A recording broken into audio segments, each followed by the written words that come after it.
Red Queen under crown of stone.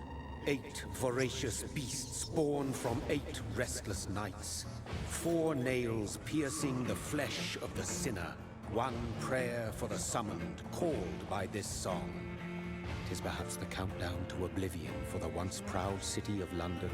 'Tis perchance her inhabitants' last dance alone to face death and pestilence. Confronted by the eerie and unknown, mortals became desperate for answers. A flock's flight makes for an omen, the falling of a star a dire presage. Turning to priests for interpretation when there was no reason to be found. When religion failed, men turned to science. I saw them build such vain cities, crafting machines made for endless war. New questions flourished as old answers withered. What is darkness but lurking sun? What is wall but enslaved stone? What is glass but tortured sand? What is song but a call to arms? What is hate but jilted love? What is life but death pending?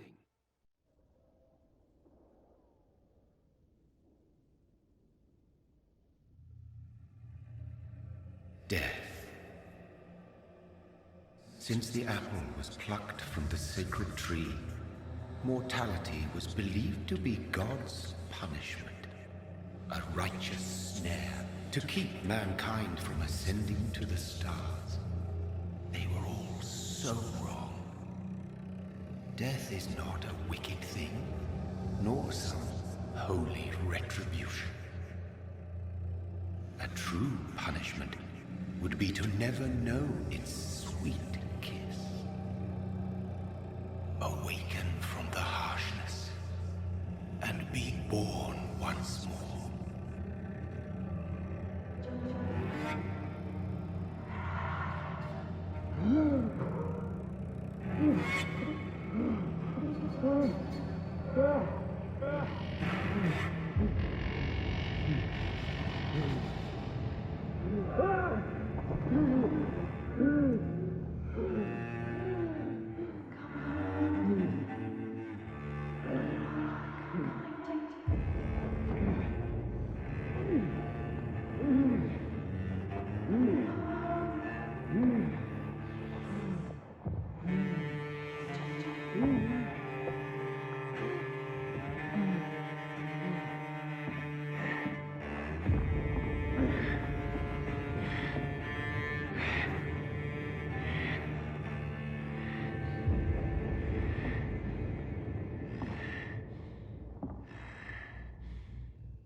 Thirsty.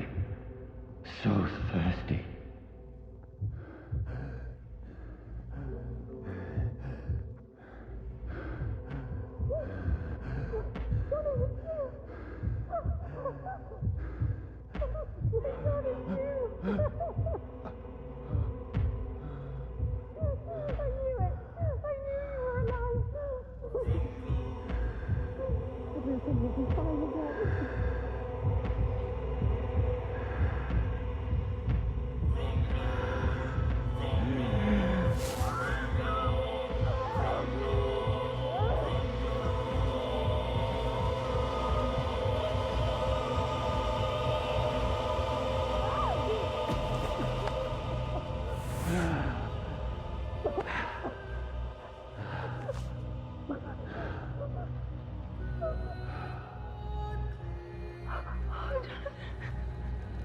My sweet brother. What have you done? Mary! Oh, no. Mary!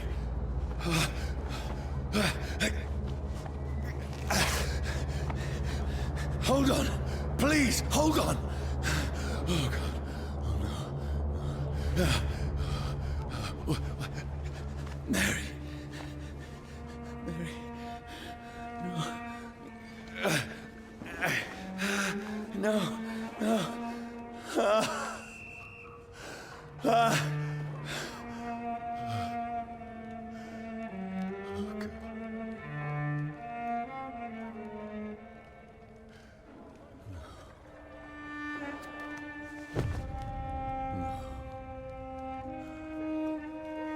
What have I done? This horror. It's a nightmare.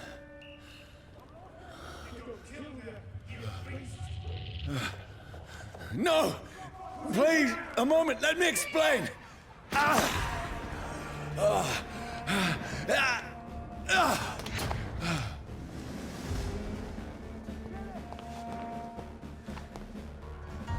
These patrols are after me. Cross the leads, boys! No! No! Don't shoot! This is a nightmare. I need to get out of here. This can't be happening. Over there! There's one of them! No! Please! Stop! I mean you no harm. In the grave! What's going on? Oh, Mary. What have I done? What's all this about? Shit, where'd it go? Now, I can defend myself. Tricky bastards. Kill the thing! Who are you? Stay back! Sorry, but you left me no choice.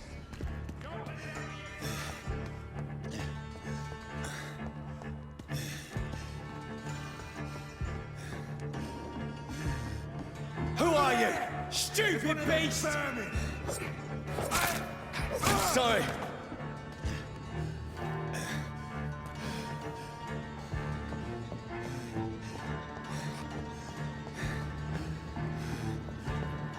See them fancy clothes? No, This please, one's a stop. I'll take its head! Who are you? There's one of them vermin! What do you want?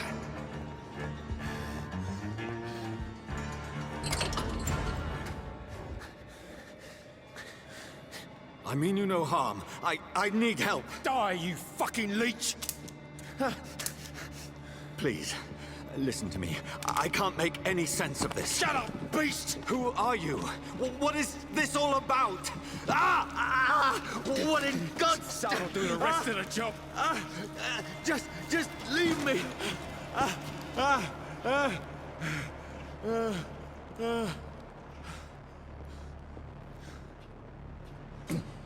The sun.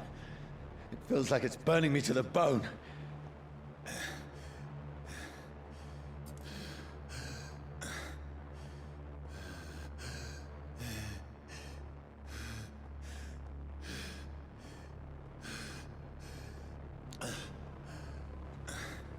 I need to find somewhere to hide.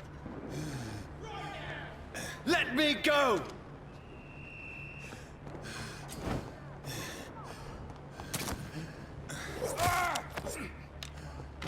I need to find shelter.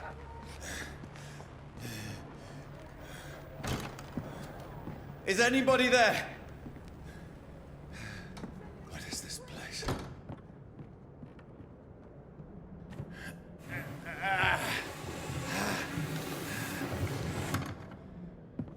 The place seems abandoned. I should be safe enough here.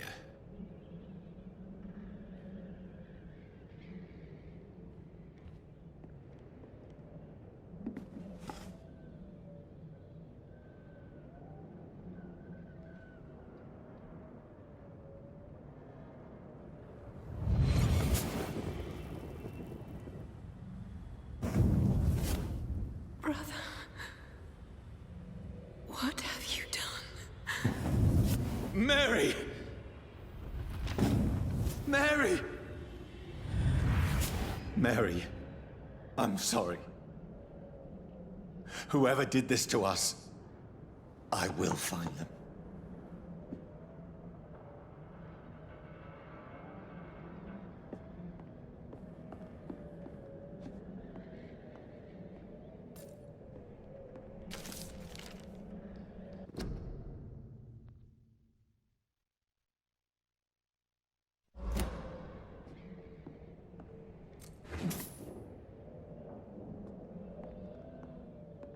The sun is high.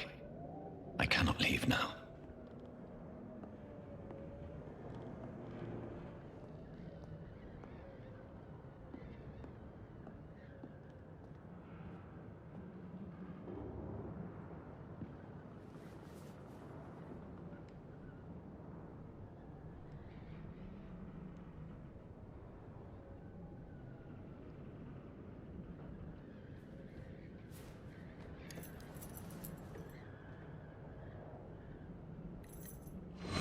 Wait. This one's dressed up fancy. Let's run through his pockets. Picking the dead's pockets? Are you serious? I've still a rent to pay. He's got no more responsibilities. What's this? Gold watch. Beautiful it is. We fancy it and share the takings. I suppose we are undertakers. Now, give him an Eve.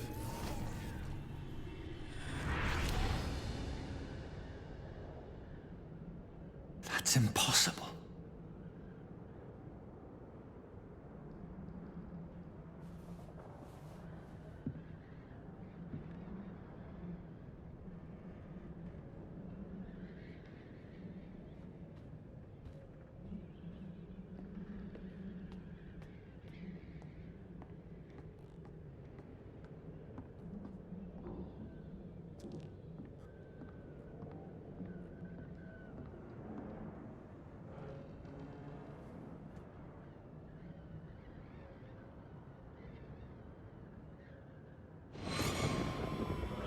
Dreams for the Red Queen that sleeps under crown of stone, that she might linger longer, her eyes as white as wool. Who goes there?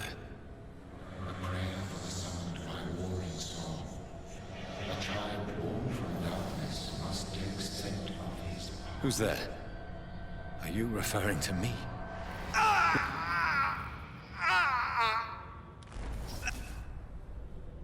No! No! I still have so much to accomplish.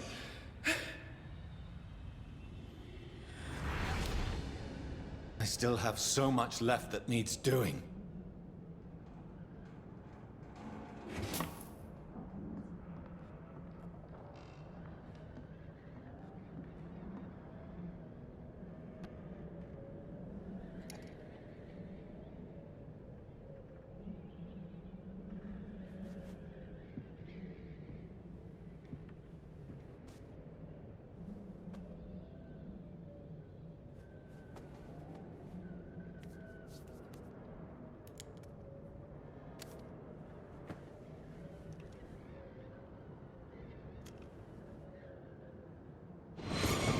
Johnny, this one's lost. We need to leave. And now! No! There's time. I can save him. That's the enemy coming! The orders are to evacuate the hospital! Done. He'll live. And now what? We fight. Killing is a hell of a lot easier than healing.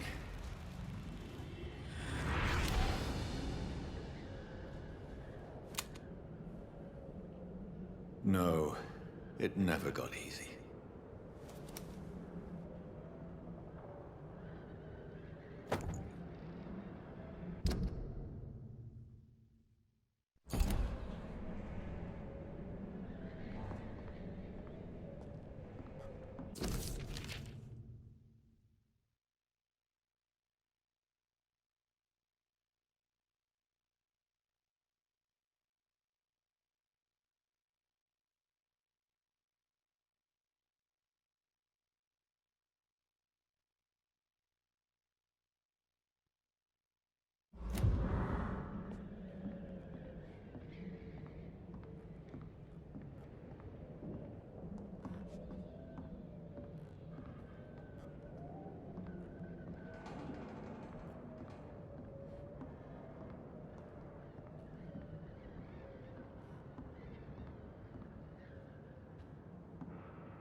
can almost feel the sun's rays like a physical weight pressing against the wood.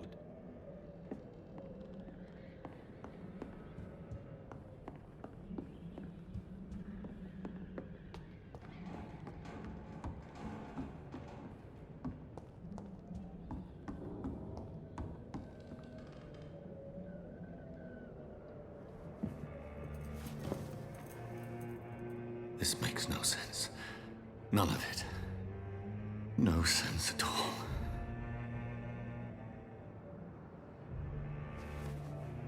It's a nightmare. That's it.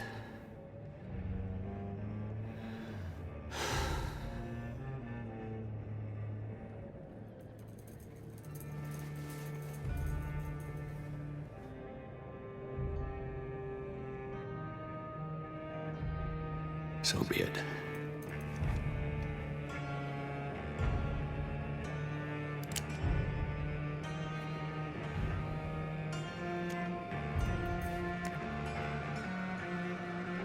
Rational thinking only.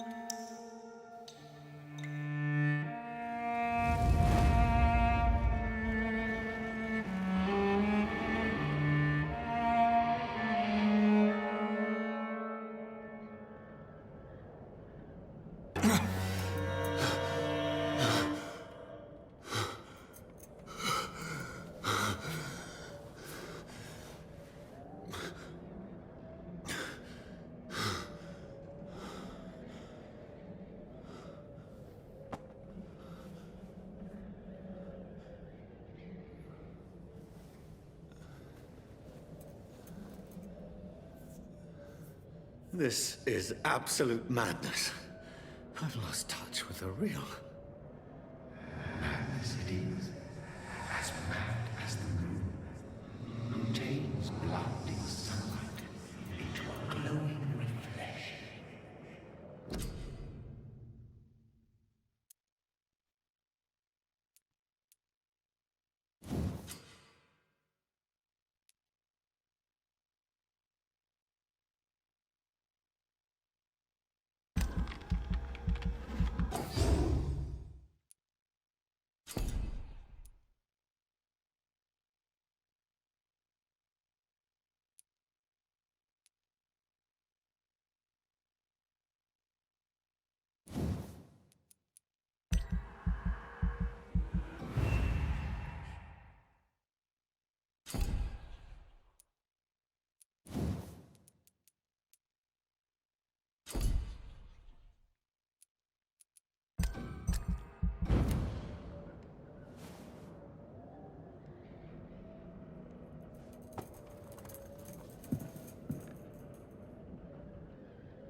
That voice in my head.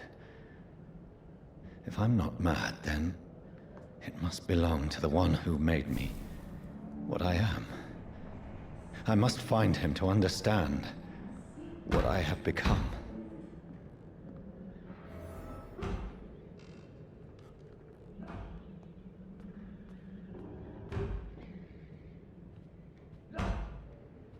Where is it? It's closed. These people want me dead. I need to leave now.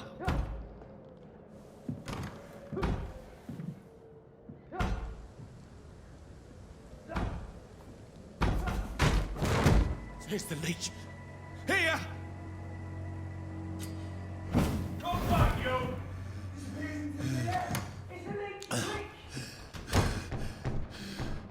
My head's spinning. Oi!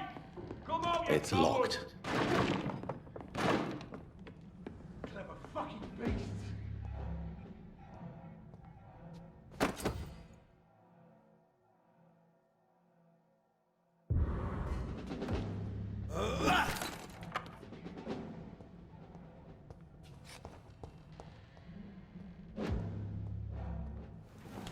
I'm still in Southwark. I must reach the West End. Go back home. Hey, vermin!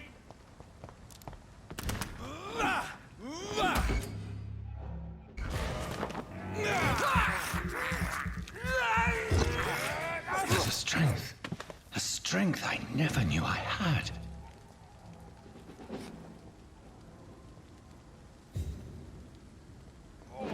This one stinks already. This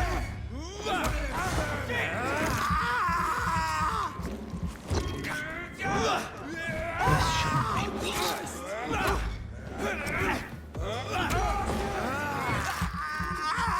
Every sinew, every fiber of my being is afire.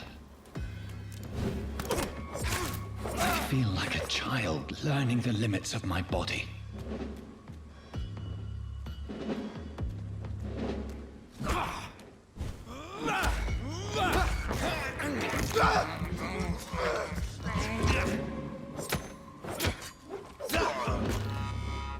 My strength, my reflexes. I'm not human anymore.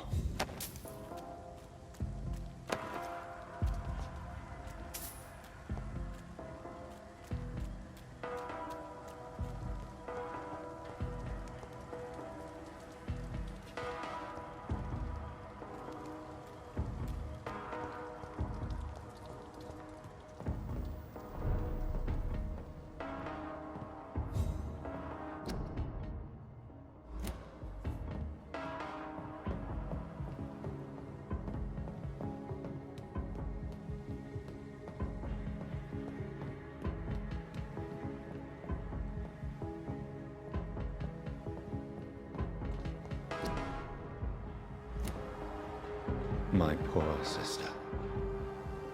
If only I had controlled my need for blood. Mary, someone will pay for what happened to you. For what happened to us. I have this thirst for blood.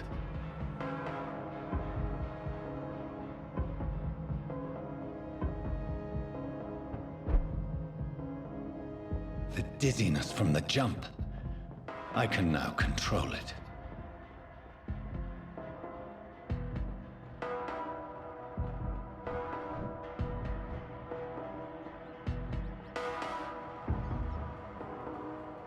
What will London have to say to me?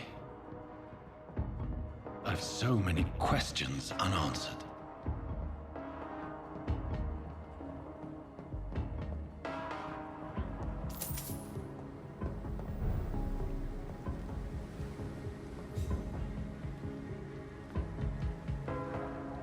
Another corpse.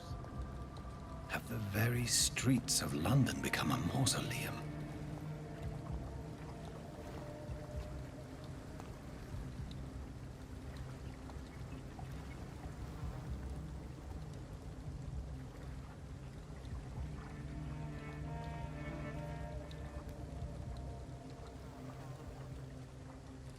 The man has been drained of all blood.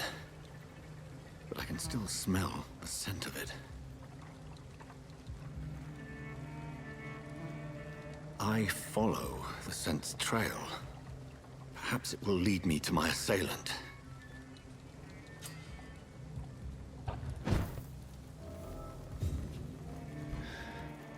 Fresh blood. The smell is so strong.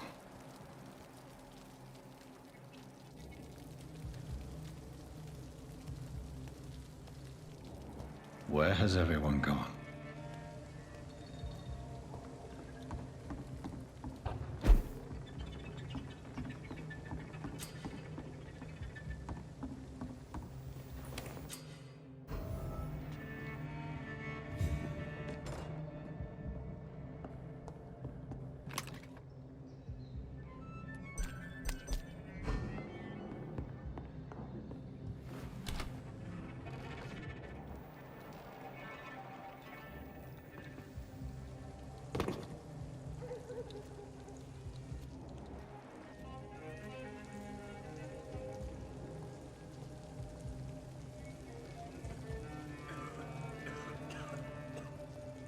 At last. a little life. To the turquoise turtle. My God, sir, you look like Jonah's whale just spat you out of hell. Can I get you a drink? No, thank you. I'm not thirsty. Well, grab a chair and get some rest. This is going to be another long night. Why is it going to be a long night? You must be new around here. Don't you know about the murders? Tell me more about these murders. Every morning for the last few weeks, bodies have been found. And those poor sods didn't die of flu. Do the police have any leads on a suspect? Even before the outbreak, coppers never came round here. We're on our own. People die in these parts all the time, and no one cares. Where am I? Where is this place? You're at my bar, sir, the Turquoise Turtle. The last ray of light in this dangerous part of town. So you're open all night? Yep. Figured people might need a place to rest in these dark times. Aren't you scared? Scared of what? All the bad shit happens out on the foggy streets. And I never go outside. I'm looking for someone who might have passed through here recently. Wondered if you might help. It's been quiet tonight.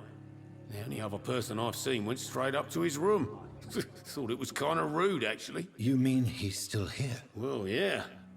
He paid for the entire week. Who is this man? What does he look like? Well, like a gentleman, I guess. Well-dressed, quite polite.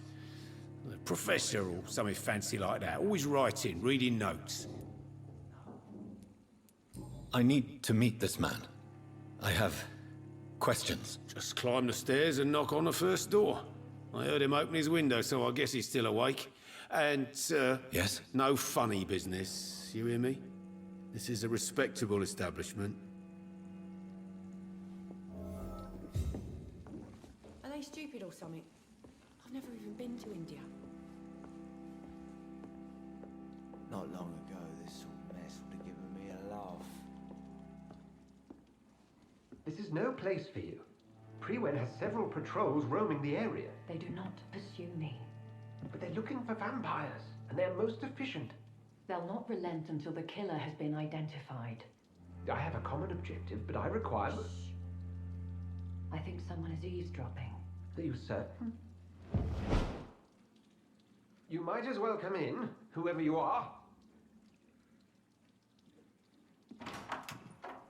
Slowly, vampire. Who are you? I mean you no harm. Saith the vampire. Present yourself. I need a word with anyone.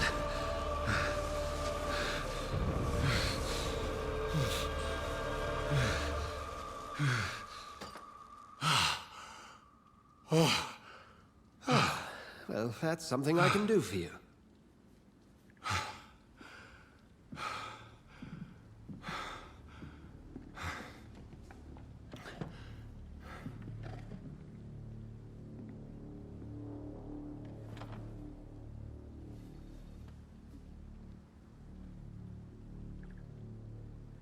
And who might you be?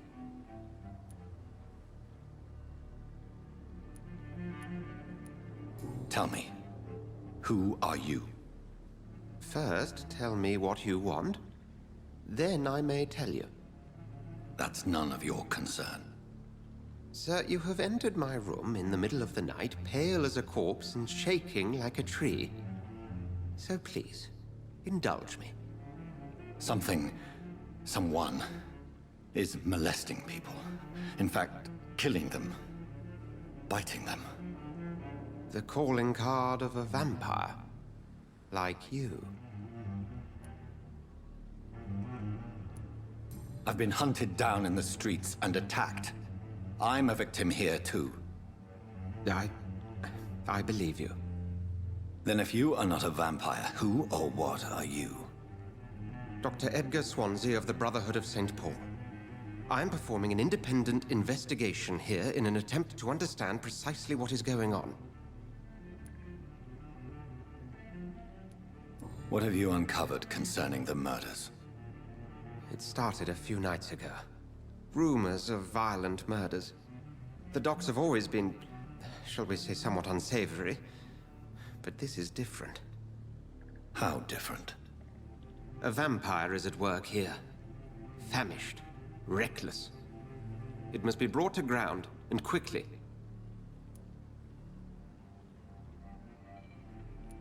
I heard another voice, that of a woman. Who were you talking to? Ridiculous. I've no idea what you're talking about. Something tells me not to trust you. Then the feeling is mutual.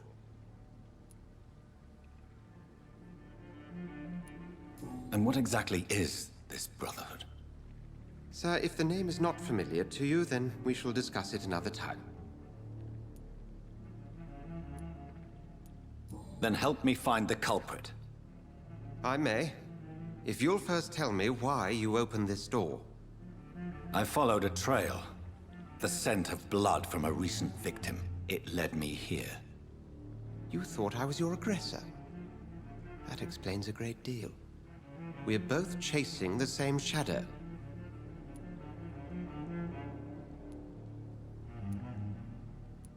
A shadow, indeed.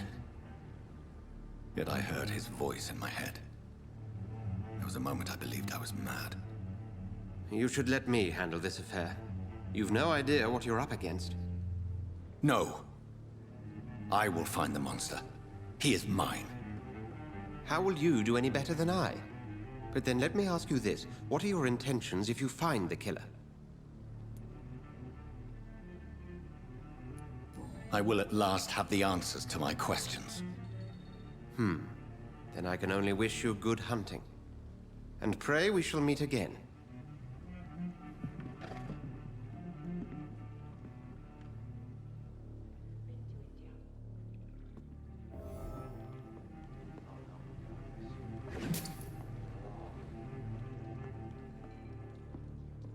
If Swansea is not my attacker, it means somebody else came here tonight.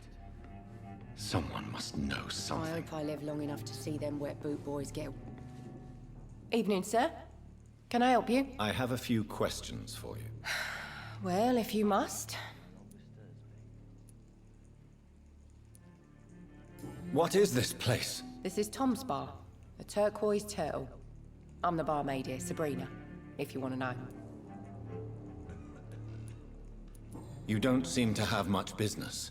Where is everybody? Well, most people are sleeping right now. And those that are awake tend to avoid going out. What with the murders and all. Are you always open this late at night? No, it's only since the epidemic started.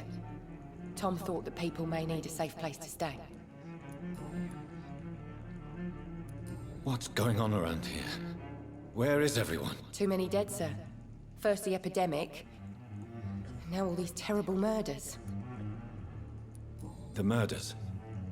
What can you say about them? Bodies found in the streets every morning. Drained of blood. It's just horrible. Some say the sewer dog is back. The sewer dog? What's that? No one knows. People have always disappeared around these parts. The ancients say it's the sewer dog coming out to feed. But now he's killing in the streets. What have you heard about the epidemic? There's a Spanish flu. Yeah. Killed so many last summer. Thought we'd seen the last of it. Dozens dying every week. Are the authorities doing anything? Nothing. There are so many quarantine zones in London now. It's gotten really hard to travel across town. I spoke to Dr. Swansea. He's not the man I'm looking for. Now, I want the truth. The truth? What do you mean? I suspect that someone else was here tonight. And I don't think Tom wants to tell me about it. I'm just the barmaid here, okay? If Tom says you're the only visitor we had, then you're the only visitor we had. I can feel your fear, madam. Please, tell me what's going on. It's Will. William Bishop. He came in here earlier tonight and he... Well, I thought he was going to clock someone. Why are you so afraid? I mean, his skin. His hands. I scrubbed every glass and every chair that he touched. God, I hope it's not contagious. What happened tonight? He was dead drunk, as usual. But my God, his eyes. His face. He must have caught something awful. He shouted and cried. It was terrible. Tell me about this William Bishop. Will was a sailor who worked at the canning factory before he lost that job. A nice bloke, really. He's never been violent. Until tonight. Why keep it a secret? Why not tell me about it? Tom's nothing if not loyal. After Will lost his job, he offered him one ear. They used to be good mates. But recently, well... Will started to get very aggressive. I see. Thank you for your candor. I'll be sure to talk to Tom.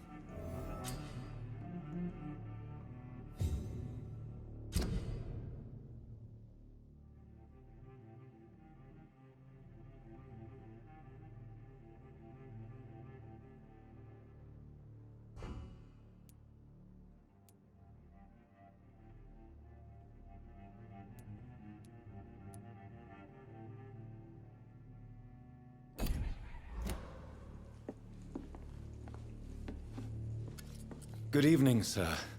I wondered if I could ask for your help. Wow, you look like you need a drink. Yes. I apologize for my outfit. It's been a long night. Been there, seen that. Don't worry, things can only get worse. Has anybody entered the bar recently? Can't say. Sorry. I spent the night making love to that gorgeous bottle, see? This is important, sir. Are you sure no one has come in here in the last few hours? I don't know and I don't care. This is a free country. People still have the right to come and go, don't they? What's going on around here?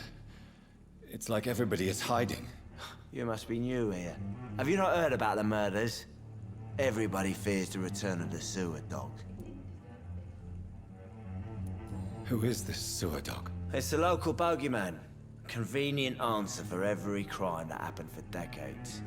You murdered someone, blame the sewer dog, eh? You make it sound like it's a fairy tale. People will always believe in monsters. It's easier than accepting their own darkness. We can all be monsters. I'll leave you to your bottle then.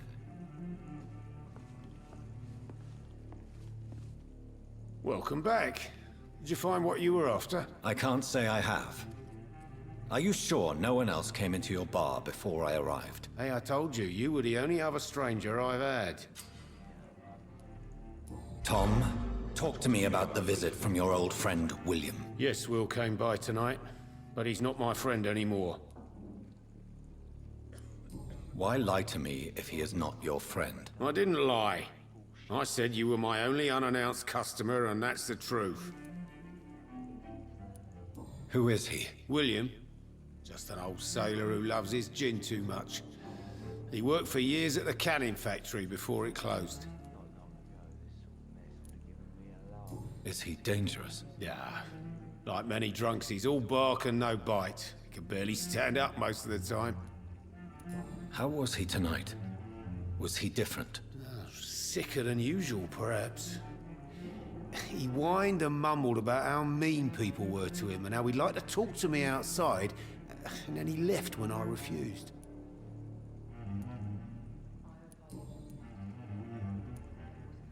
I need to find him. It's a matter of urgency. Do you know where he is? You could try his boat. It's up by the North Pier. He sleeps there when he's too drunk to get home. Please describe him to me. What'd you expect? He's a tall, sick bastard with a bad rash and torn old clothes. William used to be strong. Now he's a mess. Thank you, Tom. If you see him, tell him I don't want him back here unless he cleans up his act, okay? Bullshit mess. No? I hope I live long enough to see them wet boot boys get what's coming to them.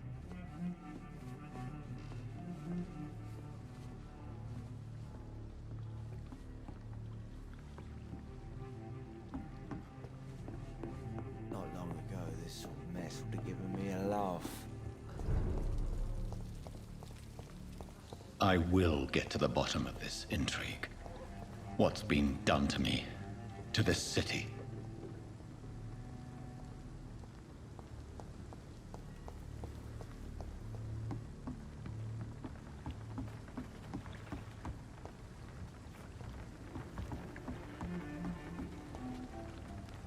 The body is still warm. This man has just been drained of blood. This man was armed. He tried to defend himself. This corpse has been dried of its blood, just like the previous victim. What's this? Some sort of note.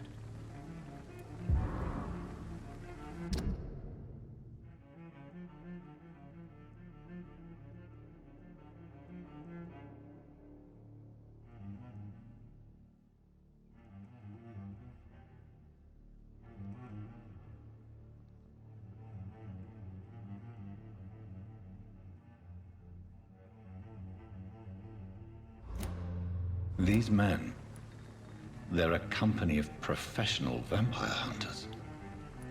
Blood and empty gin bottles. This Bishop fellow is something of a heavy drinker. There are blood splats on the other side of the canal. I must reach that barge.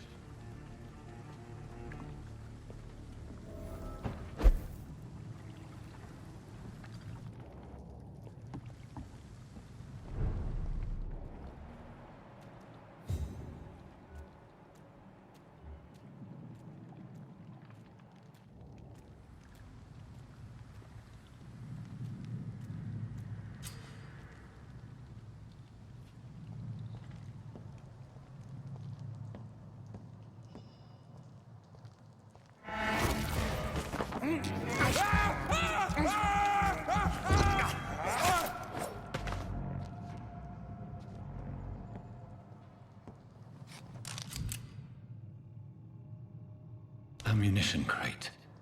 Good. I may need a lot of bullets.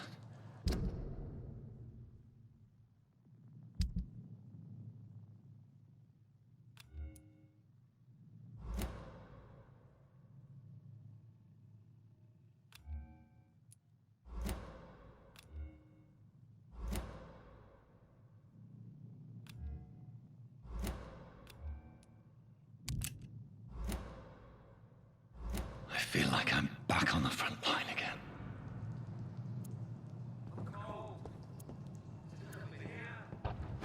Let's head back to a warm fire. Shut that foolish mouth of yours. You ever known a colour to be brought back? Right.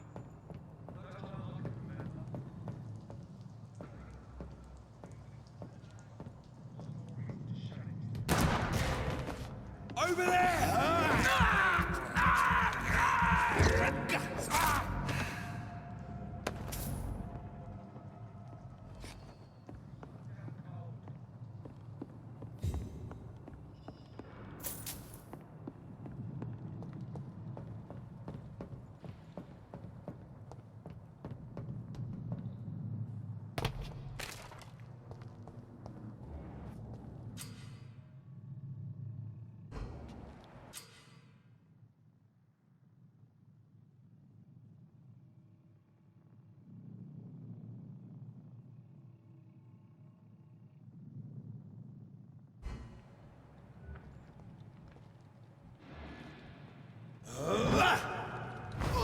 Fuck, it's fast! Over there!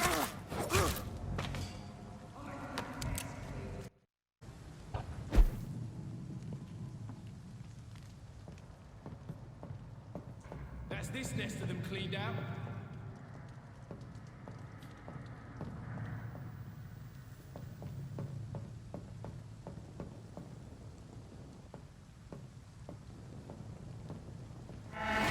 Over there!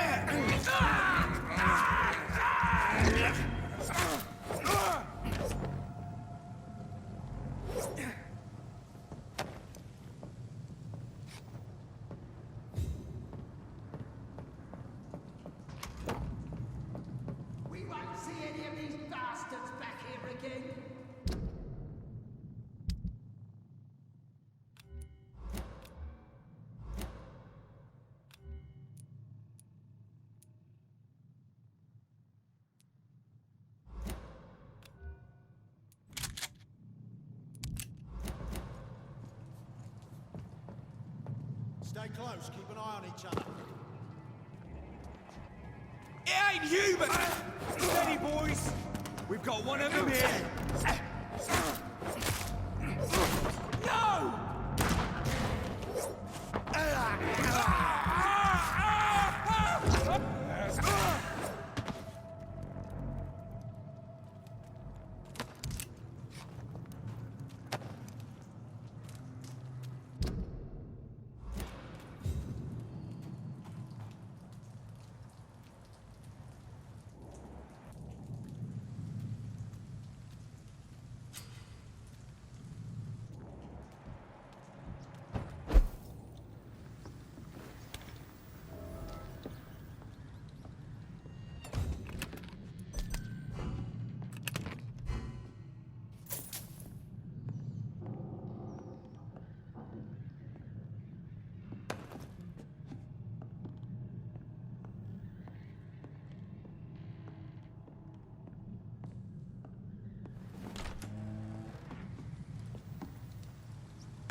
Over there!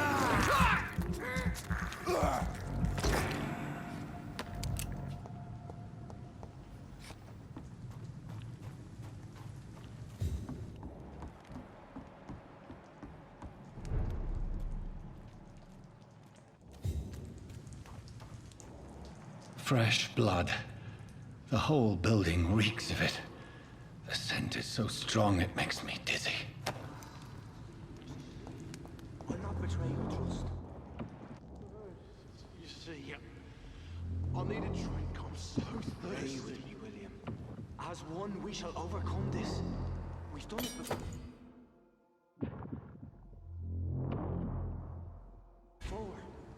No.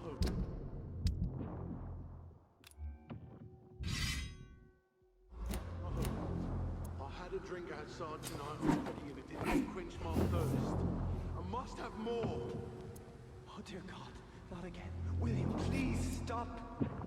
Just a sip, I promise.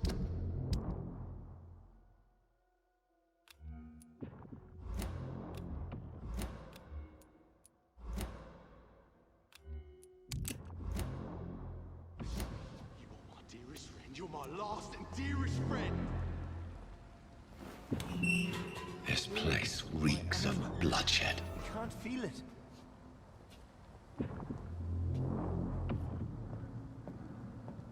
This creature Please, is bedeviled. let go of me. I must put it down.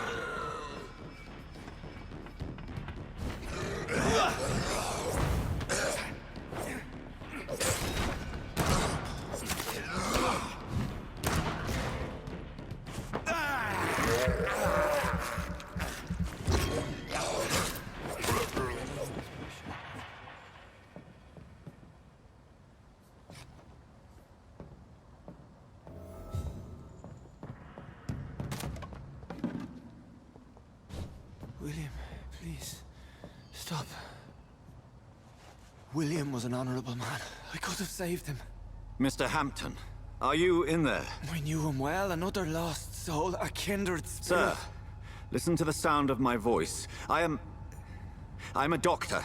You're suffering from shock. I must return to my flock. They'll stray without me.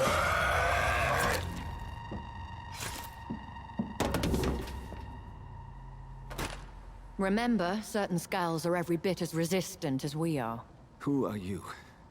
What do you mean by Skal?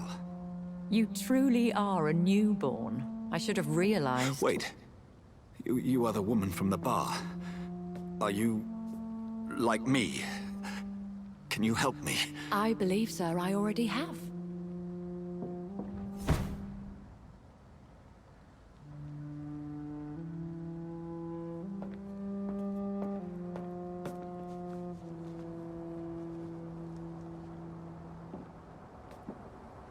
By George and the Saints, you've solved the mystery of these terrible murders. Patience, good fellows, I've come to offer help. Just give me a moment to secure my boat. We can leave this awful place. William was not the evil man they claimed. He was just taken by the thirst. He needed this drink. This man requires medical attention. We'll see he gets to the nearest hospital. No, please, I must tend to my fold. My flock needs me. Yes, go with a good Dr. Swansea. He's resourceful, and I'm sure he'll take good care of you. You'd best come as well. The sun is soon to rise, and you'll need a place to rest. I just need a moment. If I can learn something about what has happened to William, I'll be a step closer to understanding what happened to me.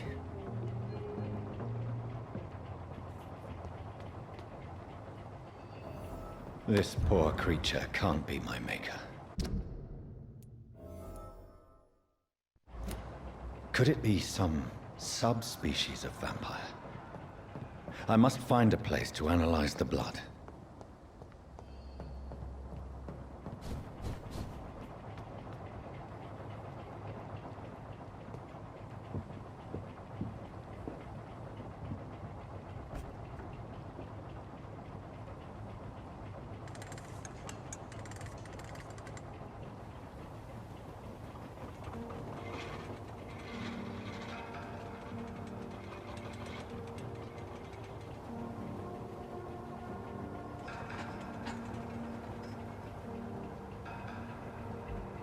Where are we headed? We're on our way to the Pembroke Hospital. It's just across the canal. They'll have a bed for poor Mr. Hampton. William was... What manner of creature was he? Predator, prey, villain, and victim. Who can say? The important thing is that he's been stopped. Duly noted. And the woman? What... who is she? What woman? Oh, don't play me for a fool. You used me to locate that skull. You must know who she is. And I thought you a gentleman. You shouldn't talk about a lady behind her back, but I will tell you she values her privacy. Were London as peaceful as she appears from the middle of the canal? If only that were the reality of the situation. To be honest, I've always tried to avoid this part of town. Pembroke Hospital is the last bastion between the rest of London and the epidemic. The flu has decimated the East End and the war still rages. Welcome to the front lines of a plague. This is where you work, Dr. Swansea? I am the administrator of Pembroke Hospital. I thought you were here in service of your mysterious order, the Brotherhood of... Of St. Paul's Stole, yes.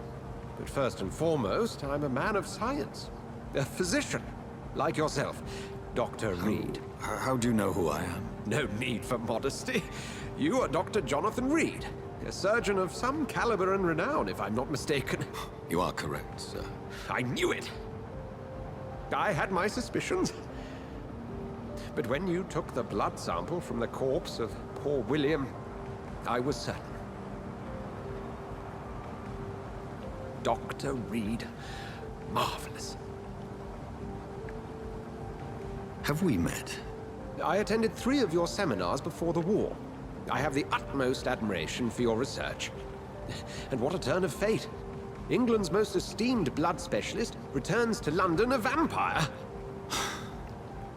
That word, again. From a so-called man of science. I understand. Traditionally, the role of science is to refute myth, but when myth walks among us, the Brotherhood of St. Paul has dedicated its purpose to their study. There's so much for you to learn. Of that, you are right. Well, then let me be blunt. Join my staff at Pembroke Hospital. As a physician. I suspect you'll not find a better post of employment to contemplate your predicament. This is sudden. I was returning home to see my sickly mother. But alas, that was before contracting this... affliction. Dr. Reed, take a moment to consider. The post would be for the night shift, providing a good explanation for your absence during daylight hours. You'll be adequately reimbursed, and have a place to hide. I even had the forethought to bring some clean clothes. So, what do you say? It seems I have little choice, but yours is a generous offer, so I thank you. Brilliant! Oh, Jonathan, this is one for the book, and the beginning of a beautiful friendship.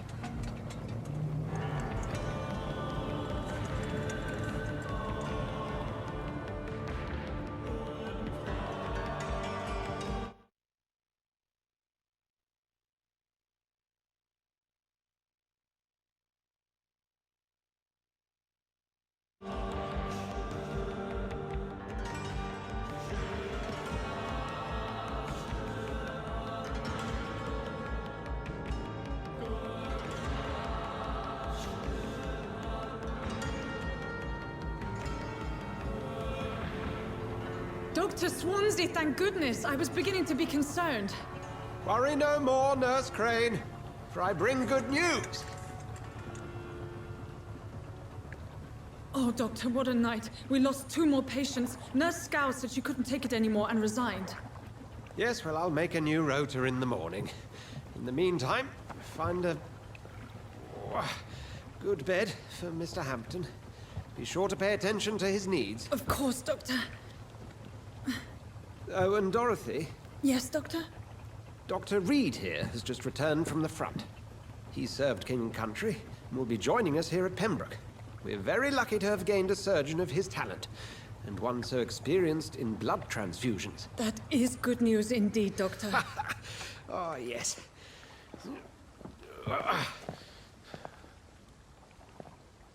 Here at Pembroke, it's not what we have, but what we haven't.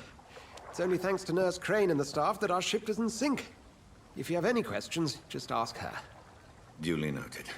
Thank you. Your assistance is required, Dr. Swansea, immediately. Welcome aboard, Jonathan. We'll catch up after my rounds. Coming, Nurse Crane. I'm coming.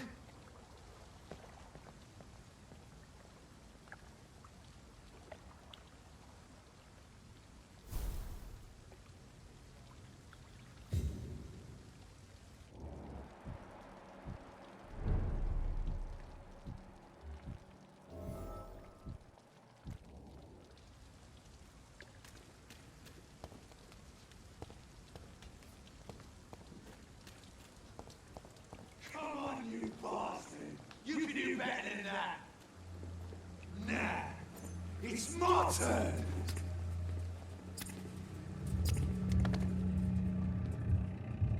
Rotten or pristine, each heart contains the seeds of life. Drink at this river, try it all.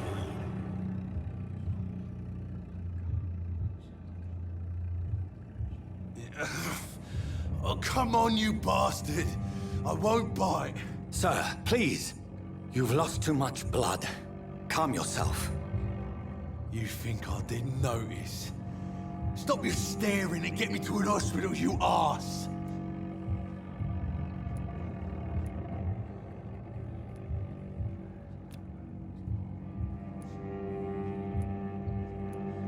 Insult me again and I'll put an end to your misery right now. All right, sorry. I am in pain here. My guts are spilling out onto the street and you're yabbering on. Yes. That's a very nasty wound you've got there. Take my word, I am a doctor. Dr. Jonathan Reed. Name's Clay Cox. I'd appreciate you helping me to a better place, Doc. Follow me, Mr. Cox. Let me assist you to that better place.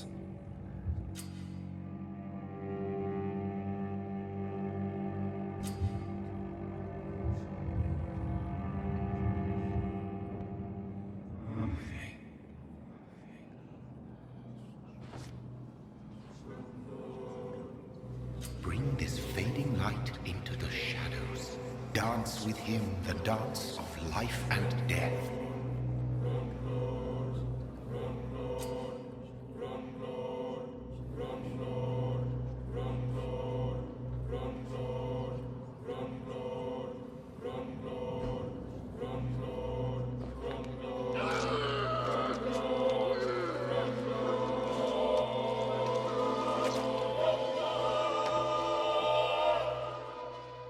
In the back, you bastard!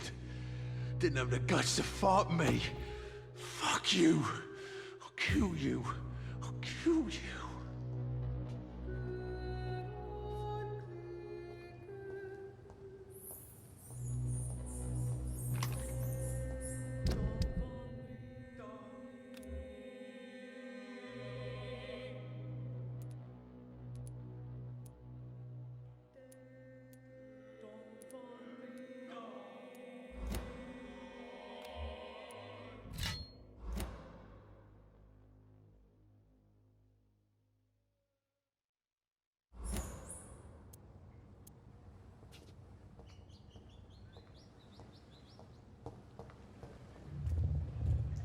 Taste a life, to embrace its most intimate secrets.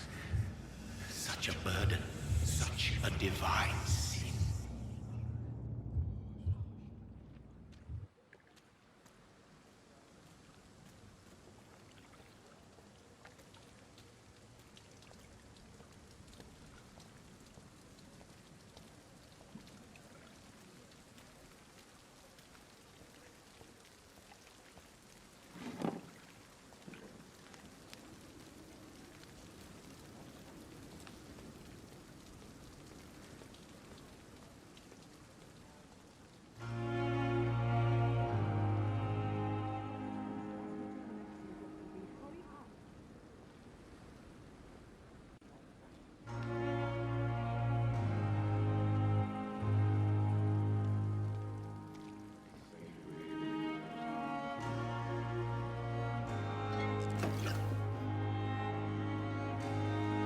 Hurry now, Doctor. It's freezing here. Doctor, where have you been? I've little time to play hide and seek with new staff members, no matter how illustrious they may be. I apologize, nurse. I needed some time to myself. This has been the longest and strangest night of my life. You delivered poor Mr. Hampton from a terrible fate. The means to that end should be of little concern, Doctor. Thank you, nurse. What can I do for you? Dr. Swansea insisted we provide you a quiet office. You'll find it on the second floor with your name on the door. Thank you. Nurse Crane, isn't it? Yes, Dorothy Crane. Welcome to Pembroke Hospital, Dr. Reed. Your office has been prepared. I would like to ask a few questions first. And Mr. Hampton, the patient we brought in, how does he fare? I gave him a sedative to help him sleep. Poor thing was in quite a state of shock. What kind of man is Dr. Swansea? Well, you accepted the job from him. I thought you would have known about your employer.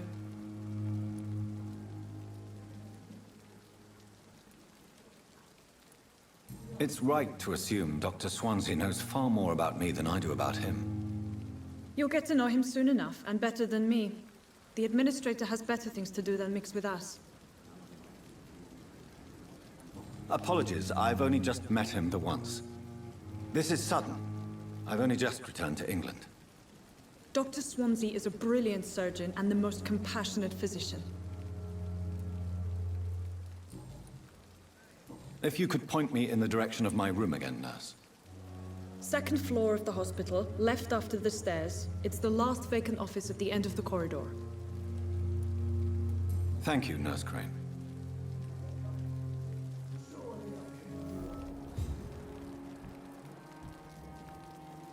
It's safer here than anywhere else in the East End.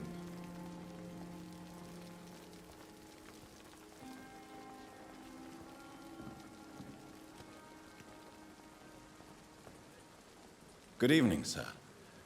I'm Dr. Jonathan Reed. I'm new here. I've already heard about you, Dr. Reed. I'm Milton Hooks, the ambulance driver for this shithole of a hospital. That's quite a blunt introduction, Mr. Hooks. You can call me Milton. I like to speak my mind, Dr. Reed. Perk of the job. Don't judge me, and I won't judge you. I'm not sure I understand what you're talking about. Well, I'm no doctor, but I'm pretty sure a gun can't be used as a surgical instrument. You have a keen eye. I learned to shoot during the war, and have carried one ever since. Old habits die hard. No need to explain, Dr. Reed. And if you ever need a better gun, remember, I may have something for you. How is the situation around here? You want to hear the situation is all right? It's fucking awful. We lack everything, and it's getting worse every day. So what do you do exactly in this hospital? Apart from smuggling guns, I mean. I've been an ambulance driver since... too long, I guess. I bring sick people here night and day. It's a dirty job, but I get it done. Most of the time. It sounds like things have been a bit rough recently. What's happened? Yesterday I got attacked by the patient I was bringing here.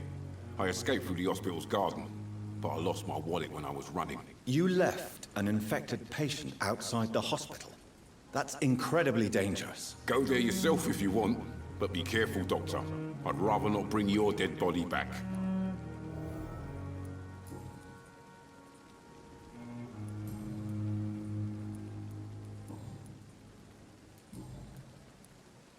I'd like to see your goods. Wise choice, Dr. Reed. A reliable gun is what everybody needs these days.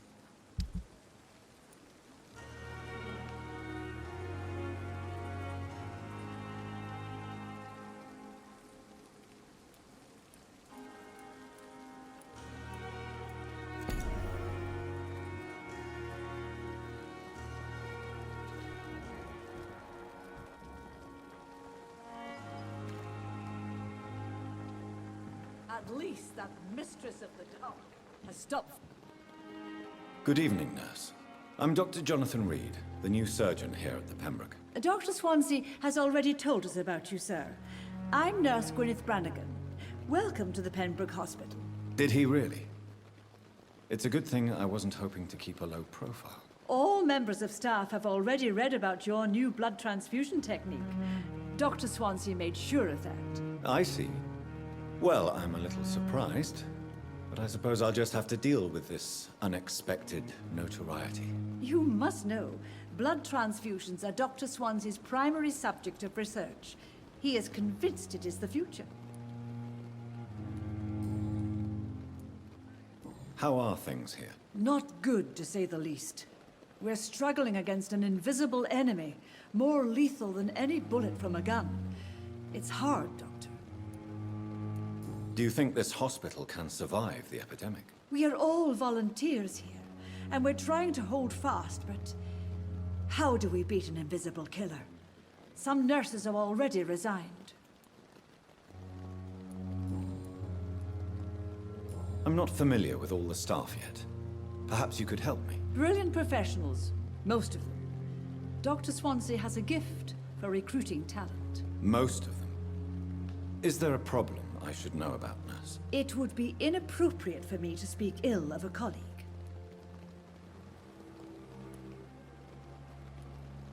Is there anyone that stands out? Well, I have never met someone as dedicated as Dr. Tippett's. He should be a standard for us all here. If only he were younger. Why should his age be a problem? I guess it's fair to say he's always pushing himself to the limits.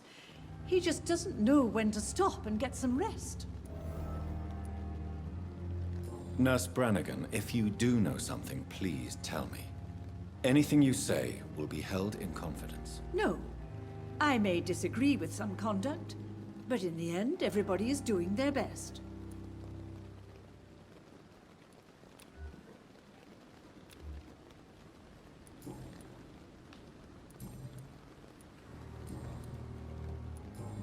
Goodbye, nurse. Call me if you need assistance.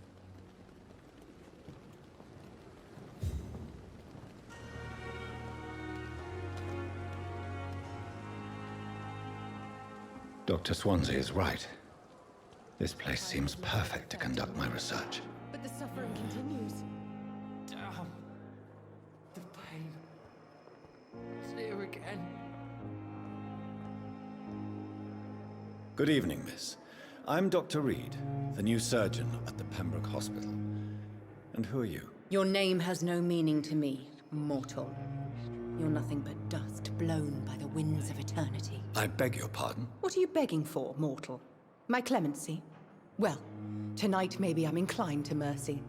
You'll never forget the night you met Thelma Howcroft. You keep calling me mortal. Why is that?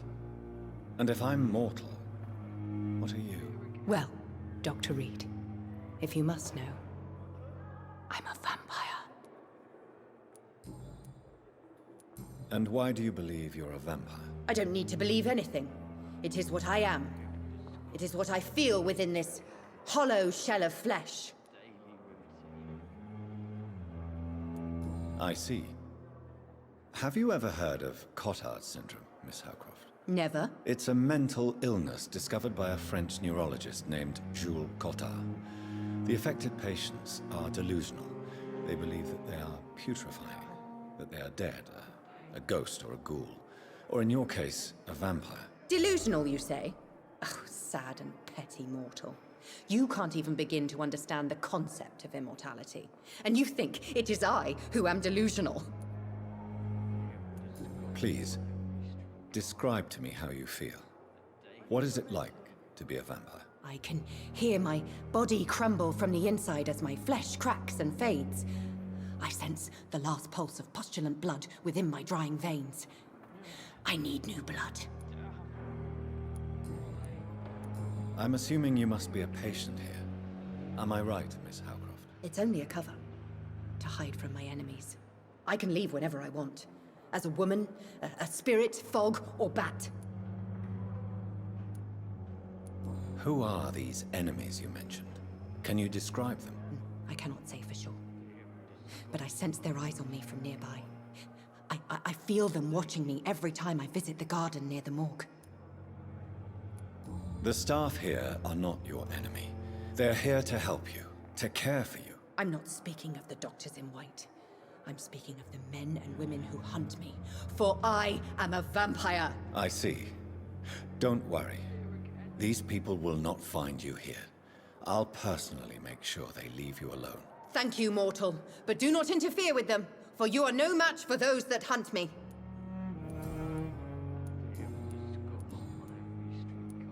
Who are you really, Miss Howcroft? I mean, apart from being a vampire. Is that not enough for you, puny mortal? What do you require? Proof of my powers? I'm curious to know who you were before becoming a vampire. It was such a long time ago, I don't remember. Centuries of unholy life can have strange effects on one's minds, you see? I'll leave you, Mistress of the Dark, to your nocturnal activities. I wish I could be sick again. Feel my blood boil with the fever.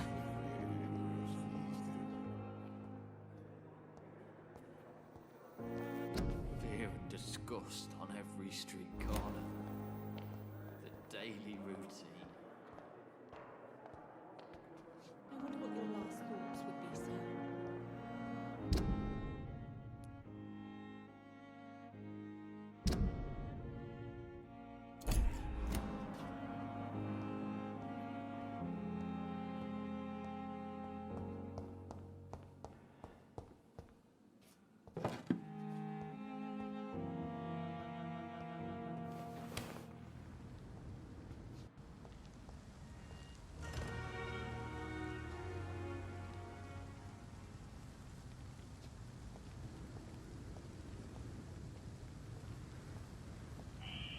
Scowl voices in the garden. I should investigate. If they were to find somebody.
Good evening, Milton. Good evening, Doctor. Still trying to save lives? I have some good news, Milton. What?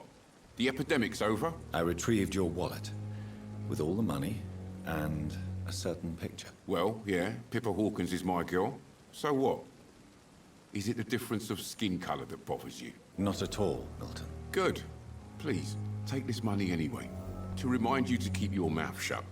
Not everybody is as broad-minded as you, Dr. Reed. What's going on between you and Nurse Hawkins? Pippa's tired. Tired of all this shit. Tired of all those corpses piling up. She's as depressed as I am. During the war, I witnessed a few couples just like you come together in difficult circumstances. It can be very damaging. Maybe you're right. But we support each other. And that's all that matters. You do realize you could both get fired. Hospital staff are not meant to have intimate relationships with one another. Come on, Dr. Reed. Do you know how many rules are broken in this hospital every day just to keep it running? There's nothing wrong with what we're doing.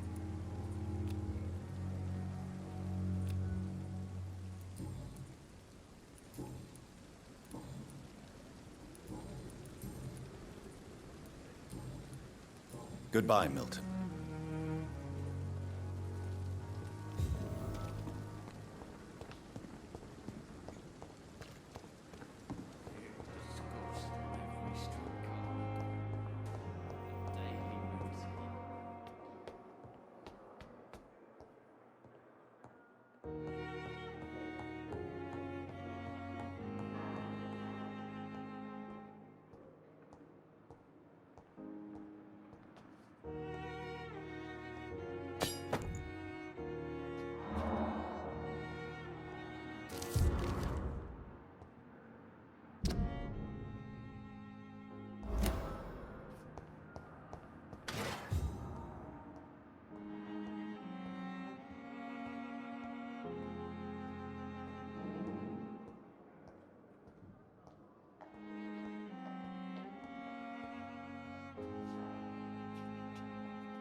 It's locked.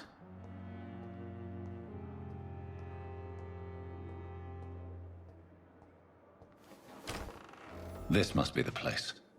It's definitely away from prying eyes. Relegated to the shadows. A kingdom of my own. At least I won't be sleeping in a coffin.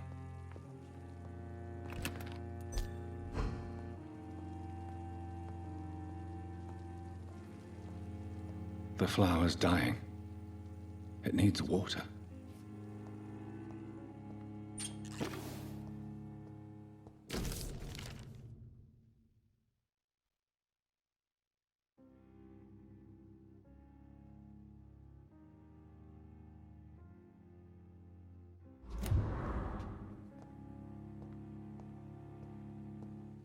The flower's dying. It needs water.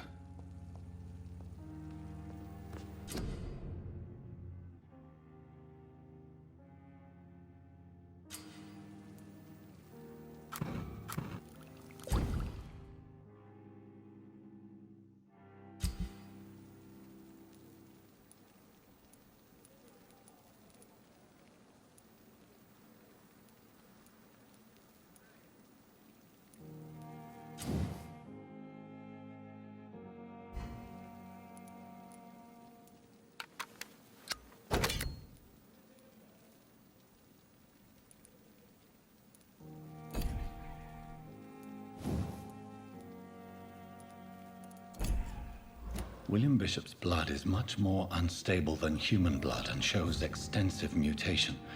But this is not what happened to me. I must keep on searching. The sun is about to rise. I can feel it. I'll continue tomorrow night. I have so much time now.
If I'm to stay here until my research is complete, I'd better learn to hide my true nature from the mortals. But what about my thirst for blood?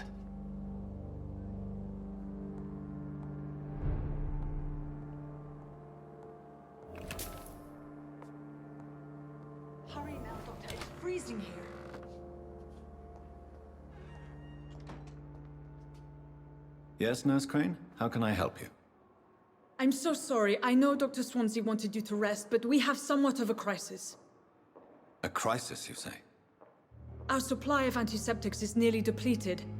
I was hoping there was another box up here, but...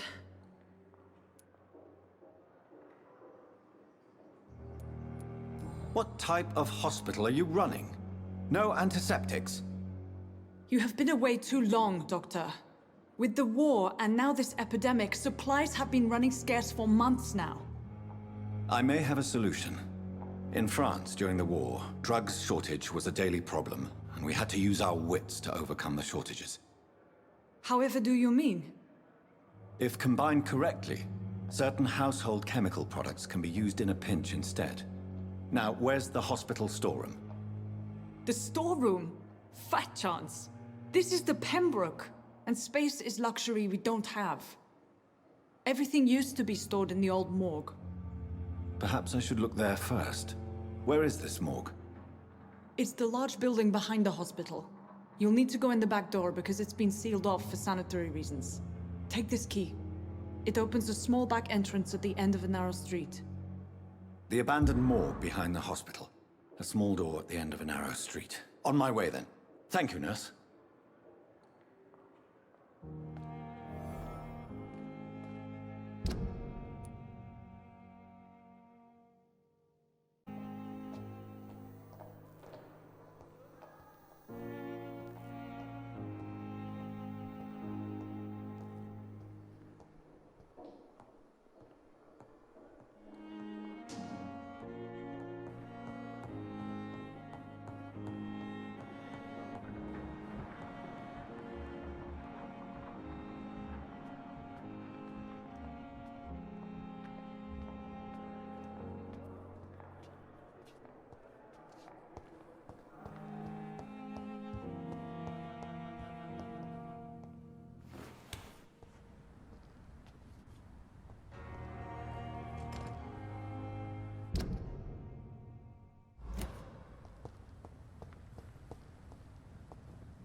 It's locked.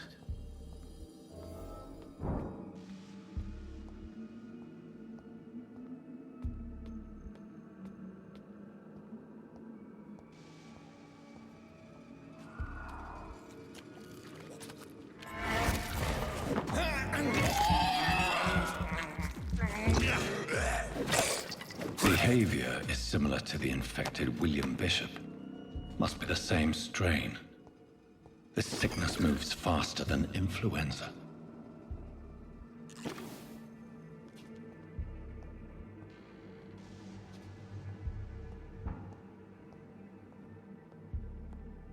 This key will surely grant me access to the basement.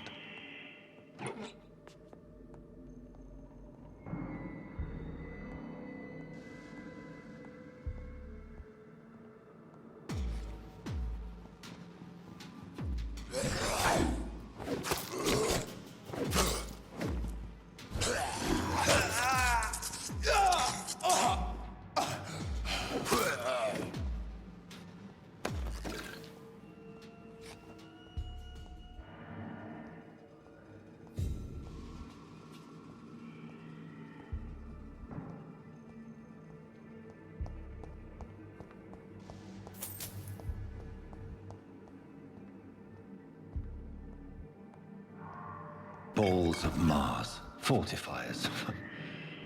As popular as they are ineffective. But they do contain iron tartrate, and that might prove itself useful.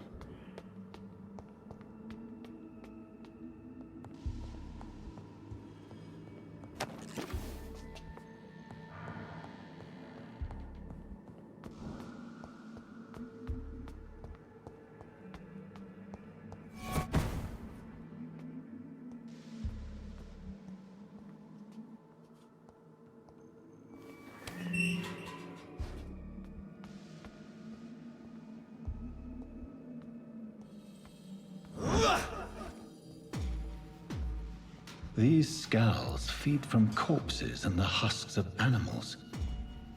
They're not after blood.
Mr. Connor's injuries don't match the report.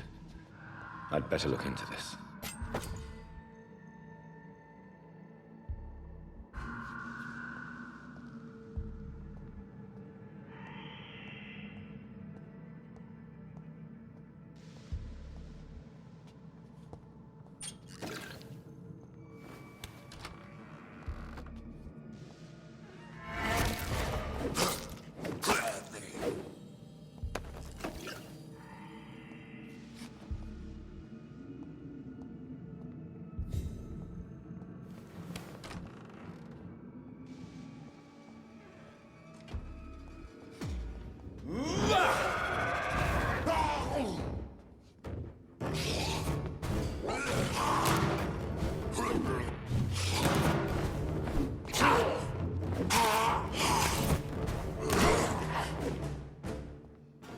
These scowls can be so ferocious. I'm not sure I can defeat them without becoming stronger. To drink blood is so tempting.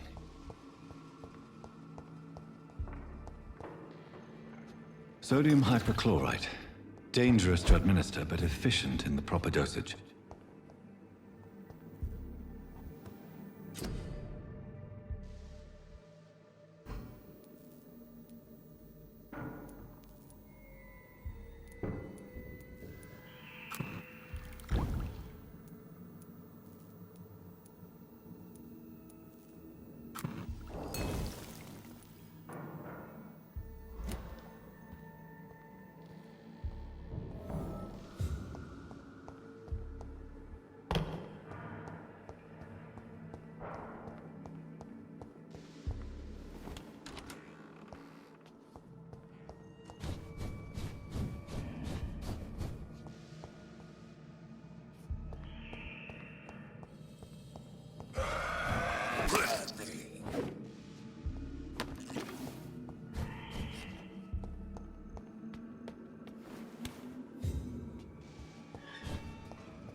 Finally, you've returned, Doctor.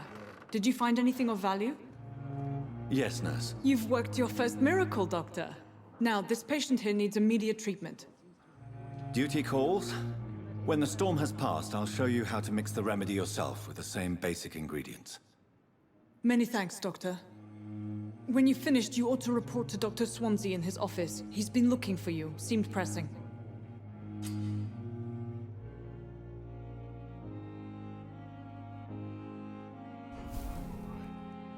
Don't waste your time with me.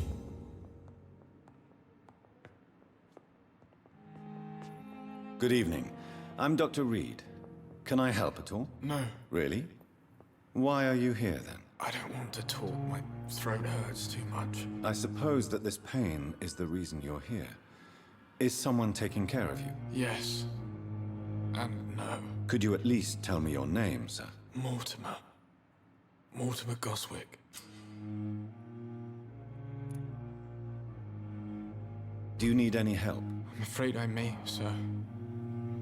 I don't mean to be a burden.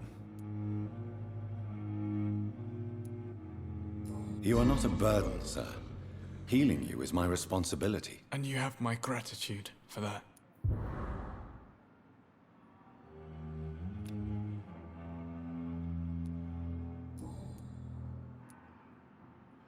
How painful is your throat, Mr. Goswick? So painful I'd rather not talk at all, Doctor.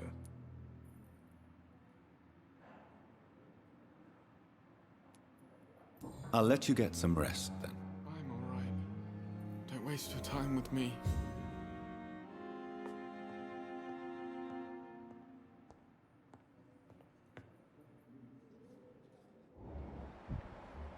I will not let you down, my boy.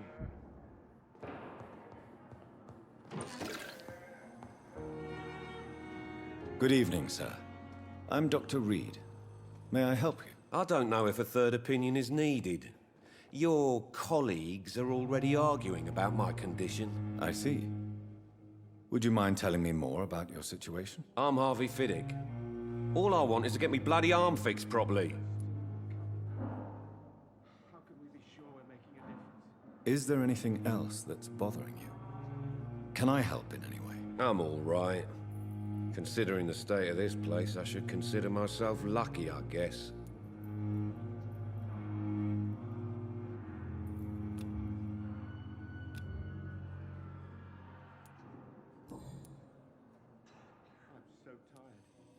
Tell me about the doctors who are arguing about your case. Strickland and Aykroyd.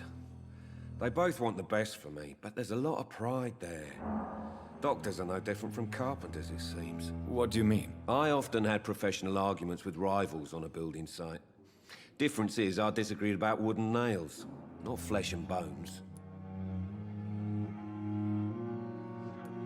Are you satisfied with your treatment here? Well, it's clear that I've chosen a bad time to be injured. Forgive my bluntness, but you seem overwhelmed by cases of the flu. I won't lie to you about it. I'm afraid we are. Are you sure you don't want to operate yourself, Dr. Reed? I have the feeling you're very capable. And your colleagues seem to think so too. In other circumstances, you would be right. But for now, I don't think I can take on the responsibility. My apologies. Tell me about yourself, Mr. Fiddick. I'm just a regular guy waiting to get his arm fixed, so I can return to work and to my family. I was more curious about what you were doing before being hospitalized. I'm a carpenter, and a good one too. But that means I need both arms to feed my family, Dr. Reed.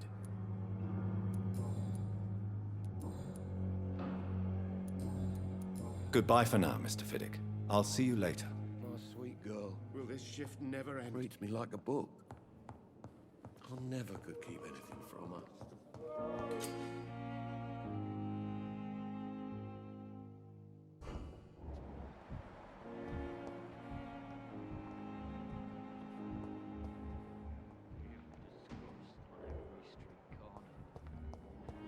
The daily routine.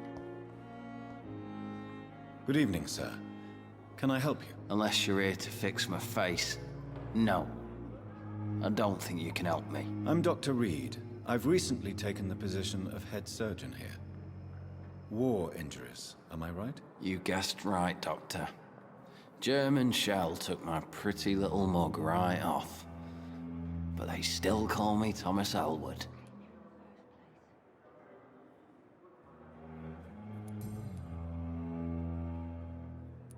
How is your stay with us, Mr. Elwood? Oh, it's bliss.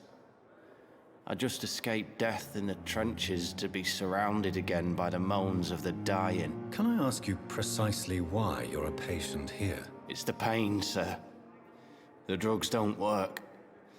It just hurts under the scars, if you get my drift. Who is treating you? Is someone in particular looking after your case? Nobody since the old and tired doctor spoke to me. Started to think I was forgotten about.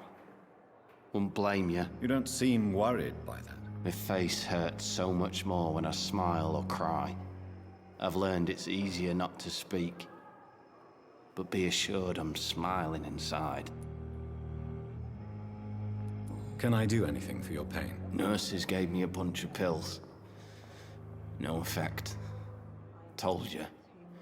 It's like the flames are under my skin, burning away. Why do you feel responsible for the injury, Thomas? What really happened? I wasn't disfigured by any German shells. It happened during my leave. It was an accident. Why lie about it? Come on. It's one thing to come back disfigured by the Germans, and it's another to get injured in an accident that could have happened to anybody.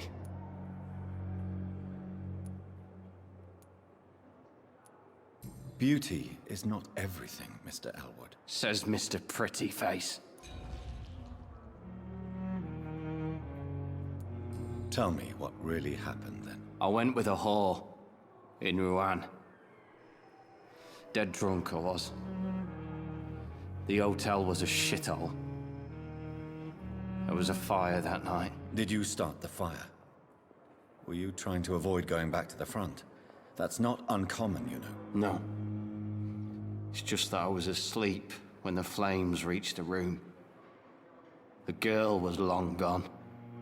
Bitch never woke me up. Left me to burn.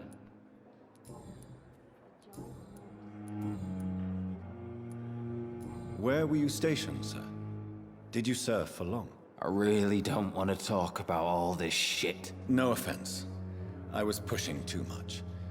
I served in France myself. I just wanted to know what happened to you. You were an officer, weren't you? Then I doubt we fought the same war, sir. No offense.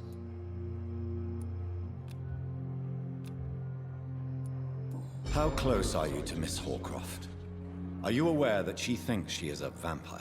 To wait for her next nibble is the best reason to stay here. Every time she approaches my bed, she treats me like something tasty. A normal person. Aren't you afraid? She may hurt you if the game goes too far. She's quite harmless, I can assure you. Her head's broken inside is all.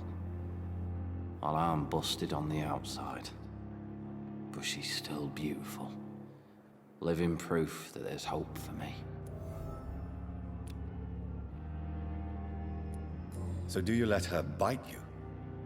You know that's not sanitary. And why not? She's only supping a few drops of my blood. And the pain, it's real for once. She could decide to bite less willing patients. Then it's another good reason for me to stay here, Doctor. You do realize she's mentally disturbed. It's called the Cotard syndrome. She truly believes she's a vampire. In her madness, she never refers to my scars. And frankly, if I could, I'd join her world. It seems much more fun than the real one. Soldier, do you need assistance? I'm fine.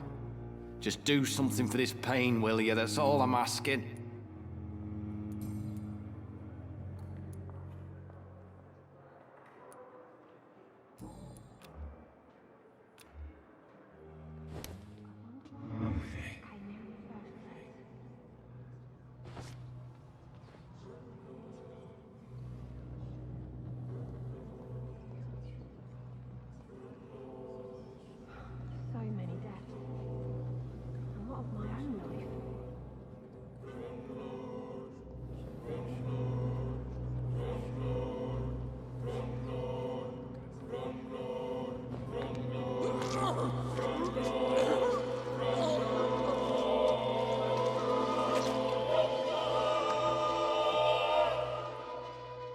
So this is how it ends. Farewell, my life, you betrayed me, good.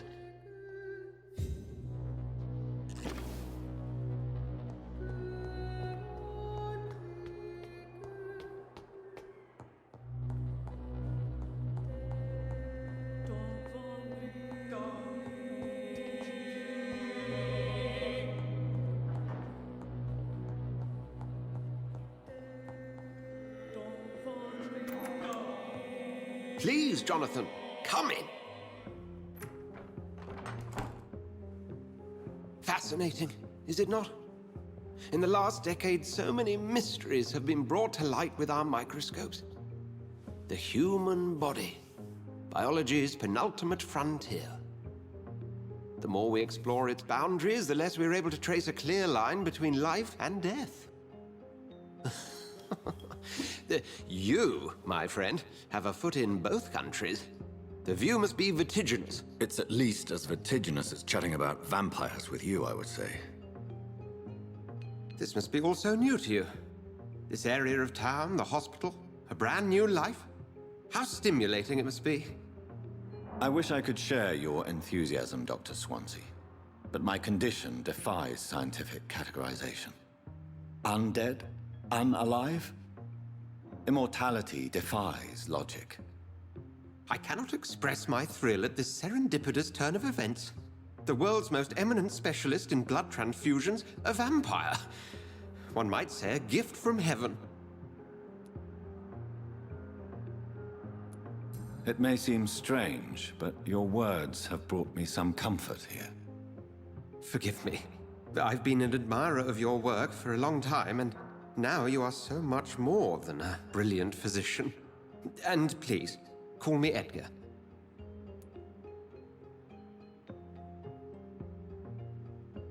There is no need to apologize, Edgar. You offered me sanctuary when I had none. Very well. I have a task for you, Jonathan. Something that will require all your newfound skills. Please, go on. The Pembroke only survives through the generosity of our benefactors. Unfortunately, our main donor has found herself in a bit of a bind. Now, if you could help her out... A spokesman or politician is what you need. That's not my calling. And until I come to understand what has happened to me, I require discretion. Discretion is in order, Jonathan. Lady Ashbury has recently received rather indelicate correspondence that, if revealed, would jeopardize her position. And you would like me to eradicate this threat? By the stole, of course not. I would just like you to pay her a visit. Her ladyship is certainly near the tents outside, tending the sick. You can't miss her. Look for someone impossibly delicate. Accepted. I'll see what kind of trouble Lady Ashbury is in.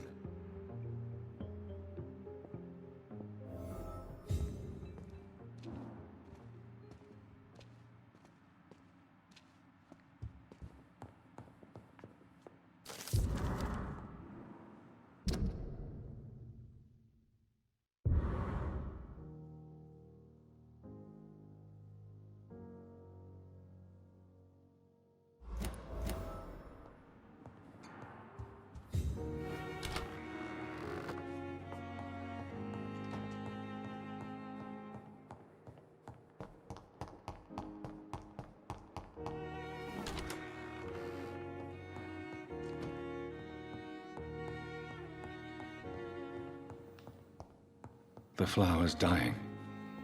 It needs water.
The flu took my dear wife, Emily.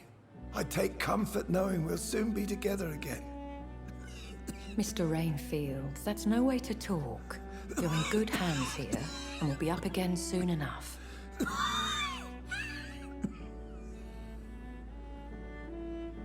Now do me a kindness and get some sleep. I'll be back round later. Your words are kind, the blessings of an angel. You're the sweet, sweet Lady of Mercy.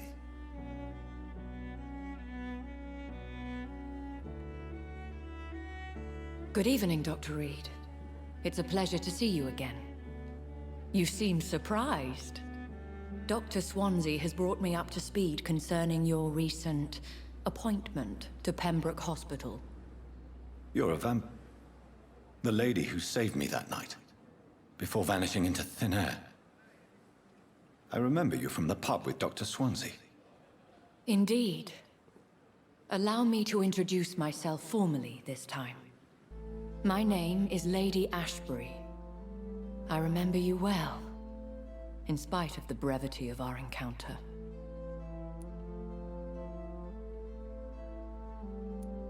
Apologies. You've taken me by surprise. I'm very happy to see you. The pleasure is mine, Doctor. I hope you're more disposed to answer my questions now. You must have countless questions, but our rather urgent matter first. Swansea has explained. My cover, if you prefer, has been compromised.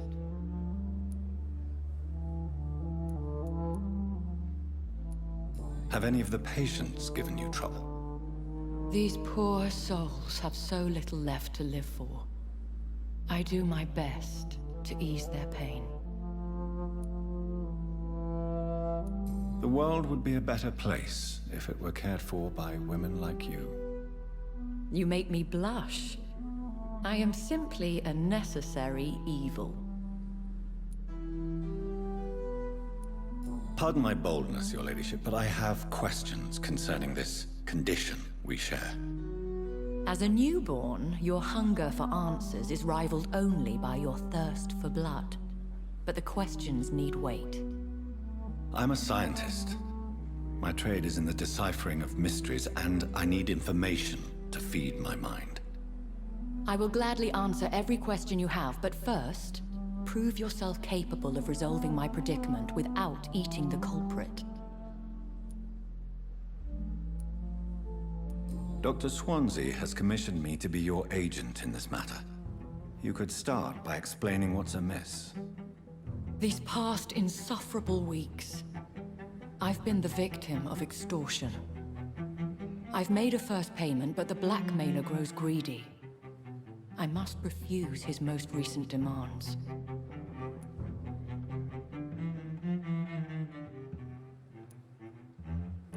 If we're dealing with an ordinary criminal, surely you've the means to deal with it yourself, if I may. As immortal tradition doth dictate, all fangs and hypnotic eyes ablaze, the blood would run like a river. That's what I hope to avoid. Violence has a tendency to spiral out of control. What are your expectations? Please be precise. As the newly appointed surgeon of this hospital, you are in an excellent position to ask innocent questions and deftly learn the identity of my blackmailer. Who would be so foolish as to threaten you? A kindred spirit. Even if it were the case, and I highly doubt it, a vampire would have asked for something more valuable than money. My suspicions lean toward a patient, or their family. Please continue. Every detail is essential. I'm your man. My embarrassment in this matter is eclipsed only by my shame at having put the hospital at risk. The threat from our anonymous scoundrel is clear. A list of dates. My visits coinciding with the dates of suspicious patient deaths due to massive blood loss.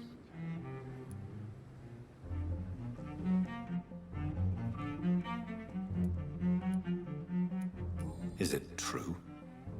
Now aren't you the blunt one?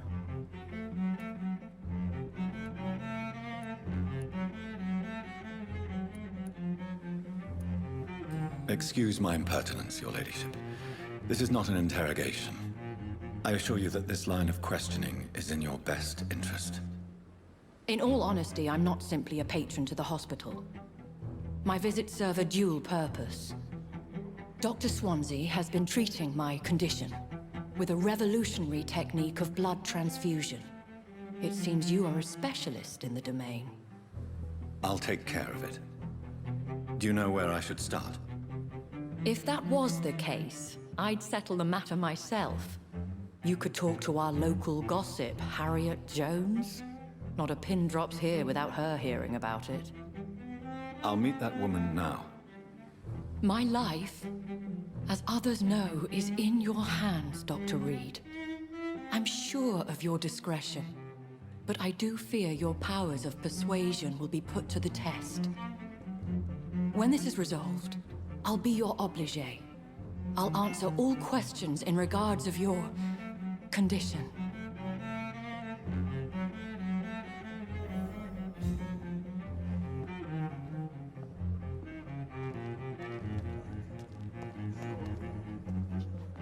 Perhaps I should have considered the offer from that Cadigan fellow. It is now or never.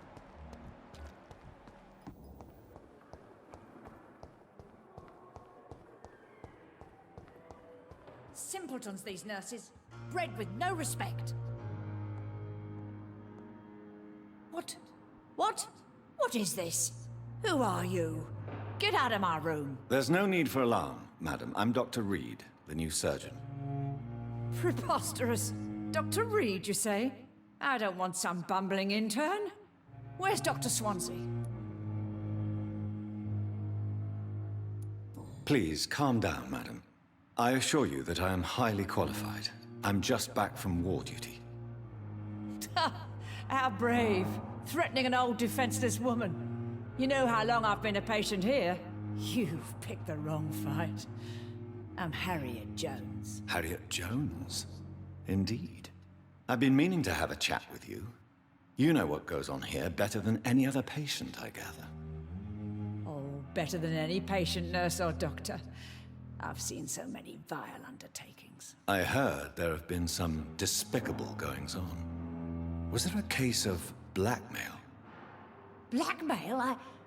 Wait. You're investigating something. This isn't a social call. One of those incompetent cunts slit a poor sod's vein.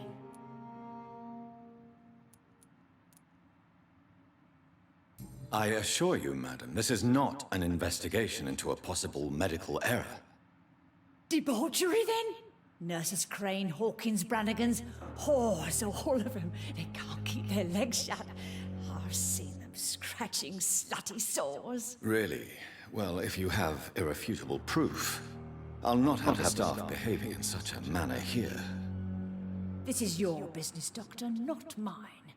But I swear one of the nurses is cavorting with some man on hospital hours. Thank you for your time, Miss Jones. You've given me something to go on. See you on the next round.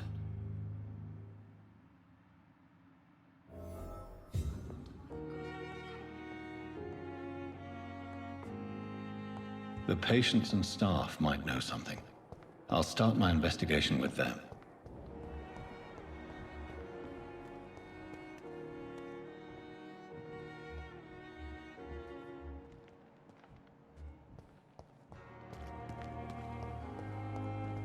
Perhaps I should have considered the offer from that Cadigan fellow. Good evening, sir. So it is true. The famous Dr. Reed has joined us. I can't think of any better news during these terrible times. Do we know each other? Actually, yes. We met once before, at the Rockefeller University in New York. Dr. Tippett, yes, I remember.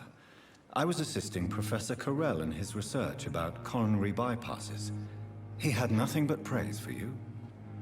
He was also very confident about your future. And look at you now. Eminent surgeon and blood transfusion specialist.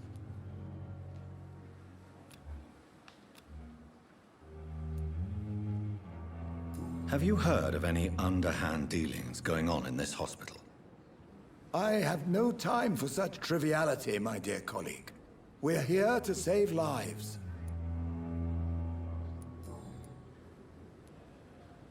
What is the Pembroke Hospital situation? And please, speak freely. This hospital is not exactly the best of London. I'm sure you are used to working in a better environment.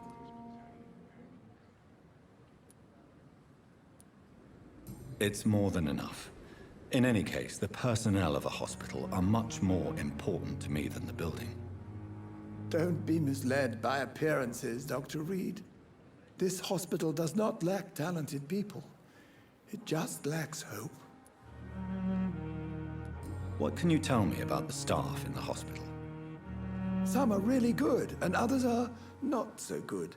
But during this troubled period, there is no time for slander. I prefer to focus on the positive character traits.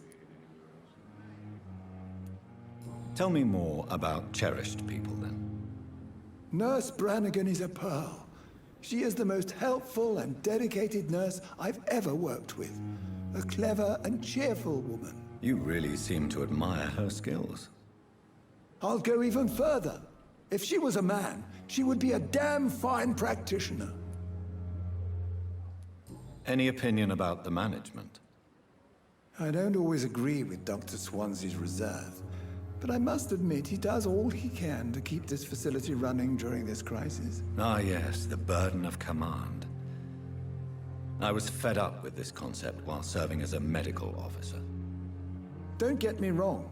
Swansea's a good administrator. I just wish he would get out of his office now and again.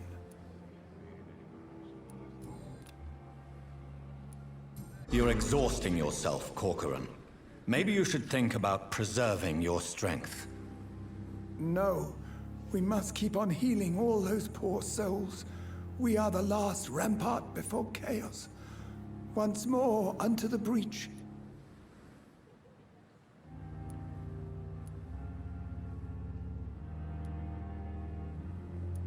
You've nothing to prove, Dr. Tippett, to anybody. And we all praise your experience. Please, have some rest. I am perfectly fine, and I am not too old for this job.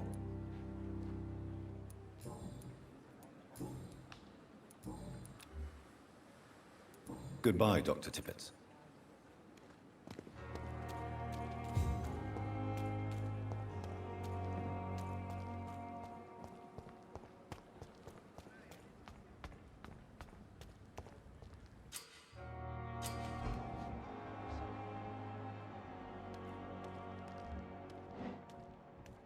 Don't worry, we're safe. You're sure you don't come back with me? Nah, I have to see someone at the hospital. Be careful. You look so bad they may keep you as a patient. Fuck 'em. I don't like hospitals, or doctors. Well then, when you go back to Whitechapel, you may find this useful. What is it? A pass for a free medical exam by the best nurse available. Just read it. I don't read well, but thank you, I guess.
This man has been savagely attacked and dragged to the floor. I can't breathe!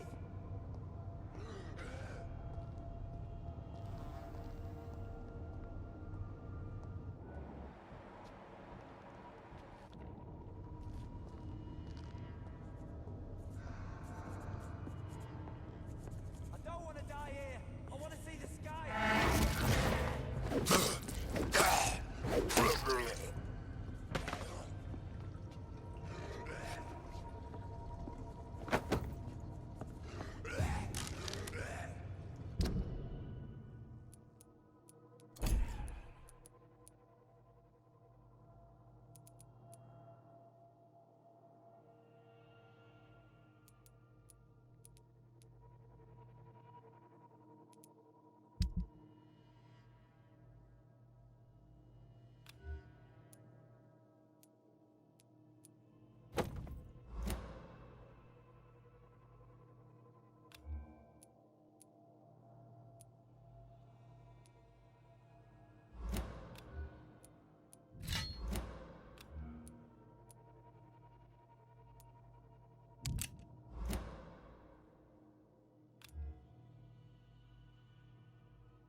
I have this thirst for blood.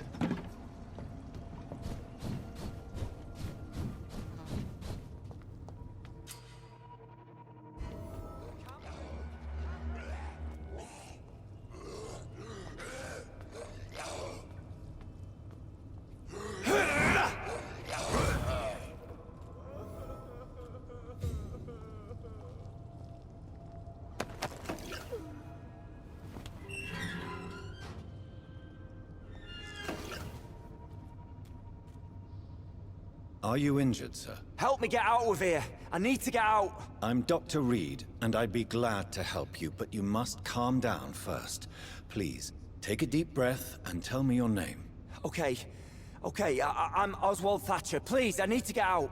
All right, Mr. Thatcher, you're safe now. Do you think you can reach the street by yourself? Yes, I do. Good. Now leave this place and enjoy the cool night air. It's quite invigorating. I'm sure you'll feel better if you do.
What sort of creature is this?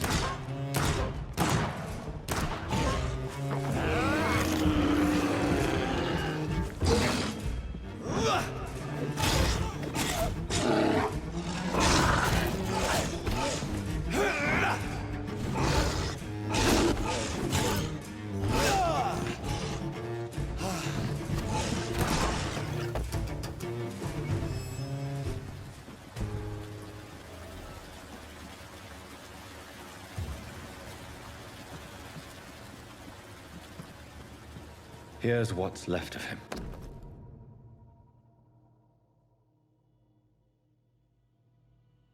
Some voucher for a free checkup in Whitechapel.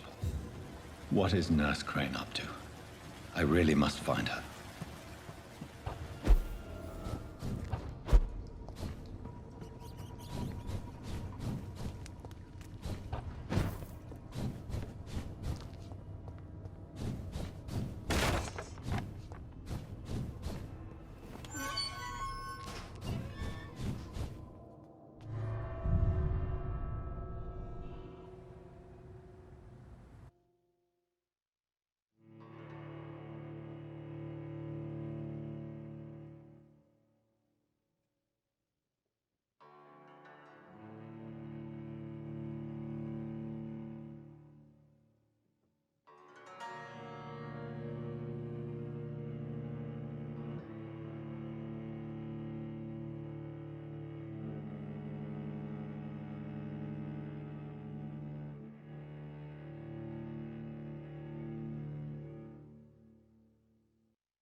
Like this.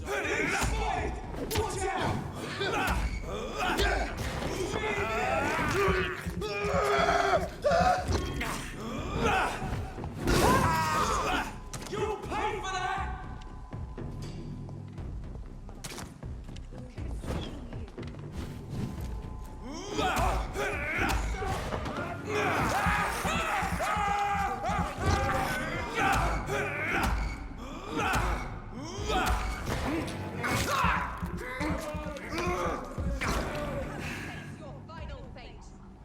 It's locked, all right.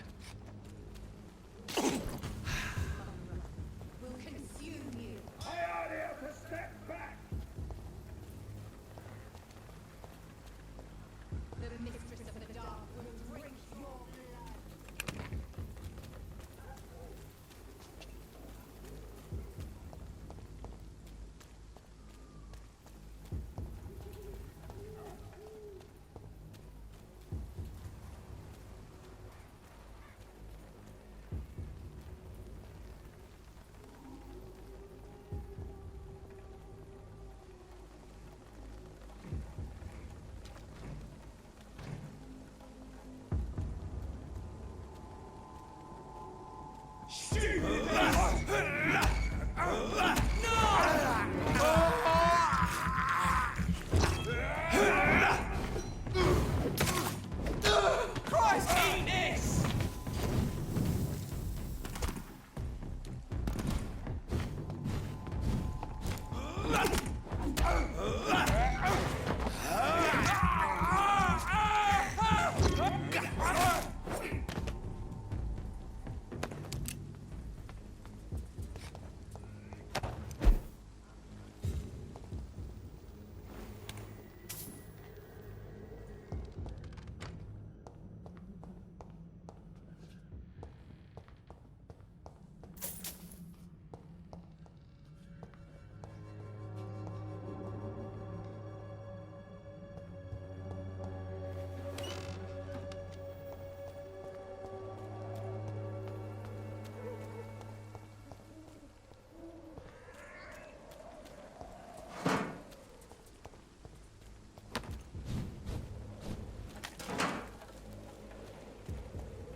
It's locked.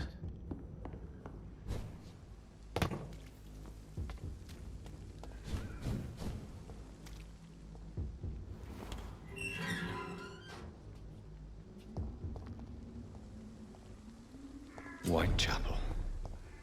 This neighborhood is linked somehow to the kind Lady Ashbury's blackmail. First, let's find this Petrescu fellow.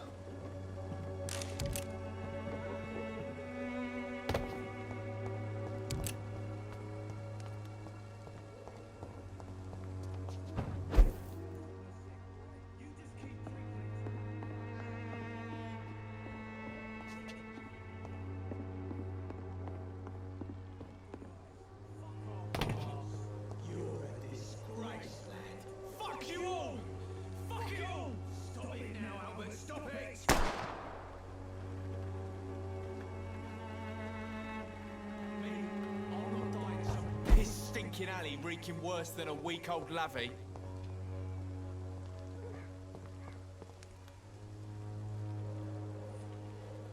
What? Shooting a boy in the middle of a street. Not the best thing to do, wouldn't you say? What? You saw what happened? Who are you? I'm Dr. Reed, and I'd like to ask you a few questions, if you promise me to set your gun aside. No. Look, I'm not a violent man. I'm Benjamin Palmer, doctor. And no one can help me. Not even you. Me? I'll not die in some piss-stinking alley reeking worse than a week-old lavvy. Do you know Nurse Dorothy Crane from the Pembroke Hospital? Have you heard anything? It's funny, I've been searching for her too. I need some pills. But the woman is a phantom, if you ask me. Really? And why is that? Word is she ain't real. She's a cover for some doctor who runs an illegal dispensary for migrants.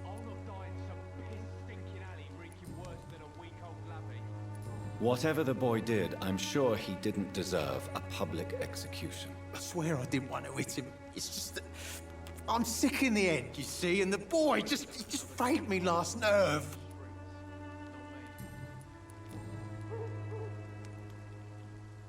What can you tell me about this place? Nothing to say, really.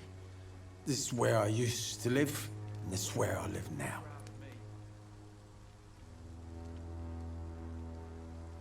You mean you used to have a better life? Yeah, I had a wife, a home, and a job. I even used to have a name. Now I'm just Ben. Ben the Tramp. You don't have anywhere to go? No family that would welcome you? Not since the death of my wife, Albert's mother. She was sick, you see. Long before the flu and all this shit. Perhaps you could focus for a moment and tell me your troubles. I'm sick, broke, and my son just stole my pills. Everything's coming up roses. I have found a very interesting letter. Your son planned to prove his worth to the gang by stealing your medicine. Oh, I see. So the little bugger thought he could use his dad to build a reputation. The gang's recruiter was dead when I found him. Perhaps you should take better care of your son. I love my Albert, sir. Believe me. It's just... well, I'm an arsehole, I suppose. Anyway, thanks for the letter. This is for your trouble.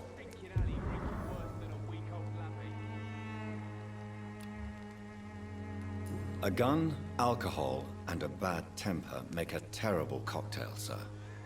Goodbye for now. I won't end up another drunk arsehole littering the streets. Not me. Are you all right? The bastard hit the wall next to me. I don't even know if he meant to miss. If you've been hurt, I can help you. I'm a doctor. Name's Albert. Remember it. Now bugger off. Do you know Nurse Dorothy Crane from the Pembroke Hospital? If you know anything about her, I'd appreciate it. Never heard of her. She's pretty, I'll keep an eye out.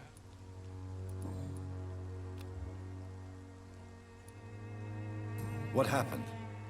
Did you really steal that man's medication? Hey, I didn't do anything, it ain't me.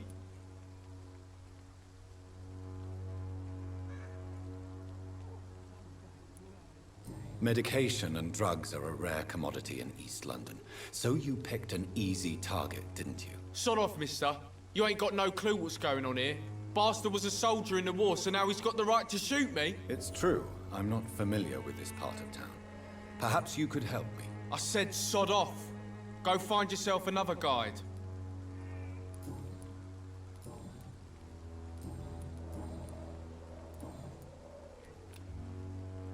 Do you need assistance? Please. Feeling tired these days. There you go. Let's hope nobody steals it from you. Very funny.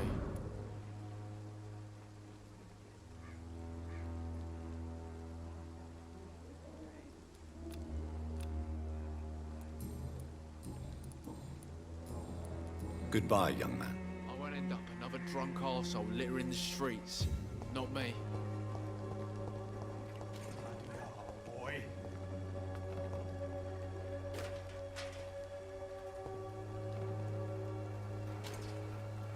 Good evening, miss. Good evening, sir. Are you interested in a miraculous cure for this unknown and deadly epidemic? Actually, I am. Then you have come to the right place. The famous Swanborough cordial is all you need to help keep you in perfect health. Oh, really? Why didn't I hear about it during my studies? I'm Jonathan Reed, by the way. Dr. Jonathan Reed. Ah, my brother has spoken of your research, sir. I'm Loretta Swanborough, and it's always a pleasure to meet a fellow healer.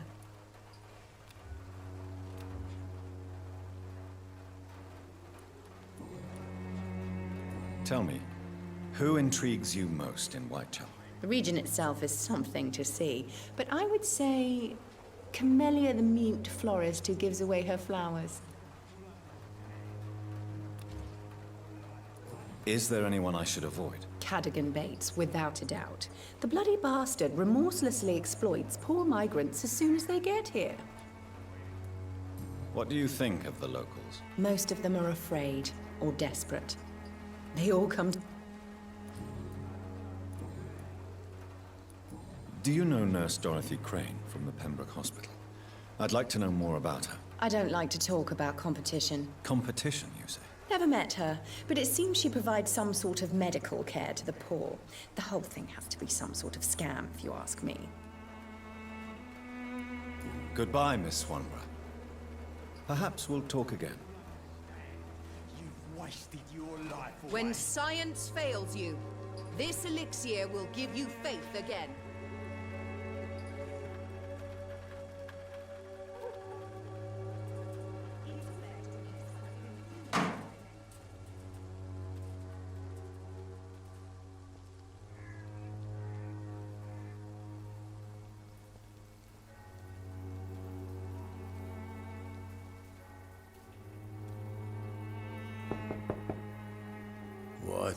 What do you want?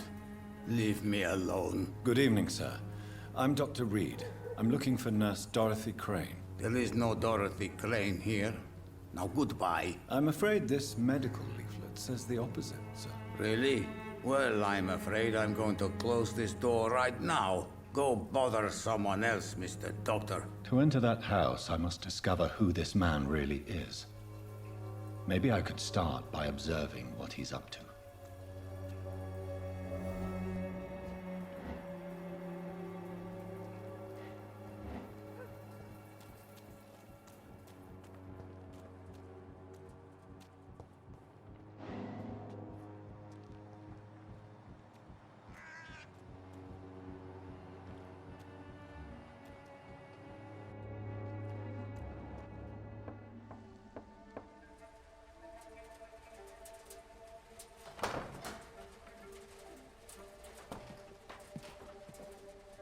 A strange man was at the door with a pass for our medical facility. I refused him entry. Darius, how could you know he didn't need our help? His clothes were too finely tailored to be for Whitechapel. Perhaps just a friend of that stray poet who is always about. Richard Nethercott? No, not of the same cloth, this man. I suspect some machination from that journalist. Clayton Darby. Is he still asking questions? Yes. I saw him drifting around St. Mary's Church. I swear he is tracking me just downwind.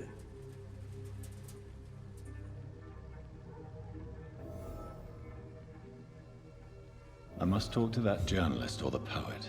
They must know about Darius. Nearby the church they just mentioned.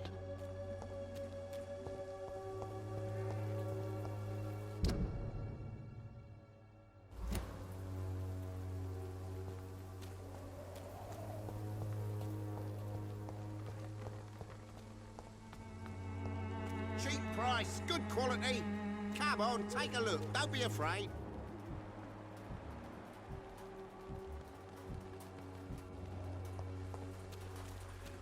You are blinded by your false faith, imprisoned by your daily routine.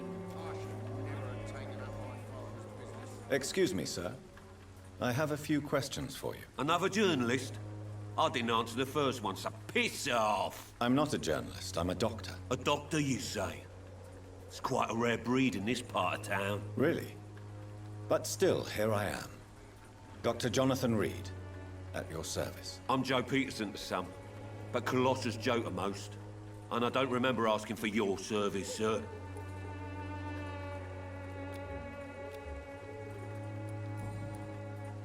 May I ask what you do around here? I do whatever I want, and sometimes even more. Now sod off. According to you, physicians are scarce in this part of town. Why is that? Not familiar with this neighborhood, are you? I guess your fancy colleagues are too afraid of being stabbed in the back. This part of town does have quite a reputation. Would you say it's justified? Totally. Look at me, for instance. I always look my opponent in the eye before knocking him out.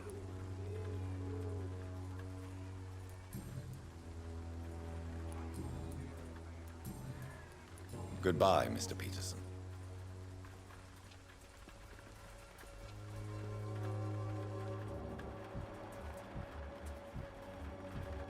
Joe, please, I don't have your money. Come on, Barrick. Soon. Forgive my interruption. Do not apologize, my son. Father Tobias Whitaker is always happy to teach mortals about the incoming Armageddon. I am Dr. Jonathan Reed, and I just have a few questions. A scientist? You are much more lost than I thought, my son.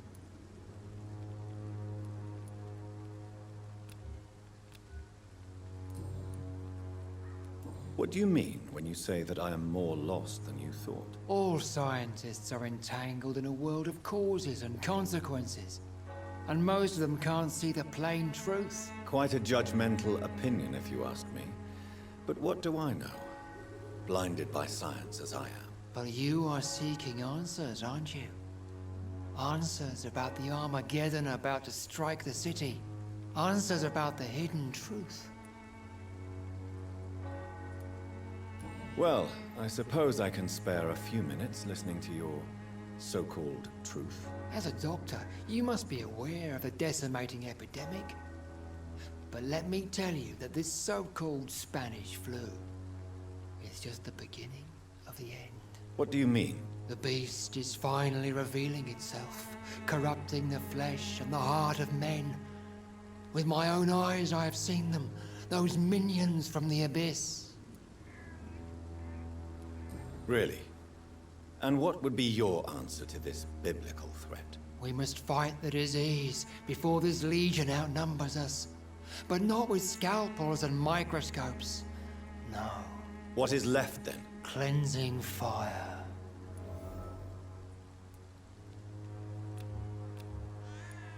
Tell me, Tobias, what exactly is your plan concerning the cleansing of this city? God will recognize his own. More than once this city has risen from the ashes, hardened and purified by the flames.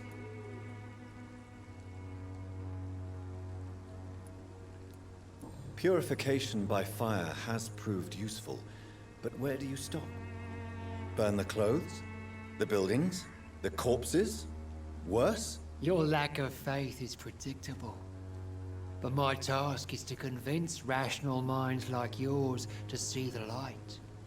This is God's will. You're mad and dangerous. You're nothing but a soulless butcher. A small-time Torquemada. The Savonarola of Whitechapel. My son, if you think salvation is a free gift, go listen to the lies of that pompous fool, Joseph. Joseph, a fool? Vicar Larrabee of St. Mary's Church. While he continues preaching his fraudulent redemption, more and more people die in the streets.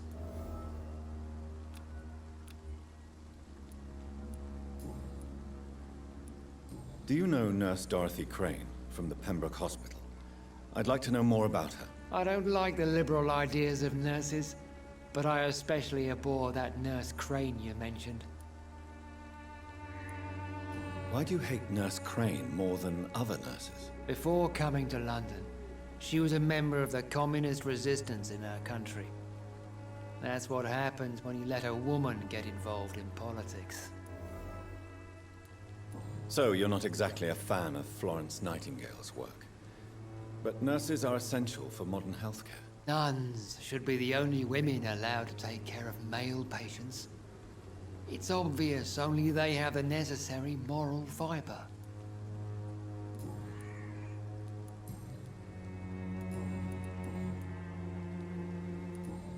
I have heard enough for tonight. Goodbye.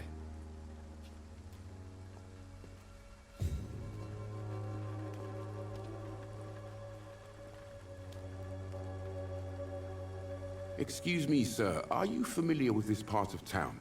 Name's Clayton Darby, reporter. Sorry, I'm new to Whitechapel. But perhaps you could help me since you're a journalist. My name is Jonathan Reed. Dr. Reed, the famous surgeon. I'll gladly help if I'm able, sir.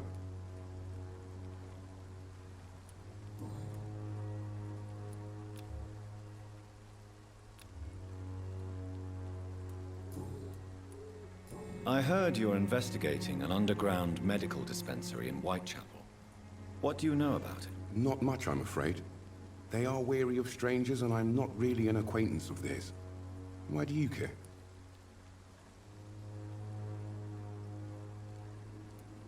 I'm a doctor, Mr. Darby.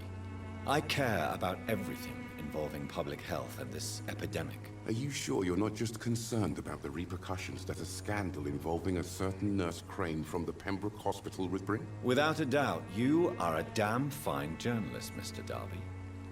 What do you know of her accomplice, a man named Darius? I don't know much about the man. He's very cautious, never goes out, doesn't seem to have any friends or family. He never goes out? No. A few days ago, he unexpectedly did. I followed him, but it was just a ruse to keep me away from his house. Really? How do you know? He went to the nearest mailbox, but just before posting his letter, he ripped it up and threw it away. He has no relatives at all? No, except for that strange man, a poet named Richard Nethercott, who sometimes comes by. Darius would never let him in. Where can I find this Mr. Nethercott? He spends most of his time lurking around Whitechapel, talking to himself or declaring verses. These days, you can usually find him behind the church.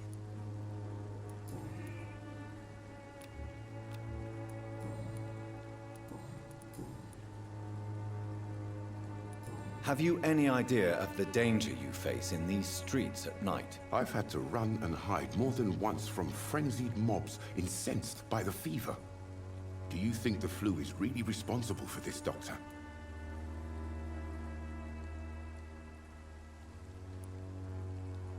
That science is unable to explain the facts doesn't mean there is no rational explanation. I confess, I share your point of view, Doctor. Why are the newspapers keeping silent about the Spanish influenza? It's as though none of you care. There's a war going on. People shouldn't be demoralized by news of deadly diseases. It's a disgrace. People are left to die alone. No one is properly informed of the risks. These are bad times indeed. So much for the glorious British Empire. What is a journalist doing in this borough after sunset? He goes where none of his colleagues would dare to go, to inform the country. So you risk your life to reveal the truth. I saw many reporters do the same during the war. Whitechapel is the crucible of so many untold stories and tragedies. I want people to know them. That's quite honorable of you. But is the public interested? Not at all, sir. And that's why I'm an independent journalist, hoping to sell some stories.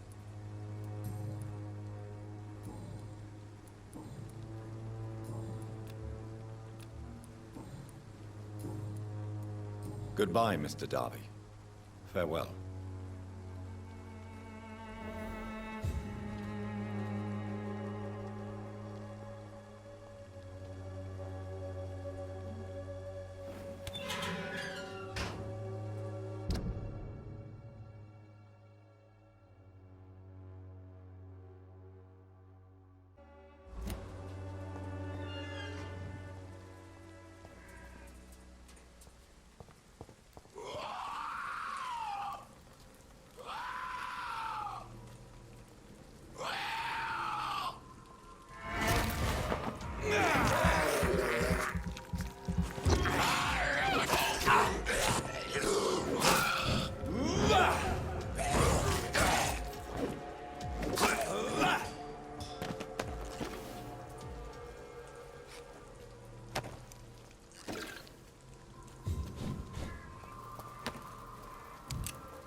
Good evening, sir. I'm Dr. Reed. I would like to ask you a few questions. Please be my guest. Although I may not be the best informant regarding this part of town, my words speak about that which the eyes cannot see. Really? Are you an artist of some kind? I'm a poet, sir. Richard Nethercott, at your service. May I ask you a few questions about the district? Extraordinary part of town, is it not? I'll be glad to help you, if I can. I'm looking for Dorothy Crane, a nurse who lives in this vicinity. Dorothy Crane. Oh, I love the name. The Crane of Whitechapel. Sounds very mysterious. But, sorry, no, never heard of her. What can you tell me about an old man called Darius? Darius Petrescu? Yes, I know him. At first, I thought he was only a small publisher. I invited him to publish my work, but his reaction was pretty clear. Not interested in your talent? Darius is an old political activist who takes delight in printing tracts and lampoons. Those communist activities only require mediocre writing skills.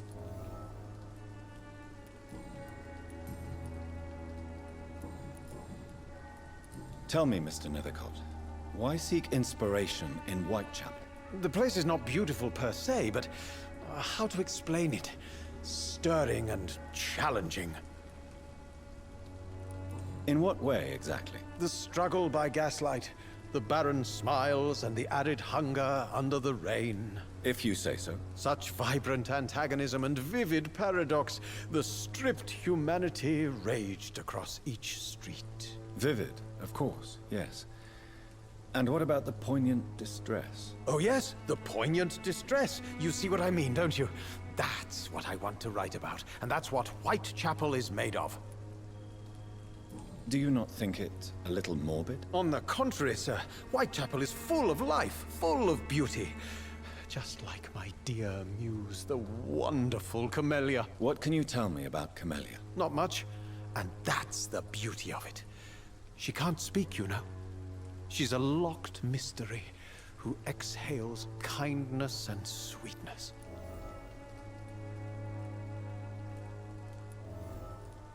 Perhaps you're just afraid to find out the truth about your muse. One day, perhaps, I'll ask her to come with me. But will she still be my wild flower of Whitechapel if she moves uptown? And have you ever tried to learn more about her? Where she lives? How she survives? Whom she may know? Maybe I prefer she remains an enigma. Reality can be so dull, don't you think?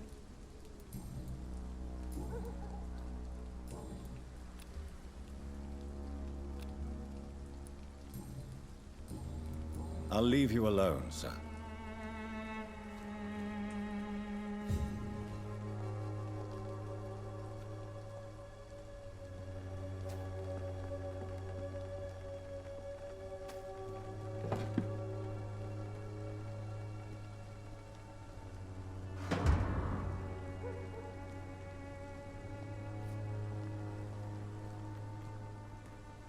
Morbidity can breathe its own beauty and grace.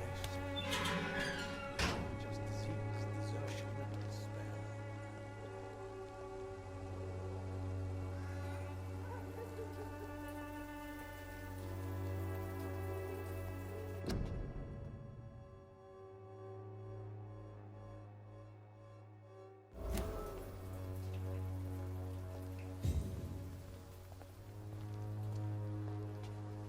Good evening, miss.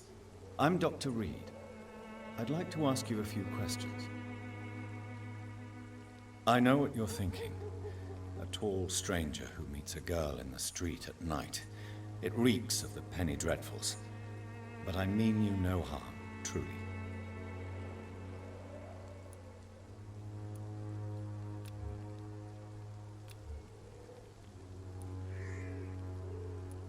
I know you understand what I'm saying. Your silence has nothing to do with you being mute, does it? Tell me about Richard Nithercott. I understand he is quite fond of you, Camellia. Camellia, I know you work for Dorothy Crane. Please tell me about her secret dispensary. A stubborn and mute comrade. Nurse Crane and Darius Petrescu have been clever.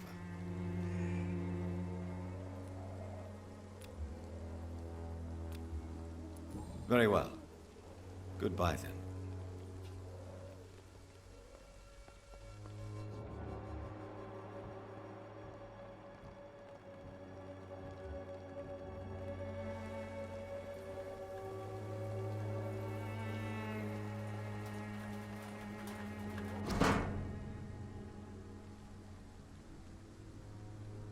The content of Darius' letter to his children could give me more leverage to enter. Darius is a bit less of a mystery now. It should not be that difficult to incite him to let me in.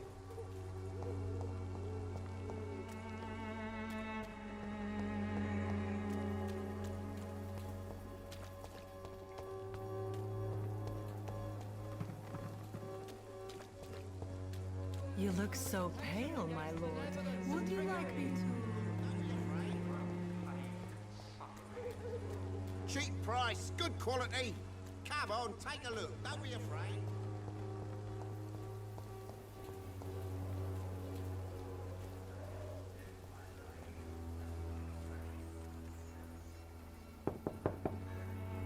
Mr. Petrescu, just 1 minute, please. You again?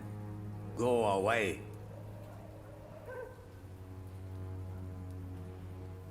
Sir, wait. Stop this nonsense. I know Nurse Crane is here. Shall we speak man to man, you and I? All right. Speak up. Don't you see we're on the same side? We fight to help the poor, sick, and abandoned. I'm nothing like you, Mr. Doctor. Yes, you are. You too believe in providing medical care without charge. You know what we have to sacrifice to make the world a better place. I have to admit your words have conviction. All right, I'll let you see Dorothea. Don't make me regret this, though.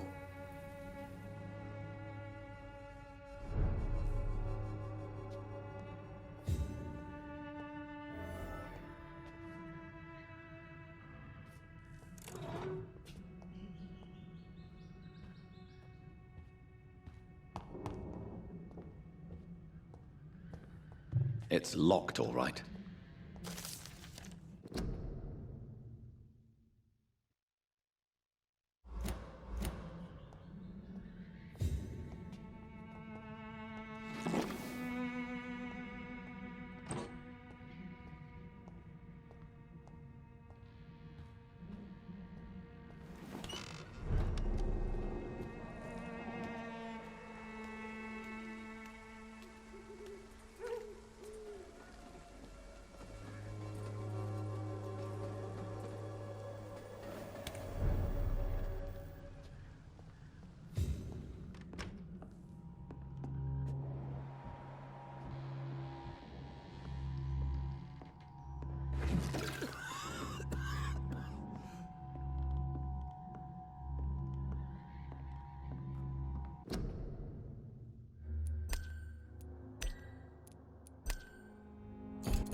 Razvan, can you hear my voice?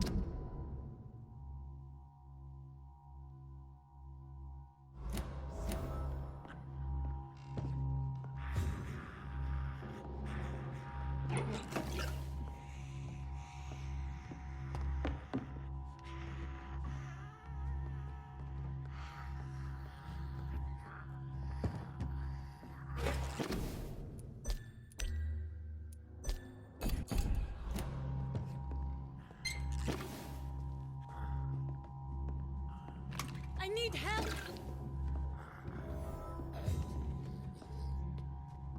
What do we have here, nurse? Patient Razvan Vasily. High fever running on 3 days.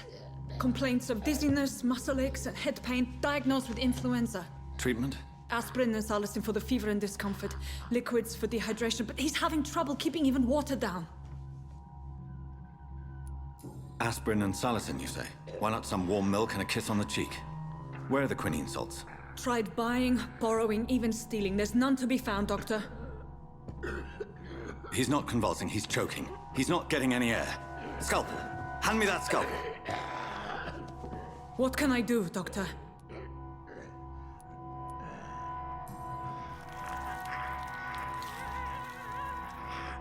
I need to perform a tracheostomy. Short pipe. That rubber tube will do. We're going to cut a passage for air through the neck. Yes, Doctor. He's breathing again, but he's coughing up blood. Internal hemorrhaging. I need to make another incision into the chest cavity to drain the fluids from the lung. Prepare another tube. A thoracostomy? Doctor, we've nothing to fight the infection. We need an aseptic environment. Right then, Nurse Crane. What do you suggest we do? I've no idea. I'm not the doctor. Time is of the essence. We need to perform a thoracic drain. Yes, Doctor.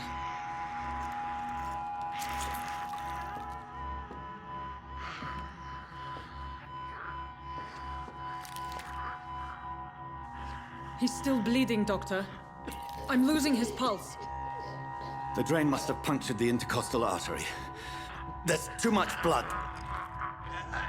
Are you all right, Doctor? I can't see.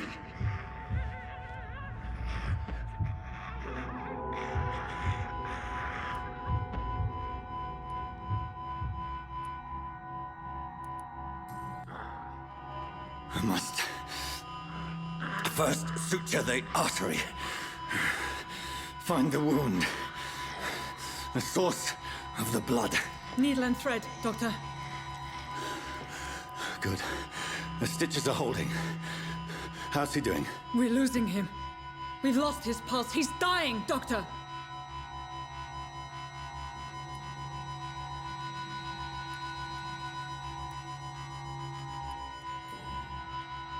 Cardiac massage, now. Cardiac... What? Are you making this up as you go along?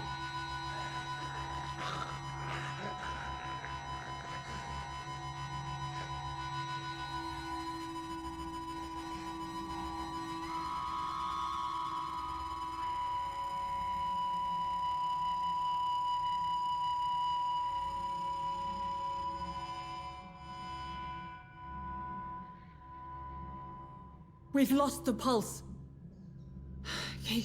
He's gone, Doctor. Nurse, we did everything we could. Truly? Everything you could. Is that how you'll report this in your log? Is this how the war went? Piling up one poor corpse beside the next? This was not an influenza-induced seizure. I've never seen symptoms like these on the continent. Neither have I. But the previous symptoms leading up to this attack were the same, indistinguishable from the epidemic. No. There was something more vile in these reactions. Something primitive. There have been numerous reports of mental breakdowns caused by the fever that accompanies the flu itself, Doctor. Yes, but...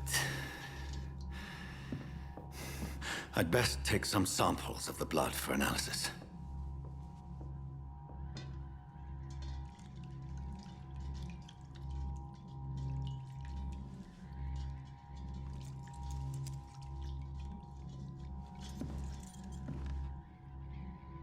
I doubt you're here to test my bedside manners.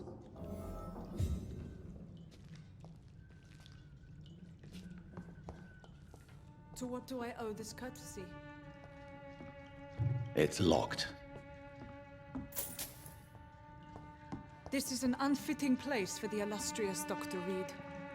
I suspect it was more than intuition alone that led you to us. So, how might I be of service, Dr. Reed?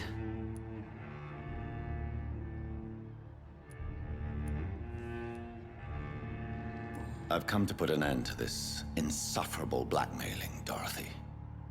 Doctor, you think your warnings scare me? I've stolen and plied, blackmailed and lied, but what else am I to do? I'm all these people have.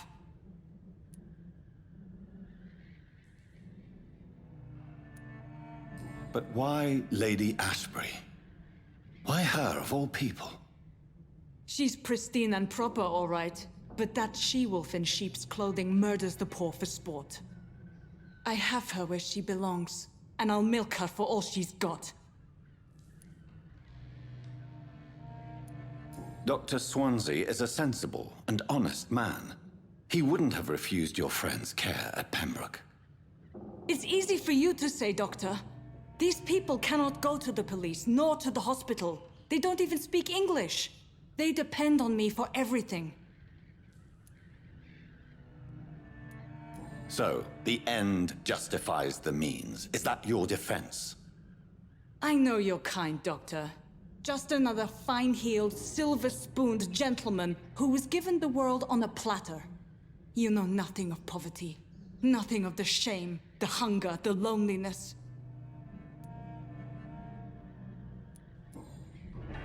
You've convinced me of the sincerity of your actions and their noble justifications. But all the same, blackmail is a crime, and it will stop, Nurse Crane. So, are you going to turn me over to the authorities?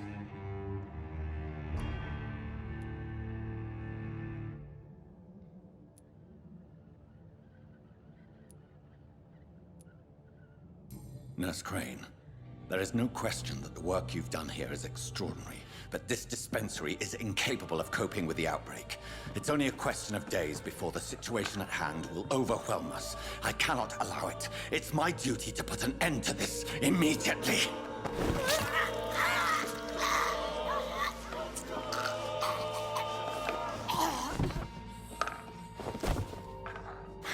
I'm not ashamed. I did what was right. For in the end, I saved lives and you took them. But we had so much in common, Doctor. Don't you see that?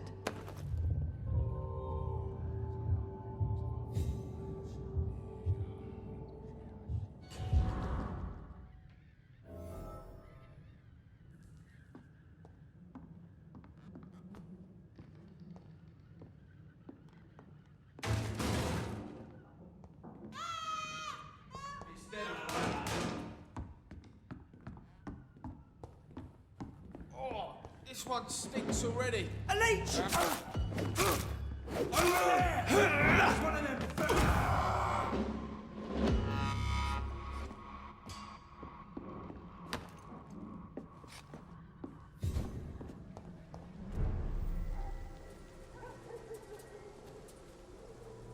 Get your weapons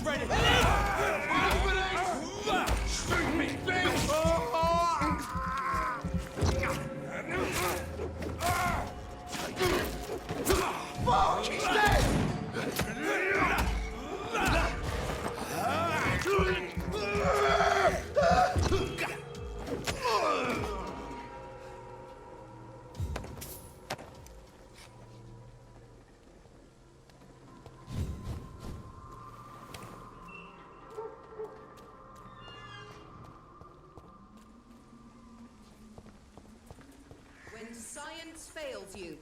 This elixir will give you faith again. Stealing drugs from the sick and suffering.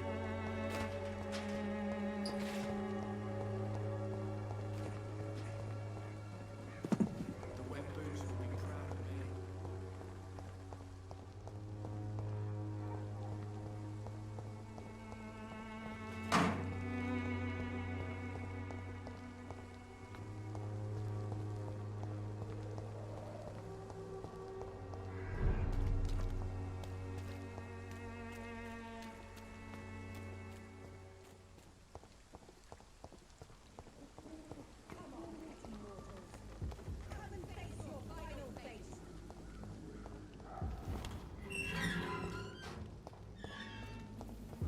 Human blood. Whoever left these marks did so deliberately.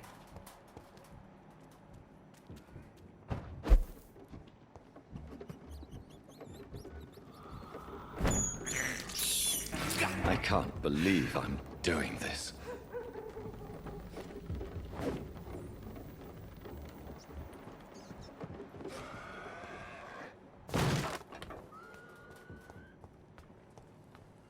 Kill him, boys! Crush the leech point!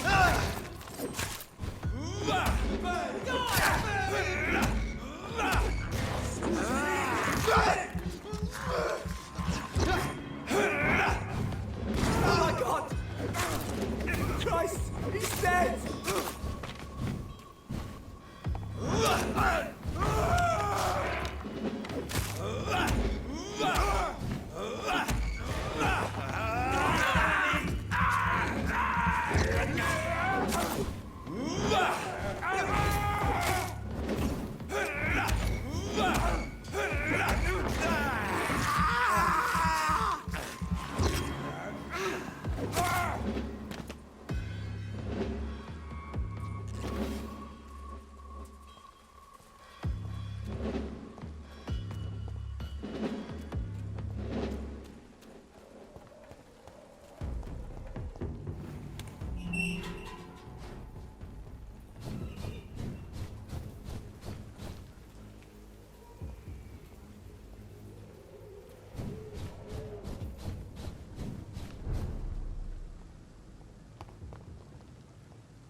Another night with the glorious battalion of Pembroke.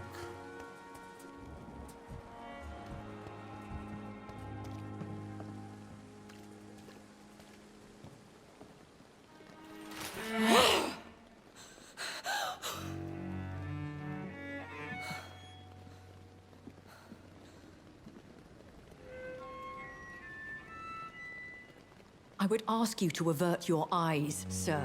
Or did you not know it was rude to stare? I knew it. Speak up, Dr. Reed. I like a man who speaks his mind.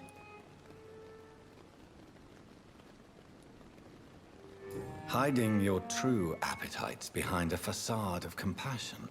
Bravo. Very clever indeed. Spare me your sarcasm, Jonathan. You are but newly born in this world.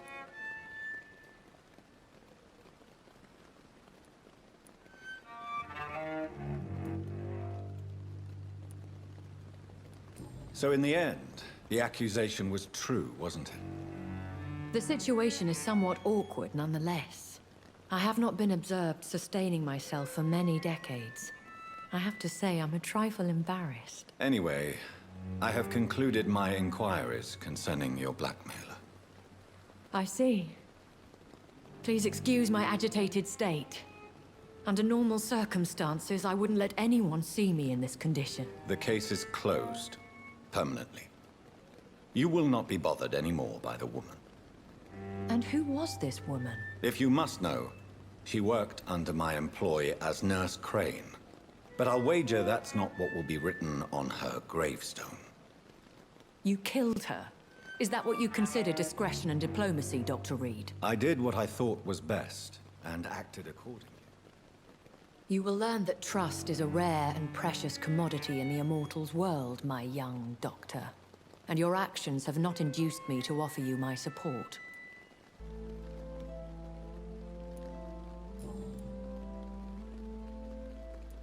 Why does Dr. Swansea allow you to feed on the patients of the hospital? Dr. Swansea is a good and compassionate man. He is trying to find a solution for our hunger. Until that happens, he is clever enough to understand that I only feed upon the dying. And no one suspected you of the murders? As you well know, suspicion has recently fallen on me of killing for pleasure. But you have my word, Jonathan. I take no pleasure in taking a life. What do you know about this Brotherhood of St. Paul's Stole? The Brotherhood is well known amongst London vampire society. As long as our kind is discreet, and as long as they do not interfere, we have come to a mutual understanding. I know this is beyond the pale, but may I inquire your age? Really? And I thought you were gentlemen. If you must know, I'm 27. I've been 27 for a long time now, and 27 I shall remain. And who bestowed upon you this eternal youth? My maker. He left this isle a long time ago. Very well. But I believe there is more to this than you are saying. A lady has to have some secrets. Why did you save me in the canning factory? I could hardly stand by and watch such a promising young blood as yourself be torn to shreds by some gutter skull. What type of vampire is a skull? Not a true vampire. The deformed offspring of lesser vampires. It is a shame these creatures run wild, slaves to their baser instincts. William Bishop wasn't the vampire that created me, then?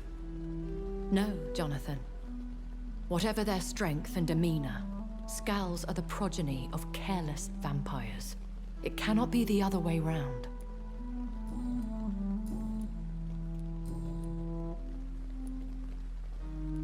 I've been hearing a voice talking in my head. Is this some kind of insanity? It feels like the voice of the vampire that created me.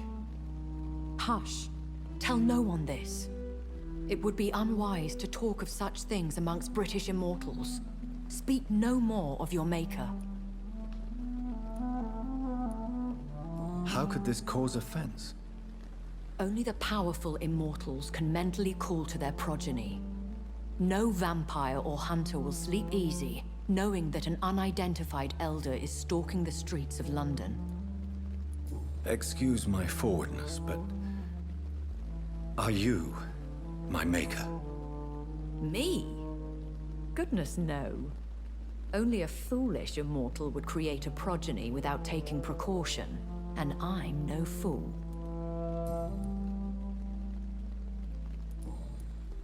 I bid you farewell, for now, my lady.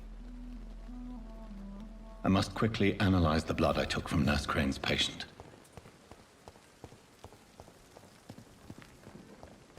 And I thought last summer's epidemic was difficult. What's Pembroke nowadays? With you at our side, Dr. Reed, I know that Pembroke will prevail.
Razvan Vasily was infected by Spanish flu, but also has the highly unstable blood of the Scowls.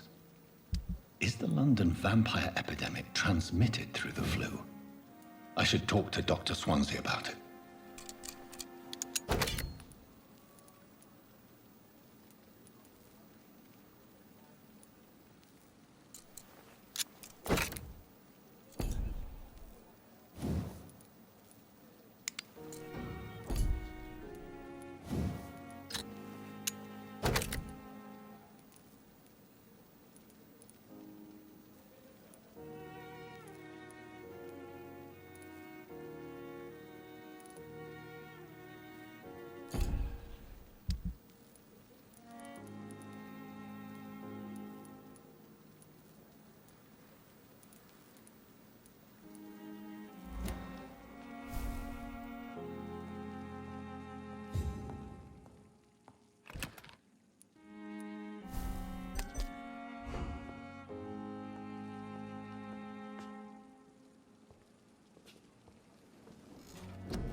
Evening, Edgar.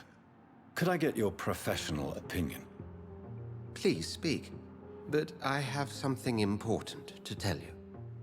This strain of flu, it's very different from the one I saw in Europe. It's downright peculiar. Really? What makes you say that?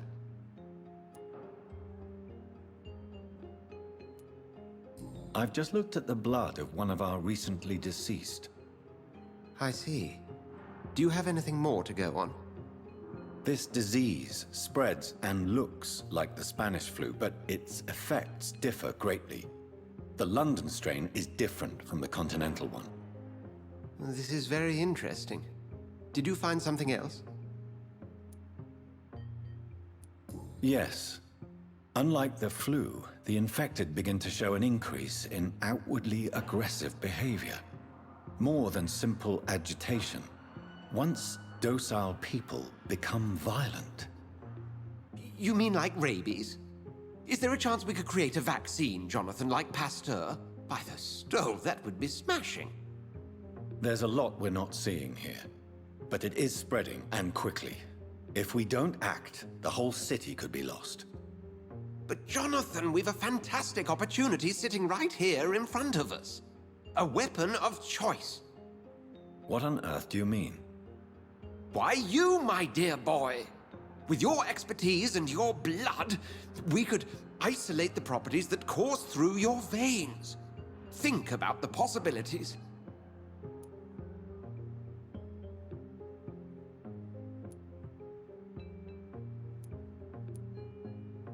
I admit it did occur to me. Blood seems to be the common factor in all of this. I totally agree. We're in uncharted territory here. Maybe it's just wishful thinking, but imagine the possibilities. We'll discuss this more later. Thank you for your time. No, thank you, Jonathan. But as I said, I needed to talk to you. I have some rather bad news. Yes? I'm afraid it's your sister. My sister? She's to be buried this evening at Whitechapel Cemetery. Your mother published the obituary this morning. I see. I'm sorry, Jonathan. Please accept my condolences.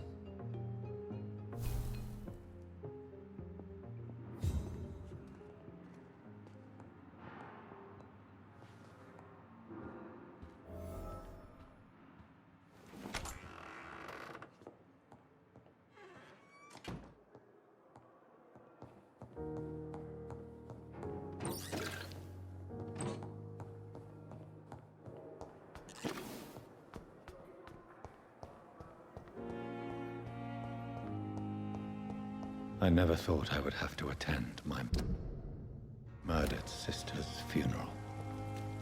Mary, I can't forgive myself. I'll find the truth about what happened to us. I swear.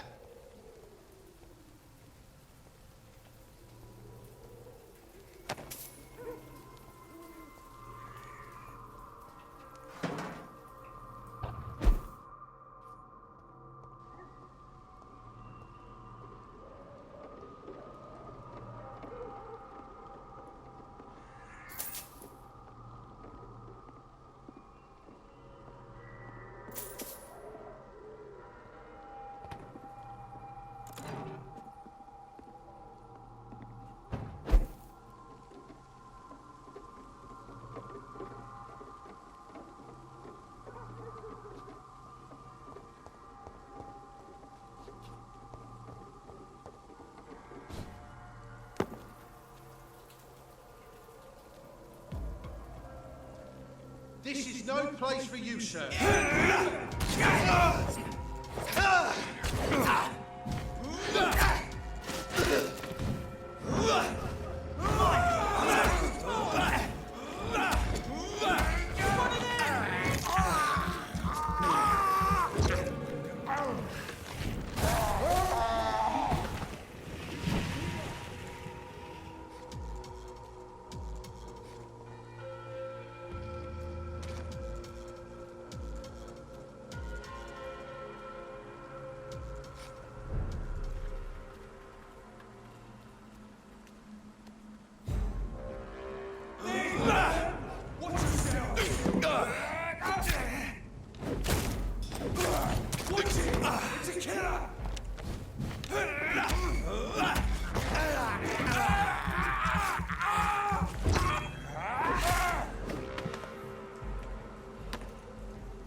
dear sister. I don't know if I have the strength.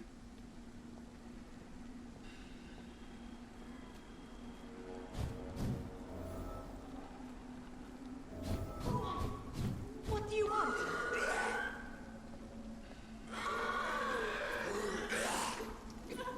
Somebody help!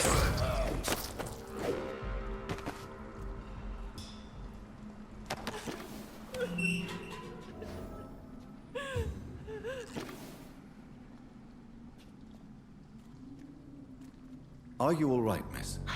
I don't know. Who were those people? They wanted to kill me. Why? They've lost their minds in the epidemic. They won't come back for now. You seem to know a lot about them, sir. I'm Dr. Jonathan Reed. I'm investigating this disease. I am Xiaoxun. Thank you so much for helping me, Mr. Reed. I must go to the cemetery now. Goodbye.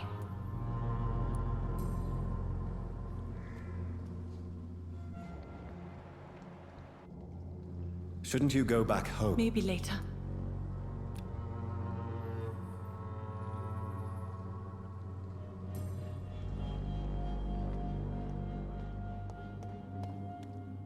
It's locked, all right.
Since I can't reveal myself to my mother now, I must find a discreet spot to attend the ceremony.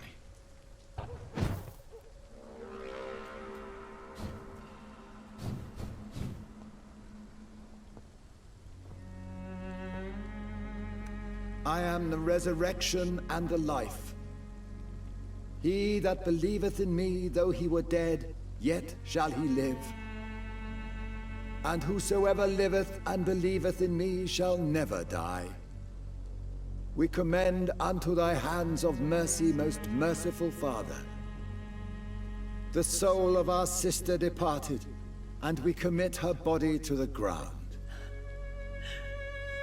Earth to earth, ashes to ashes, dust to dust.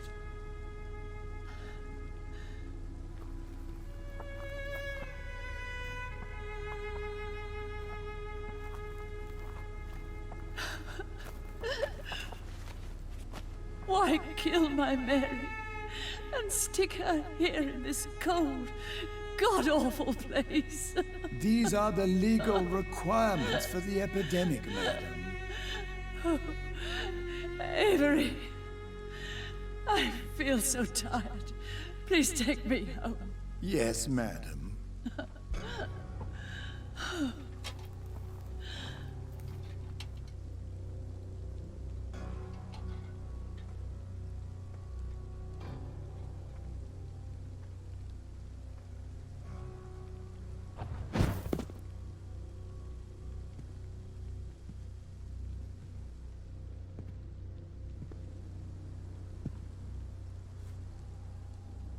Mary. What have I done?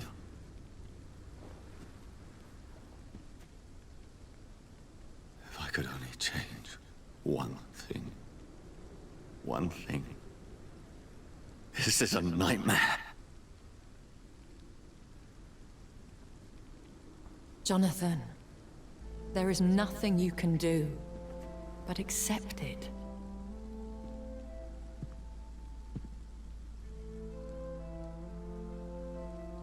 What brings you here? I thought you could use the company. I am so sorry for your loss, Jonathan.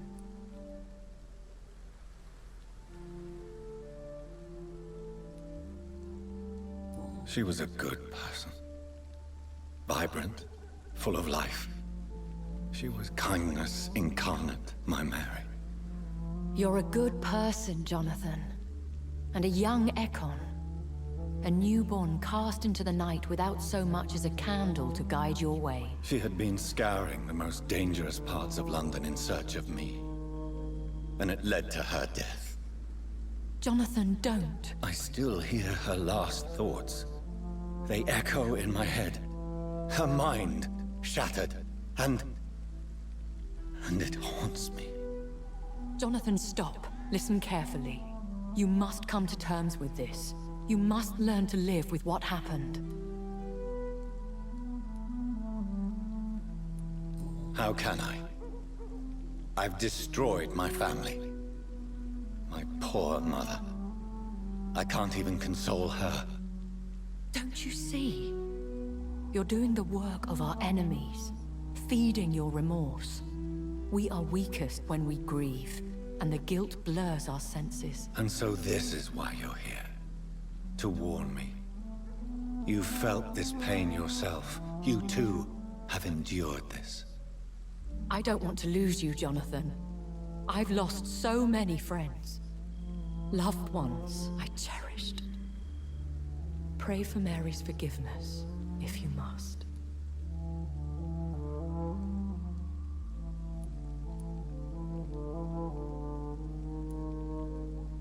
You may be right. Of course.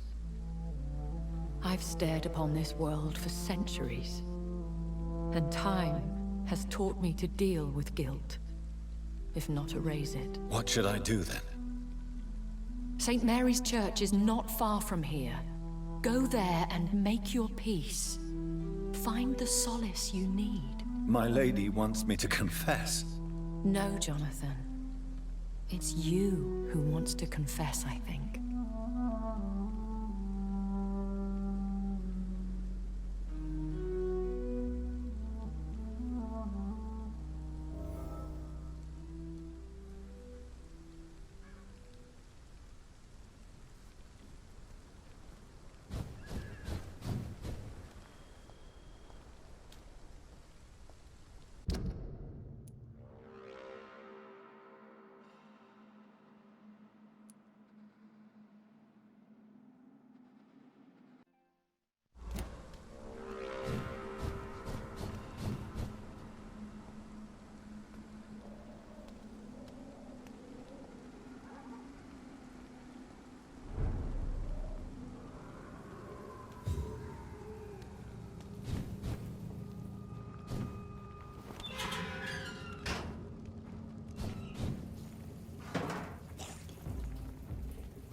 Hello, sir. Sorry to disturb you at this hour. I'm a doctor inquiring about the epidemic. May I come in? A doctor, you say? No, thank you. All right. I shan't insist. Goodbye for now, sir.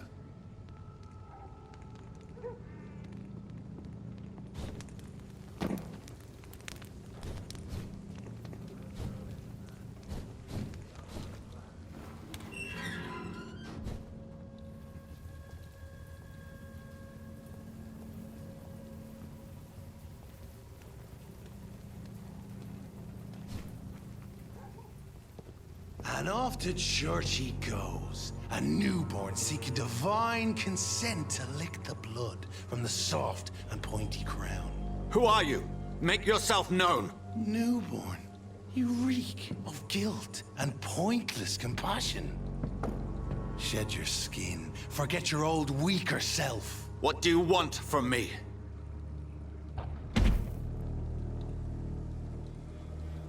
Ascalon does not approve of lone wolves who bring unwanted eyes to our pastures. So your name is Ascalon? Ascalon's will is vampire law. Learn them, abide by them, or I shall return as your judge and jury.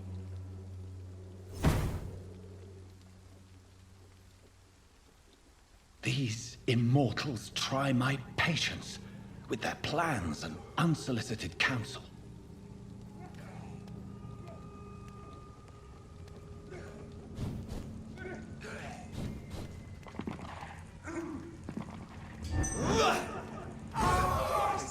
He's dead! Not a safe place right now, sir.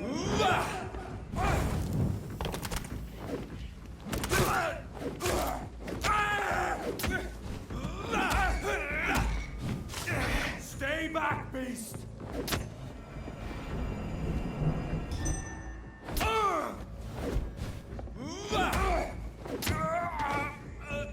This man stunned me with his faith.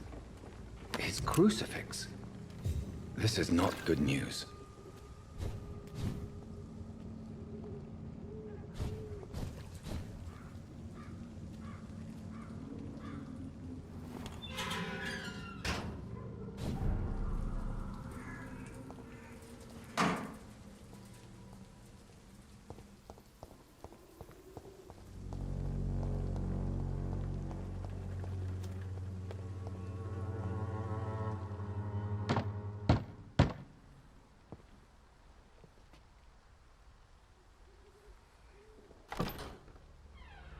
Yes?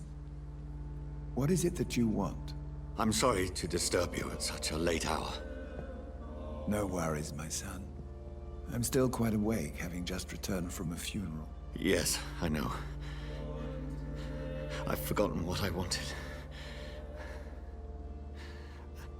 I don't know.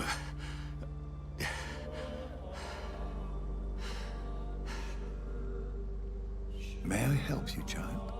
You seem somewhat perturbed. I haven't the strength to cross the threshold. I wish to pray, to cleanse my soul. The church is shut by order of the bishop. But I'm still the vicar of St. Mary's, if that is any use to you, my son.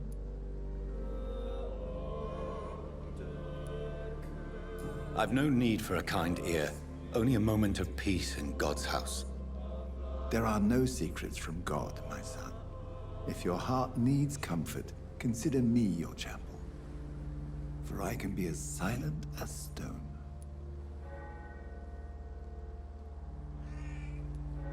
I've words for one departed. They're not for living ears to hear. Your eyes burn with rage, yet I see the pain that lies beyond. I am here to lighten the burden of all God's creatures. Whatever you tell me is between us and the Lord. Very well, priest, as you seem quite adamant. Open your heart, my son. Tell me what burdens you. With whom do you wish to speak?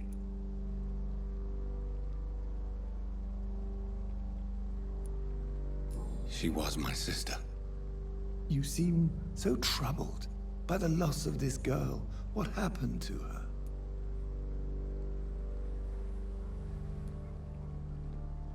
She was murdered. I see. And how are you feeling, my son?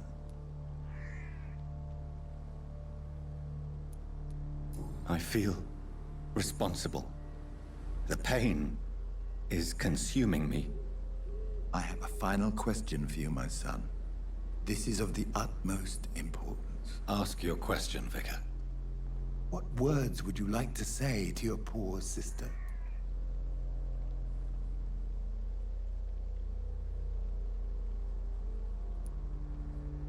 I killed you. There's no excuse. My dear Mary, forgive me. You have been heard, my son, and your burden will lighten if your words are sincere. Go in peace now, and live your life in the way she would have wanted.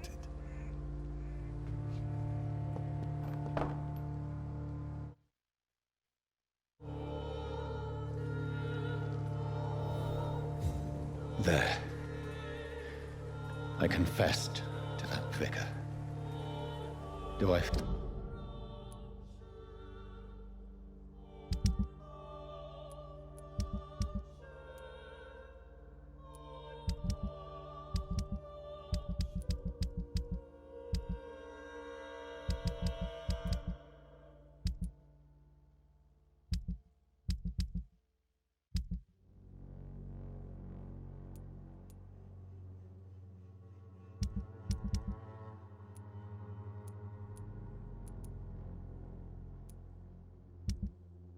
Feel better? Only time will tell.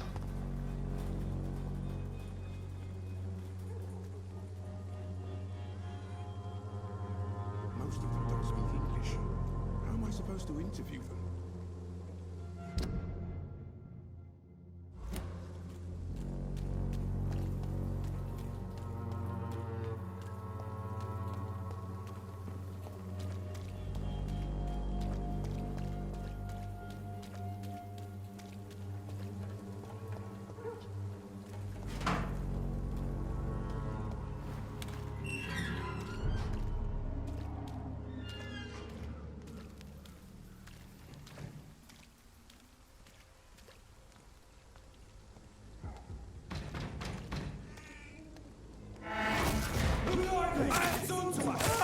He's done for!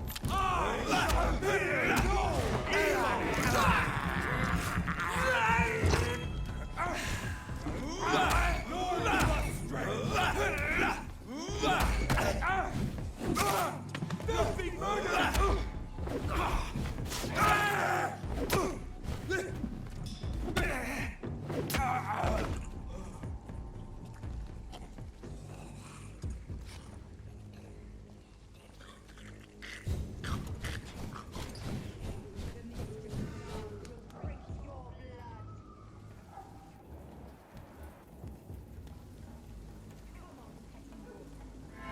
Die, vermin!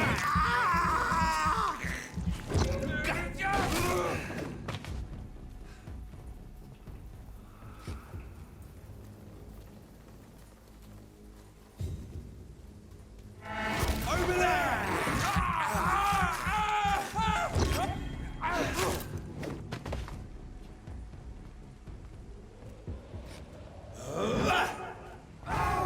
Over there!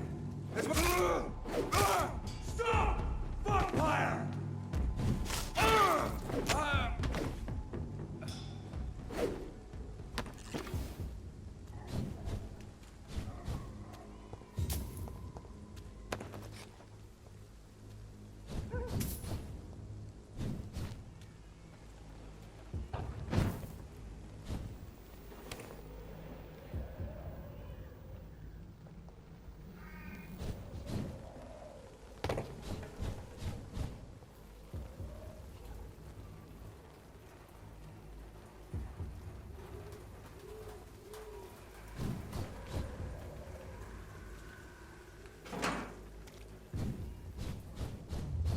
Remorse and pain are precious when binding you to the earth. You. I remember you.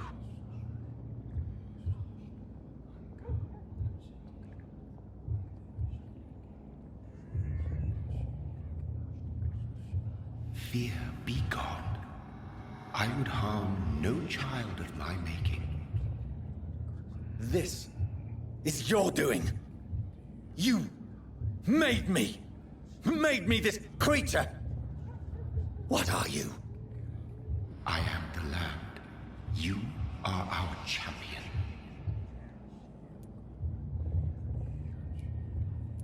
You selected me. Chose me. As shall my children yet to come. What is it you seek? This age is sickly. An ancient poison, an older rage, brewed in a cauldron newly forged. This has something to do with the epidemic. Seek truth, my champion. Defeat the serpent of knowing with iron spur.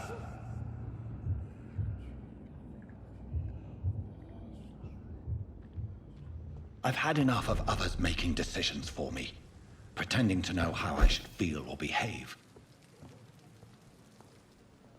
So the vampire who made me is some sort of disembodied entity? Or was he just projecting this vision in my mind? Maybe Edgar can help me with this one.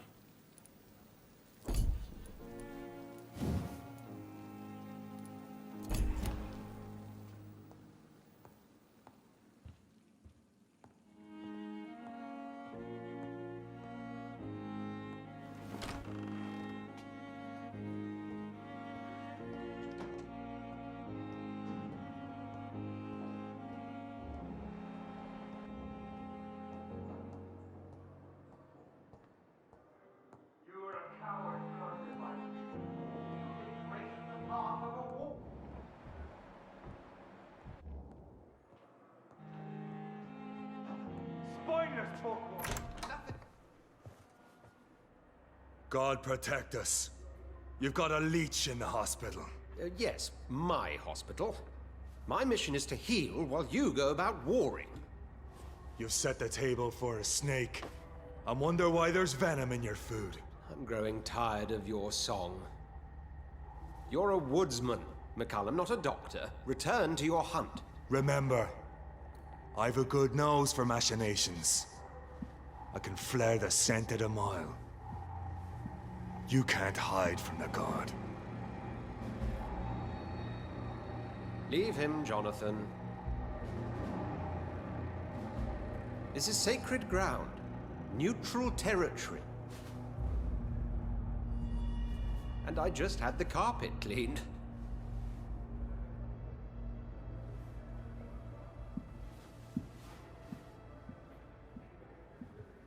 By the sacred stole, this is very bad news. Bad news indeed.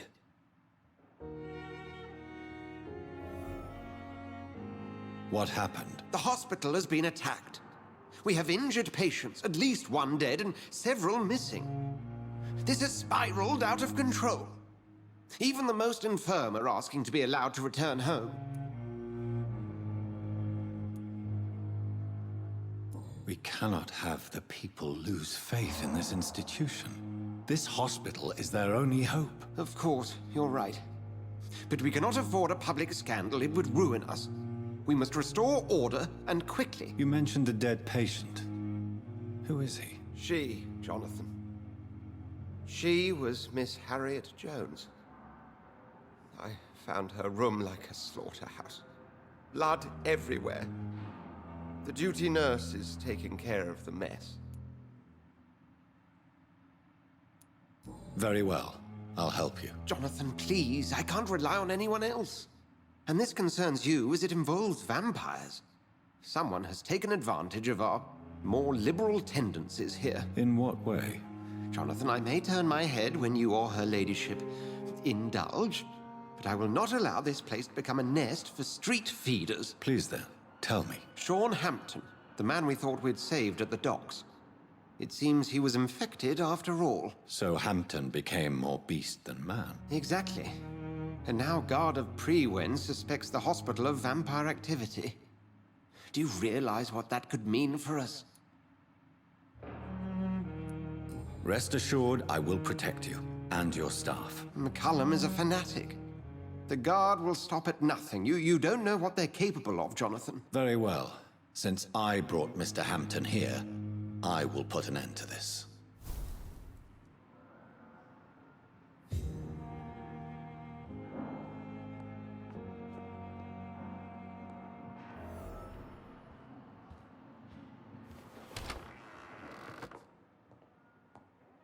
Sean Hampton lives and breathes for the well-being of his flock. There's no other place he would go but the docks.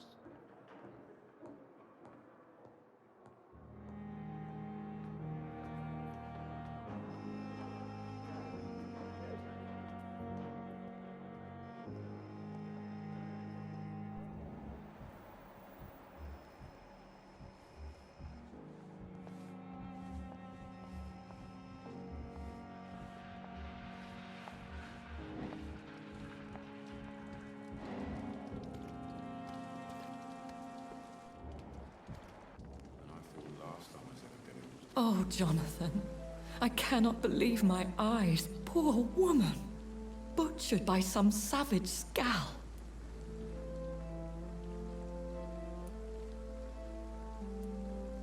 Yes, and I'm afraid I'm at least partially responsible. The man, the scowl, I brought him here. Jonathan, how could you say such a thing? Forgive me if I feel despondent. For there seems to be no end to the suffering and death that surrounds us. I'm always here for you, Jonathan. What do you know of Ascalon? I was threatened by a creature, a vampire in Whitechapel, stating I had to obey the law of conduct. What more can you tell me about him?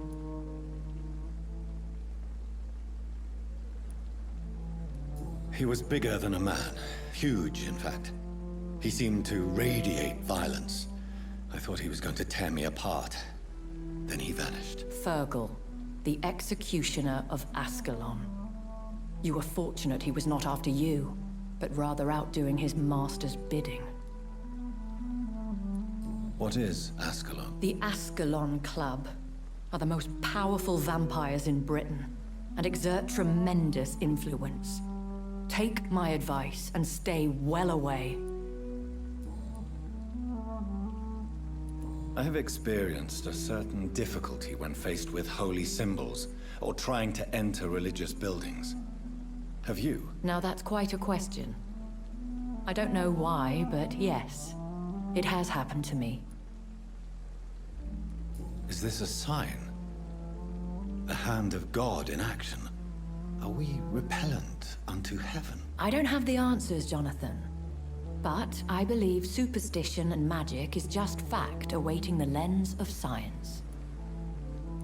Aren't you frightened? Very little scares me, my dear. To be compelled to avoid symbols of faith does not concern me. Have you embraced this woman, like the other patient, this Mr. Renfield? Her name was Amelia. And no, I did not kill her.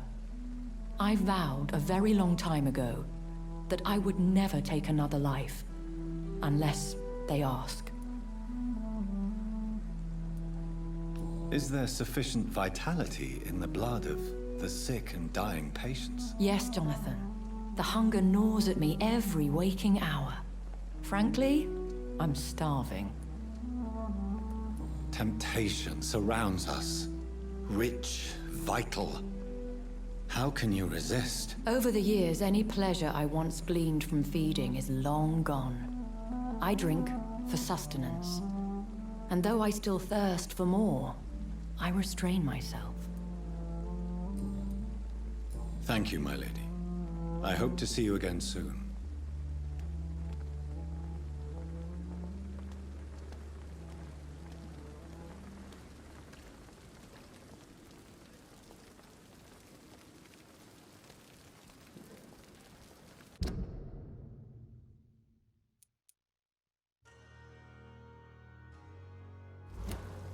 Perhaps I should have considered the offer from that character.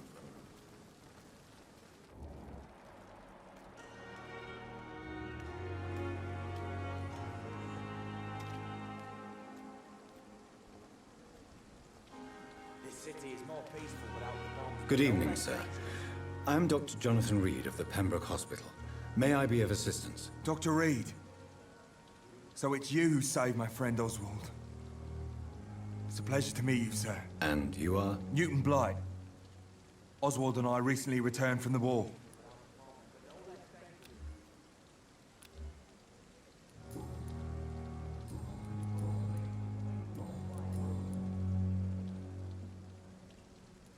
You are always welcome at the Pembroke Hospital.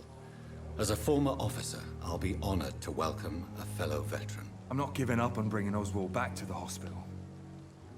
I just need to convince him that he needs some help. Perhaps he needs to reach that decision by himself. Could you speak to him?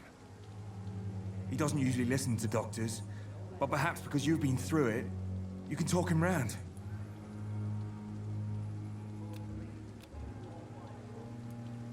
Why do you stay here now that Mr. Thatcher's back? It's complicated.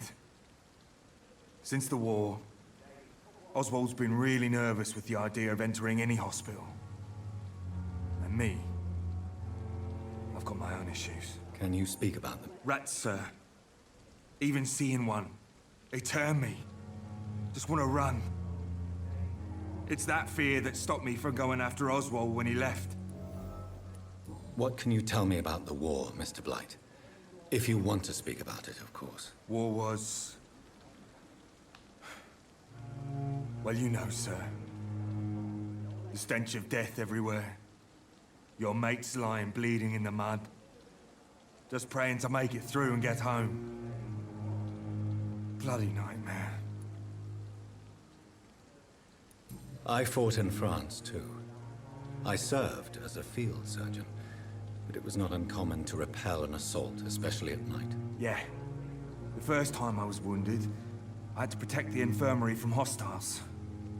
Twice.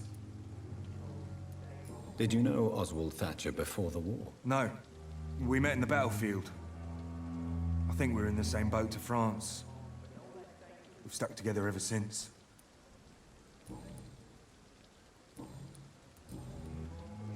What caused your phobia of rats, Newton? It happened last year following an artillery attack. I was trapped for 2 days in a hole under 2 dead soldiers. And there were rats. Go on. It started eating me as soon as I dozed. Gnawing at my ears, my fingers, lips. I couldn't move. Couldn't call for help. I see. No, you don't. You have no idea what it is to wake up buried under bodies. Fucking vermin eating your flesh. Oswald, he found me and saved me.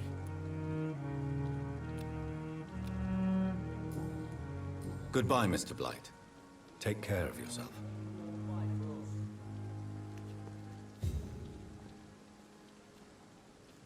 This city is more peaceful without the bombs, but no less dangerous.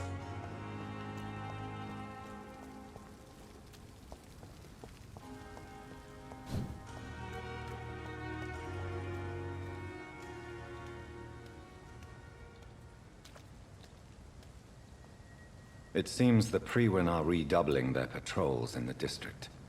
I must be more careful. We do the Lord's work here. It's locked, all right.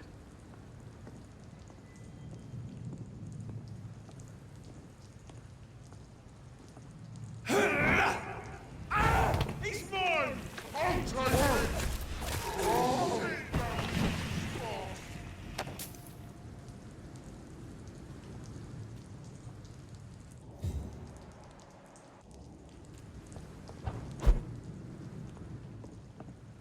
I cannot enter.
Let's turn around if I were you. This one! Die, Merlin!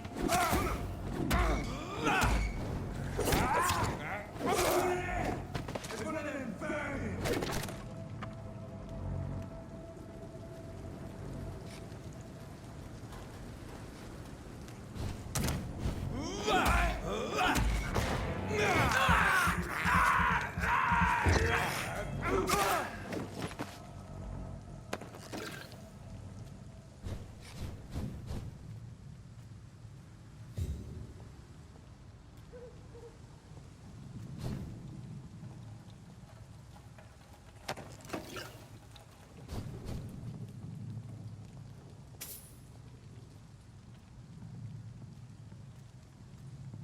Get away! See them fucking clothes? This one's a top! Bloody leech! Don't like that!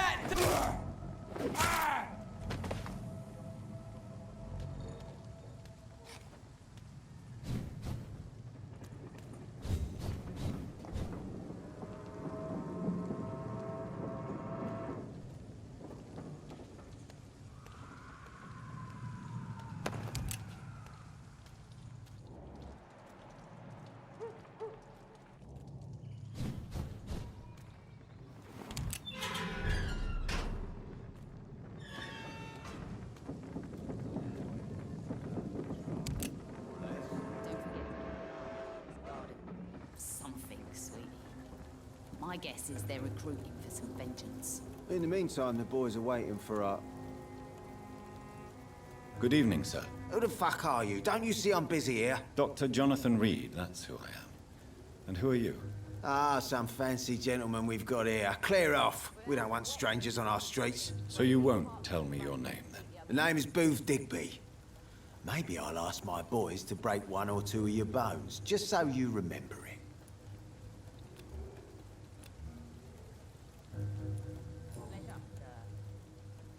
Are you some kind of vigilante patrolling these streets at night? Something like that, but the police aren't in charge here. We are, see?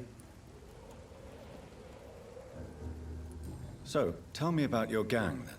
What? Have you got a death wish? You really want me to answer that? Well, yes. You seem so proud of your status. Why not tell me who you're working for? Oi! I'm the boss, all right? The Wet Boot Boys work for me. All of them.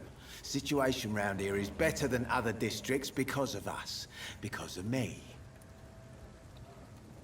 So you're a concerned criminal, is that it? Using funny jokes about me and my boys, are you? Fuck. You must have some balls. I saw many men like you during the war, Mr. Digby. Greedy little cockroaches who feed on despair. I could kill you for saying that. But, nah. You've been a soldier. I can respect that. What can you tell me about this part of town? Things ain't that bad, thanks to us. We give people what they need, and we control this borough. Well, you're not doing a very good job. People are still dying here like everywhere else. Yeah, well, we can't be everywhere all the time. And Edwina says if we can find more guns, we could be more efficient. More efficient? Really? You should probably tell Edwina that guns are useless against diseases and infections. Incredible. You know what? You're lucky she can't hear you right now. She's more smart than patient. My sweet queen of the docks.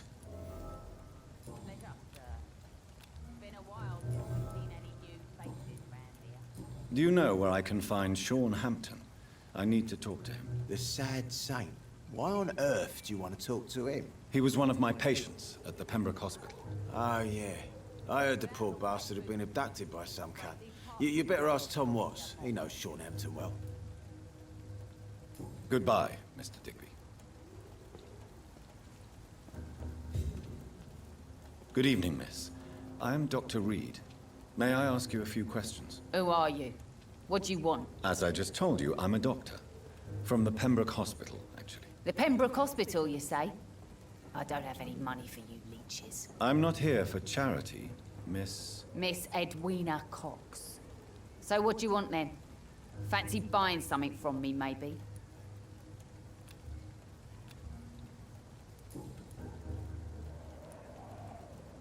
You still use your husband's name, Edwina. Why is that? Why shouldn't I? He may be a bloody bastard, but I'm still his wife, and his name means something round here. Are you aware of what happened to him? Yes. I'm sure he fought till the end and looked death in the eyes. The boys will mourn him. Except one of them, maybe. What can you tell me about your work? I'm a businesswoman. I buy and sell things, and I send my wet boot boys after anyone who don't play nice with me. Gang member and shopkeeper.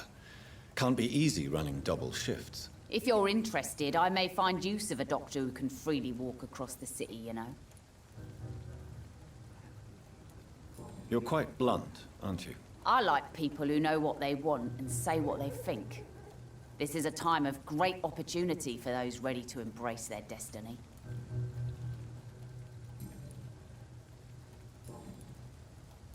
Can I see what you have to sell? As long as you have money, I'll show you all I have.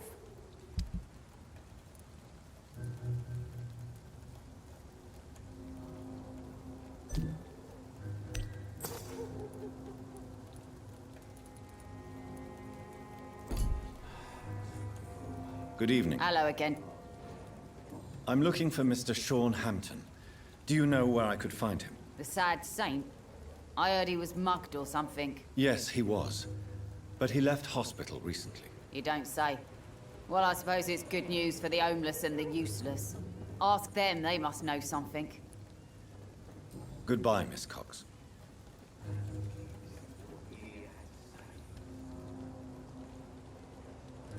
Without the wet boots keeping things straight, these parts will be running completely amok.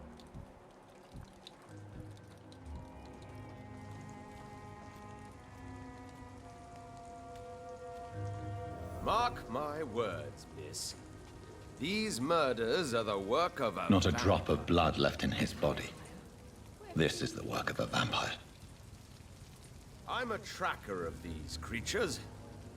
A vampire hunter. You best be off to your hunting then. For if the sewer dog is back, and hunting all these poor folk, he needs a catching. A sewer dog? What's it look like? It's an old story. A monster with daggers for teeth and icy claws. He comes of a sudden, nighttime, claiming innocence, then vanishes. Teeth, claws, murders by night? Your sewer dog is my business. He's the kind of prey I hunt, milady. Evening, miss. Well, I never. That's a first. Customers who make that much mess rarely come back. Never mind in fancy togs. I'm much more myself than when we first met. By the way, I'm Jonathan, Dr. Jonathan Reed. Welcome back to the Turquoise Turtle then, Doctor. I'm Sabrina Cavendish. How can I help you?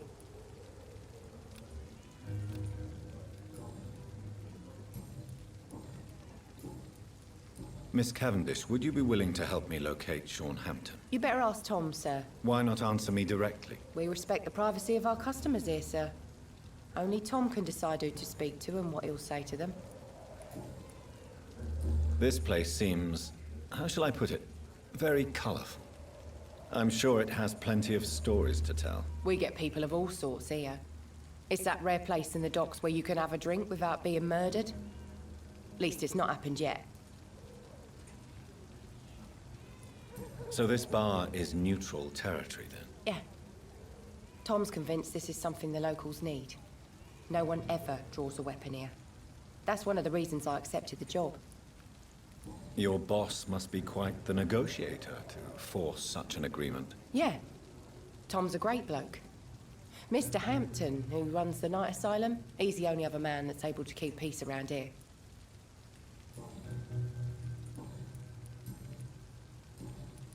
Goodbye, Miss Cavendish. Good evening, sir. Have you witnessed any suspicious activity or strange events recently? And what do you define as a strange event? More to the point, who are you? My name is Ichabod Throgmorton, vampire hunter extraordinaire and warden of the East End. A vampire hunter? Really? I know what you're thinking. I'm just another lunatic howling at the moon, but I'm not. The bloodsuckers exist, and they're close. Mr. Throgmorton, I'm Dr. Jonathan Reed. I'd like to hear more about these vampires you're hunting. A man of science? Well, I'll be glad to enlighten you.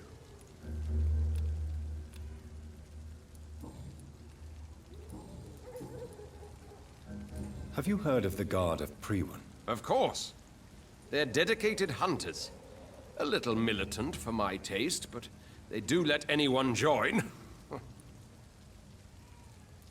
So you hunt alone? That sounds risky. Vampires are just like every other predator. They hunt when they're hungry and follow certain patterns. It's just a matter of observation and patience. Were you ever tempted to join the Guard yourself? I did think about it, but I'm more of a silent hunter. They're more of a sanitary militia.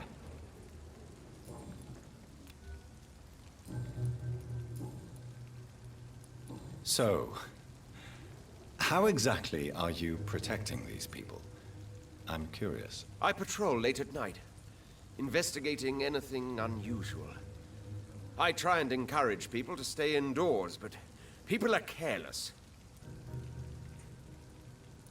How do you identify a vampire? It's simple, really. They can't stand daylight.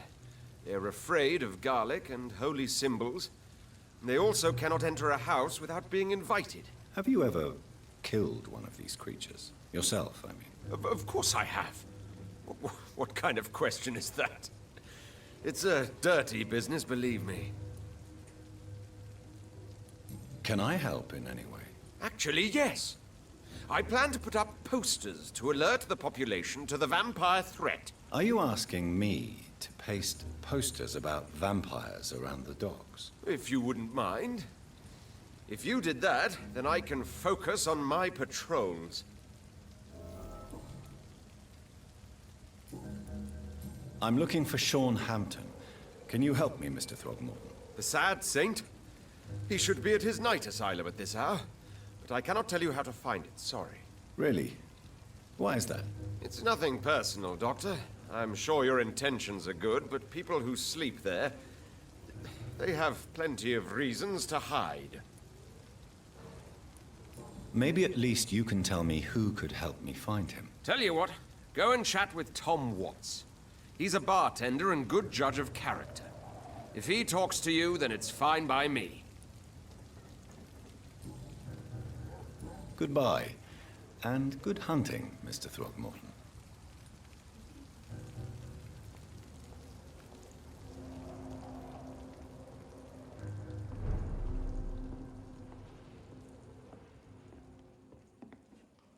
Good evening, Tom. Good evening, sir. How are you tonight? Back to the docks, are we? You remember me, then? Of course I do. You're that man who seemed so lost when he entered my bar a few nights ago. Thank you for your hospitality. I'm Jonathan Reed, by the way. I'm still Tom Watts. Welcome back, Doctor.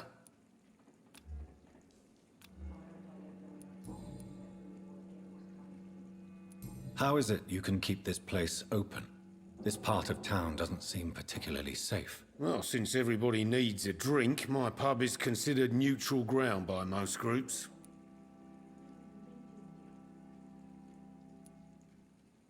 You're something of a figurehead around here. I'm only pouring alcohol for everyone to forget their troubles. Sean Hampton is the one giving them long-term hope. Tom, I need to find Sean Hampton as quickly as possible. I've been told you could help me. I heard the sad saint was recovering at Pembroke Hospital. Did he leave or something? I believe he returned to his flock. Can you confirm that? Oh, I bet you're right. Sean can't help but worry about the poor and sick. Oh, I guess it has something to do with what happened to him as a baby. Please, tell me. Well, I don't like to gossip, but I heard that the sad saint was abandoned as a baby in front of a Catholic orphanage in Dublin. That would explain his faith and need to help everyone. The important thing is I find him, quickly. Why not try his night asylum? He takes care of those who need a meal or a roof there. Where is it? It's in an old warehouse, northwest of here. Just follow the bank to the west and go north when you reach the end of the pier.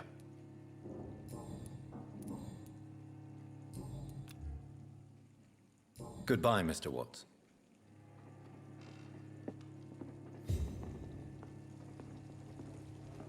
I should have offered a drink to the boy. Be he cursed or not, he's just another lost orphan.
Whatever did this, carefully avoided the arteries. We had found ourselves a bloody artist.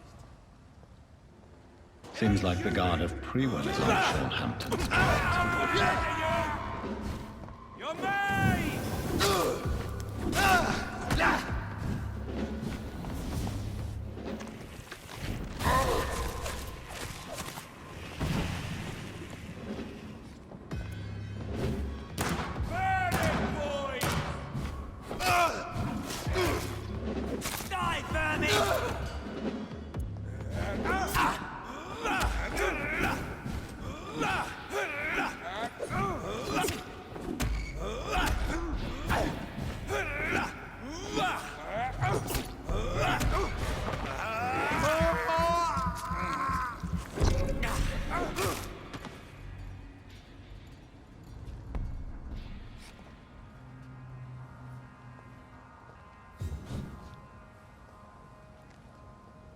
The wounds on this corpse are deep, the result of rabid rage. If this is Sean's doing, he's become a murderous beast.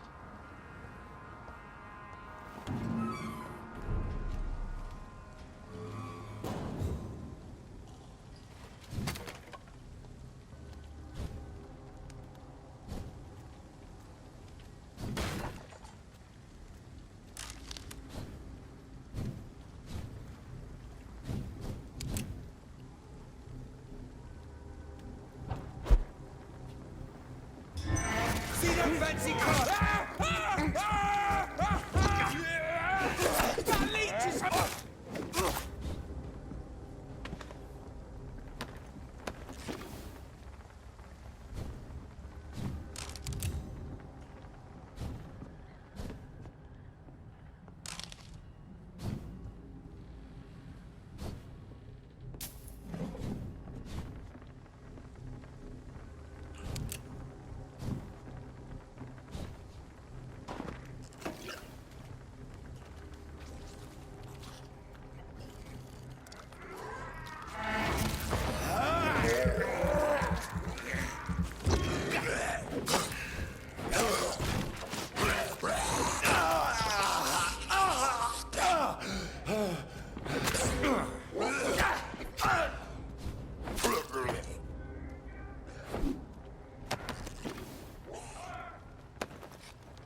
its head!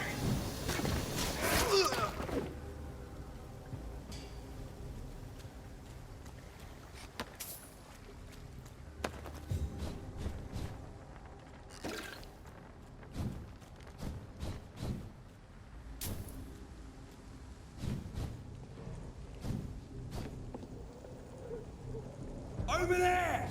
There's one of them vermin!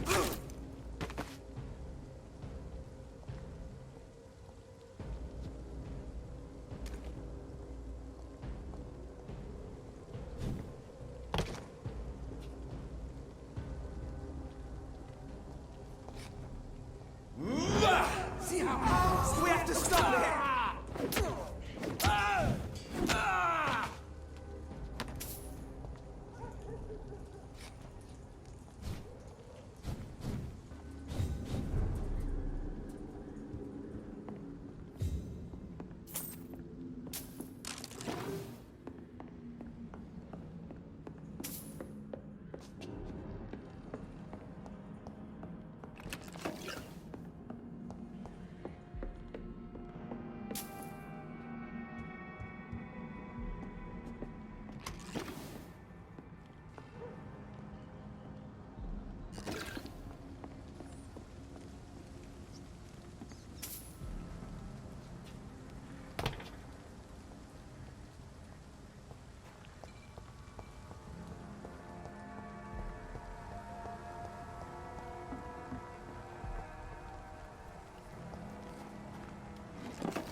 It's locked.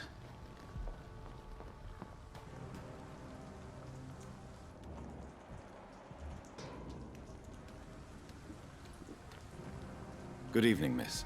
I'm Dr. Jonathan Reed. May I have your attention for a minute? Good evening, sir. My name is Giselle Paxton, but I don't have time for men like you. Have we met before? No, but I just need to look at your fancy clothes to know that you must be desperate to visit the docks at night. That's quite judgmental of you. Sir, I've led enough strikes when I had a job to identify you as an enemy of the working class.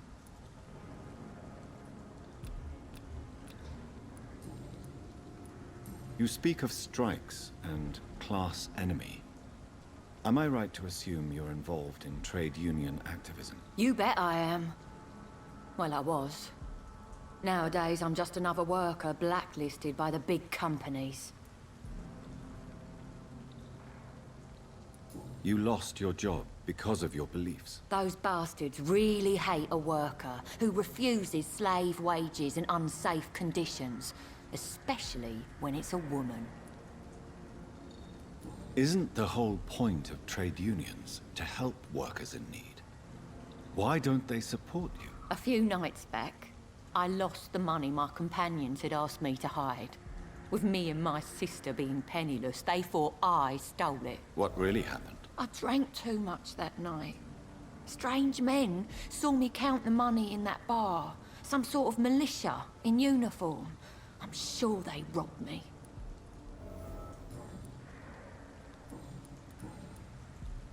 May I ask what you do for a living? I'm killing myself scraping for a living. And you? Have you... Why such hatred? Are you judging me by my clothes? Of course I am. Fuck, you're so blind. You don't even see your privilege. Lazy people like you disgust me. As I told you, I'm a doctor. You have to work a lot to earn that title. Oh, a doctor. Born with money in a nice house, were we? Was Daddy a banker or a doctor himself? What can you tell me about this vicinity? Tell you what, just spend a few weeks here, and then ask me that question again. If you're still alive, I mean. You don't know me, Miss Paxton, and yet you see me as an enemy. Your manners, your clothes, your words tell me everything about you, sir. I know your kind, and you don't belong here.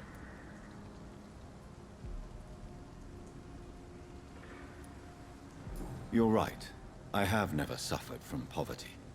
But that doesn't mean I don't fight it and its consequences. I really doubt you ever had to fight for anything in your life, Dr. Reed. If you have something to say, say it. I'm getting tired of all this. Oh. You want information instead?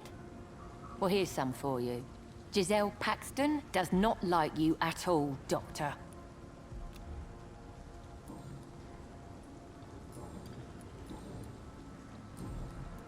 I'm looking for Sean Hampton. Can you help me? What is it you want? Does he owe you money? Has he displeased your Royal Highness? I'm no snitch, Mr. Fancy Pants. Well, I'll leave you for now. Goodbye, Miss Paxton. It's not been that simple.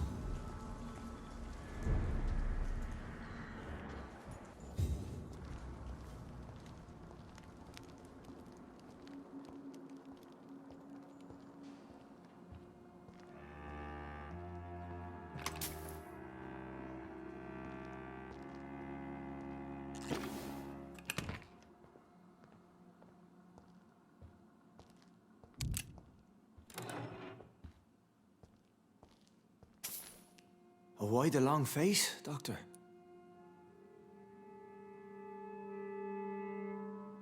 It looks like we both have changed a lot. I must confess, it saddens me, Sean. Put your faith in the Lord, Doctor. He has a plan for all of us. We may not always see it, but he does. Since you left Pembroke, the amount of blood that has been shed, it's hard to believe you, Sean. Ask what you will. As the Lord is my shepherd, I will not speak a lie to you. Why return here? This is my home. These people are my flock. You will always find me where I am needed.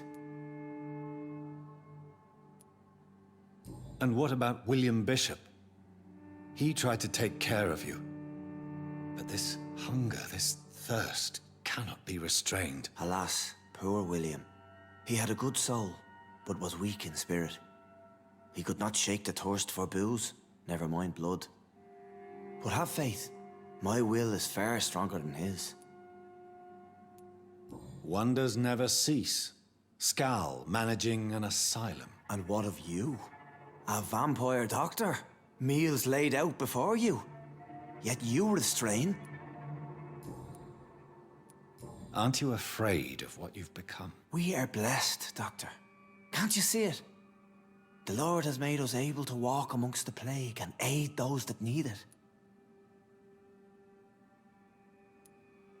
Do you think this is a blessing when God's own house and holy symbols repel you? If that is your burden, Doctor, so be it. But I do not fear the cross, nor am I forced to take the life of another. My kind doesn't share your imperfections. But you must drink blood now to survive. No, not your scripture. Whoso eateth my flesh and drinketh my blood hath eternal life, and I will raise him up at the last day. So saith the Lord. I only need to eat flesh, no blood. Why did you kill Miss Jones at the Pembroke Hospital? Killed old Harriet? You must be mad, Doctor. Why would I do such a thing? So you claim Miss Jones' death was not by your hand, nor the other incidents at Pembroke? Though Harriet was an angry, spiteful woman, she was one of God's creatures. I have nothing but love for all he has made. But you were close to her. Of course. But she was lost, separated from the fold. She did not see the hand of the divine in my blessed condition. People have been murdered. I've seen the blood. I don't believe you can be trusted. Have a little faith, Doctor. If you will follow, I will guide you to the light. How do you plan to do that? Take this key of the old sewers. The entrance is by the riverbank, south from here. There you'll find all the proof you need.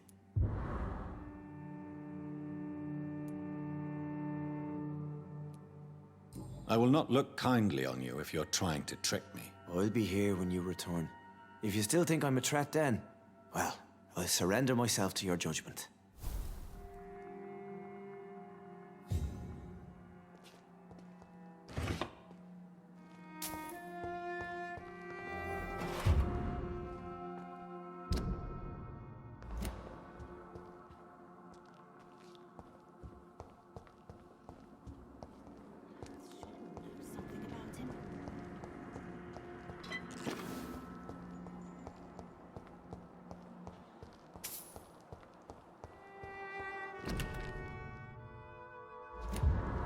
It's locked.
This could be the public house Giselle Paxton mentioned. I should investigate.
That doesn't work.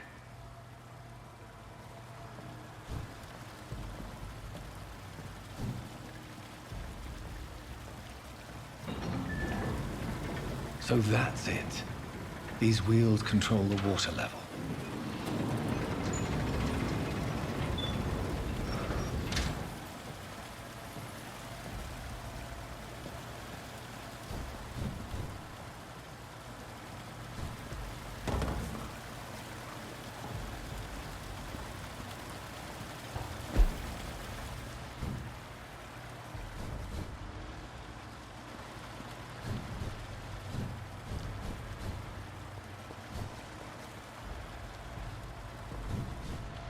That gate should shut properly now.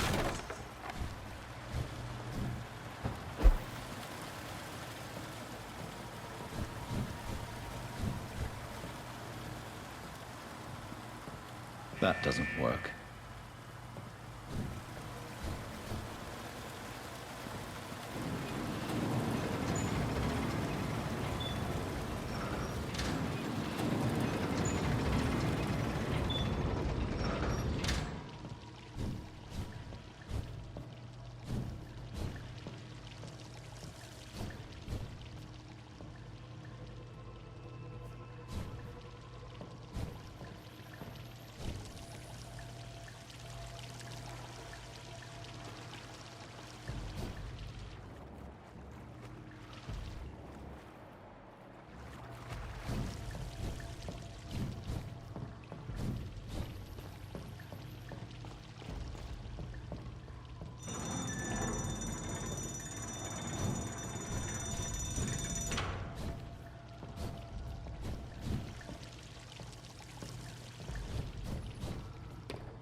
These maggots have escaped the wrath of Ascalon for too long. It is time to purge the sewers of their filth. You again! The one they call the sewer dog. Hold your tongue, newborn, or I'll crush you like a maggot. You've let the beast consume you. Finally! A touch of lucidity. You shall learn to respect the laws of Ascalon!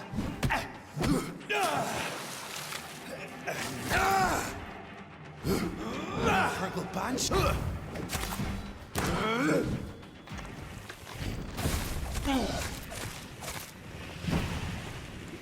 Once you vanished, I'll slaughter these scalds while singing your name! Foolish Ekon! I shall tear them apart and spill my blood to the pissing wells! Return to your apothecary and needles. Down, stay down.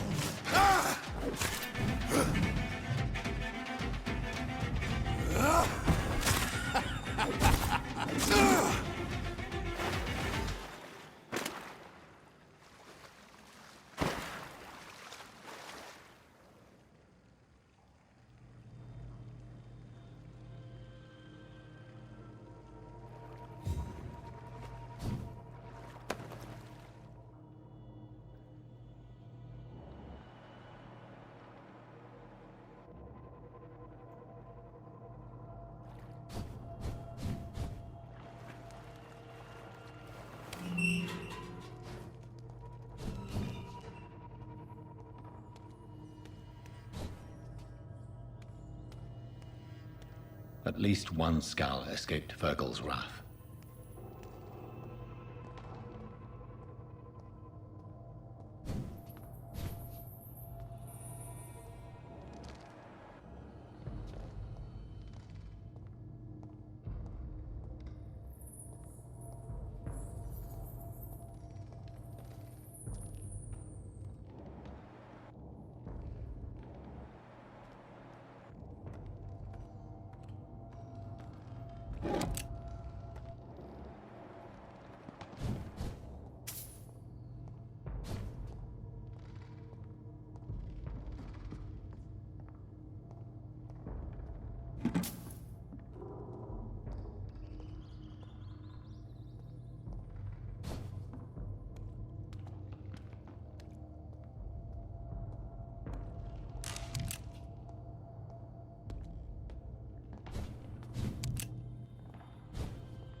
How could he have made it this far? There's blood everywhere.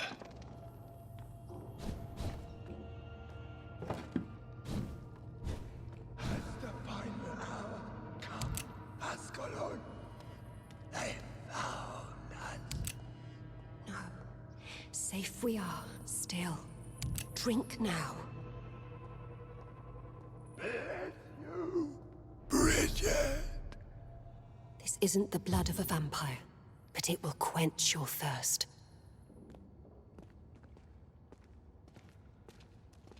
This is our domain, not yours. You've been warned. Wait, I saved you from this creature. That must count for something. Thank you. Now go. Go back to the streets and houses. There is no love lost between us, vampire. But thank you. Sean Hampton sent me here. I believe he wanted me to find you. Who are you? If you must know, they call me Old Bridget. And this shelter is where we live. I'm Jonathan Reed. I'm a newborn Ekon. I'm afraid I'm not sure what's going on. I shall not bend a knee, young Ekon. But I sense your pain. Ask, and I will afford you my attention. Why was that creature after you? Fergal is the blunt instrument of the Ascalon Club. His masters would see us dead or turned into slaves if they had their way. What of this Ascalon Club? Vampire Society's elite in the Empire. They make the rules and enforce their judgment upon us whom they see as lessers. What the hell was that thing? He wasn't an Ekon or a Scowl. They are known as Volkod, an ancient offshoot of immortals. Blood drives them, enrages them. So was it you that Sean Hampton sent me to find? Perhaps. The sad saint was always kind to us. He must trust you if he revealed our location. Sean is a Scowl. All those I've encountered have been violent, crazed creatures. How can he be any different? Maybe because he is the sad saint. Or perhaps because I am old Bridget of the Sewer Skulls. Sean killed a patient of mine. And that's just one of the murders he's being hunted for. If you refer to Harriet, she is now among us and under our protection. Harriet Jones is alive. That's it. That's the proof Sean wanted me to find. I must talk to her. No. Harriet is not alive. But you can speak to her. I must warn you. She is fragile and may not receive you warmly. I don't understand. She is filled with bile and hate. Her mind is sharp as a tack, but her body is so weak. I've never seen its like before. She is resting in a room on the far right of this hideout. Thank you. I will bear that in mind.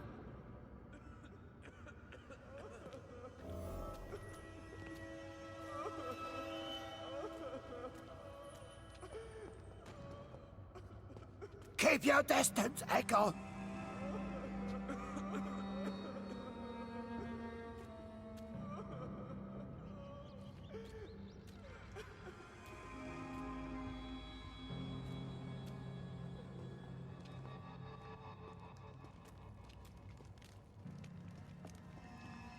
How is London? I've not seen beyond these walls in such a long time.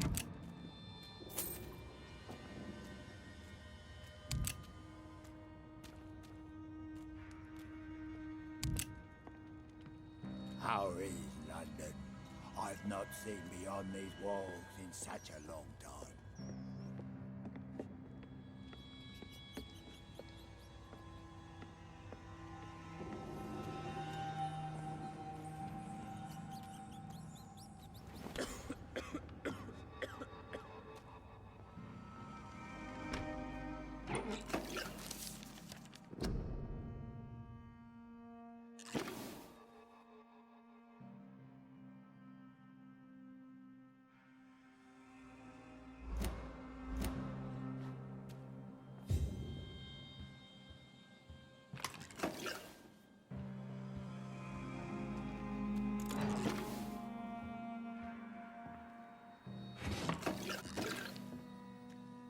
Hello, Harriet.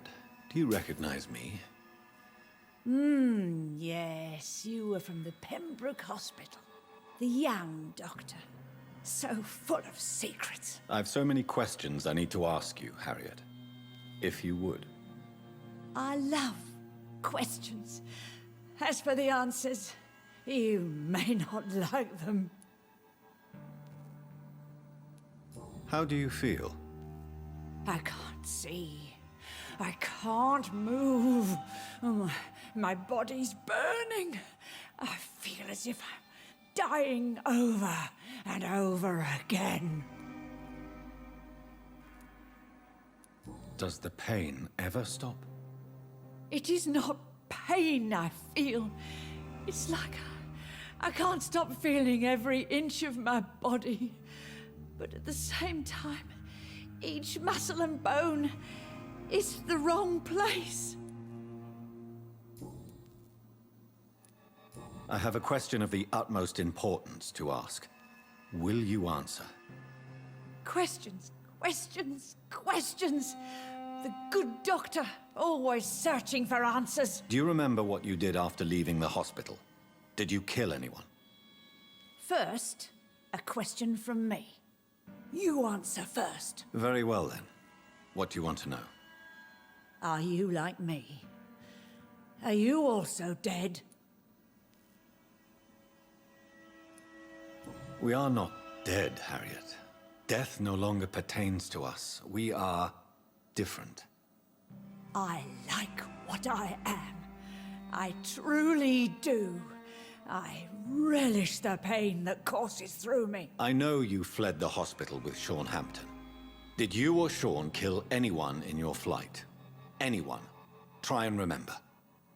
I will not lie. I wanted blood, and I wanted revenge, and Sean pulled me from it, brought me here instead. But the shadows heard my prayers. The shadows killed that bastard.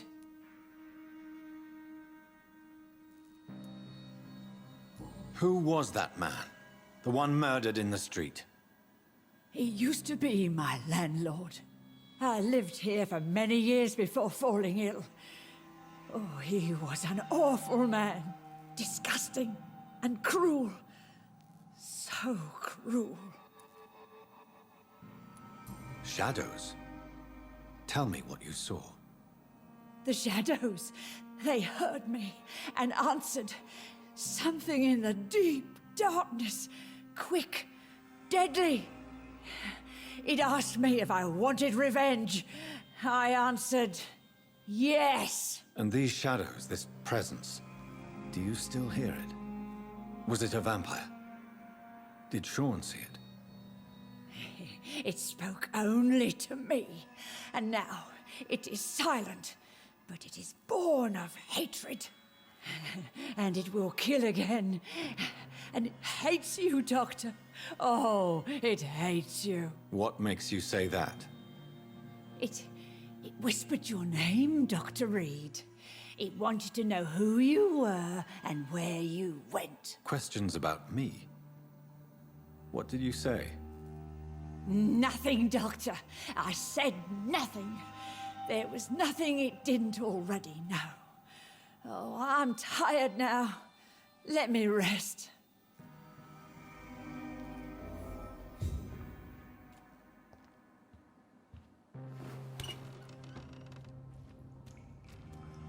Have you found the answers you were looking for, young Ekon? There is too much left unanswered.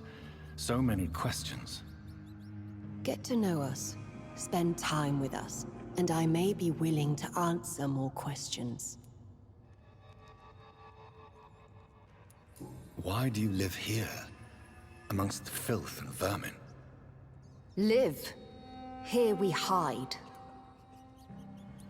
What are you hiding from? From the guilt, the shame, from the hunters and the light. And of course, our past. Why don't you leave the city? Hide somewhere far from the Guard of Priwen, the Ascalon Club. We are the Sewer Skulls. This is our domain. We have run as far as we can, and now we hide. Your diction, your words. You do not carry yourself like most Skulls I've encountered. True. I'm not like most Skulls. You were once someone else. What happened to you? It is as sad as it is long, young Ekon, but it will remain mine. Can I be of service to you? We ask but one thing. Reveal to no one our secrets. Do not betray us. For how long have you been in hiding here? Skulls have been hiding under London since vampires first entered the city. Where did you hide before the sewers? We claimed ancient tunnels, forgotten caverns, catacombs. We are Skulls, groveling beneath the feet of our makers. What manner of creature is Harriet? She is different from everyone else. I really don't know. I'm not even certain she's a skull. I've no idea as to what blood made her. What is a skull, in fact, in your honest opinion? The progeny of a vampire, disavowed by her maker. Perhaps a fruitless branch of a noble tree. A word used to enslave us. I cannot say. You mentioned that vampire blood has tremendous potency. You believe it to be stronger than your own? The vampire's sweet blood. That rich, dark wine that we crave.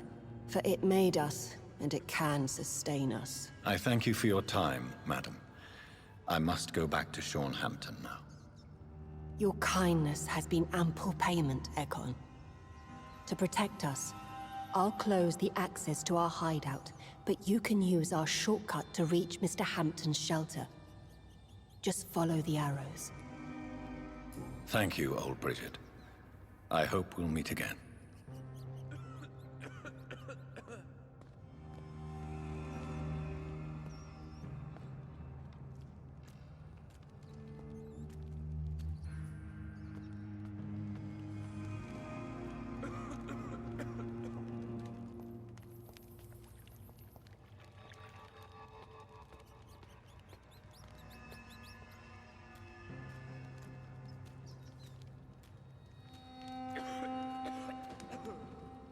Your spell is enticing. So sweet of blood.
Are you all right, sir?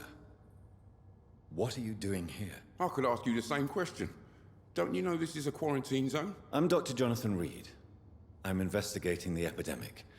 You had better get to a safe place while you still can. Oh, really? Well, go investigate somewhere else and leave me be. I beg your pardon? I said go. Leave me alone, sir.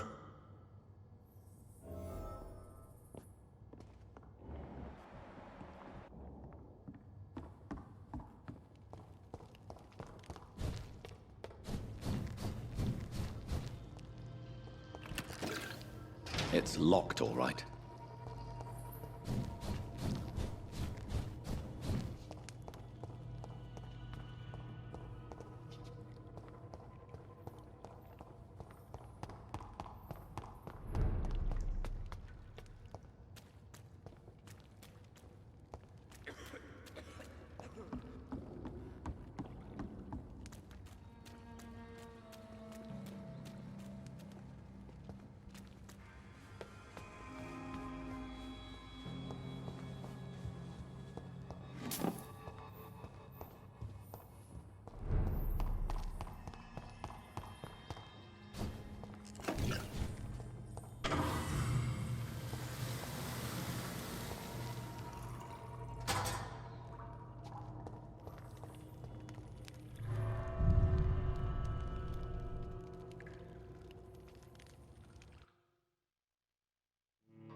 It's locked, all right.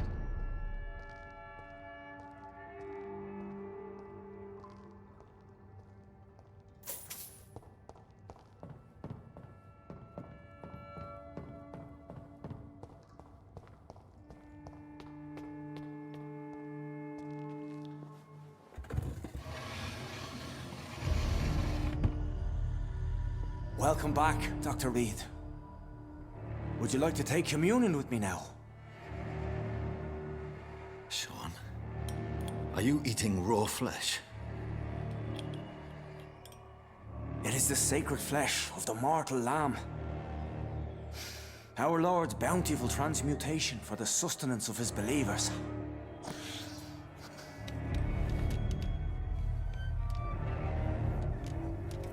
Thank you, Lord. I am your most humble servant. So, true to your word, you waited for my return. I told you, Dr. Reed, I was a man to be trusted. Did you have words with the poor Harriet?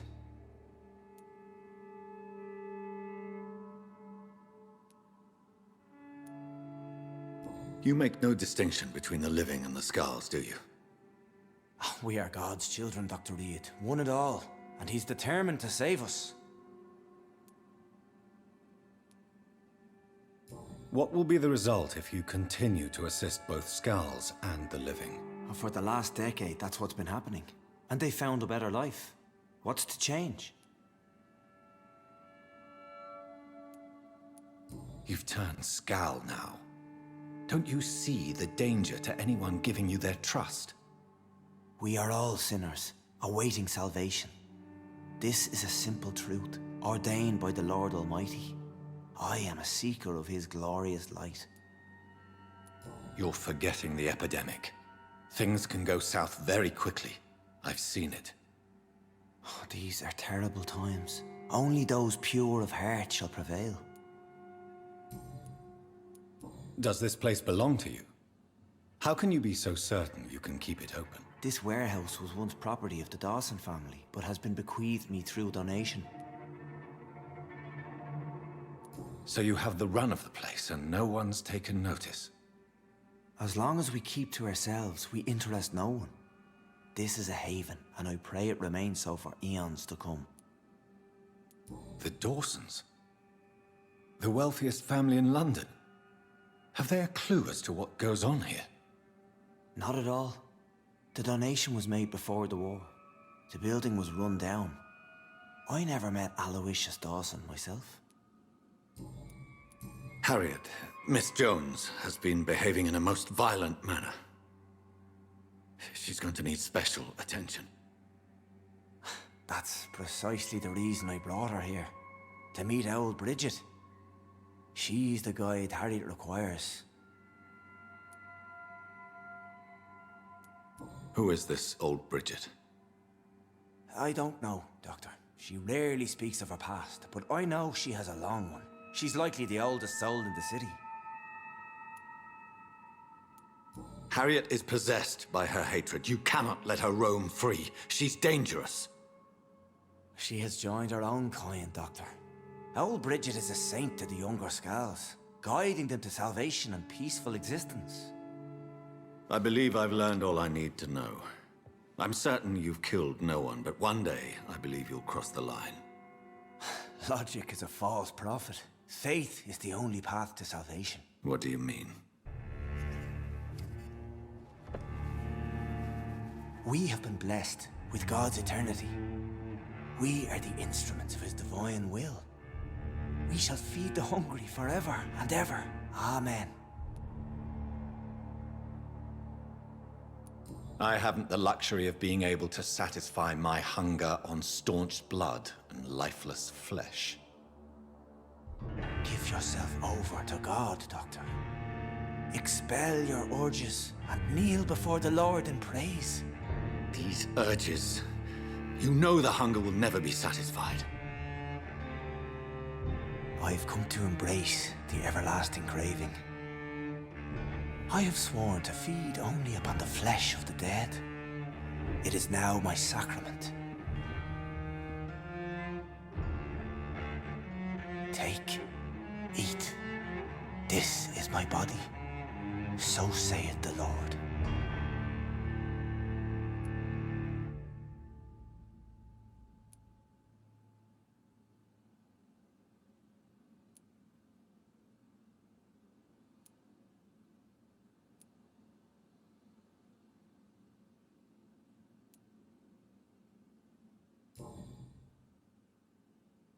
I believe you, Sean. In fact, I envy the peace you found, and will remember it. There is love and compassion in your heart. You only need to give it wings. Thank you for your kind words, Sean. Continue your noble efforts. You are a good man in bad times.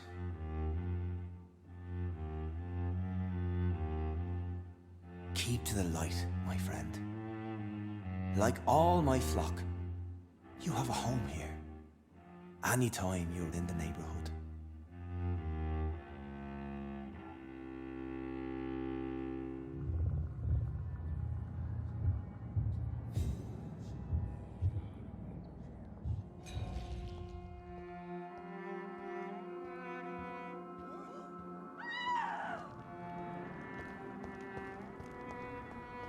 Another corpse thrown in the streets.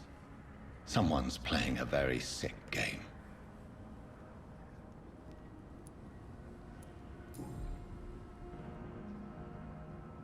I know this brooch.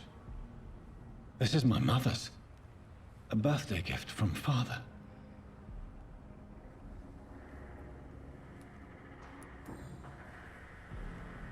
"29 Pretty Orchard Street."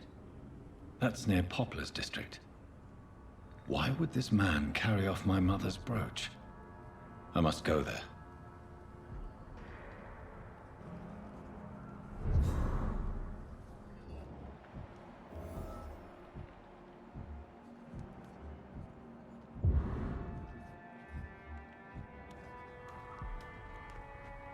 Good evening, miss. I'm Dr. Jonathan Reed. Can I help you? A fancy doctor lurking at night by the docks? Not fishy at all. And what about you? Working outside at night in this dangerous part of town? You want to know my secret? I'm trying to earn money. And I'm Lottie Paxton, by the way.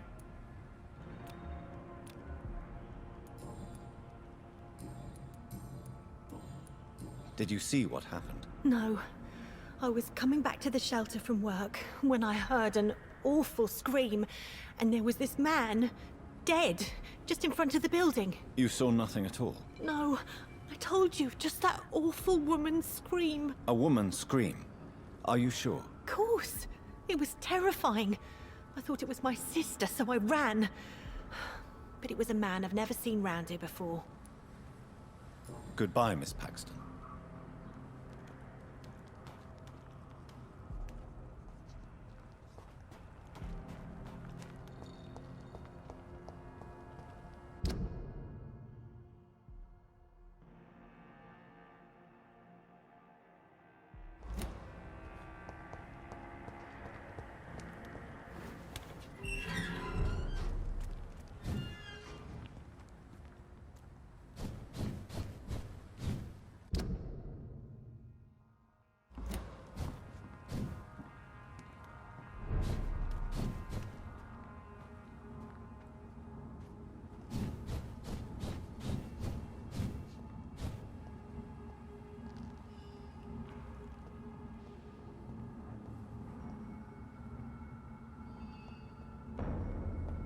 Look at it!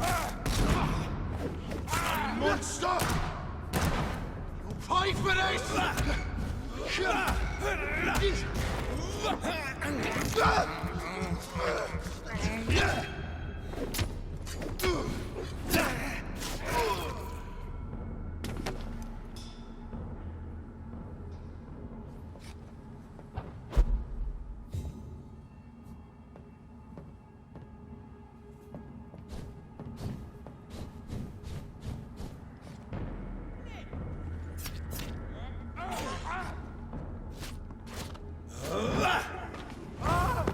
Die, vermin!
29 Pretty Orchard Street. This is it. What's in there for me? There's been a fight here.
Did you hear me? There's one of them! What? Over there! There's one of them vermin!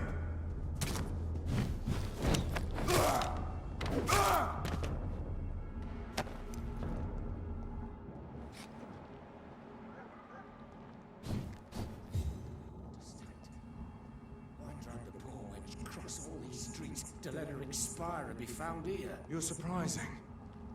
Occasionally, you make a good point. How's that? We're being misled. Or worse.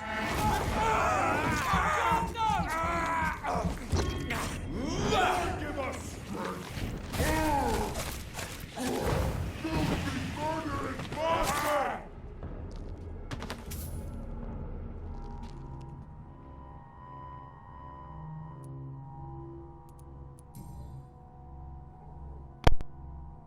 This is the very flower my mother tossed on Mary's coffin. Someone is targeting my family.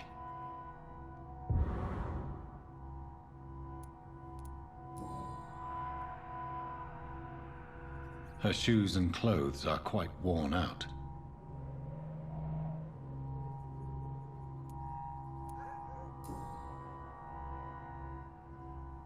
Only a golden watch in her pockets.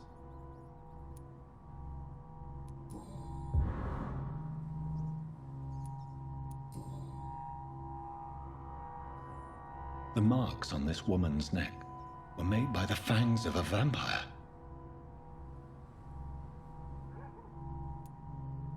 I see you.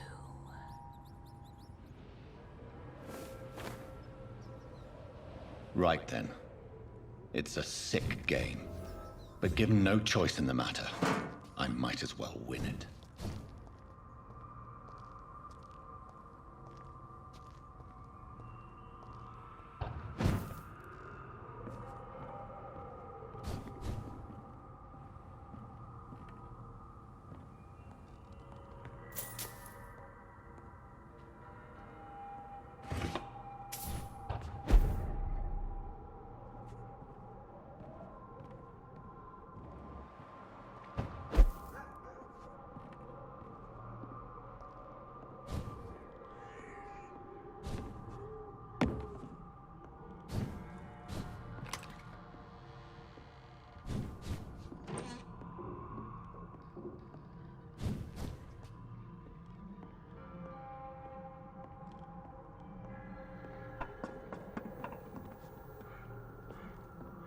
Jonathan. What was that?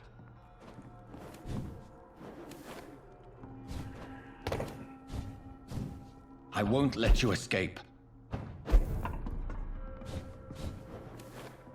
You're very fast, but I'll catch you.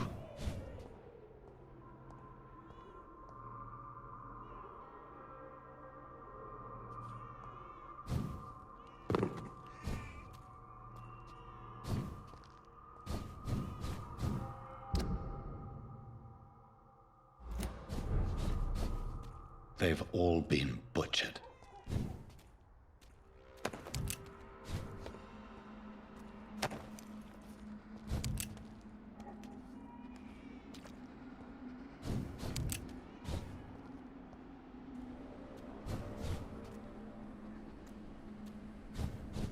I can still sense a presence.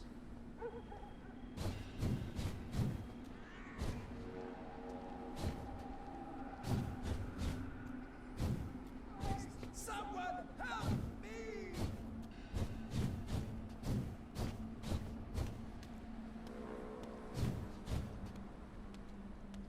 Come to me.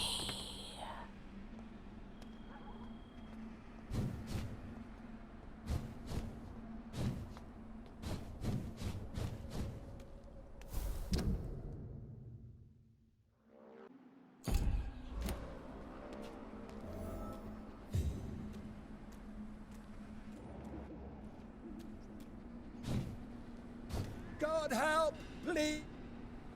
You! What have you done? Vicar Larrabee, what happened?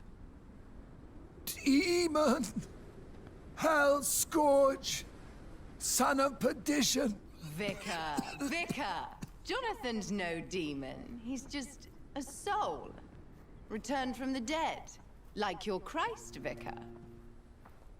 Mary, is it really you? Oh, it's me, all right. Precious brother. What is Mother doing here? I'm gathering the family for a final reunion. All smiling, all dead. Thanks to the good Dr. Reed. Mary. Mother, say hello to your son. Hello, Jonathan. Mother, What do we have here, Mother? The prodigal son has lost his tongue. Our Jonathan always had the first and last word at dinner. The entertainer, the star of our show. I'm sorry. Let me explain. Shut up. It's my turn to do the talking. I have this nasty hole in my chest, Johnny. It needs to breathe. Of course. You can speak.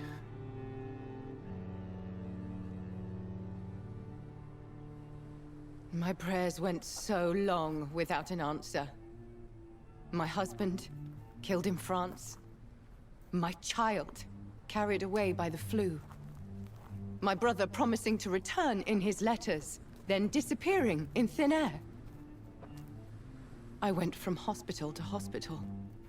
Cemetery to cemetery. Grave to grave. I've lifted every stone in London, searching for an end to the nightmare.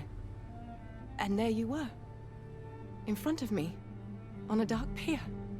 The hunger had taken me. The joy to have finally found you. I longed for your arms, a final happy ending to so much tragedy, to tell me all would be well again, as you did when we were children. It was this filthy dock where you greeted your sister.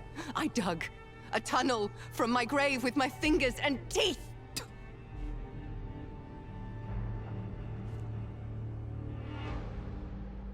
Mary. I thought I had murdered you. I tried to end myself. We've been through the same horror. We are a disease, Jonathan. A sickness that corrupts all it touches. All we kiss, and all we kill. Look at me. Admire your ilk. I'm so sorry. Apologies will not suffice. I demand reparation. I want a miracle. Are you a miracle worker, Dr. Reed? No? I'll show you mine then. The family Reed, reunited and complete, living forever in a red sea of eternal love.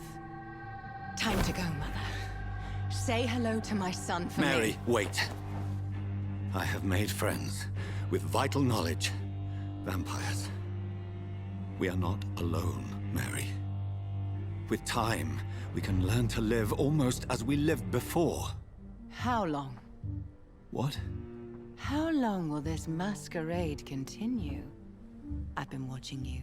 All these nights in Whitechapel pretending you're still a doctor. You believe you're just fighting a disease. But it's you, the disease. Jonathan, you! I'm a scientist. I'll find a solution. Let our mother go, please. You're always the one to sway me to reason, Jonathan. But before, your motivations were always pure. Now you're tainted. Let her go! She has no part to play in this. Very well. Have you heard our good doctor? You can go home, Mother. Go home and rest in peace. Yes, I'll go home and rest. It's so easy to make them obey or forget. Puppets for our pleasure. I've seen you have your fun. You are mad. So that's what I am, Doctor. Mad. I was beginning to wonder. I've been hearing these voices in my head. One in particular, that of my dead brother. This is the reason I must kill you. Not for your betrayal. Not for our poisonous kiss. Not even for the lies you tell yourself. No. It's so that smooth and wicked voice will stop ringing in my ear. Mary. No, don't!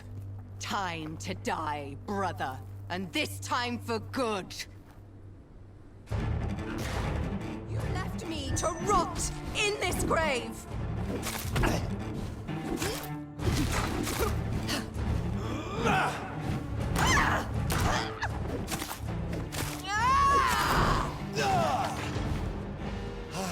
I'll do to you next, Jonathan. Kill him. Revel in your true nature. You what have...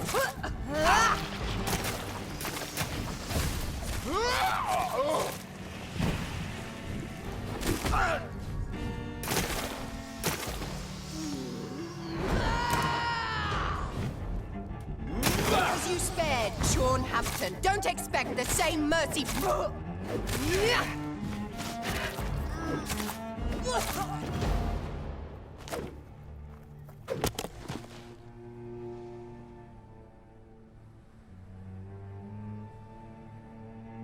Well, brother, it's time to bring this conversation to an end.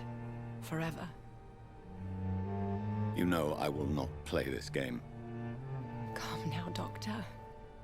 Like a rabid dog. Or think you're performing an autopsy. Don't be ridiculous. I'll kill them all. The kind Dr. Swansea. The sweet little lass with hair of red. I am the Harbinger, bringing your punishment. Mary. Don't you see? This is not me. Flesh that never ages. All nightmare, no dream. Bring it to a close. Let me sleep.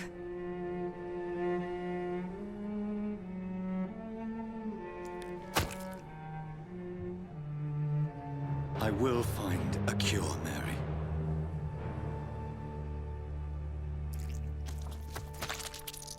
I swear it.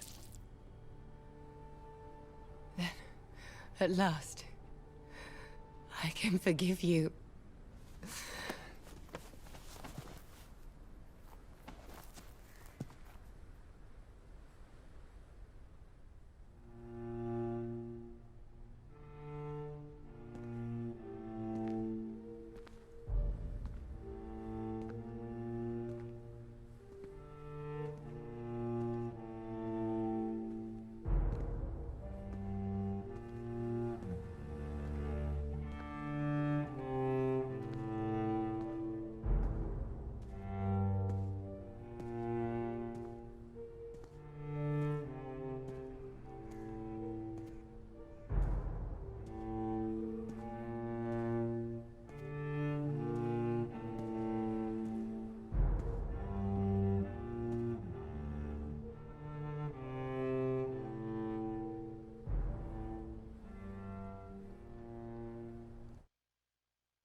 shed one last red tear for my fallen sister. I realize the entire world now revolves around this singular word. The epidemic that has stricken London is not the Spanish flu. It is transmitted through the blood, via violent biting, turning survivors into frenzied immortals. I am Dr. Jonathan Reed. I am a vampire, born anew into an age of death and pestilence. While plotting factions close in around me, I am sworn to find the source of this epidemic. I am convinced greater perils are still to come. I know the answers I seek are hiding in our blood.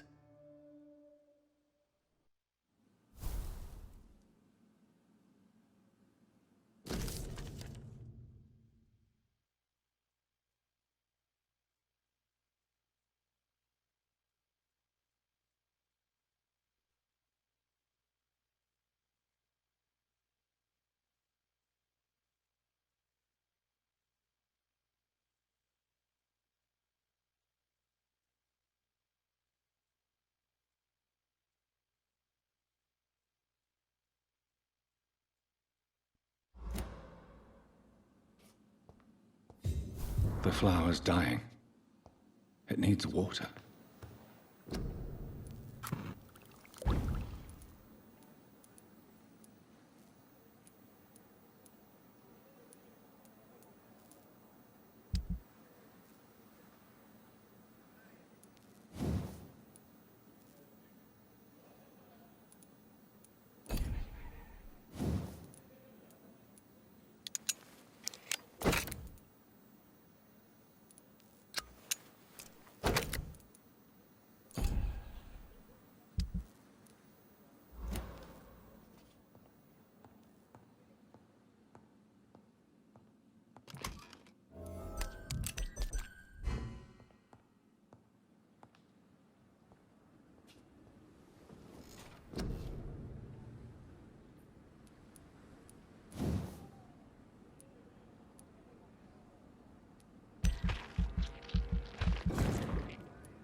to us!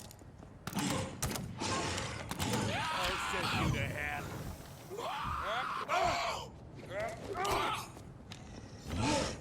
Killing's all you I hear these. Die! Get a taste of this! Bloody leech! No! Bloody leech!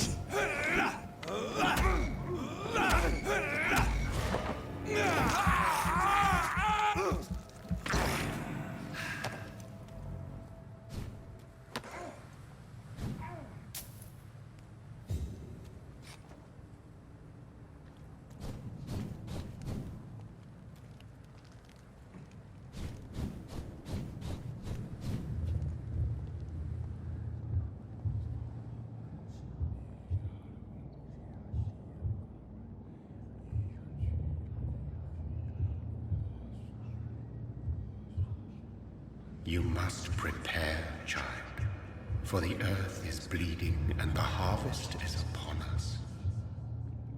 Stay away! Whoever you are! This is no time for petty quarrels, my champion. Can you not hear? The famished queen has awoken.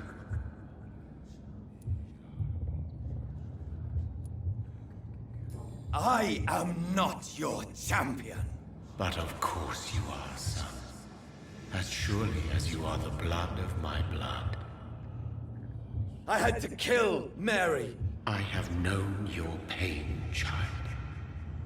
Do not succumb to... Silence! I dismiss you, now! The land calls for a champion. All and everyone needs you. Silence! I'm tired of all these puppet shows.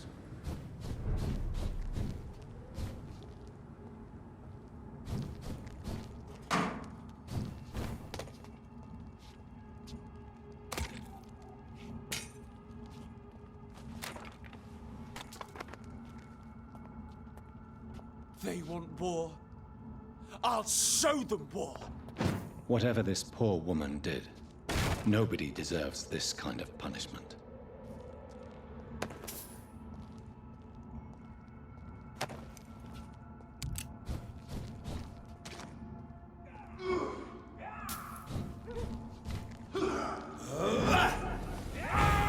Shit! You'll pay for that!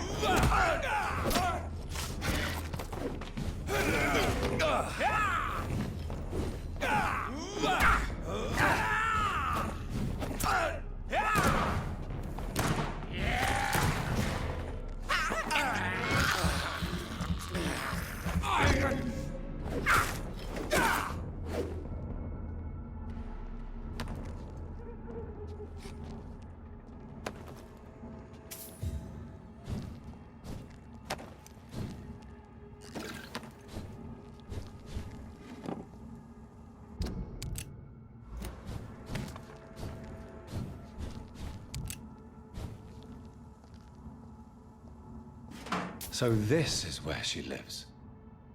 What a splendid house.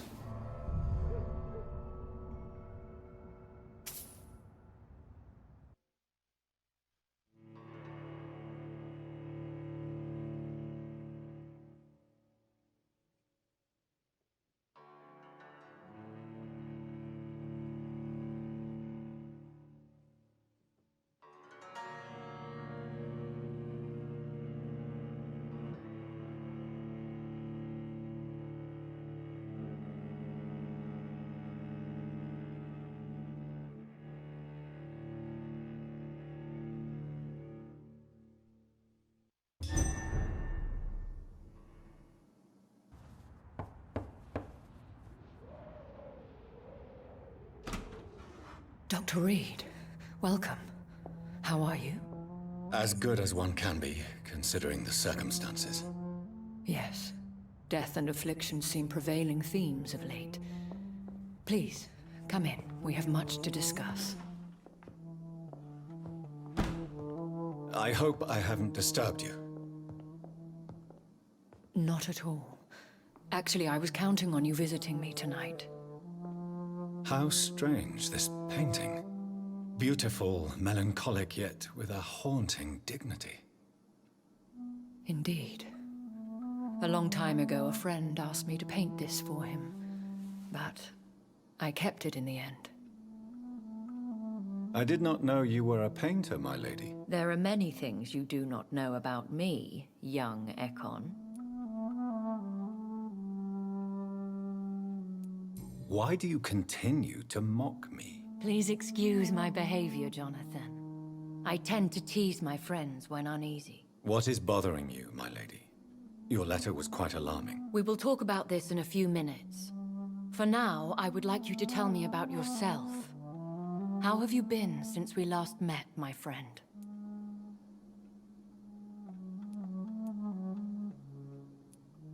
My sister Mary. She was made a vampire in the same way I was. She was the one killing all those people everywhere I went. Vengeance is a powerful force for those betrayed. Made vampire through careless error. Victims by surprise.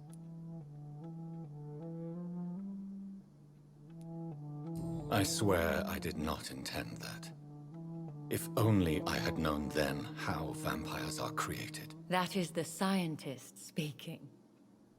In truth, most of us do not know how it really works. Personally, I make sure my prey will not return to haunt me. What do you mean? I am merciless, Jonathan. I only feed on the dying, and I make sure they are dead before leaving their remains. In the end, she implored me to put an end to her misery. But still, I felt I had taken her life twice. I am so sorry for my accidental cruelty.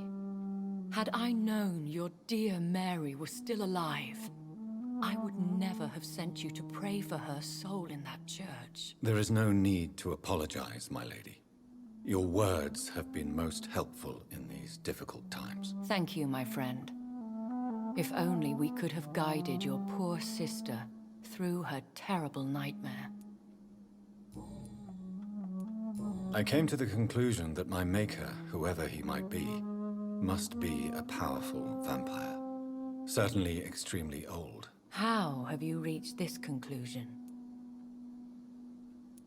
I felt this power, radiating like an aura every time he appeared. Most ancestral vampires of England were killed by the Guard of Prewen half a century ago. I wonder who your maker could be. You have no idea who he could be? Some of the ancient ones fled England. Some may still be in hiding. All I know is you, my friend, are a pawn in some secret and obscure game of chess. He is the only immortal I've seen appear in an ethereal form. His voice, his words seemed ancient. It was disturbing. I am afraid you are right. The simple fact that your blood made Mary such a strong Ekon proves that you must be of ancient lineage. I think I should ask the questions, your ladyship. After all, it was you who invited me to settle this most urgent of matters. Fair enough, Jonathan. The situation is critical. We do not have the luxury for etiquette. Please do not misunderstand me. I would be delighted to discuss mundane matters and idle trivialities. If we survive the dark nights to come, we shall have all the time in the world to speak, you and I. For now, please follow me, Jonathan. I must say, your house is exquisite. One of the advantages of living forever is having the time to be selective with one's furnishings. I took the liberty of having tea served. You can still drink tea. Can't keep it down, but I do so enjoy the aroma. Let us toast to make-believe. And of course to your health, Jonathan. And to yours, my lady.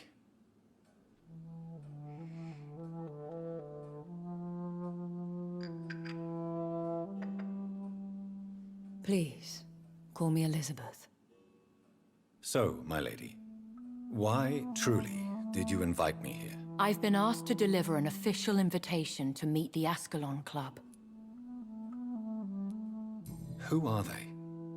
Really? They are the embodiment of vampire law in Britain. Some say they influence the destiny of the Empire.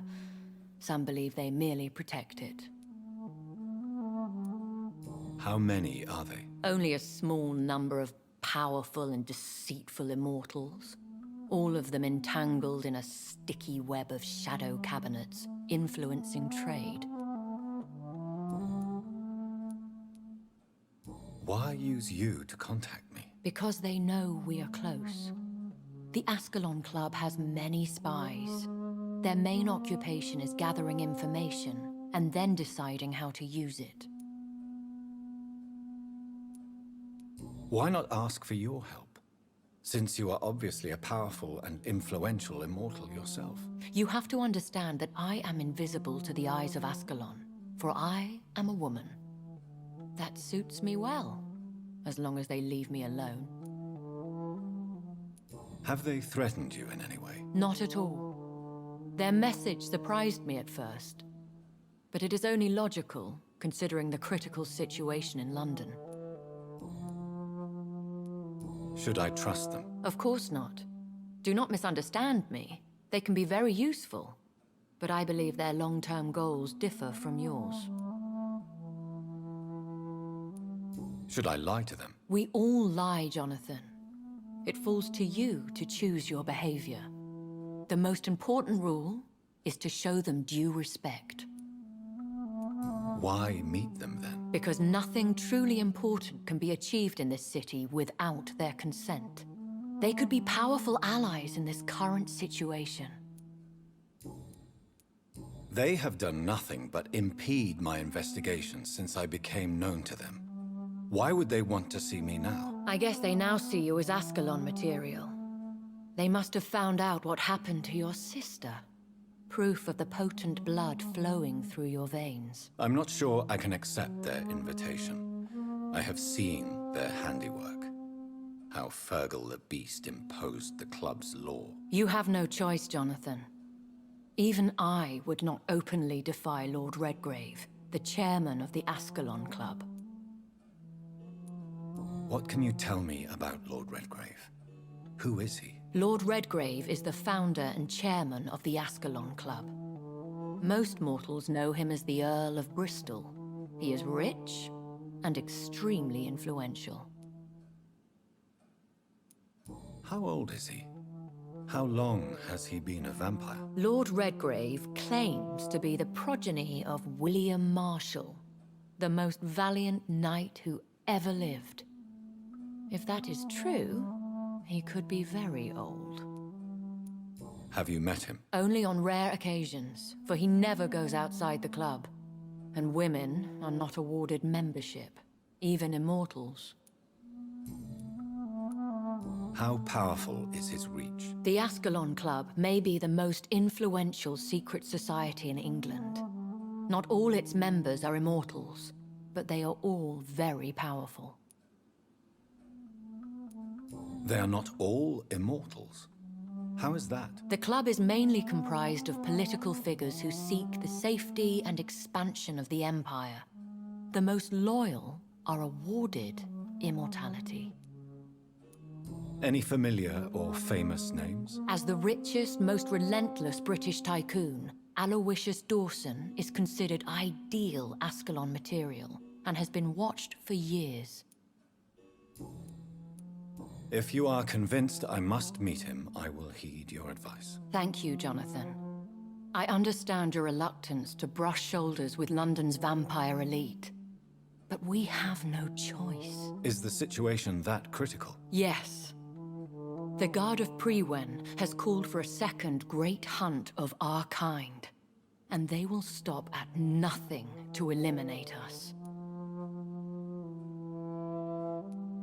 Will the Guard of Prewen and the Ascalon Club fight each other? I doubt it. If Prewen really launched a great hunt, I think most of the Ekons I know would flee the country to escape the bloodbath. Should we fight back? I will not be hunted down like an animal again. I admire your courage, Jonathan. But the best way to fight them is to put an end to the epidemic. This is the only way to clear the air. I think I saw them kill an Ekon on the way to your house. They seem to have a list with names. To launch another great hunt, they must have collected intelligence on vampire identities and whereabouts.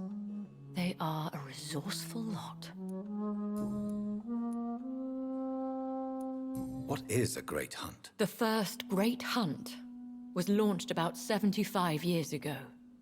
In just a few nights, the Guard of Prewen located and destroyed most of the old British vampires. Why start a second one? Prewen has always seen us immortals as a threat to mankind. My guess is they suspect one or more of us is the cause of the epidemic. How did you survive the first hunt? I fled, Jonathan. Like most vampires who survived that slaughter. And I secretly came back when I was sure they had lost my trail. You should flee then. Leave London, the country even. I have seen the Guard in action. They are merciless. Your concern warms my heart, Jonathan. But fear not. If the situation gets too dangerous, I shall retreat to my secret Scottish manor. I could hide you in my luggage, if you wish. Thank you for the offer. I shall keep it in mind, but I have much to do here. There is a question I must ask you. Could Lord Redgrave be my maker? I doubt it. If Lord Redgrave had made you his progeny, he would not have seemed so surprised when you demonstrated the strength of your lineage. Will I ever discover the identity of my maker? Maybe not, Jonathan. We know for sure you were made by a powerful vampire, but most of those fled England long ago. What is the plan? The plan is we both try to save this city, you and I. Go to Ascalon, accept their proposition, and use their influence to promote your agenda. How can I save London? The epidemic is the priority. You must find its origin and put an end to it. This is the best way to solve the crisis. What will you do? I still have contacts and old friends in this town. I shall make some inquiries and attempt to learn more of the situation. We need clarity. One day soon, I will have to find the answer to this mystery. And I shall help you in your research, I promise. For now, you must go to the Ascalon Club and play their game. Will I see you again at the Pembroke Hospital? No. You will find me here if you need me. I shall conduct inquiries alone, and we can then share our discoveries. When will we meet again? As soon as you meet Lord Redgrave, I suppose. Fear not, my dear. I shall only be a heart's beat away. Will you not visit Pembroke again? No. I must remain discreet and avoid attracting attention to Pembroke Hospital for the time being. But how will you sustain yourself? I shall not, Jonathan. Fear not. I'm used to it. I want to thank you for all your support and your help, my lady. Could you do me a last great favor and call me Elizabeth? I should be honored, my lady. Then it is settled. Finally, some good news in these dark hours. Thank you. I appreciate the advice. I had best prepare myself to meet this Lord Redgrave now. How thrilling to meet the Earl of Bristol in the flesh, so to speak. Something tells me you're not very keen on the man. Don't get me wrong. The gentlemen of the Ascalon Club are honorable, but their attitude and opinions are somewhat antiquated. I see. As long as they deny access to female applicants, I will leave them to their antediluvian considerations as to the natural order of things. Jonathan, promise me you'll be careful. Of course. But why the fear in your voice? Look at me, Jonathan. I am. I mean, really look at me, young Ekon.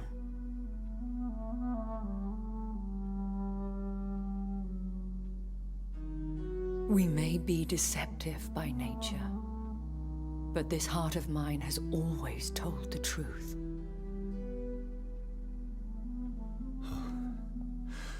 Elizabeth. Go, my friend. But come back to me soon.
So, time to visit the Ascalon Club.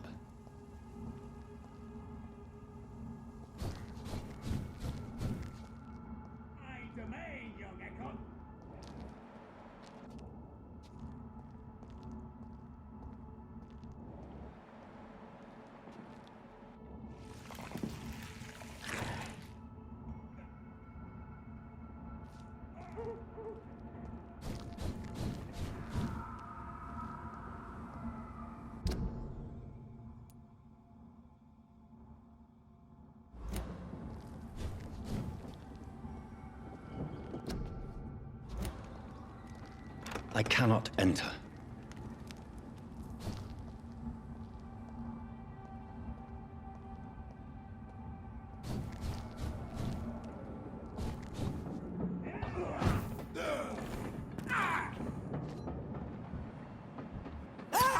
He's done for! Christ! He's dead!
That was the vampire I saw earlier.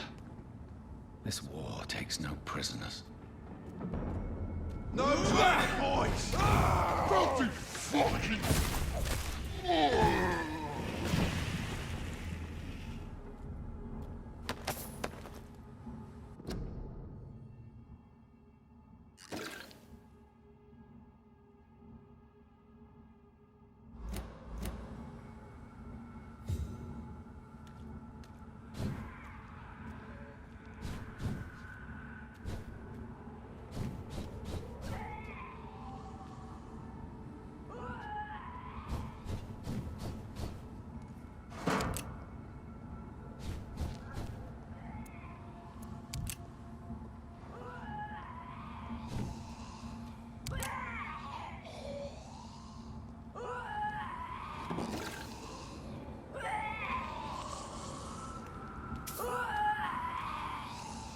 It's locked, all right.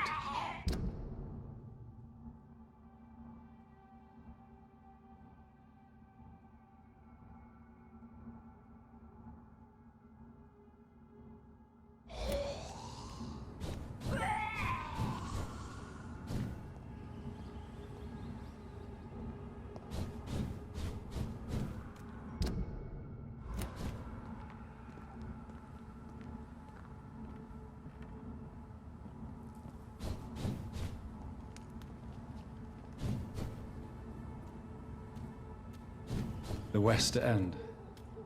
Never have I felt so sad to be back home.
Mary?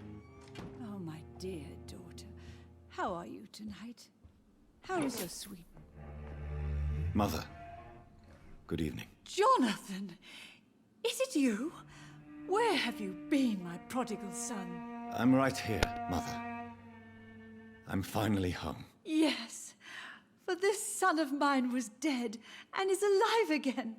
He was lost and now found. But where is your sister? Where is Mary? Mary? She is gone, Mother. I know she's gone. The question is, when will she return as you have? I miss my grandson so much. It's been days since their last visit.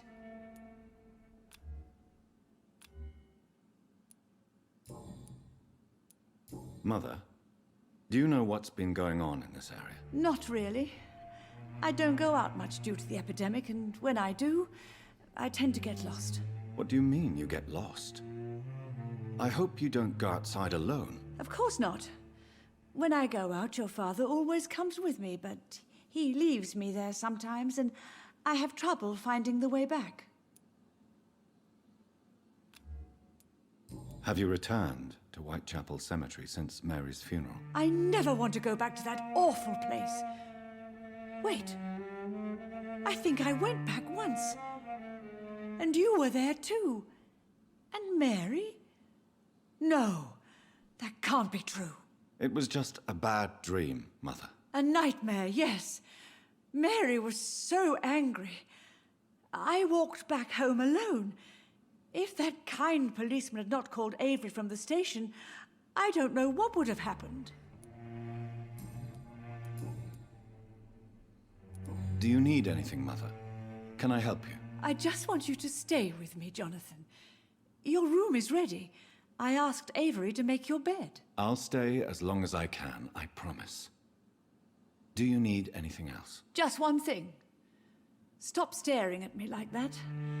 As much as I love you, it breaks my heart to look at those empty and dead eyes. Are you working on a new painting? Not recently. I have trouble focusing on my subject, and my mind quickly drifts. It's the same thing when I try to write poetry. I recently met a talented painter with an excellent technique. I wish you two could meet. I'm sure you'd like her. I'd be glad to meet her. What is her name? Is she famous? Is she dead too? She's not famous, and her name is of no importance. And yes, she is also dead. The important thing is, I hope you two get along. If she ever fancies meeting your mother, I'd be glad to welcome her into my home.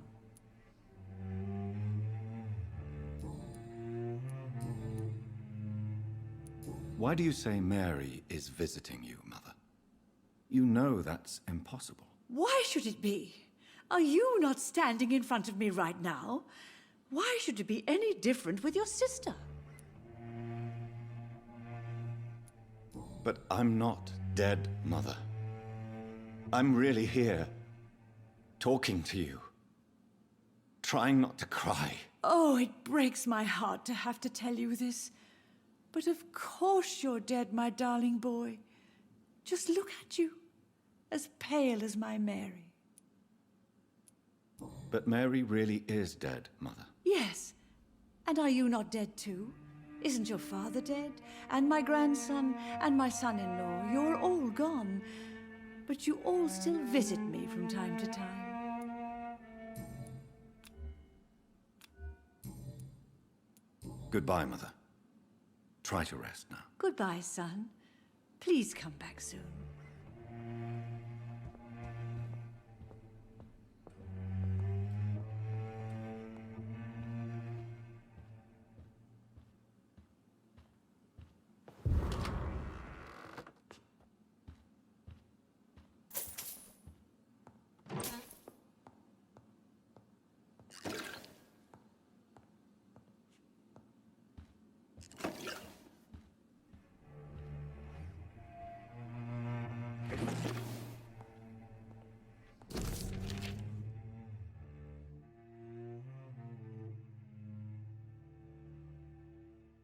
I remember Sunday walks in the park.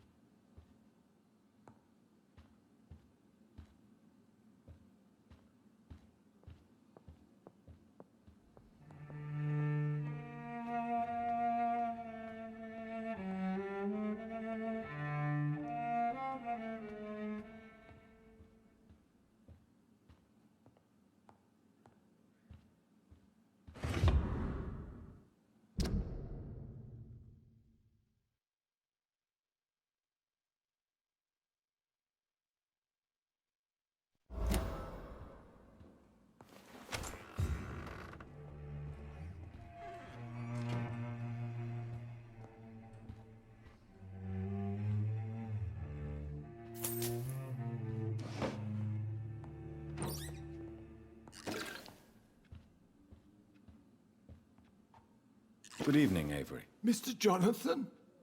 I can't believe my own eyes. Oh, it's a miracle. We all thought you were... Oh, sir, your poor sister. What a tragedy. I know, Avery.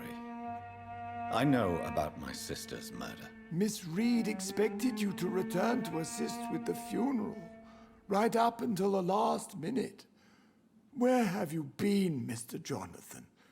We needed you here.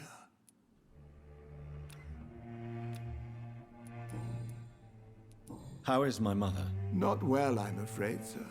Miss Reed is very fragile since the police brought her back home. The police? What happened? Miss Reed was found walking in the streets. She kept saying she had spoken with her son and daughter. She's resting now. Has she received appropriate medical care? I'm taking care of Miss Reed myself. Hospitals are so overwhelmed by the epidemic that they can only accept patients infected by influenza. Perhaps we could arrange a short trip. Somewhere sunny, like France. She has always been very fond of France. I think leaving London could do her good. I'm afraid Miss Reed is too frail for the moment. Recently, she started going out at night without remembering it. I have to watch her carefully. What is the situation in this part of town? For a time, the West End seemed spared by the epidemic. But the situation is getting much worse. Have you no relatives anywhere? I'll understand if you want to take a few days to see family. Your father managed to guarantee my earnings as long as I take care of this house, sir. My sisters are dead, and I've never met my nephews. I'll stay, sir. I'm sorry I could not be here for Mary's funeral. Your mother was strong, sir, but your support would have been appreciated. Apart from the priest and I, no one else attended your sister's funeral. To be present at the funeral with you both was my dearest wish, Avery. But I'm sorry, I simply could not attend. I would not dare to question your absence, Mr. Jonathan. All I can say is that we missed you a great deal during these difficult days.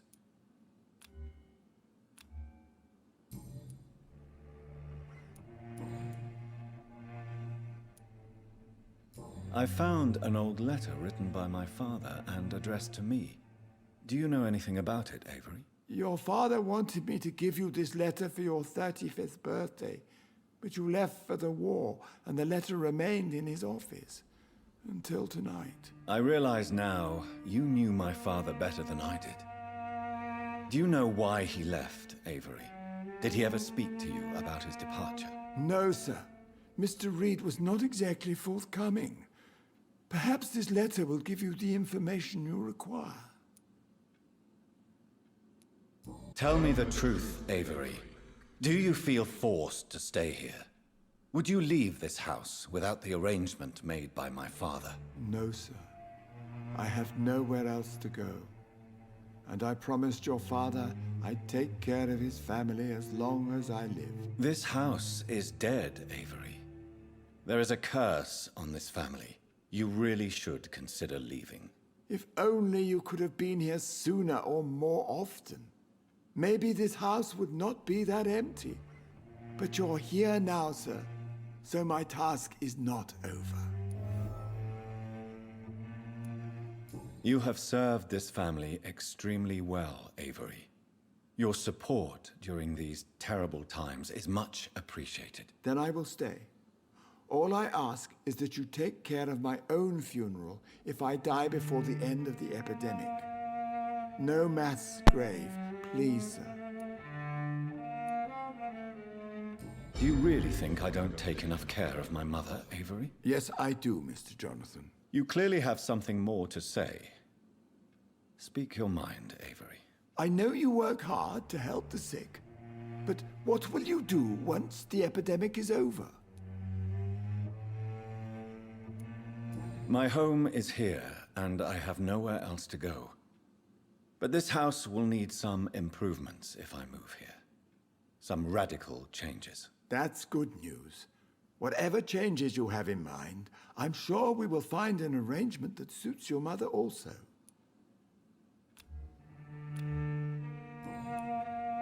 Goodbye, Avery. Please watch over my mother until I return. Of course, Mr. Jonathan. But please return as soon as possible.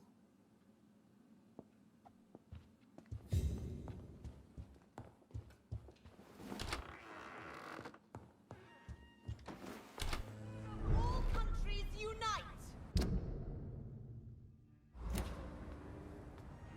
Support the equality between men and women! Women die too in... Good evening, miss. Oh my god, no. Please, Mr. Vampire, don't kill me. Please, no. I'm too young to die. I still have so much to offer this world. Wait, no. Why do you think I would... What? Don't worry, Dr. Reed. I know you wouldn't harm me. Mother told me you were in this part of town and might drop by. Your mother? My name is Charlotte, sir. Charlotte Ashbury. My mother taught me long ago how to recognize the signs that betray a vampire. I understand she also taught you how to tease and gently mock innocent young Ekons. It's a pleasure to meet you, Miss Charlotte.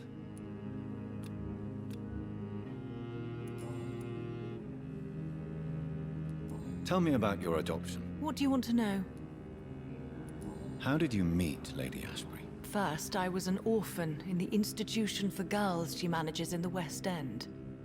When I was 10, she adopted me, and I have lived with her ever since. Did you know she was a vampire when she picked you? The correct word is Ekon, Doctor. And no, I had no idea why my mother only showed up at night. She told me everything when I turned 16, though I suspected the truth for a long time before that.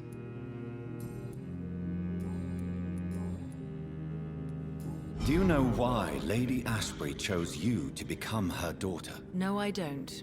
Each time I ask her that question, she smiles and says it's precisely because I dare to ask such questions. Do you ever regret that she chose you? Of course not. Though I often wonder if she adopted others before me. If so, where are they buried? How was it for them to pass through life with a never-aging mother?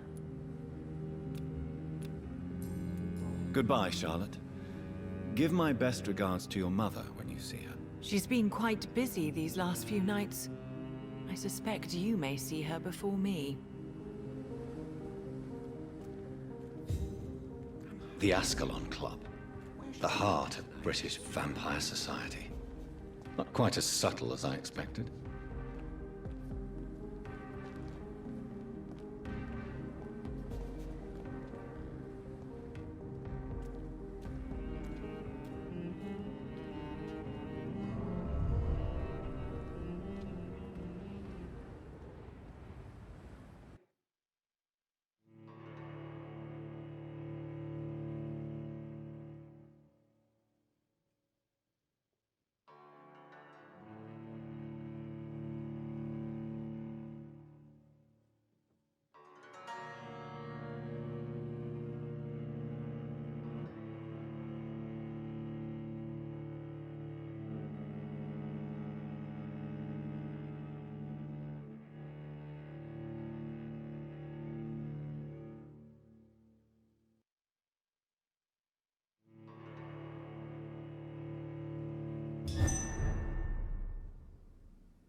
Do you know where you are standing right now? In front of the Ascalon Club, I presume. The Ascalon Club only summons or ostracizes. What is your business tonight? I received an invitation. I'm Dr. Jonathan Reed.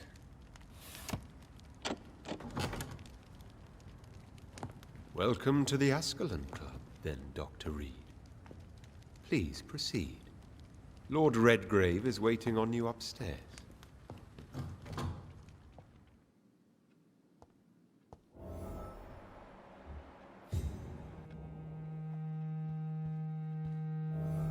There has been quite a battle here.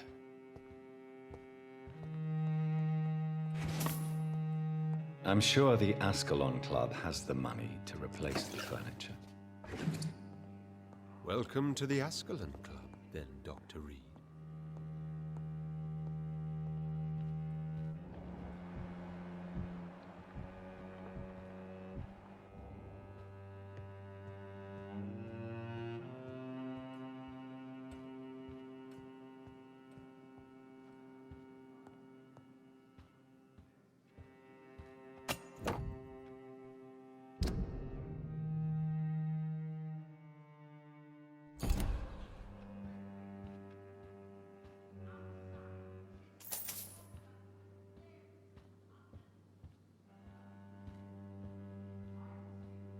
It's locked.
Good evening.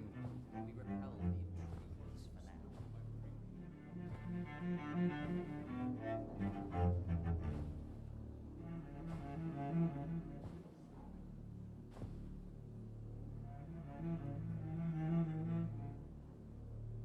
My good friends, if I may have your attention.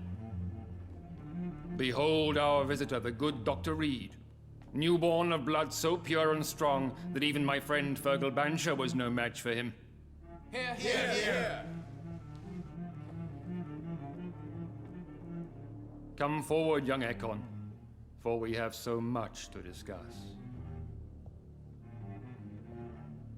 Welcome to the Ascalon Club, Dr. Reed. I am Lord Redgrave, Earl of Bristol and chairman of this exclusive association. Lord Redgrave. At last we meet. I've been eager to make your acquaintance. I've heard some astounding things about you. Please accept my condolences for your loss, Dr. Reed. Thank you, my lord. Lady Ashbury expressed your wish to meet me. Yes. The lady has always been a useful acquaintance, though not always reliable. Is she a good friend of yours?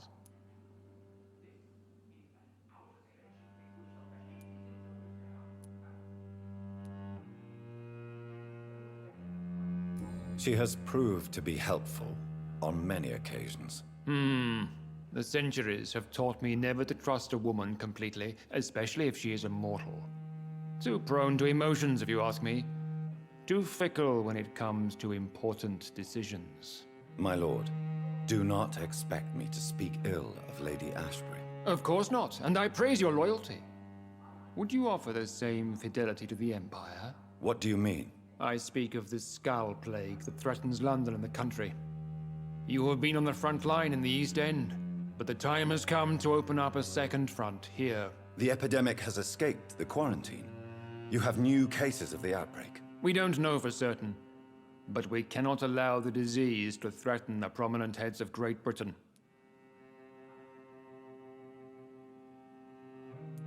Why do you suddenly need me? The Ascalon Club only recruits the best, and you definitely fit the bill. Your scientific and medical reputation alone would qualify you as a candidate. You want me to find possible sources of the outbreak in the West End? Is that it? Ah, Straight to the point, like all eager newborns.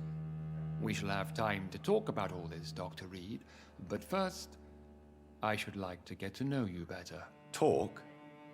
Is that the only reason you asked me here? Well, no. I also wanted to meet the intriguing Ekon, who made such a powerful progeny of his sister.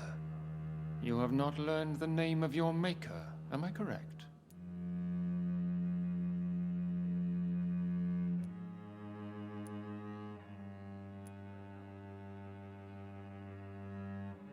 How dare you speak so flippantly of my family?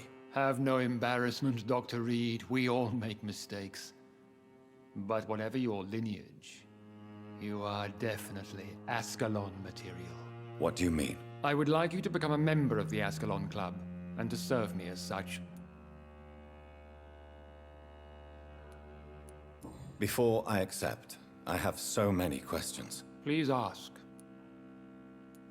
What does it mean to be a member of the Ascalon Club? It means that you swear to protect the interests of the Crown, that you become a loyal servant of the British Empire. Am I supposed to follow orders? As founder and chairman of the club, I alone am entitled to make demands of our members. And I do appreciate obedience. Do you have any official recognition from the government? A charter from His Majesty the King? No. Of course, the Ascalon Club publicly supports the Empire, but the true nature of its members remains a secret. What is the Ascalon Club's express purpose? We follow the credo of William Marshall, the greatest knight who ever lived. As was he, we are sworn to protect the British Empire. William Marshall founded the Ascalon Club. Not exactly. William Marshall granted me immortality, and I founded the club a few years later. The good knight has been gone for so long. What does Ascalon mean? Ascalon was the lance wielded by St. George, glorious patron saint of England when he slew the dragon. And like that lance, we pierce the hearts of all our nation's enemies. I killed Fergal, who claimed to be one of yours, sent to cleanse the East End of all Scals. Will his death be an issue? Do not worry. My priorities have changed. Fergal was a zealous servant of mine, but like any servant, he had his limitations and is readily replaced if necessary. I agree to join the club. This is good news. Good news indeed in these crucial times. Let's inform the Assembly formally and proceed with your initiation. My initiation? Fear not. Nothing fancy nor dangerous. It is just that we, the members of Ascalon, believe that tradition and custom are the backbone of this country.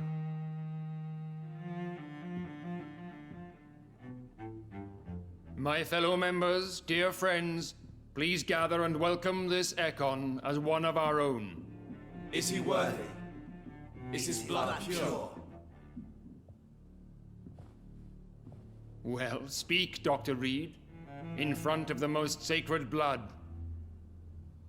The blood of our beloved William Marshall, speak now.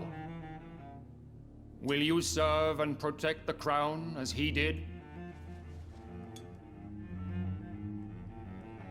Yes, I will.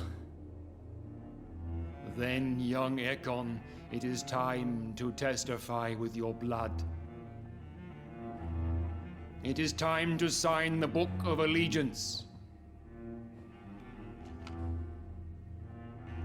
I know it's awfully gothic and a tad pedantic, but England's traditions are the backbone of our nation.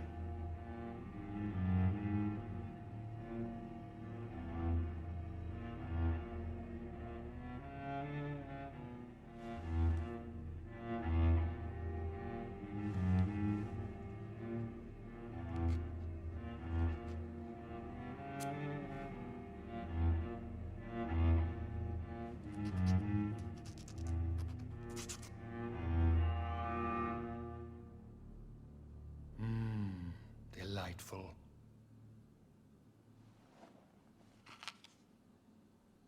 Welcome to the Ascalon Club, Dr. Reed. take your place among the bearers of the lance. One of us! One of us!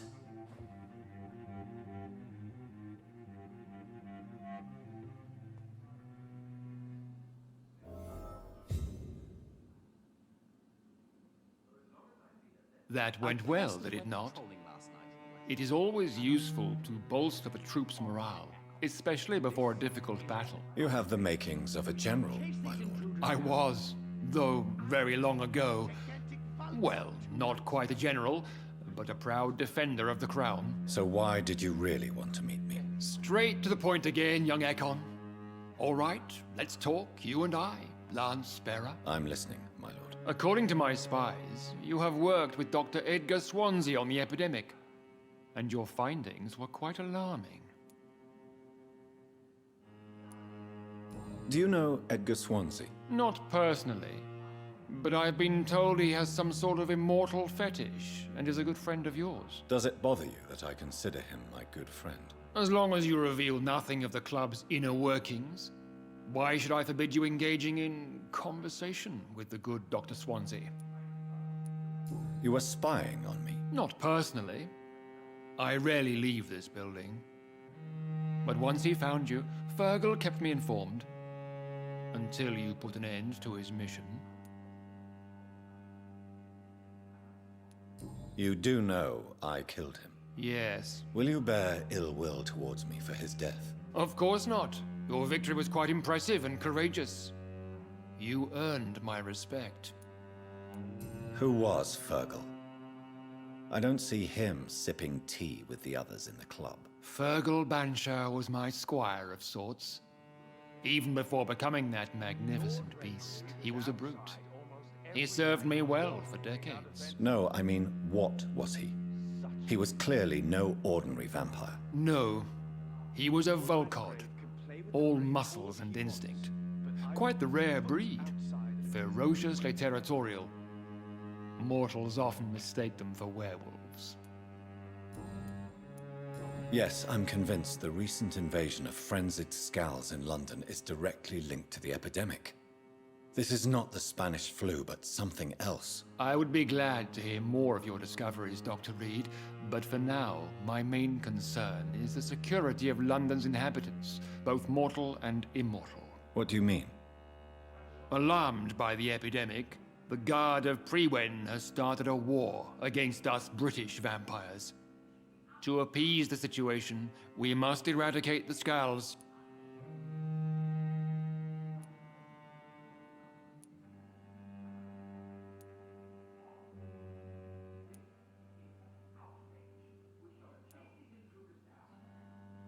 Skulls are hostile vectors of contagion. That is a fact. But first and foremost, they are victims. I agree, Dr. Reed. Most of the new Skulls who roam the streets at night used to be good British citizens. But they must be put down nevertheless. So, what do you want me to do? I want you to investigate the city thoroughly. I have reason to fear there are cases of contagion in this part of town. Our absolute priority is to find and cleanse them. And how would you like me to proceed? By all means necessary, Dr. Reed. You are now a member of the Ascalon Club, and you have carte blanche. Interrogate the locals, follow all the leads you find, and get results. Scouts are spotted everywhere in London. We are losing this fight.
I think Lord Redgrave just suggested I was sired by an ancient vampire. Women's right to vote is only the first step. Support the equality between men and women. Good evening, Miss Ashbury. And good evening to you, Dr. Reed. I'm investigating the source of the epidemic in this district. Have you noticed anything unusual recently? A few days ago, I spotted a strange house while campaigning for women's suffrage. Awful smell. No answer when I knocked. Where is it? It's the Mullaney's.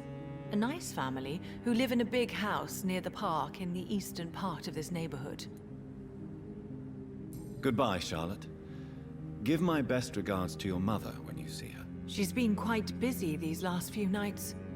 I suspect you may see her before me.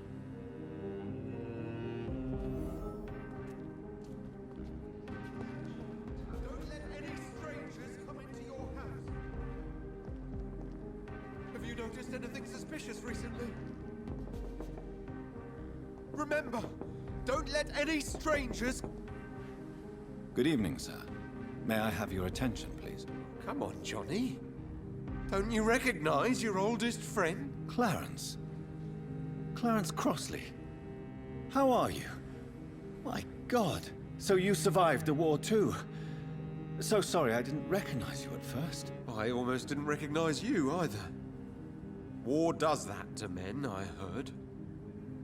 In my case, it was true, for I witnessed the horror that lies underneath.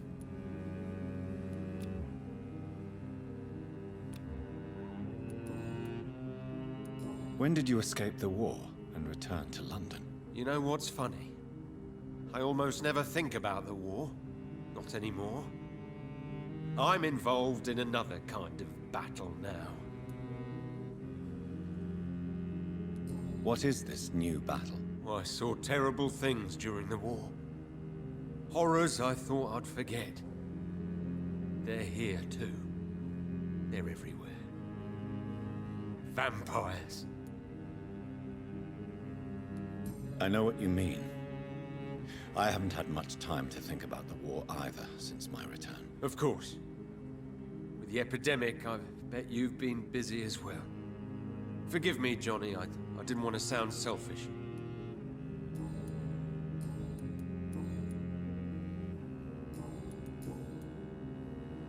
How is your wife, Venus? We've spent so much time away from each other, and so many things have happened. Is everything all right at home? Surely Venus was relieved to see you return from France in one piece. Have you forgot what people are like in this part of town, Johnny? Venus fears for our family reputation. Now her husband has become the village idiot. But you're alive. You returned in one piece and you have a family. How many soldiers can say the same? Believe me, it's not quite that simple. Unlike you, I'm not the man I used to be. I'm investigating the source of the epidemic in this district. Can you help me? Infection is everywhere these days. But if you ever go to the park near that swanky house belonging to the Mullaney's... Yes? What about the Mullaney's? What about their house? Not enough noise for a big family with children. Not enough movement. Closed doors. What is going on in there? I wonder. You need some rest, Clarence. You should try to sleep.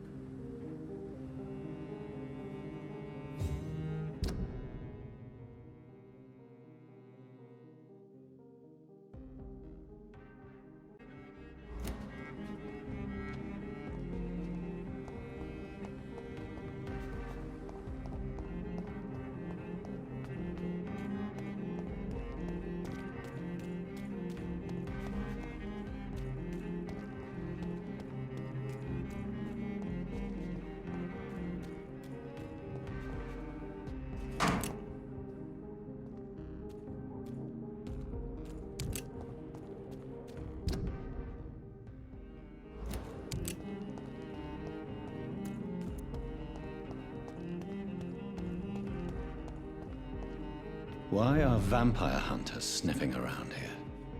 I need to find out what they're after.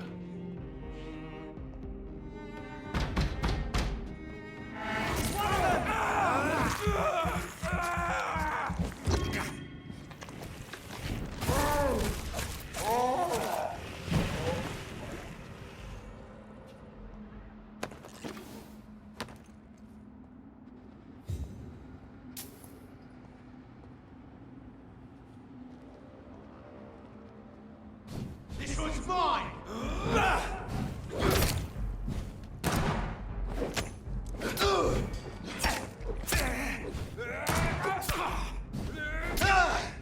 Delete! Kill it!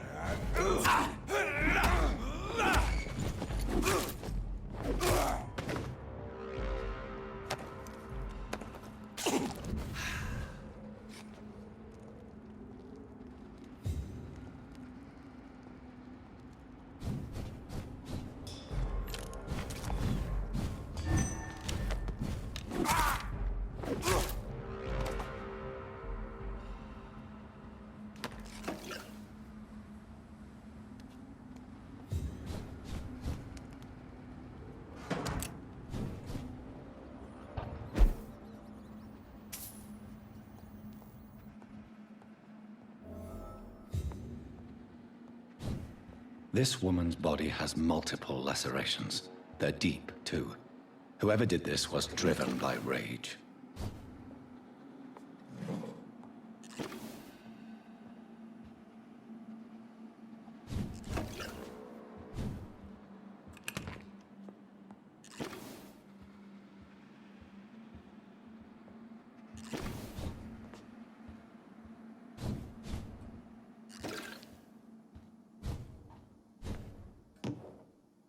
This one's neck is broken.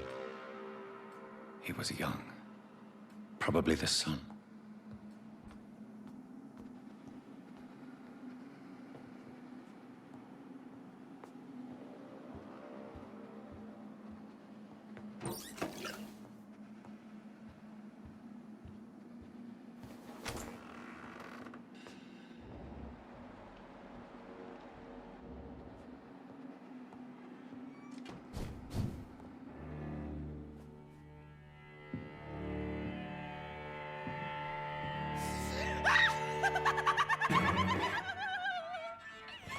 You thought I was dead too, didn't you? No, I was just pretending. Doris told me I could have been a great actress. You killed your family. They mocked my talent. Ah!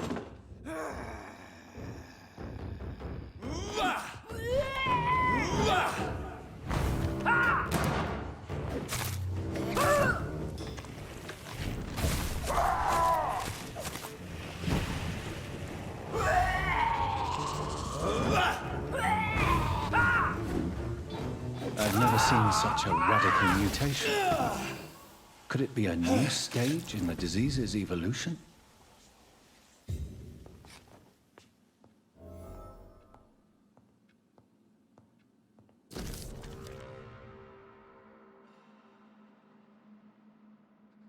So, this girl took lessons at the famous Doris Fletcher acting school.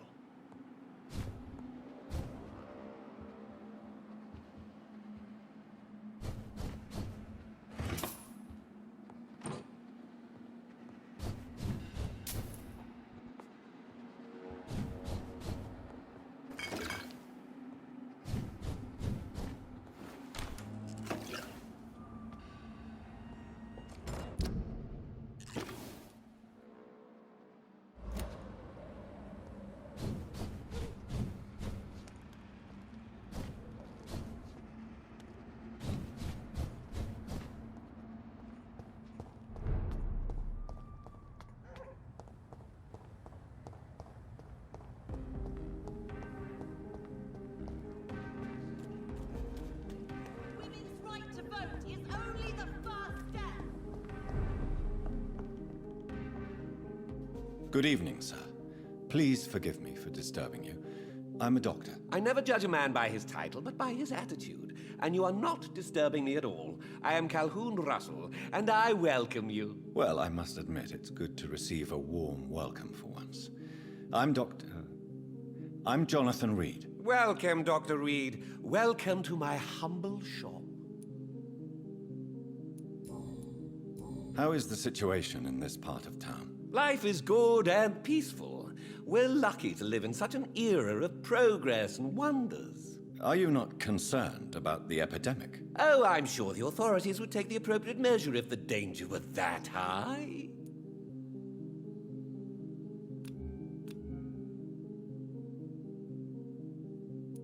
You cannot expect the newspapers to expose the truth while the war is still raging. I can assure you that the situation here is desperate. Well, that's news then. But I can't believe that things are that bad. Are you sure you're not exaggerating a bit? For the thrill of it?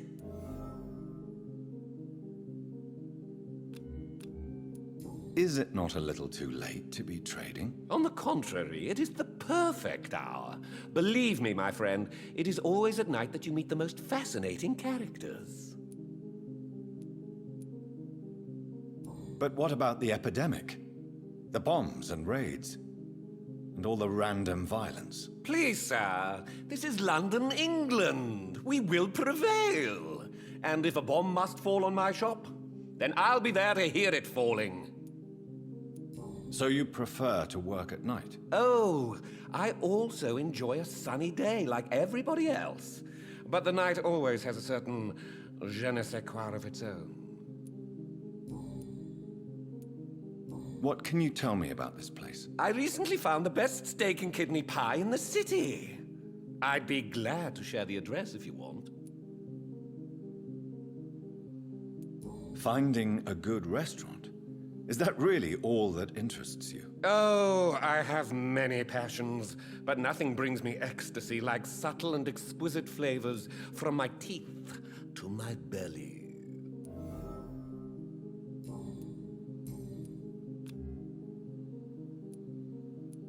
I may have a look at your goods, Mr. Russell.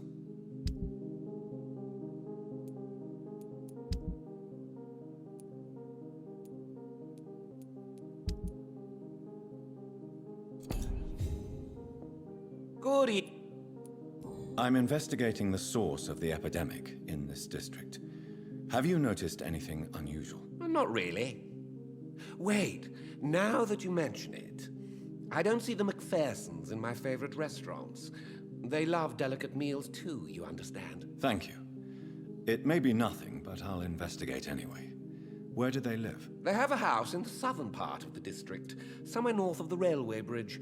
There is a courtyard, if I remember rightly. Goodbye, Mr. Russell. I'm sure you'll take care of yourself. Please, sir, whether you need to buy something or not, I am happy to help.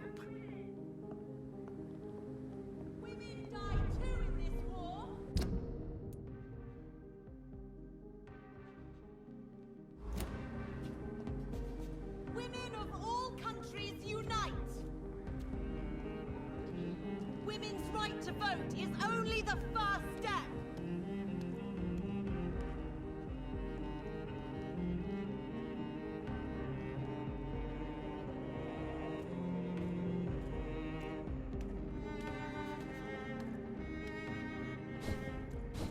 That building is under quarantine. Could this be what I'm looking for?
the whole family! I said I wanted to leave!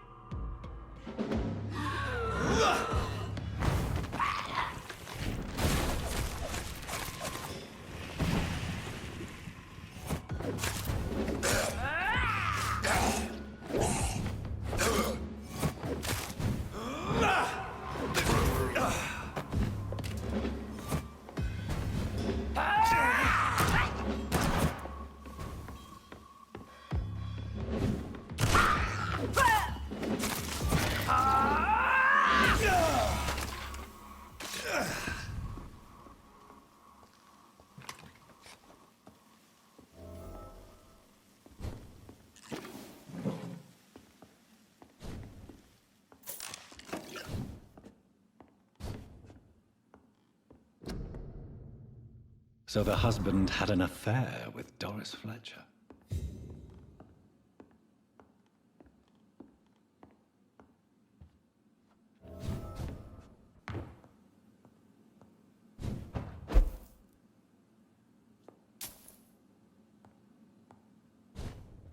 Doris Fletcher seems to be the missing link here. It can't just be a coincidence. I should go to her acting school.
Look at it!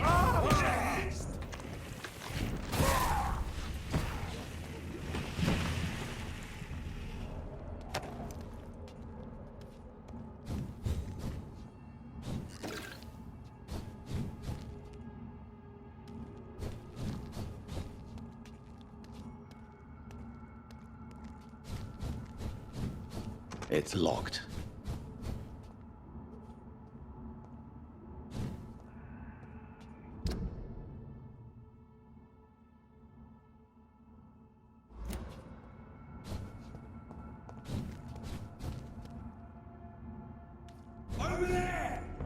One of them vermin!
There's an open window on the second floor. I should be able to get in through that.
Woe to you, nations of hypocrites.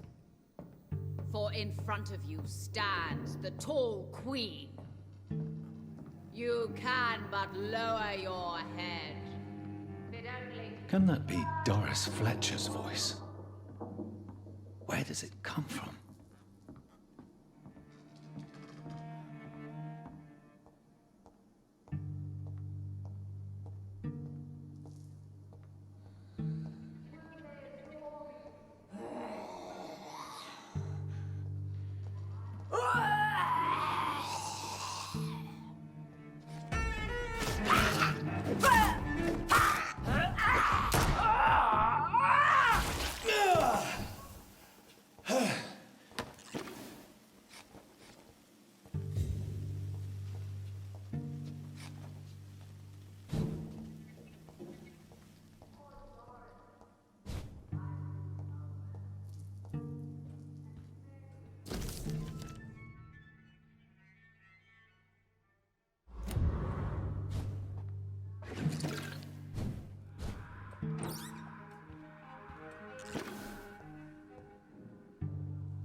I cannot enter.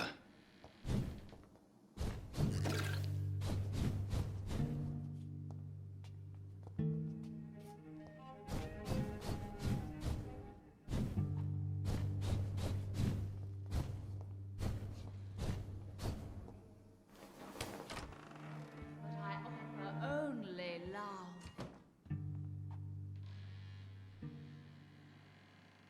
Woe to you, nations of hypocrites. For in front of you stands the tall queen. You can but lower your head, fit only to smirk at her soiled feet.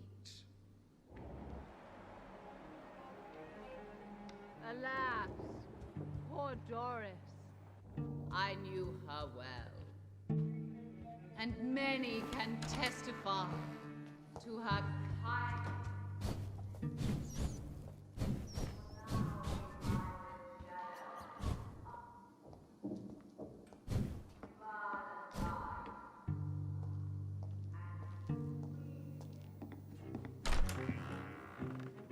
Who are you? You who dared enter my realm. Are you here to worship or mock me? I'm here to put an end to the vampire epidemic, Miss Fletcher. Ah. But Doris Fletcher is no more. She was consumed by this putrid flesh that now enshrouds her. You feel anger for what happened to you. But I can help you. I'm a doctor, Miss Fletcher. Doris Fletcher is no more. All that remains are the dreams of the queen she was, and the queen she'll be. Until then, all shall die, for that was her final wish. Woe unto rise and set. Ha ha! Touché, sir.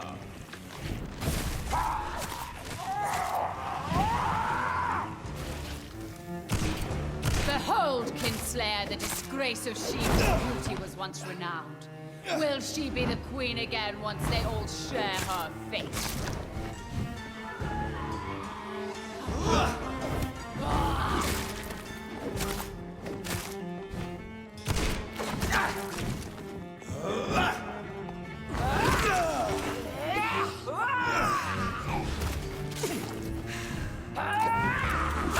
Your blood will be mine!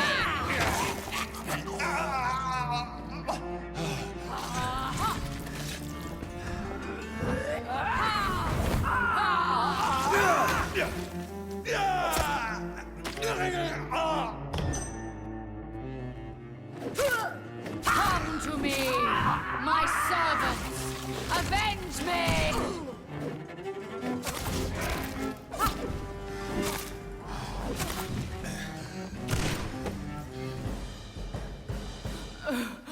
Wait. I beg you, wait. What? I don't want to die. And I did not come to kill you, Miss Fletcher. Will you spare me then? Save this cadaverous carcass of mine. Does your heart beat a little faster now? You fancy me then, Doctor? No, Miss Fletcher. My dead heart will beat for only one. Ah!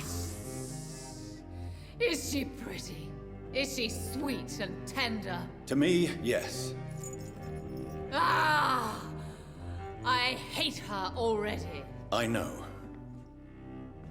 And this is partly why you must be destroyed.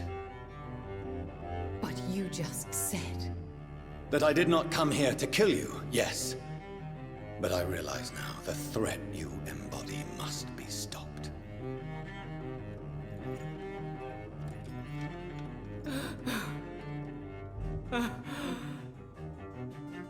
Will I be remembered? Will you? You were Doris Fletcher, the greatest actress of her generation. No one can take that from you. Thank you. And farewell. Ah! Ah! Ah!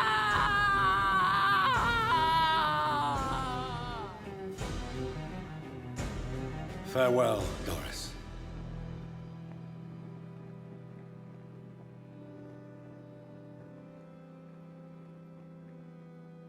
Bravo! So dramatic. I love it. McCullum! How strange I seem to find you whenever I'm inquiring about that Skal infestation. I mean you no harm. I'm not here for you. But once I put all the pieces of the puzzle together, I'm sure we'll have a little chat, you and me.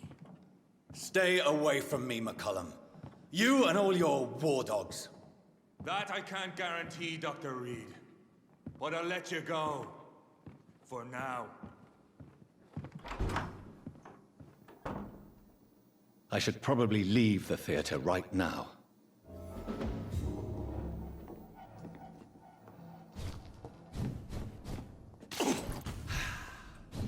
It's locked, all right. The West End should be safe now. But London is not.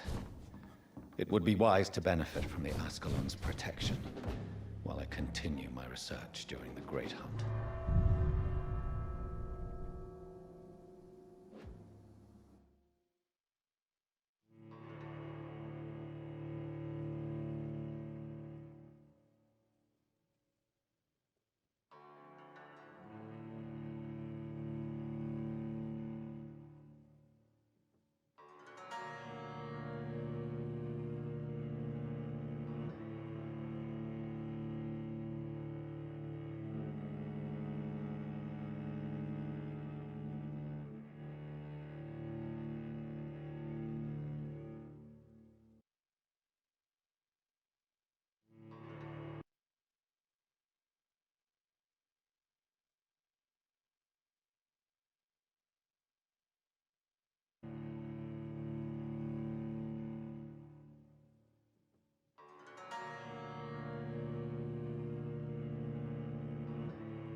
These people want me dead. I need to leave now.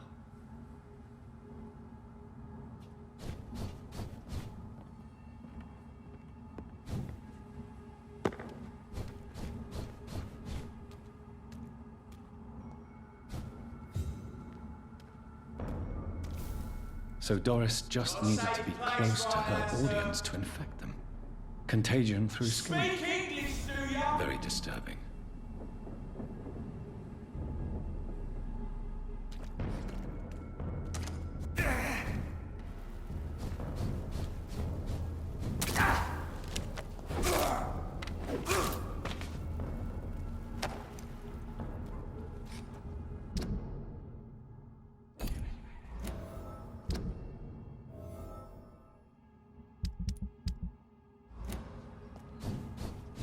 It's locked.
women's right to vote is only the first step. Women of all countries unite. Women die too in this war.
Elizabeth, what are you doing here? I've been formally asked to witness your triumph, my dear. After all, isn't it the natural role of a woman to support her man in victory? But it's you who insisted I join the Ascalon. Please forgive my giddiness. I'm just overcome by the thrill of finally being allowed within these hallowed halls. You certainly have an inquisitive mind. It's quite something. Elizabeth Ashbury, only you can make me smile in these difficult times. And the same to you, Jonathan Reed. Now go have your little chat with the chairman. I can see he's practically bursting to hear your report.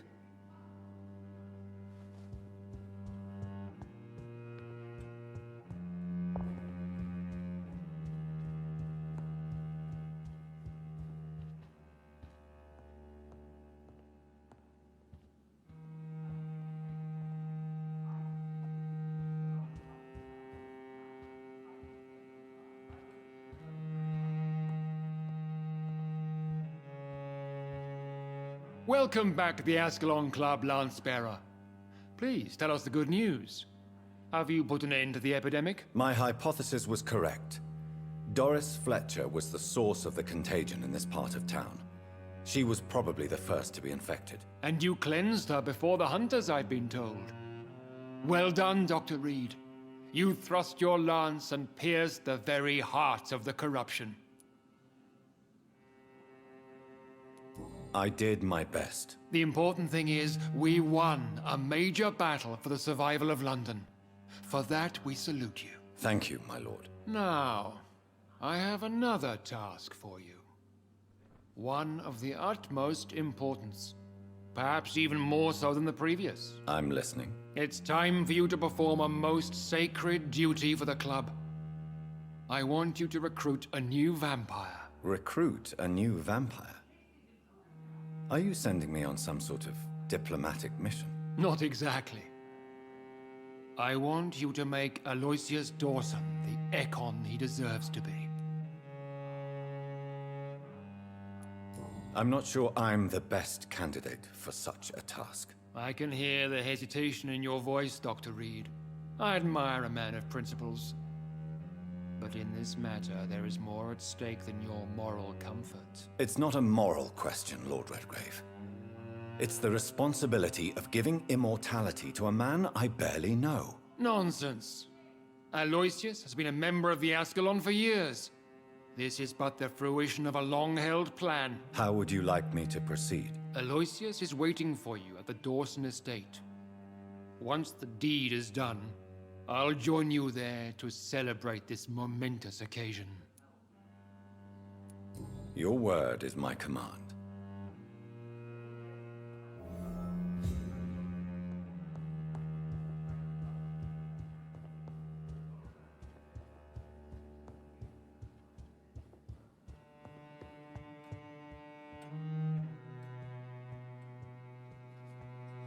Are you all right, Jonathan? Lord Redgrave has just ordered me to turn Aloysius Dawson, to make him my progeny. I see.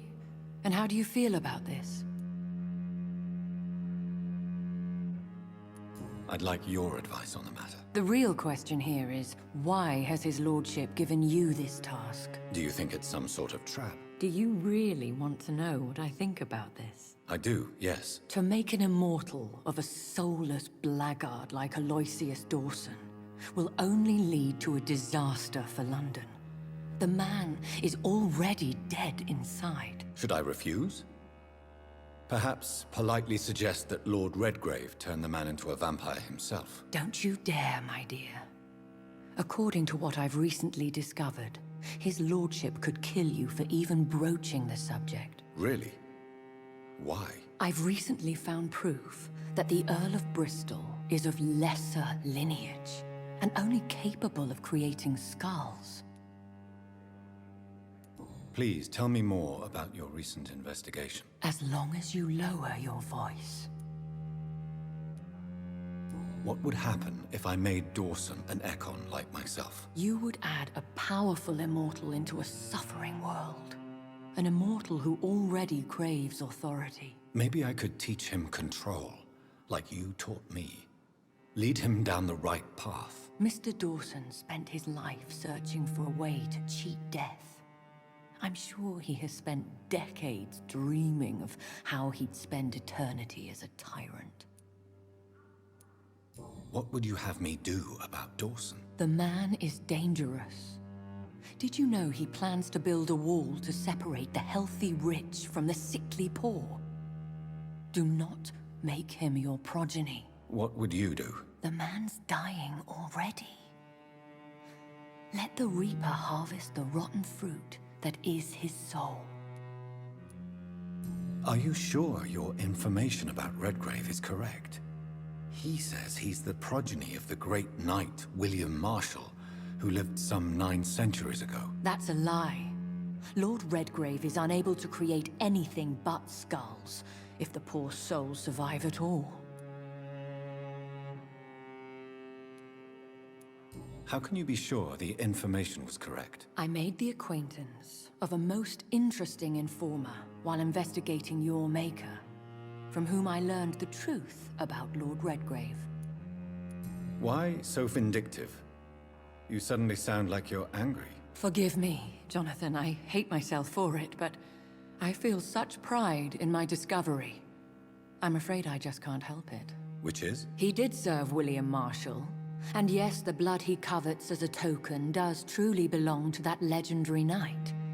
But he was never his progeny. His lineage is not so noble. Goodbye for now, Elizabeth. Goodbye, my dear. Please, be careful.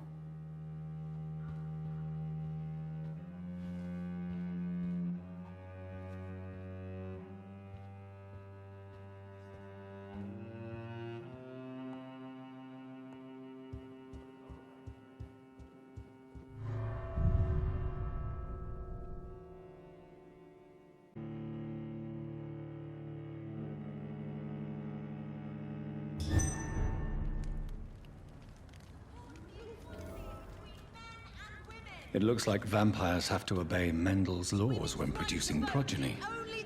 Powers pass from one generation to another.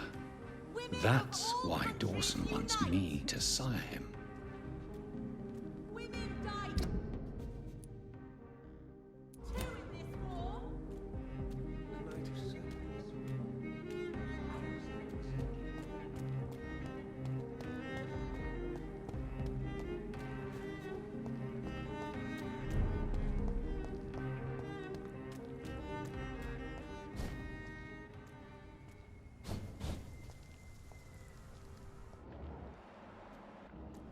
Crush the leech, boys!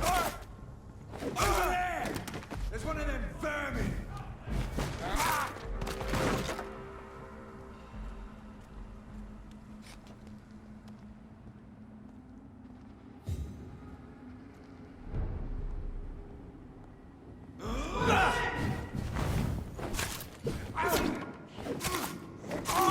I'll take it!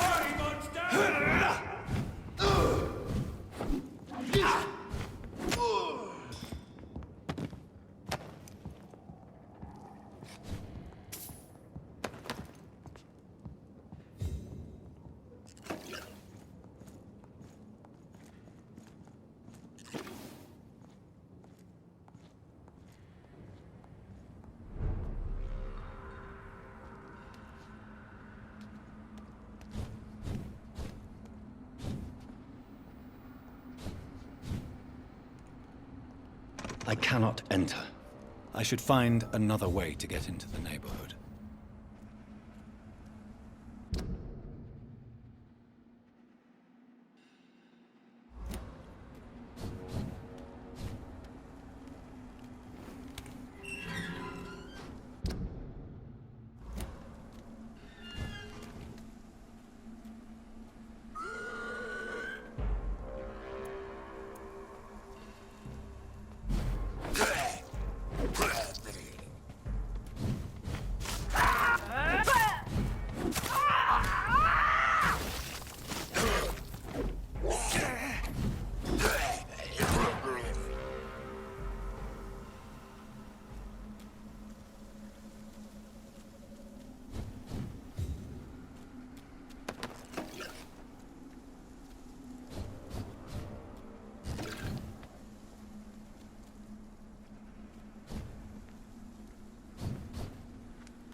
I think this passage could lead me close to Aloysius Dawson's mansion.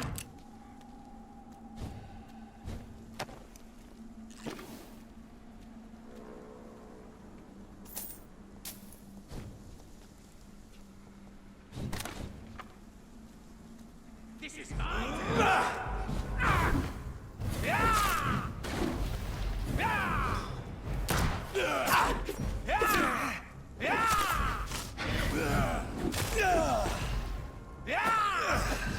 You cannot win this!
Kneel, traitor!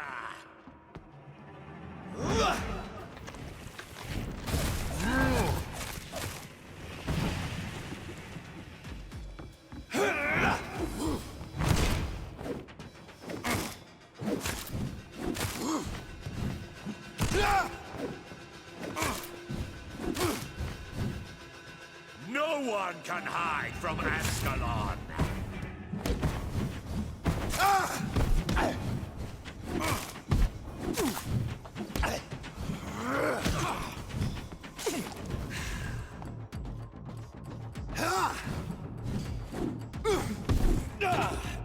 Die!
Louise's father was determined to find and save her.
dare you interfere with my hunt?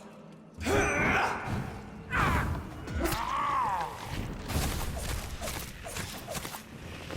me go, you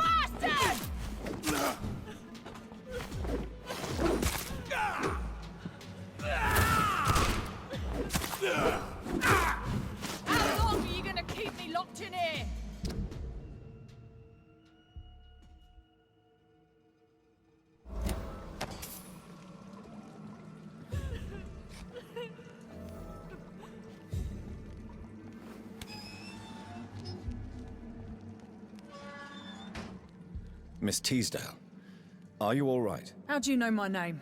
Who are you? My name is Dr. Reed. I managed to track you down thanks to your father. So my father really was looking after me. This man, this vampire told me my father was dead. Is it true? I'm afraid so, miss. I'm so sorry for your loss. But you are free to go, as your abductor is no more. I suppose my jailer also killed my father, didn't he? Thankfully, he did not search your father's corpse, where I found his notes describing where he might find you. You should read them. I must find my father's body. He deserves a proper burial.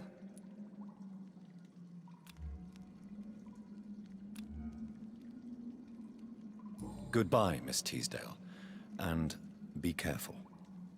Until we meet again.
I am...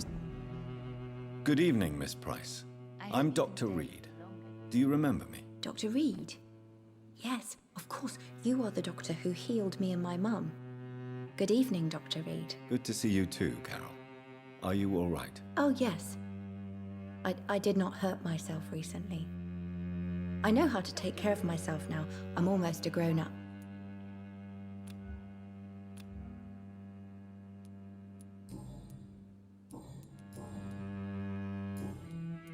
Have you ever met the famous Aloysius Dawson? Yes.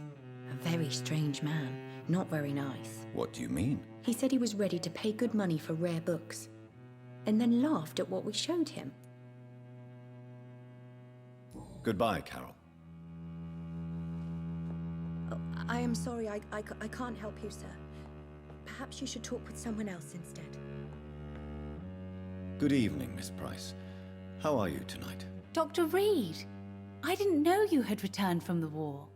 I had a new doctor when you left, but he's not as kind as you. Always glad to see a former patient in good condition. It's been a long time. Too long indeed. And as a token of my appreciation, I'll grant you the best price if you fancy buying anything from my humble shop. Do you know Aloysius Dawson? Everybody knows him. He's only been to my shop once, though, looking for rare books and other intriguing antiques. Did he buy something from you? No, he left quickly. He almost laughed at my goods. Mr. Dawson may be a rich man, but you can't buy good manners. But isn't Aloysius Dawson known for his philanthropy? That was before his brother Robert died in an aeroplane crash. Since then, the remaining twin has turned into a heartless tycoon.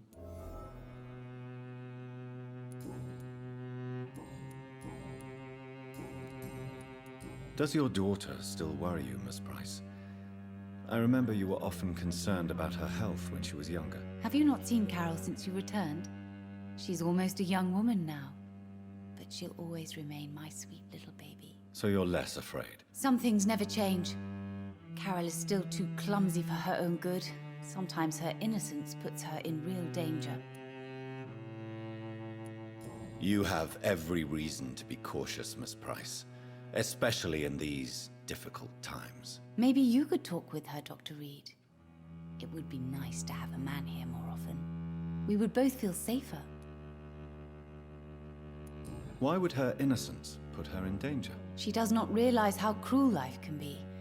Maybe I was a bad mother to protect her too much. My poor dear Carol.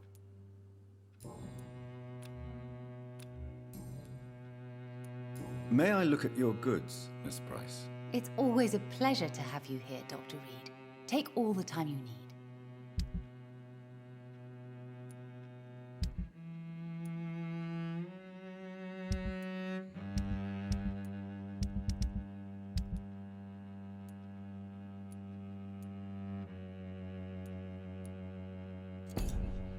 Dr. Reed, I am glad to see you again.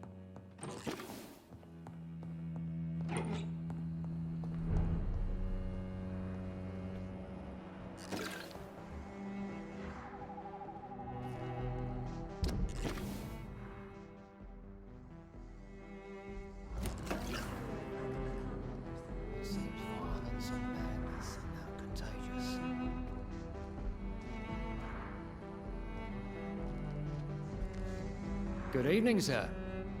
May I ask you what you're doing here at this late hour? I'm conducting an investigation about the epidemic in this part of town. And who are you, sir? I'm Dr. Jonathan Reed from the Pembroke Hospital. May I ask who you are and why all the questions? I'm Detective Inspector Charles Albright from Scotland Yard. And I don't find your answers convincing. What is a Pembroke doctor doing in the West End at this time of night?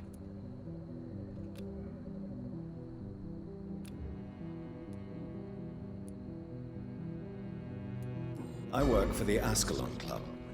Here is my permit to go freely about the city. The Ascalon Club? You should have said so, sir. I must warn you, these streets are dangerous, and you'd better be careful. What are you investigating, exactly? I currently have a few missing persons cases. Mr. Tadao Kimura and Miss Louise Teasdale. I'm afraid they may have been abducted by my mysterious maniac. Tell me about Louise Teasdale. She's a waitress. Her father reported her missing. We don't have enough men to search for her, sadly. Do you have any idea where she could be? No. But I feel she's been abducted. She went to a pub a few nights ago and vanished. I thought about the sewers, but I'm not equipped for such an investigation. Tell me about Mr. Kimura. Mr. Kimura is a businessman who's been missing for a few days. He didn't go home, didn't go to work, didn't go back to his family. Where was he last seen? Mr. Kimura was last seen at the Royal Observatory in Greenwich. I followed a possible lead in the West End, but I found nothing. Do you know anything in particular about a man called Aloysius Dawson? Who doesn't know the man? I think he intervened personally to put an end to the police strike of last August. What else can you tell me about him? Aloysius Dawson is exactly the kind of powerful and influential man who could commit murder and get away with it, with just one phone call. Goodbye, Detective Inspector Albright. Goodbye, Dr. Jonathan Reed. I'm sure we'll talk again soon. Too many murders to investigate them all, but they will not be forgotten.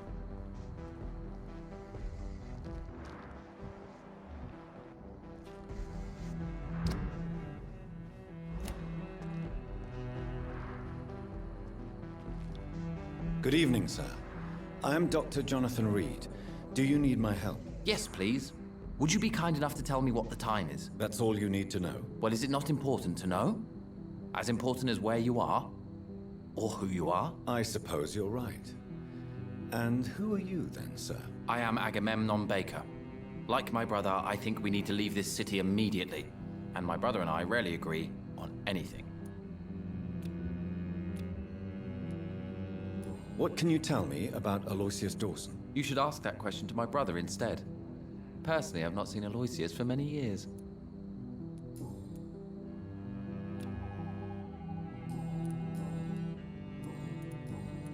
May I ask what you're doing outside at this hour of night? I don't know. You should ask my brother instead. It was his idea in the first place. You must have your own ideas. From what I have managed to understand, I guess we're supposed to wait here. Waiting for someone to come. May I ask why you've not gone already, if you're so exasperated by this long wait? I believe fear is holding us back. My brother would have said it's laziness, but it's just because he's prouder than I am. What can you tell me about this part of town? It's the only place I've considered myself happy. Or at least that's what I believe. Unfortunately, it's time to leave. Why is that? Because I'm not feeling happy here anymore. Are you?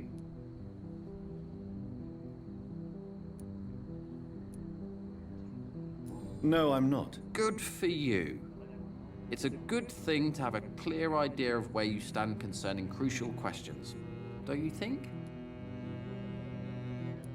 What can you tell me about your brother? He's older than me, I think. But the important thing is that I really hope I'll die before him. Grief would just kill me, you know? Is that all? Pericles is very attached to this city, and without my insistence, he would never leave this place. We don't often agree on anything, you see. Who are you waiting for, exactly? The more I think about it, the more I believe it's not exactly a person we are waiting for. But what else could it be, then? I don't know. A feeling? An event? An impulse? How can I tell? Something that would allow us to leave this trap. I'm afraid I'm not following you. What kind of trap are you talking about? Have you ever felt like life trapped you in a role that does not fit you? That you're not in your place? That sort of trap. Trap? And you think leaving London will free you? At least it will give us the chance to be free. That's more than our present situation. Hope, Doctor. Hope is what truly drives mankind.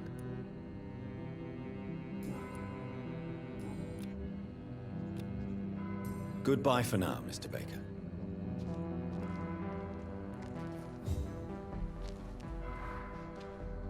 Hello again, Dr. Reed. Goodbye for now. Good evening, sir. I'm Dr. Reed. Can I be of assistance? Dr. Reed? Dr. Reed? Is there anything wrong? No, it's just... your name sounds familiar. And your face. Have we met before? I think I would remember. So I suppose the answer is no. That's odd. I'm certain I've already heard of you. My name is Pericles Baker. Does that mean anything to you? I'm afraid not, sir. But it's a pleasure to meet you anyway. The pleasure is mine, I guess. I only wish I could remember when it was that we met.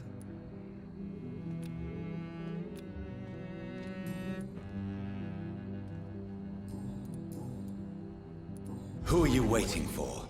I'm sure he has a name. I really can't answer that question, since I don't know that person. And why is that? This person is mostly my brother's acquaintance. I don't even know his real name. Only that this man could help us leave this city once and for all. But why would you need this person's help to leave London anyway? Well, I thought we should have left this cursed place already, but my brother convinced me to stay a while longer, and here we are. What can you tell me about Aloysius Dawson? I've heard this is a man who has searched for his place in the world for a long time. I hope he found it.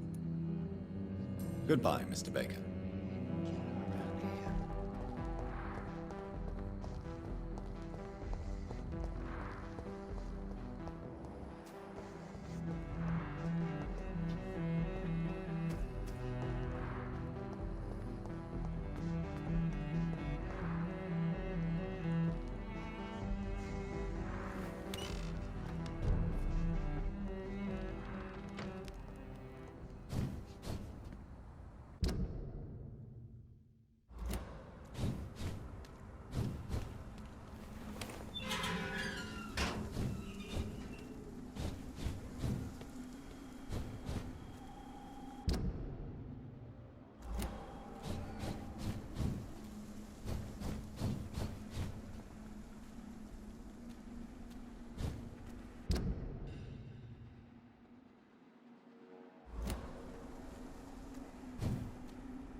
I have this thirst for blood. It's locked, all right.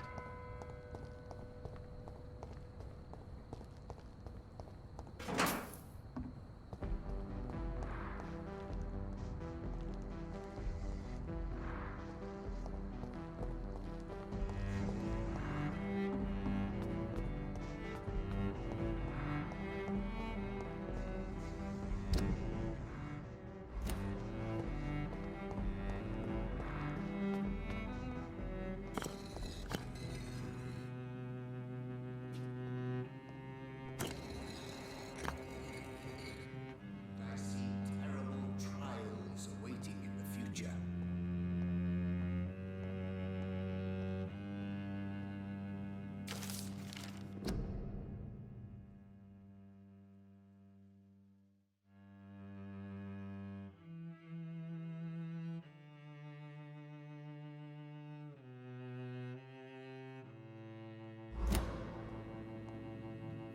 It's locked. Jonathan Reed. At last we meet. The cards warned me you would visit tonight. I beg your pardon, sir. Do I know you? Of course you do. Our mutual friend, Dr. Swansea, can't speak highly enough of you. My name is Usher. Usher Talltree. You are the leader of the Brotherhood, are you not? Primate of the Brotherhood of St. Paul's Stole, to be precise. I'm really glad we met tonight. I love it when the cards tell me a truth. The cards told you to expect me. Yes, they tell me everything. They told me that you struggle hard not to take too many lives.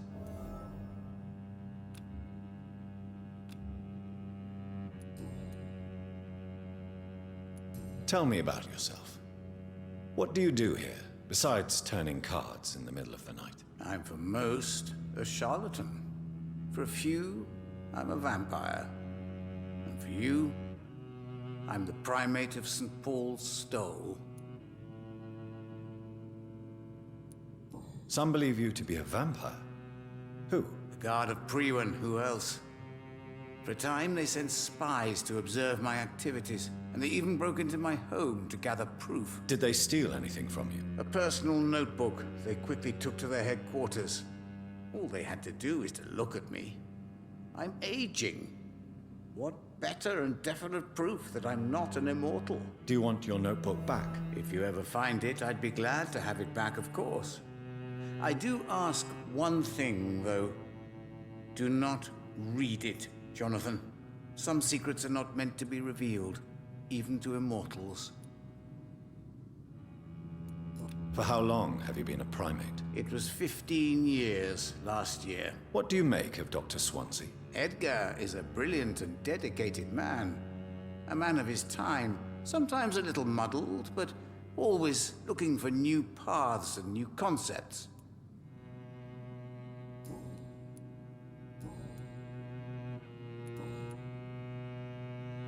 How do you measure the amount of blood on my hands? I told you.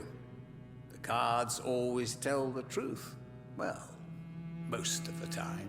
Is it possible to tell me my future? A vampire's fate is much more delicate to read, Doctor. But I can try. All right. Let me hear it. The walls of your prison have already been raised, Jonathan. But you will freely accept to be locked inside, full of hope for a better day.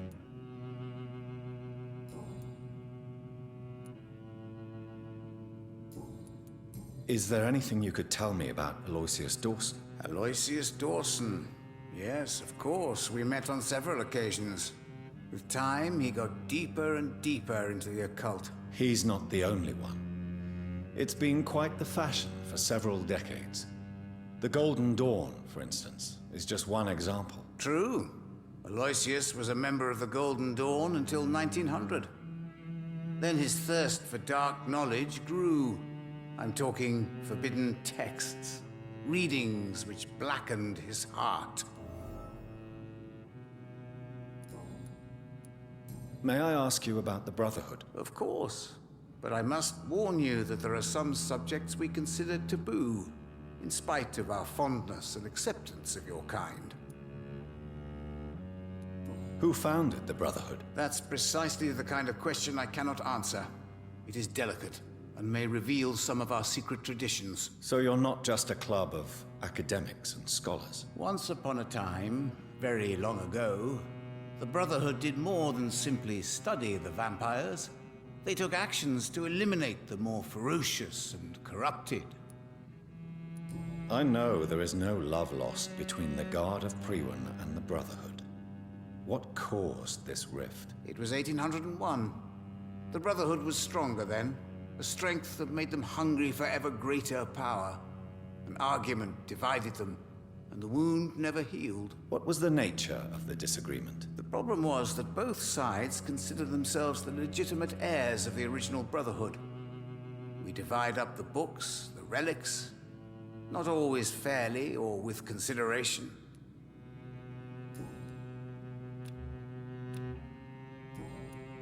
Goodbye, sir. Until we meet again. I rarely wander, yet it amuses me to converse with your kind. Perhaps London will survive the epidemic, but I see terrible trials awaiting in the future.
You're bleeding!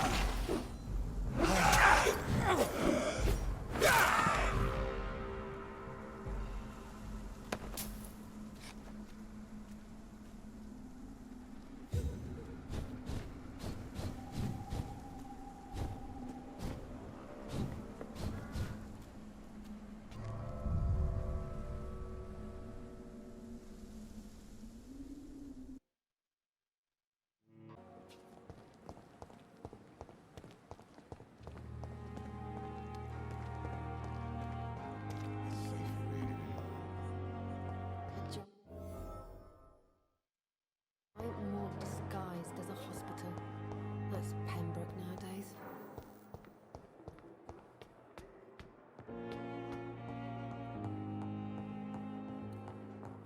Those bastards.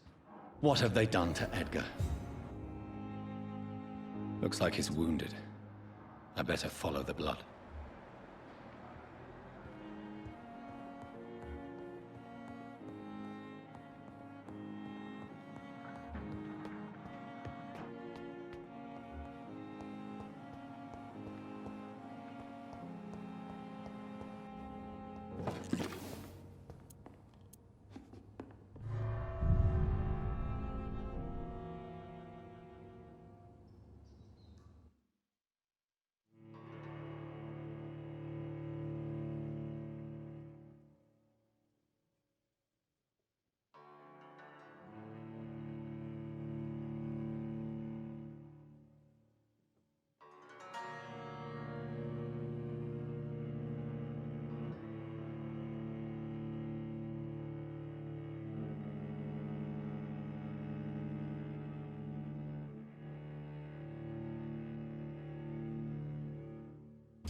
Ultraviolet curtains and orichalcum powder. Dr. Swansea's always been a resourceful bastard. I bet he never told you he had this installed in case of a vampire attack. Says a lot about how much he trusts you. What have you done with Edgar? Don't worry. We don't kill humans. Even if your friend is deserving of a little punishment for one. What are you talking about? We know everything. Swansea and you created this bloody epidemic. You aim to unleash another disaster, just like William Marshall did. No! I'm trying to put an end to it, just like you are! You're its progeny, aren't you? Where is the monster hiding? It's still in England, isn't it? I have no idea what you're talking about. Jeffrey, please listen to me. No tricks. That shit won't work on me. We've found proof in the theater. Doris Fletcher was your first experiment. Now where is Marshall? Speak!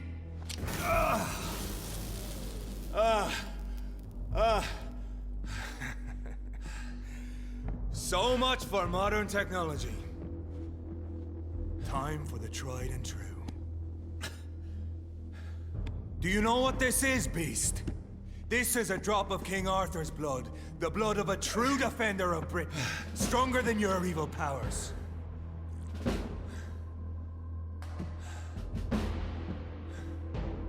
This is ridiculous. We're losing precious time. True enough. Soon I'll bring your head before your coward of a father. Your poisonous bite is useless on me. True light will cleanse you.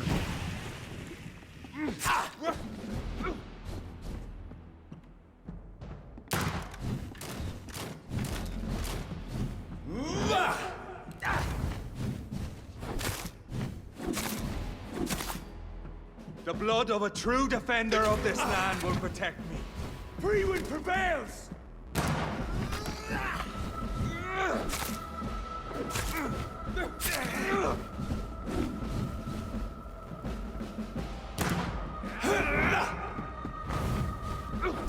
Close your eyes!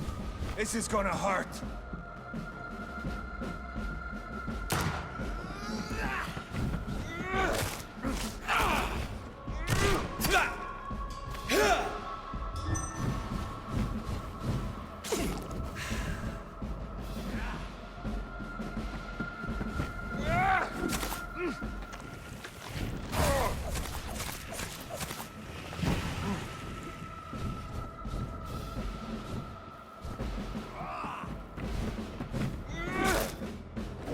Come on, Reed.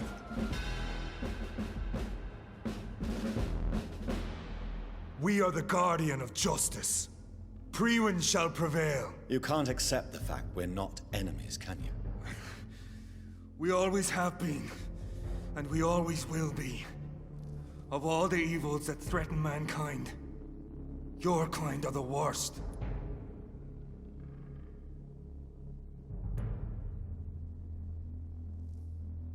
I'm not saying we could be friends, you and I. But perhaps we could collaborate to put an end to this epidemic. Never! We are Priwen. We do not negotiate. We do not compromise. There is no way you'll ever let me be, McCullum. You'll always hunt me down, won't you? There is no escape, Leech. Kill me now. For there is no way you can sway me to your ideals.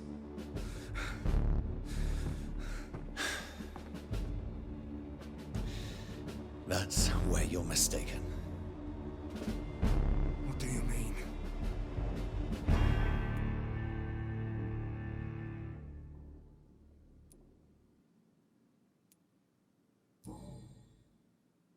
I'll spare you, McCullum.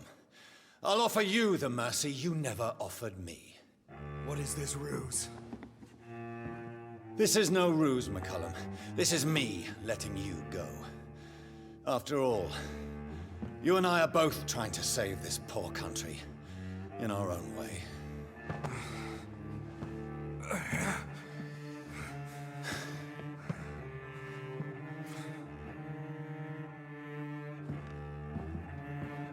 I'll kill you, Reed.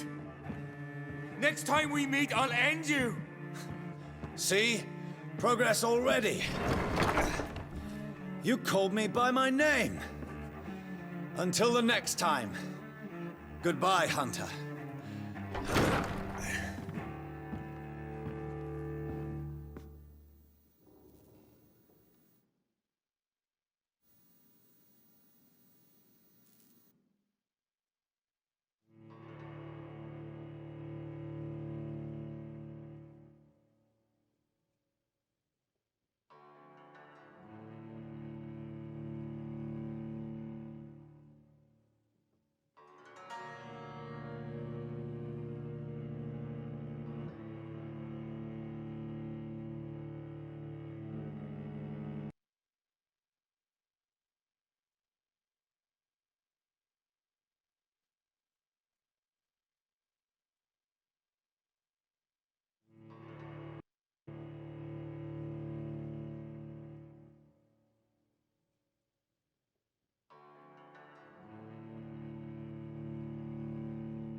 Don't you know better?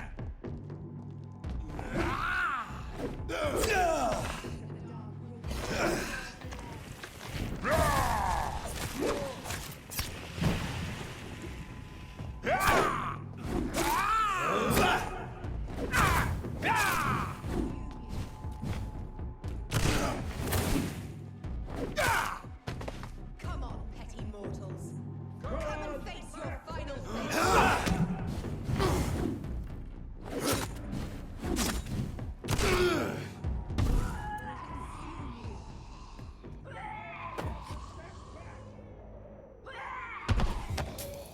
The mistress of the dark will drink your blood. Come on, petty mortals. Come and face your final fate. Run back to the shadows. Consume you.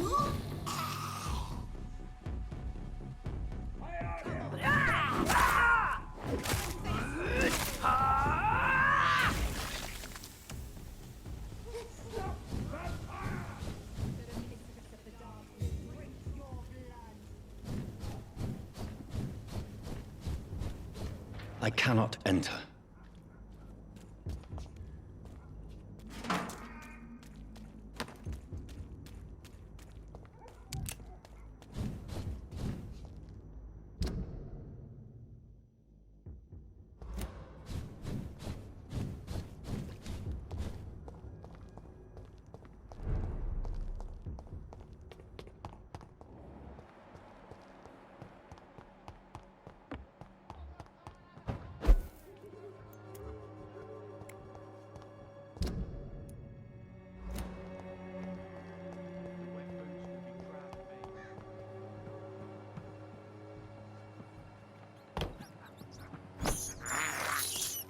I have this thirst for blood.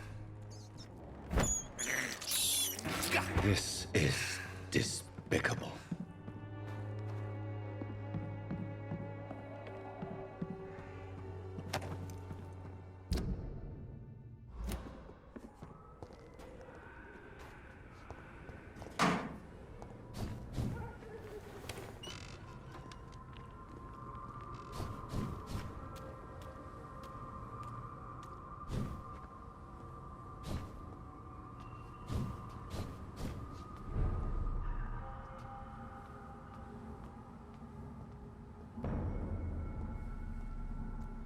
Better go. You!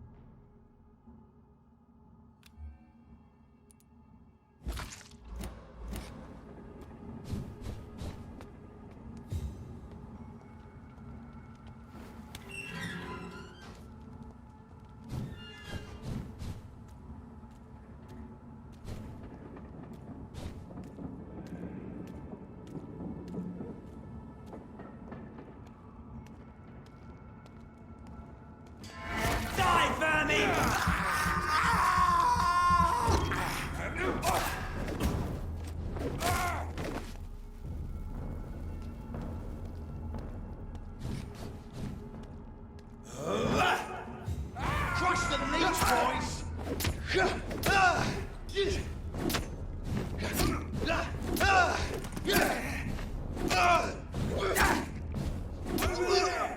There's one of them vermin!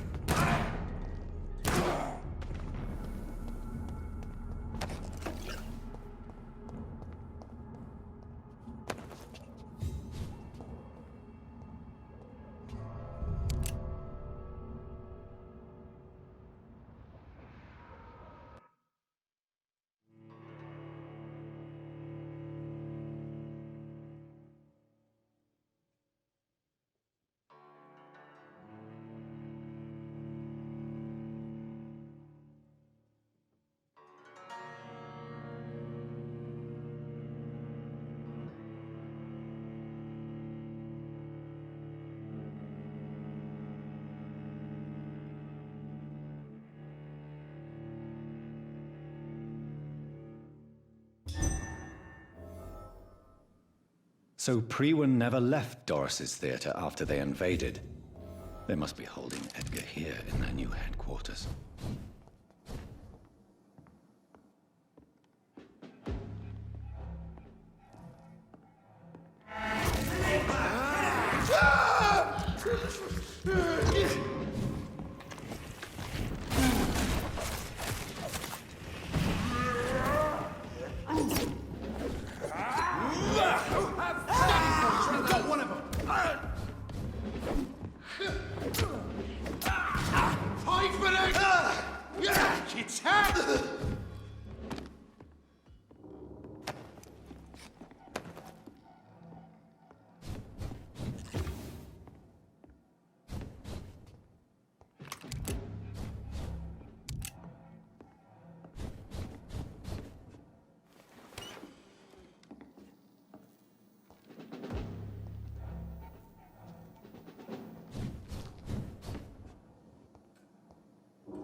Over there!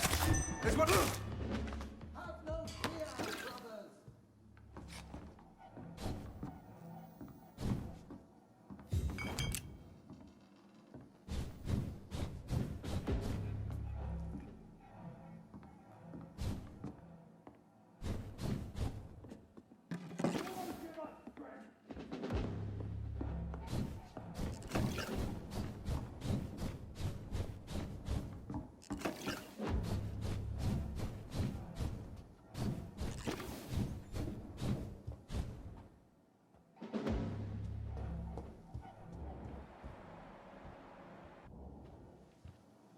Remember your vows, friends!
It's locked.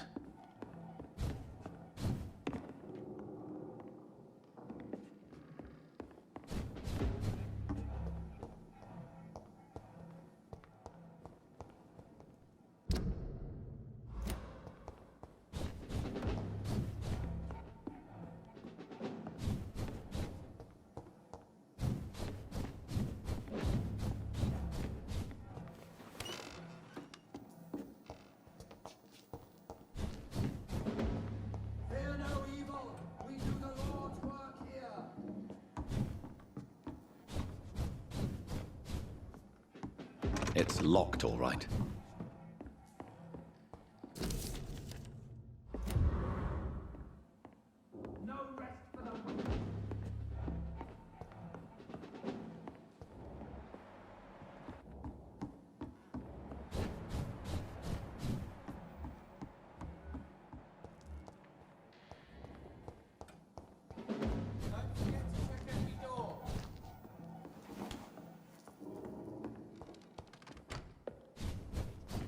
It's locked.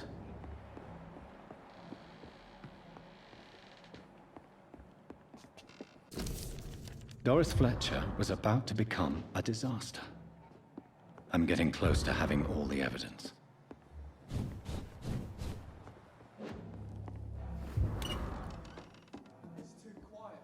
I don't like it.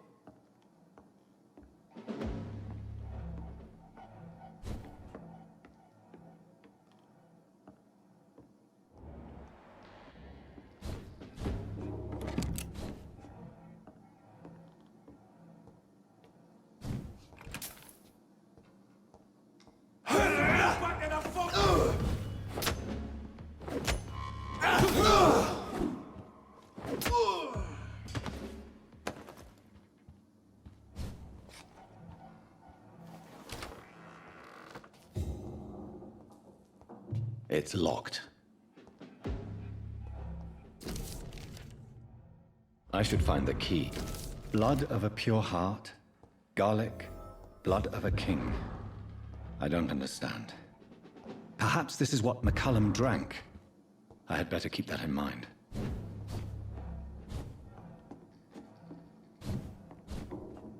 I cannot enter.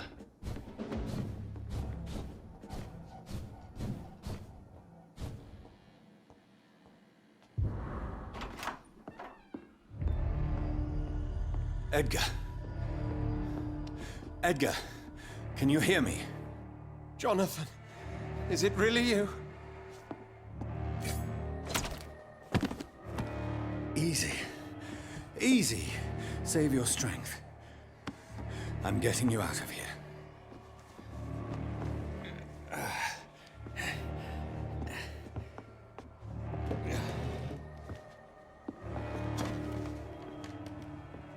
Don't try to spare me. As a physician, I know all too well when it's too late. Punctured lung, broken ribs, and internal bleeding. An accurate diagnosis, wouldn't you say?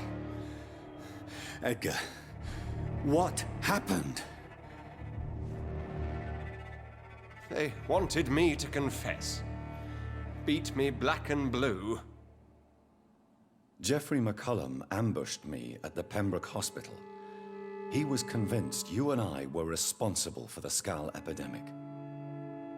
I never imagined that self-righteous fanatic would dare to attack us in the open. What became of him? To prove him wrong, I let him go. Really? Are you sure that was the wisest course of action? Time will tell. The most intriguing part of his accusation was that you and I were the pawns of some ancient vampire. William Marshall. Yes, they tortured me to make me confess the same nonsense. I think you're hiding something, Edgar. What do you mean? William Marshall, for example. You speak of him as if you know him. How is that? Jonathan, I cannot say I'm ready for another round of questions. Why would the Guard of Priwen believe you and I created the vampire epidemic? Maybe due to our profession? Because I offered you shelter in my hospital. What can you tell me about William Marshall? Not much. History paints the story he was the greatest knight who ever lived. Amongst the immortals, he had a yet greater legend.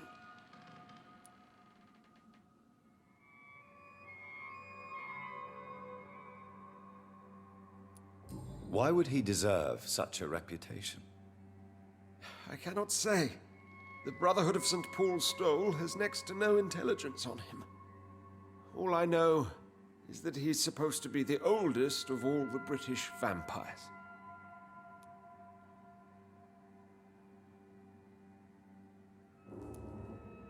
Why is the Guard of Priwen so obsessed with him? He was the only ancient vampire to escape the first great hunt launched by the Guard of Priwen in 1854. They believe he's an evil creature plotting his return.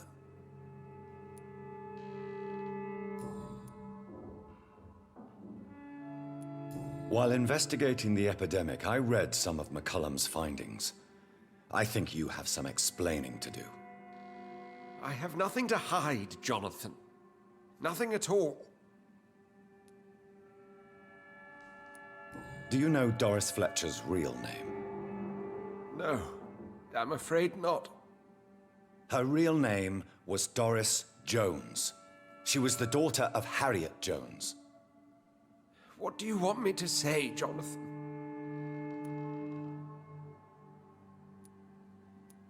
Do you remember when we suspected Sean Hampton of killing Harriet Jones?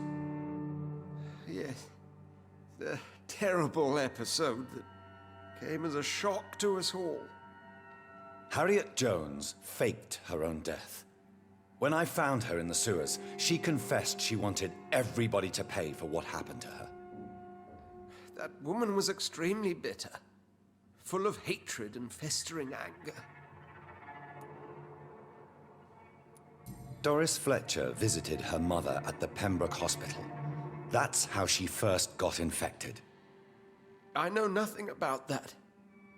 Miss Fletcher once came to visit the sick. That is all I know. No, Edgar, there is more. Doris Fletcher was Harriet Jones's daughter. They exhibited the same symptoms: blind hate and strong physical mutation. What does this sad story have to do with us?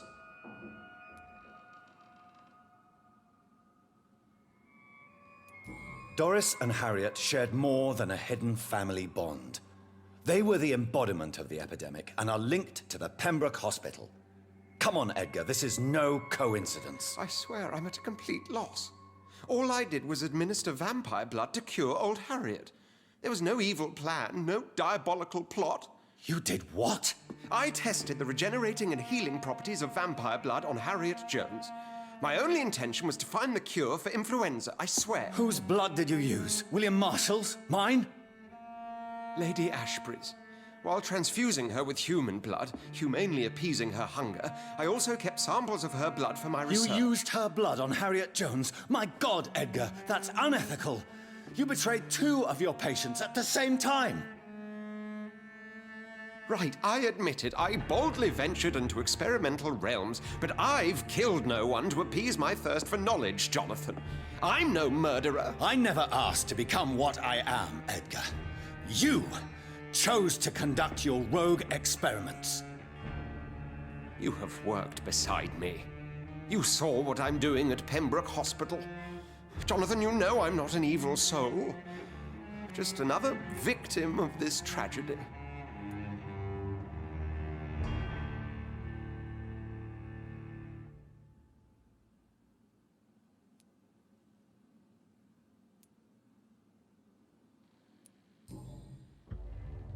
No, Edgar, you are not going to die. Unless you want to. What do you mean? I can save you, Edgar. I can turn your broken body into one like mine. You truly would? After all I've done, after all that's been said, you would offer me this gift? I have no way of knowing which punishment would be worse, Edgar. But it is not for me to decide. So? Oh, please, Jonathan, please. I beg you. This is what I've always wanted. This is what I've always searched for. Very well, then.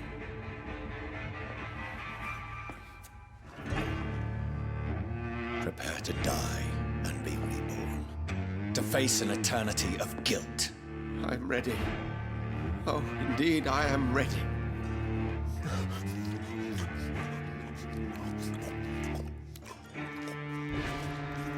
Enough!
Return at a more convenient time.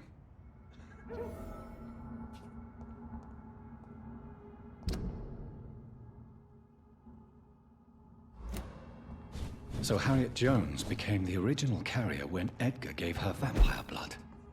I must tell Elizabeth.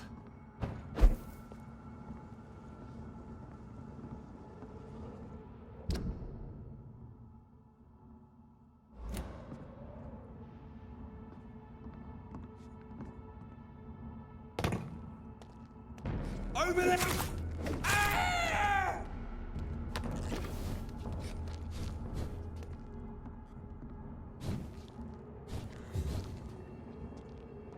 Back in the grave, you! Yeah!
What good fortune brings you back to me, Jonathan? What is it, my dear? I'm afraid it's bad news, Elizabeth. The worst, actually. Please, speak up. Edgar is no longer in McCullum's grasp. I resolved that matter. Where is our good friend now? Is he well? Of a sort. His injuries were mortal. I had no choice but to make him one of us. To save him. Or to punish him. To punish him? I fail to understand. And what is the source of this cold tone in your voice? Edgar Swansea was responsible for the Skull epidemic, Elizabeth. It was he who unleashed the deadly scourge upon London. What? Are you certain? This is the most terrible accusation of all. He confessed everything to me. He sought to cure the disease, to exploit vampire blood to stop the epidemic. But he unwittingly gave birth to a catastrophe. All those poor victims. How could he do it? What happened?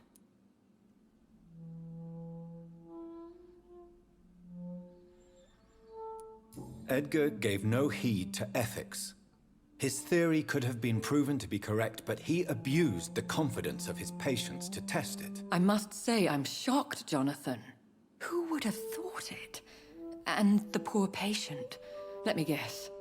It was Harriet Jones, was it not? Yes.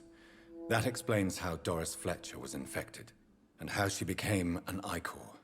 She secretly visited her mother at Pembroke. Then we have no choice. We must act quickly, Jonathan. We must return to the sewers and put an end to the threat poor Harriet embodies. I have one more matter to discuss with you. Harriet Jones was the primary case, but do you know what a healthy carrier is? There is a tone in your voice that frightens me, Jonathan. What are you trying to say? It was your blood Edgar used for his experiment on Harriet Jones. What?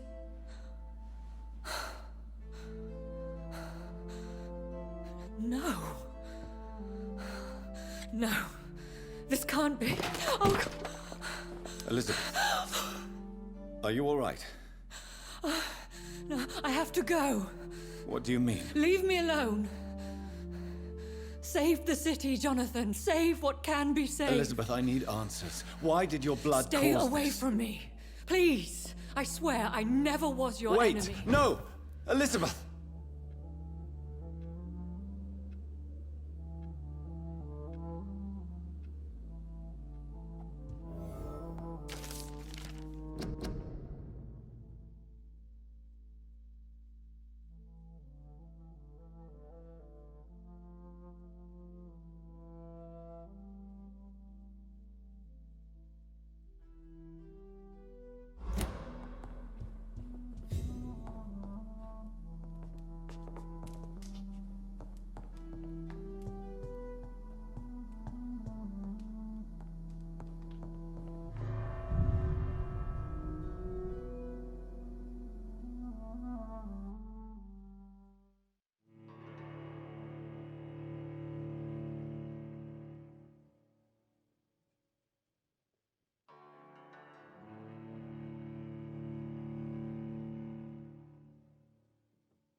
Now would be a good time to blend the recipe Marshall used when he fought the disaster. I think I know where to find what I need.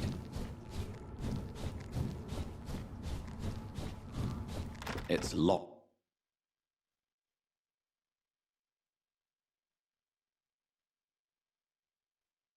All right.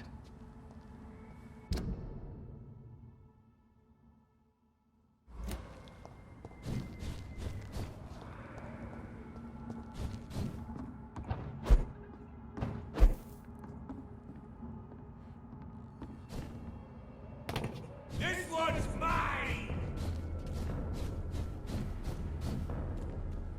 He's mine! I'll take it!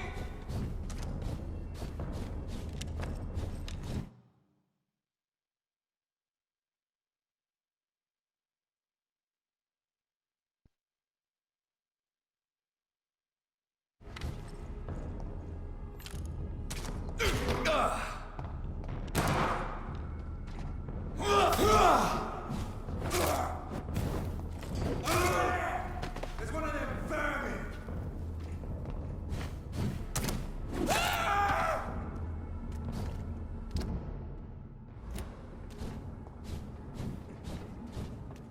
I cannot enter.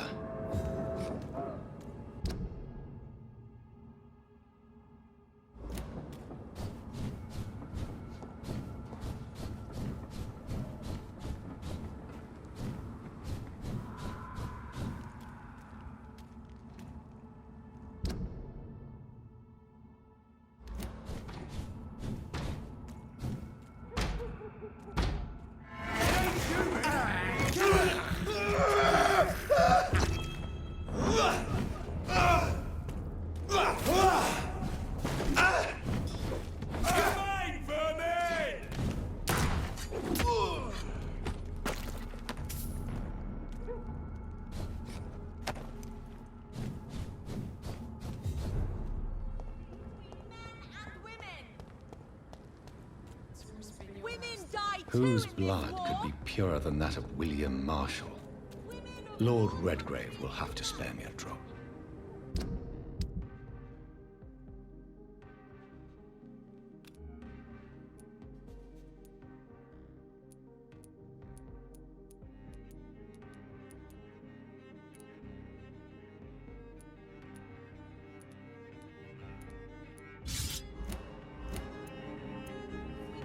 Sir, you are not welcome.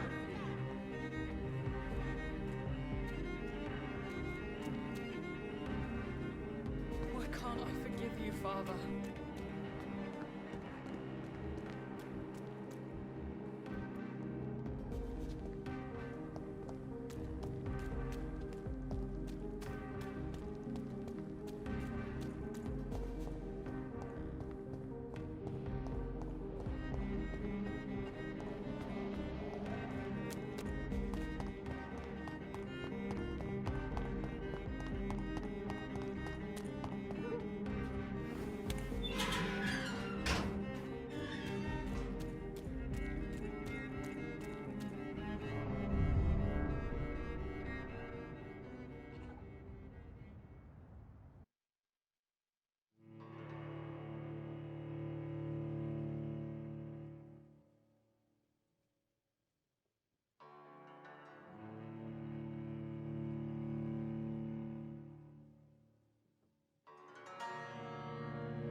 I'm still persona non grata in the Ascalon Club. If I want to speak with Lord Redgrave, I'll have to improvise.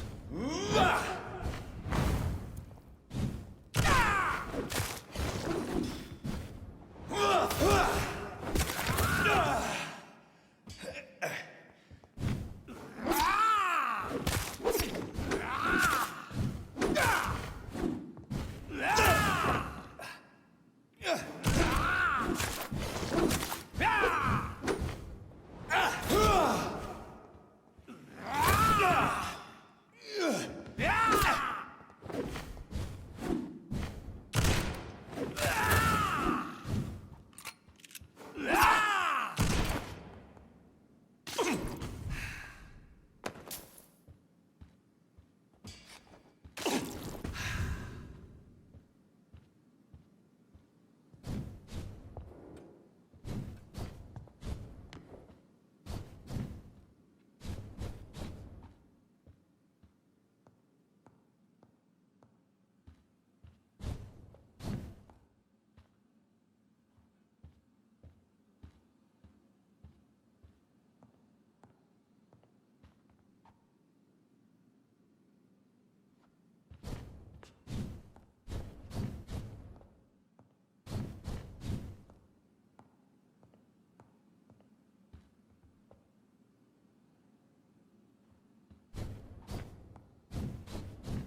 Good evening, Lord Redgrave. What are you doing here, traitor?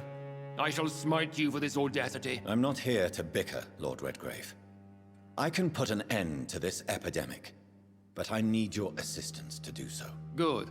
We've held out thus far, but the time has come to put an end to this crisis. Tell me, what do you need? The blood of William Marshall. The blood of William Marshall? Of my maker? Are you mad? This blood is the purest of all. My maker proffered it to me on the battlefield. I cannot hand it to you.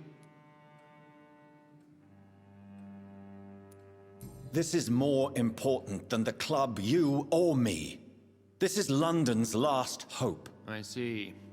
Well, in that case, given the gravity of the situation, I suppose I can spare you a drop. Thank you, my lord. If you manage to save this city, you'll prove yourself a veritable servant of the crown. So Godspeed, Dr. Reed. Our fate lies wholly in your hands.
It's always been your house, Dad, not mine.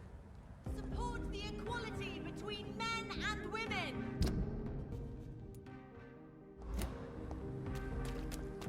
Women die too in this war!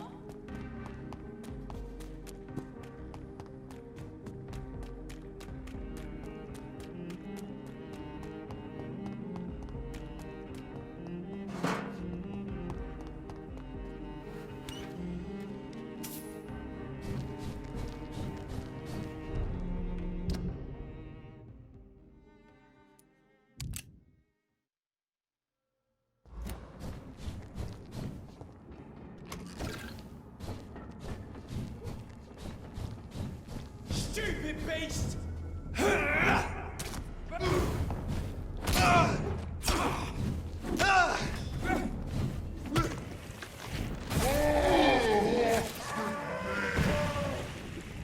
Please crawl back!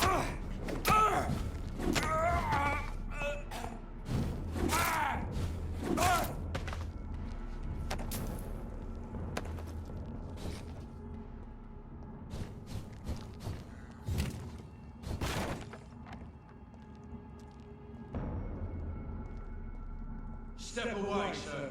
It's one of them!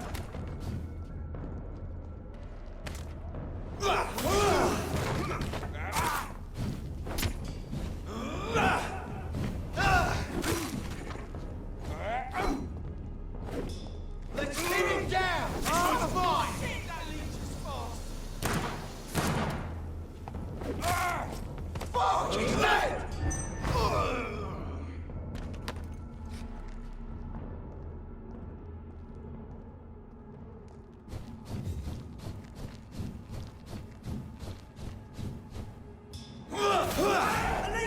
A leech!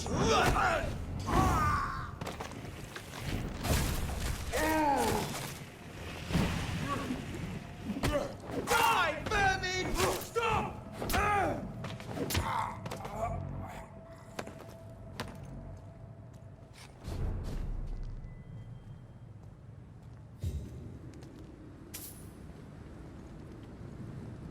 You and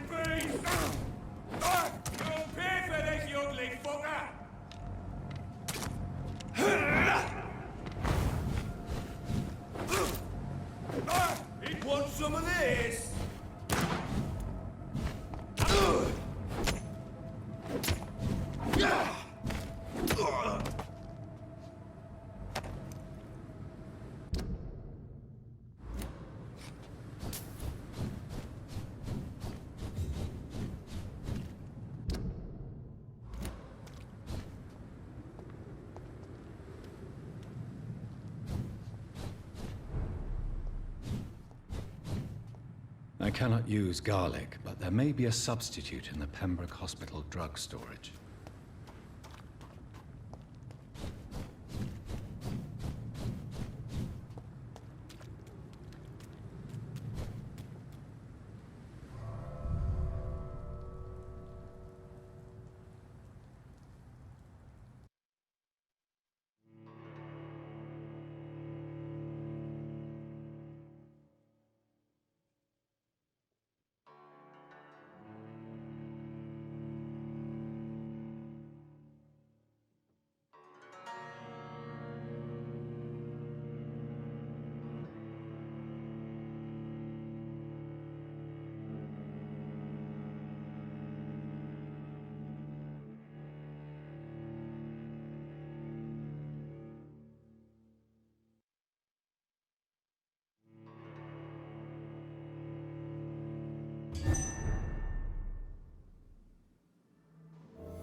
Back to the bloody car!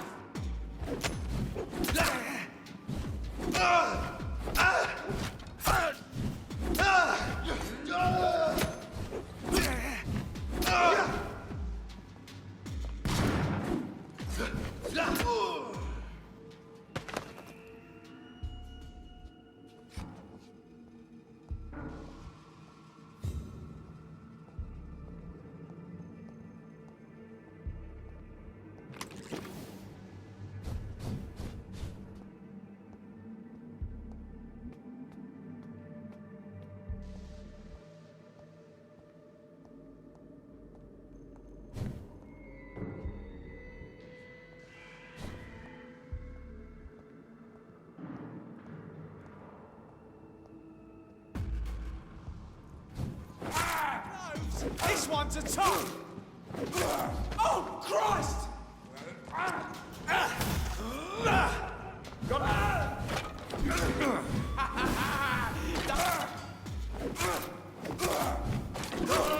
Back to the shadow!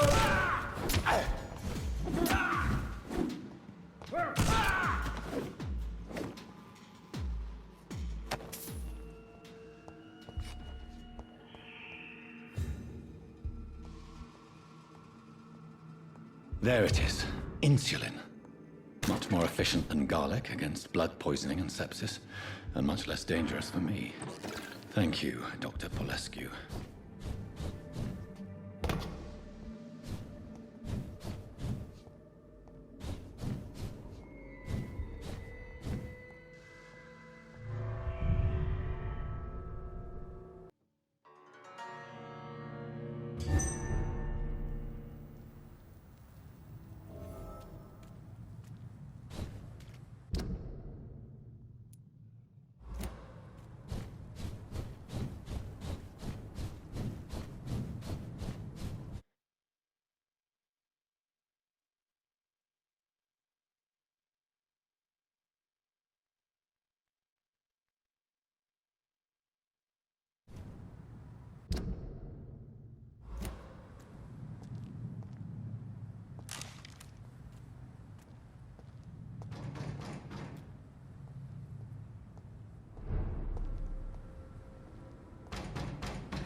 I'd head back if I were you. See how he does.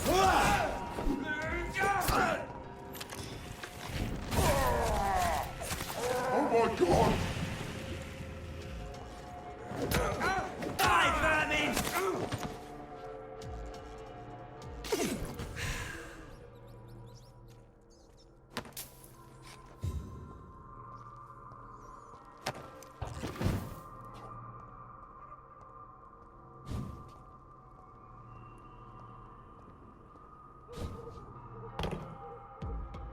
Turn around, sir.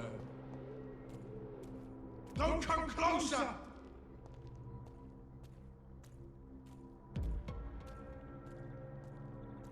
This is no place for you, sir. Sir, no civilians allowed. better go home. Steady, boys! We've got one of them!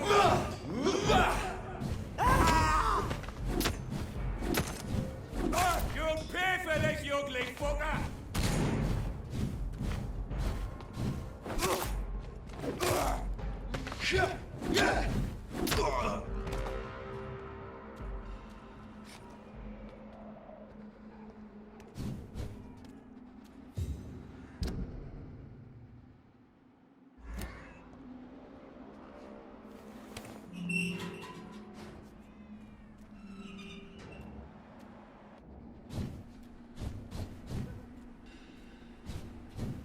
If McCullum really drank the blood of King Arthur, then I may have found another vital ingredient. Speak to my English, recipe. do ya?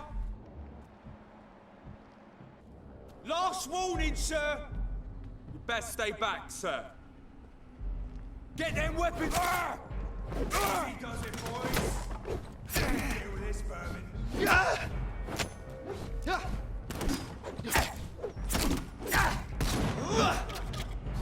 Take it after this! Dead!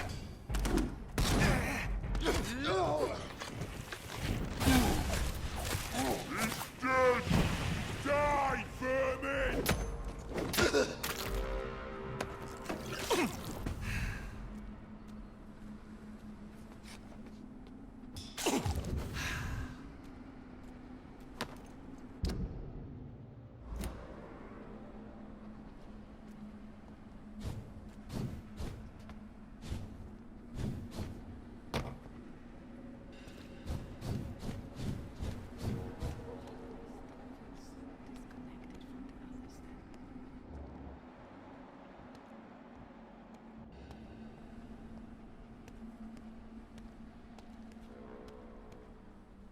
Are you all right, Miss Shun? My name is Xiao Shun. This is the proper way to address someone in my country. I do apologize, Xiao Shun. Are you all right? Yes, I am.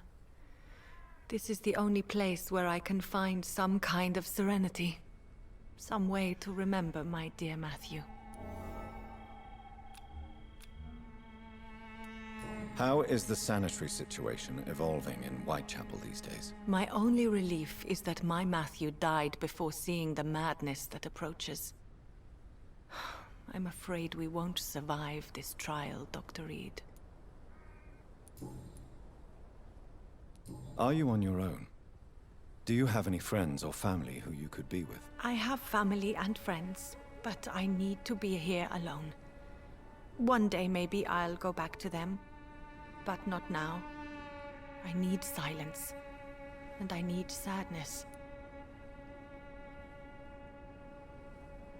I've seen many deaths in my life, and we all grieve in our own way. Some stay silent, or need to shout. Others need company, and some just can't stand it.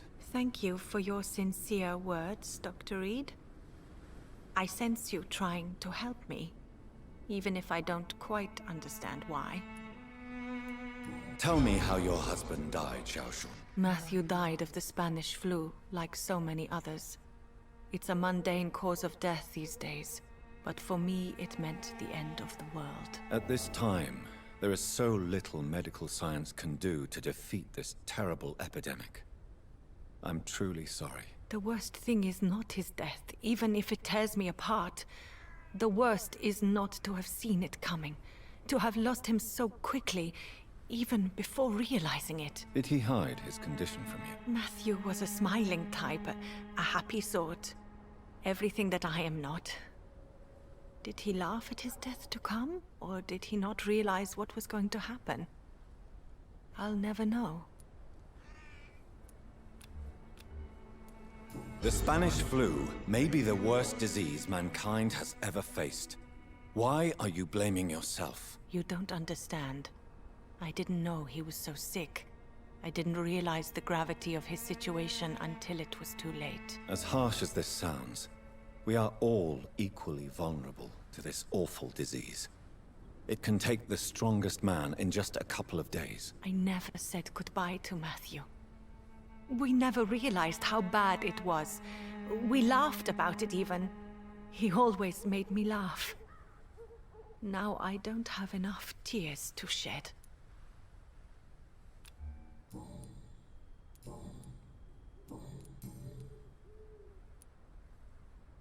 Are you a doctor yourself?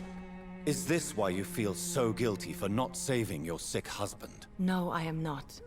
But I still need to blame someone for Matthew's death. And who else, if not his wife, who did not see it coming? I'm a physician. One of the best in the country. But I was unable to save my own sister, Mary. She died in my arms. Why tell me this?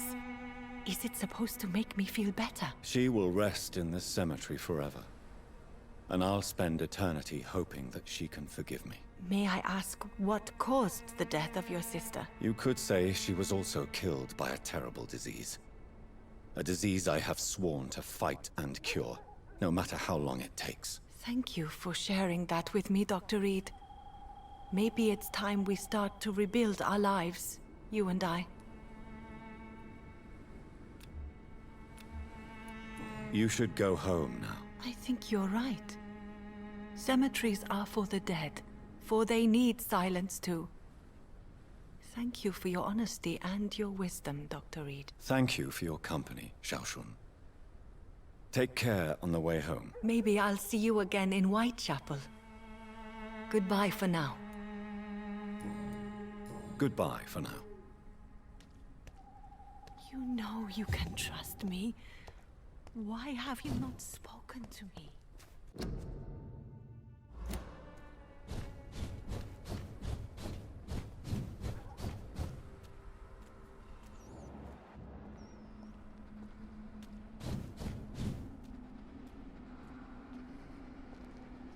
Good evening, Vampire Hunter. Are you here to end me, Leech? You'll find I will not be killed easily. Not at all, McCullum. I am here because I need you. Really? I'm intrigued. Speak up, then. I need the blood of a king. The blood of Arthur. I'm certain you possess it, and I must have it. The Guard's most sacred and precious relic. Why would you... You found Marshall's memoirs. I should have destroyed that book. I need the antidote to save this city, McCullum. It is within me to take your words as truth. I want to, but I must know more. What precisely are your plans?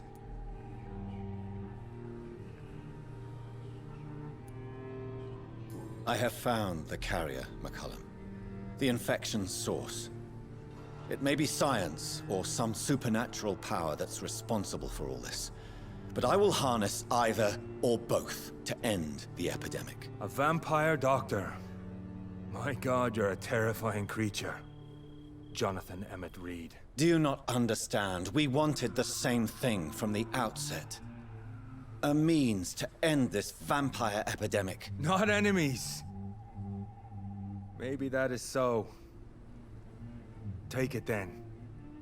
I see no other hope for this city. If this is some trick, you will be damned, Dr. Reed. Thank you. And farewell, McCullum. Unbelievable as it is, I wish you good luck, Reed.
Step away, sir.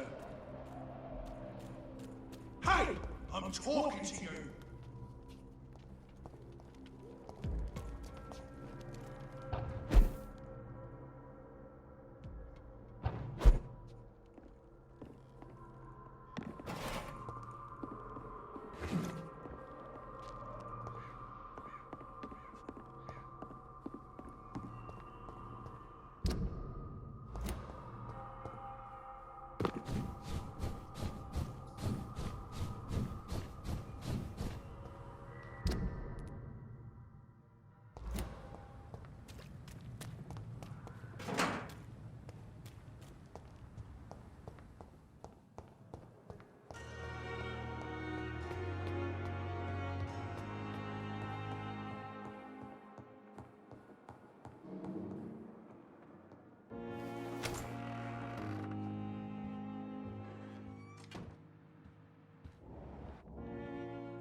Perhaps I should have considered the offer from that Cadogan fellow.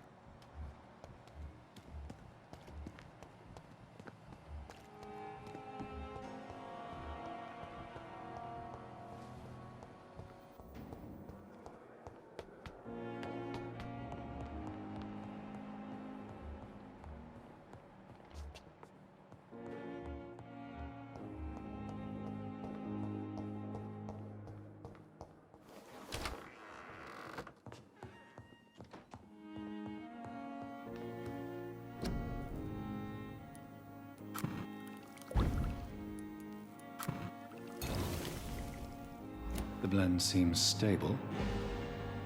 Time to go and find Harriet in the sewers.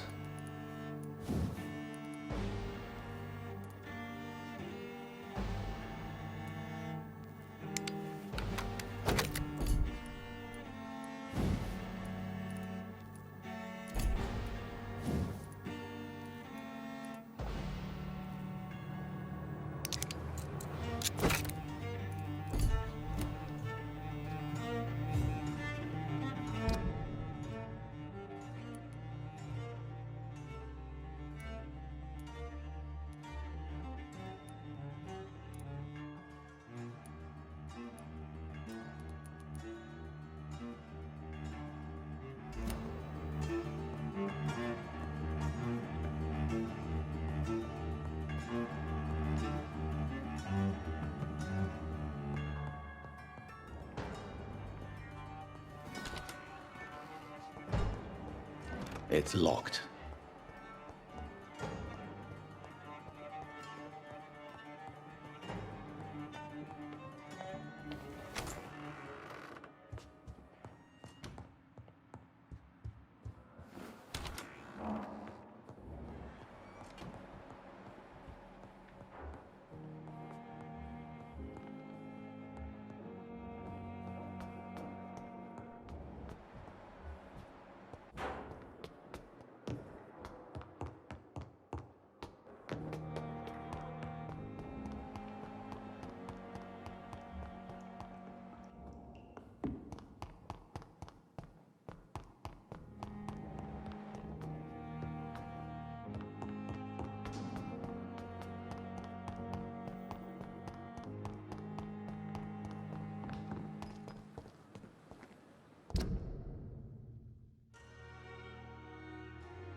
That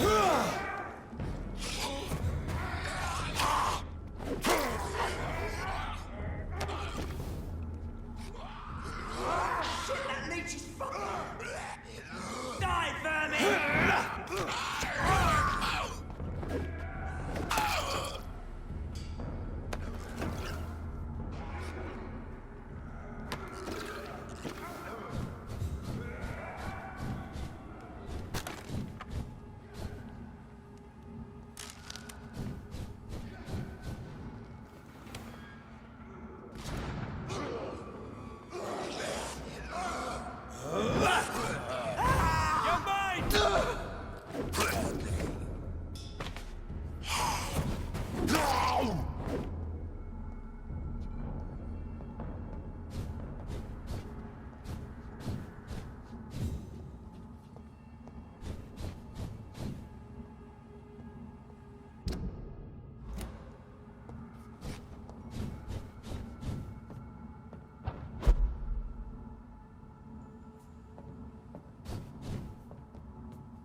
It's locked, all right.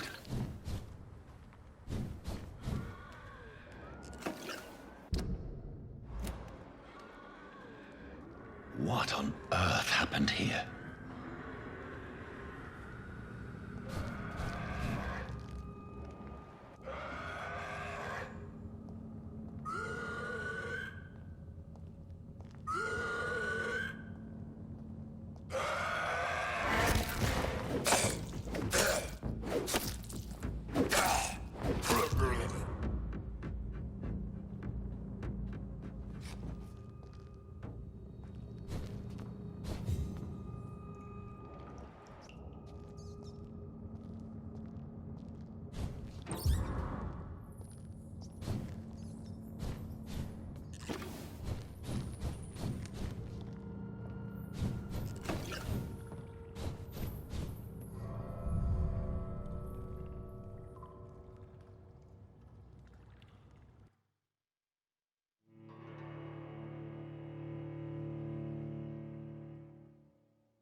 This place has been ransacked.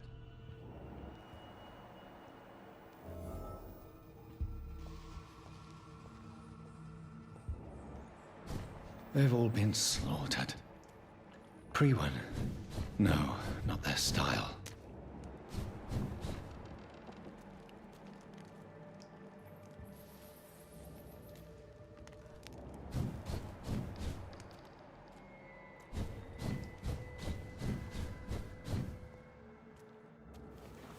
Where has Harriet gone? She must have left a trail I could follow.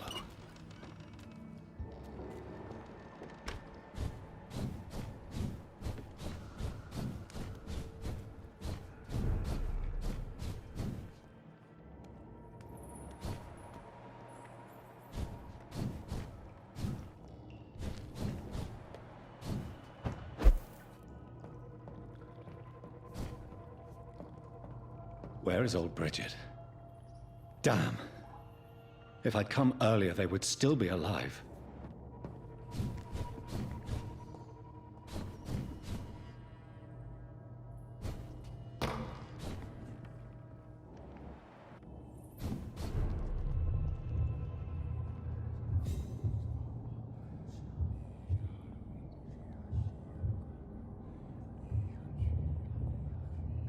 Take not a step further, child, for you are unprepared.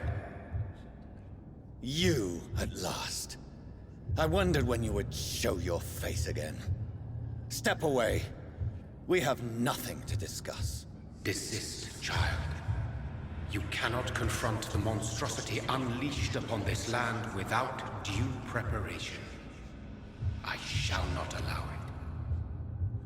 All right. But no more riddles. Enough of the obscure songs and prophecies. I ask questions, and you answer them. My words have been as clear as crystal lakes, my child. You seem unwilling to drink, to listen, to learn.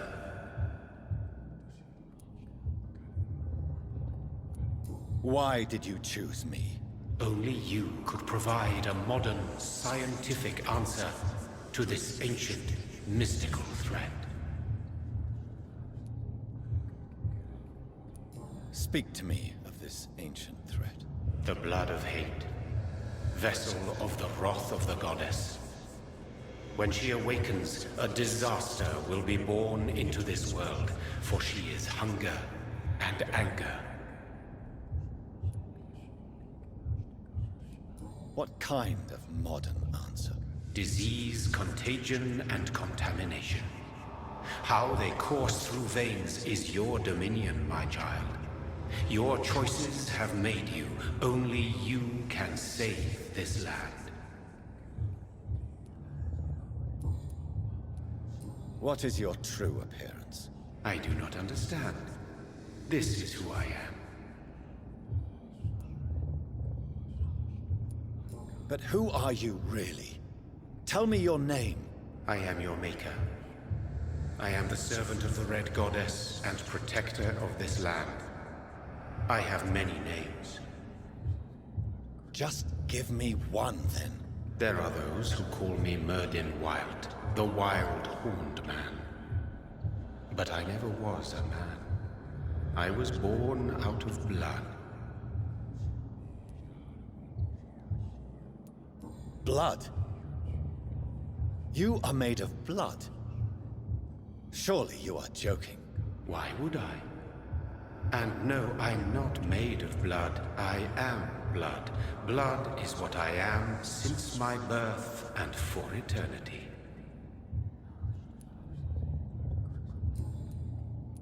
I'm here to stop Harriet Jones. She is the original carrier. The well from which this corruption flows. I have heard you, but be wary. Harriet Jones's mind is no more. She has metamorphosed into an apocalypse. Born from, drenched in, and driven by the blood of hate. What is the blood of hate? It is the curse of the goddess. It is the hunger in you, the need for blood, the will to strike and to punish, to spit in the eye of God. Tell me about this disaster, creature. I know London fell victim to such a thing in 1666. A disaster is pure anger born through blood. Its name means bad star, for they reappear when our queen unleashes her unquenchable wrath upon the world. And who is this queen? She is the Red Goddess, the Queen of Blood. In my youth, 100 lifetimes ago, she was worshipped as the Morrigan. She is my mother. She is yours, too. The Morrigan? The Celtic goddess of war? Is this a ruse of some kind? She has been worshipped in many forms throughout the ages. The true nature of the Red Queen is beyond your comprehension, eluding even mine. But know this, she is a vengeful mother. So the disaster is some sort of accident. A disease vampires carry dormant in their blood, waiting to emerge. That's your modern answer. But a disaster is at the same time both less and more. Tell me what it is then, in your own words. A disaster is the pure will of our queen. Whenever she dreams of walking this earth, she awakes in this putrid vessel.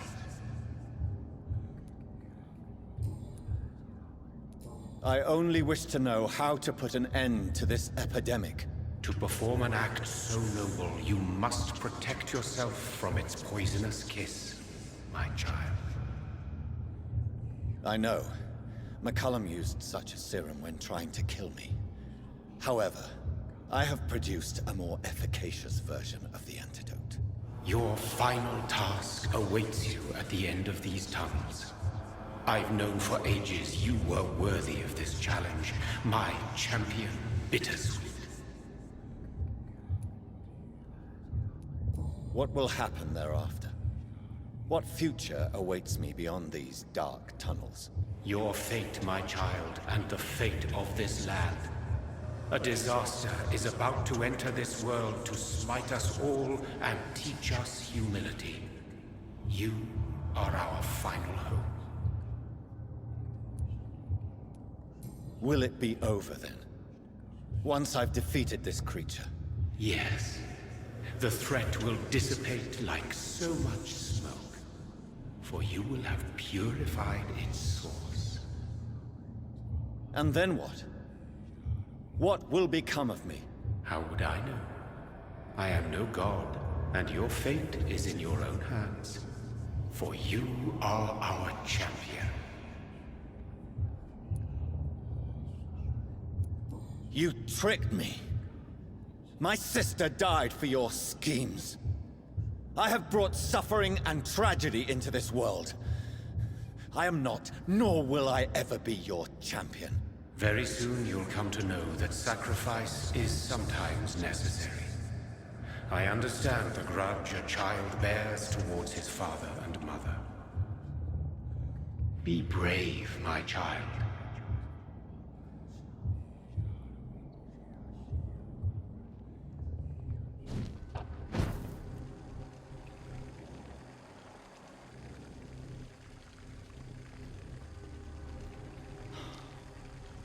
These poor skulls didn't stand a chance.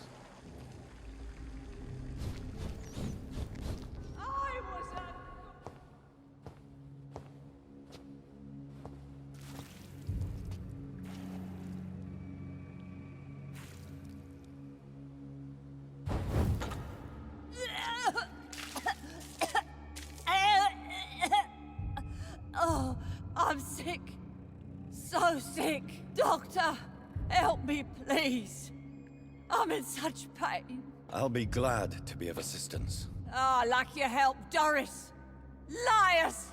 All of you!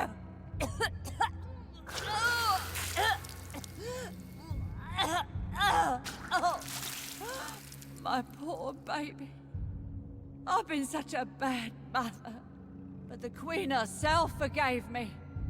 Gave me another chance. Harriet, you must stop all of this. I can't let you infect anyone else. How dare you interfere with the Red Queen's plans, Doctor?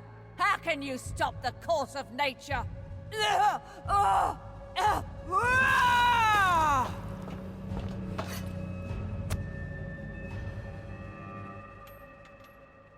poor baby! Where?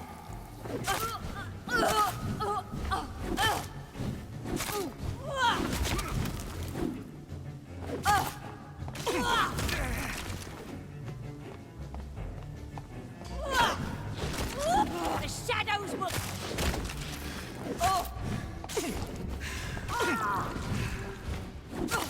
Nobody ever helped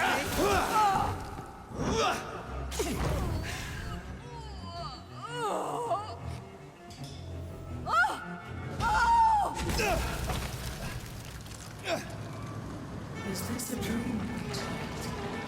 Am I awake? Is this anger I feel? Is it wrath? I think it is. Oh, how infinitely, how intensely, how irredeemably are you all going to suffer now?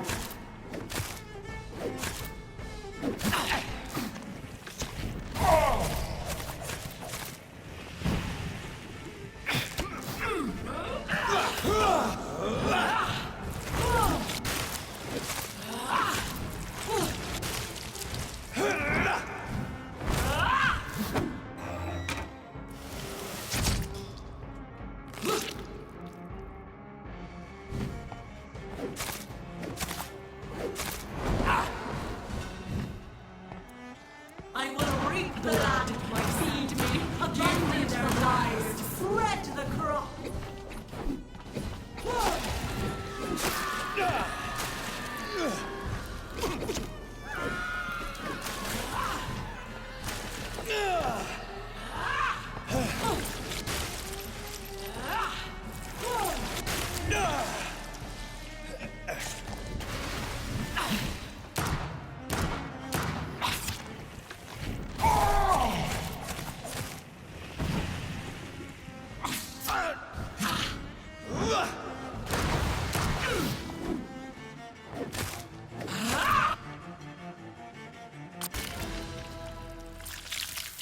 Do you think your champion defeated me, my child?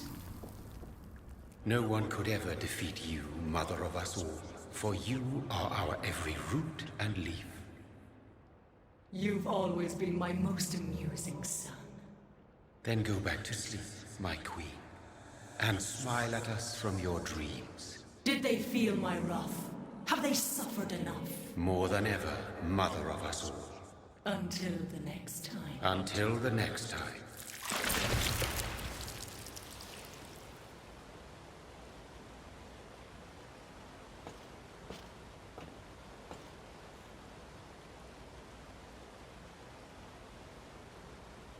So it's over then, young Ekon. You have put an end to this terrible menace. Old Bridget? What are you doing here? This is my realm, Ekon. This is Suaskal territory. But they were all massacred by the monstrosity that Harriet became. Others will come, engendered by deceitful vampires. I don't mean you, of course.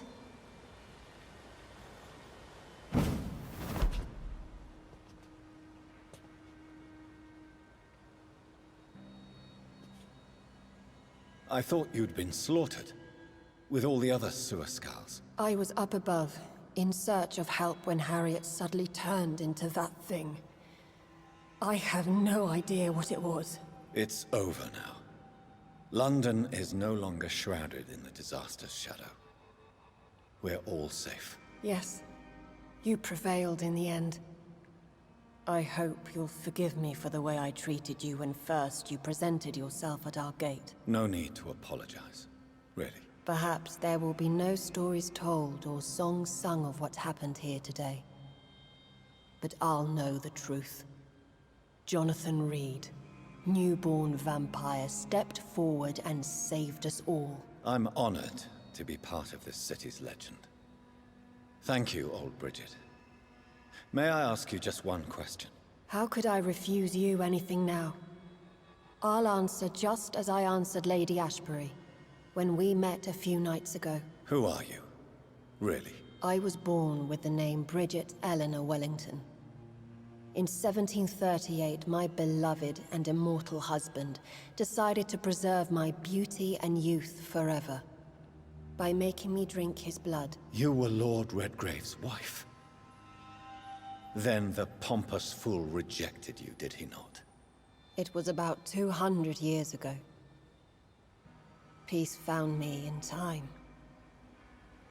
And I sincerely hope it will find you too, now that all is over. No, it's not over. I may have ended the vampire epidemic, but I still need answers from the woman I love. I feared you would say that. Go then, young Ekon, and face your fate. Just remember that I'll always be here for you.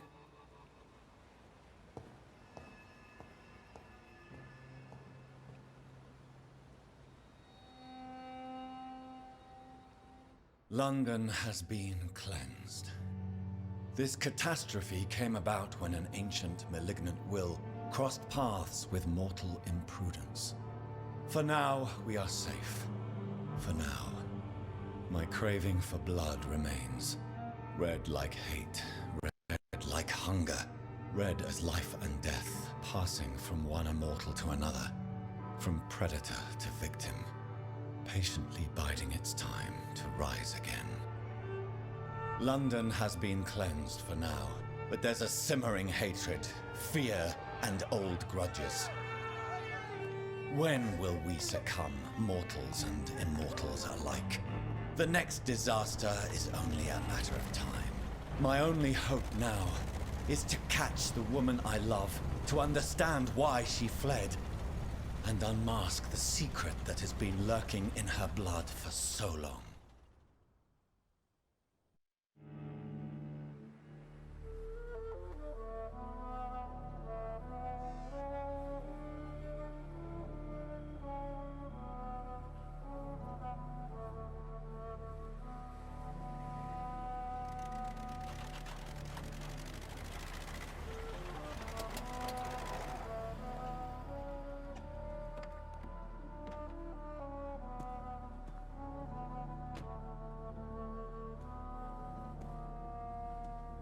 Well, this is it. Lady Ashbury's domain. Why am I not surprised it's not on any maps? I'd better hurry.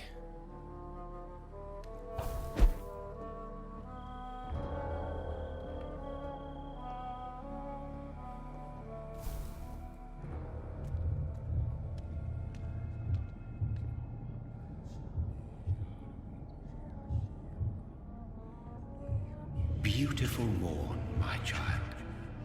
It looks like dawn is here at long last. Can't you just leave me alone?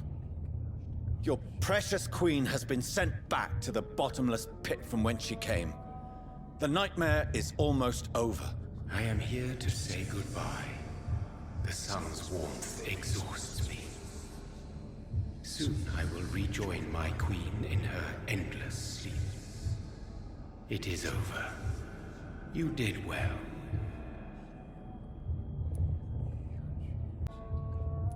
So our beloved mother will just go back to sleep, now that enough people have suffered. Is that it? No, Jonathan. The Morrigan has been appeased because you dared confront her. You have prevailed, my bittersweet champion. And what are you to her? Her counterpart? Her opponent in some timeless game? She is my mother. My dreadful and sour-tempered mother. She is yours too, in a way, but you are not born from her terrible womb like me. You are but a distant child. What does she seek? Revenge? Retribution? She seeks nothing, since she only dreams of it. In the ancient tongue, when I was young, her name meant Ghostly Queen. Pray she never fully awakens, for her wrath knows no bounds. Why did Harriet Jones become a disaster? You are the doctor. You hold the knowledge needed to answer such a question. Have you the answer?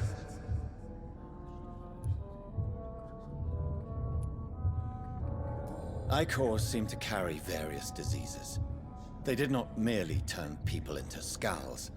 Their presence alone spreads death. Who knows whether the Red Queen awakens when cursed mortals endure such epidemics, or if the contagions emerge like a curse as she awakes. I noticed that all the Icors were female, as if a male couldn't endure the metamorphosis. Harriet was also a bitter and resentful woman, as was her daughter. If the Morrigan prefers despoiled women to become the vessels of her wrath, we should be thankful that but one disaster hath been cast upon this wobbling world. This is not over. I am here to find the true origin of the blood of hate. 'Tis unwise to interfere with a tale rooted so deeply in the suffering of others.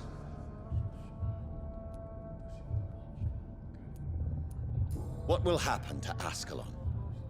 Will you let them run the country from the shadows? I don't interfere with petty political intrigues. Ascalon was built upon the lie of a lineage. Such a deceit cannot last forever. But Lord Redgrave definitely possessed Marshall's blood. Untainted blood from the greatest vampire knight. Really? I wonder how he managed to acquire it.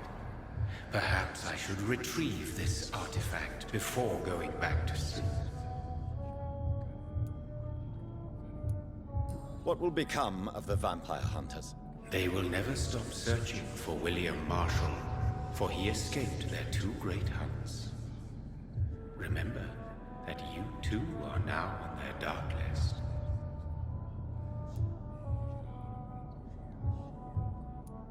What will become of the Brotherhood? I foresee trouble for them now that your progeny considers becoming the new primate. But I'm certain the current primate has no wish to resign. Exactly.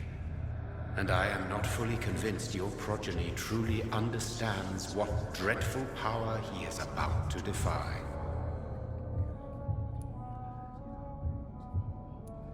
No. I must know why Elizabeth fled here when I discovered she was the original healthy carrier. No, she is not what you say she is. That is a secret you will discover soon enough.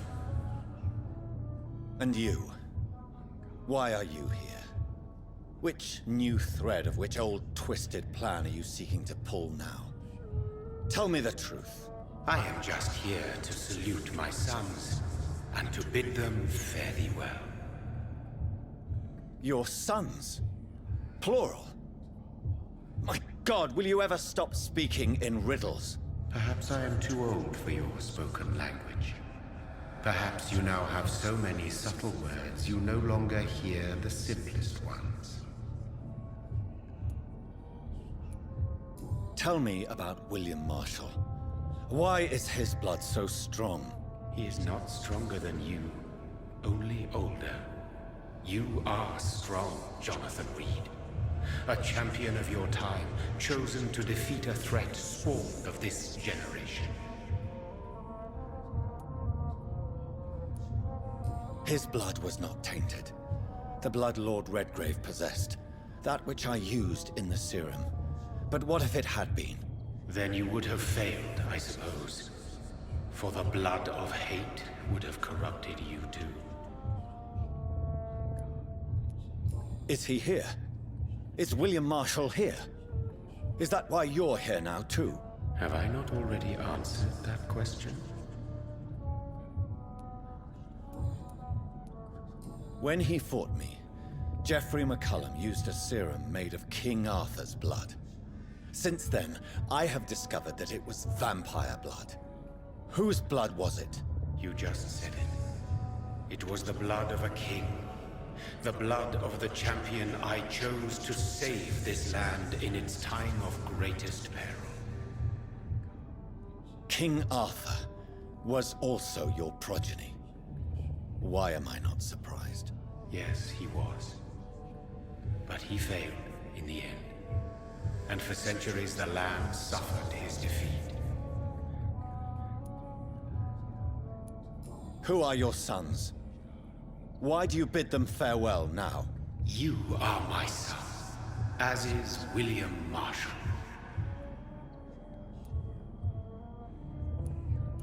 So that is all we are to you? Puppets you create to defeat some threat born from a dreaming devil? No. You are my sons. I am proud of you. I mourn when you fail. This is madness. How many have you created? Who else? Shakespeare? Isaac Newton? Alfred the Great? Francis Drake? Thomas More? Guy Fawkes? My progeny is scarce, for I rarely feel the urge to protect this land anymore. But yes, one of those you named is your immortal brother. Maybe you shall meet one night. Speak clearly, then, and answer my last question. What is it? Did I defeat the epidemic? Now you've found the castle, Jonathan Reed. Only you can answer that. Farewell, my child. I shall dream about you soon.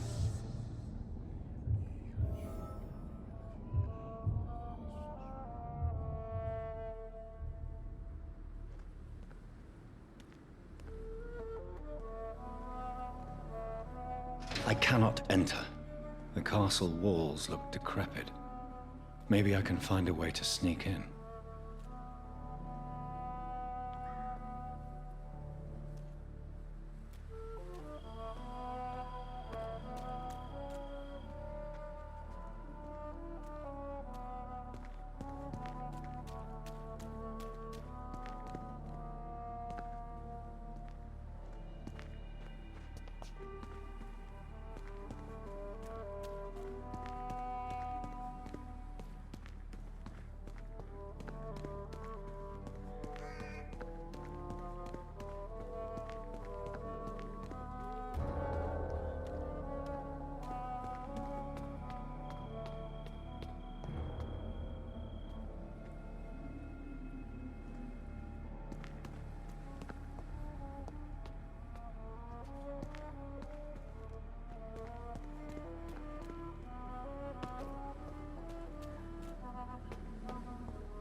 It's locked, all right. The lady of the manor isn't expecting visitors.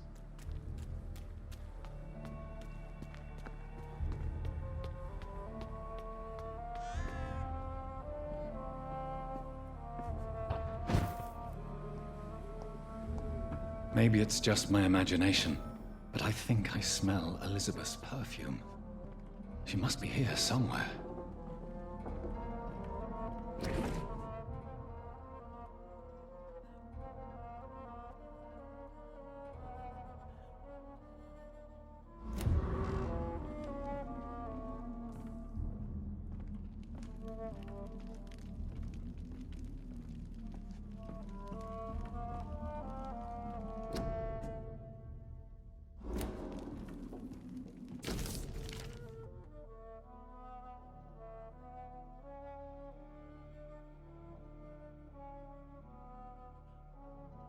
Like most castles, this one has a crypt, and it holds something special inside. Elizabeth, my love, you allow my portrait to watch over you while you sleep. I'm flattered. This castle is falling apart.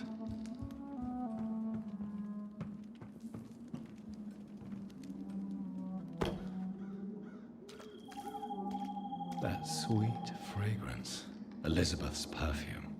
She was here, and recently.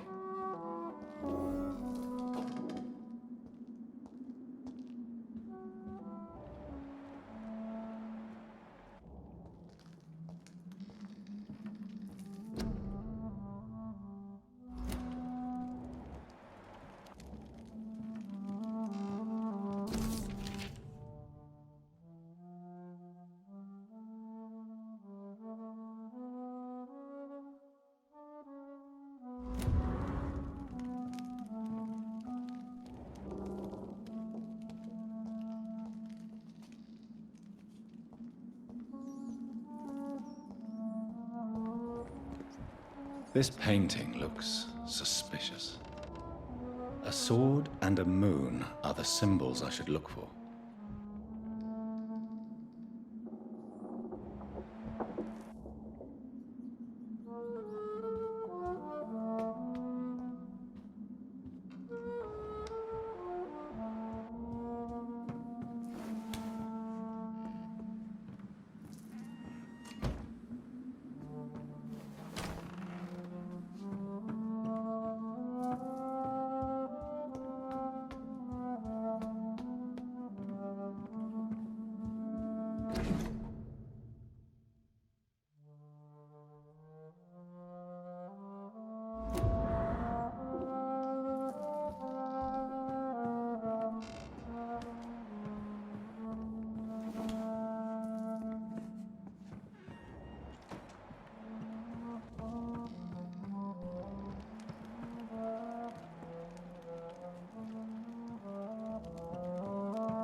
One last switch, and...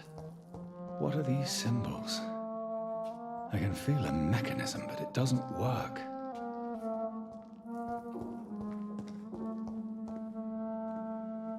Here's another switch. I should keep looking.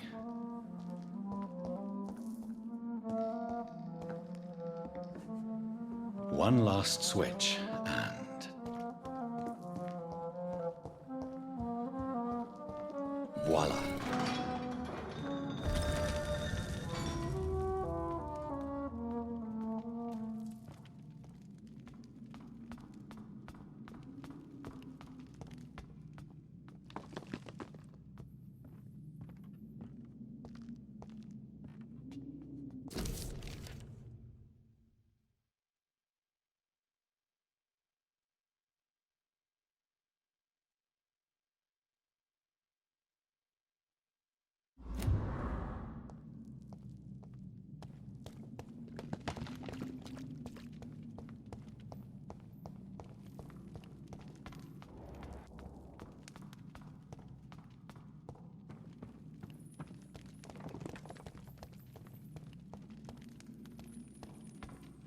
drop your thing to be afraid of.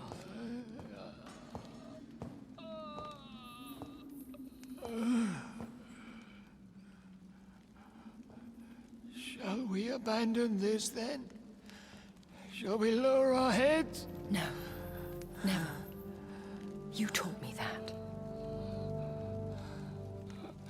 Blood is approaching. Old but young. How strange. Shall I drink it? Smite it? No, Father. He is a friend. Please, rest. I'll take care of it. Caution, Elizabeth. Deceit runs through these veins. I know, Father. What took you so long, Jonathan?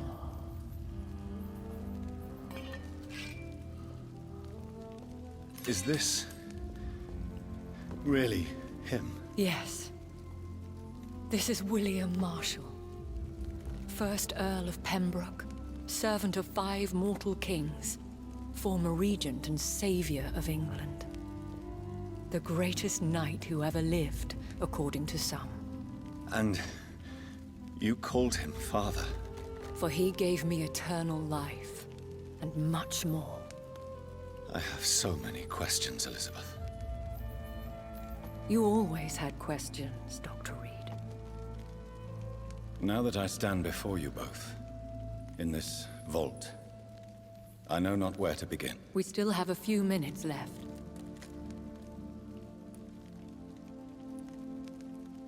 Where are we? What is this place? This is the Ashbury estate. I inherited the title when I purchased the castle. Are you not afraid someone might discover you here? It's not that hard to find. Do not assume that I would hesitate to silence anyone who tried to reveal my secret. Fortunately, it has rarely come to that. Is this your retreat? Something of a secret place? It's more of a sanctuary, really. This is where I take care of my father. Ever since he became unwell. Why did you flee here? When you told me I was the healthy carrier, I had nowhere else to go.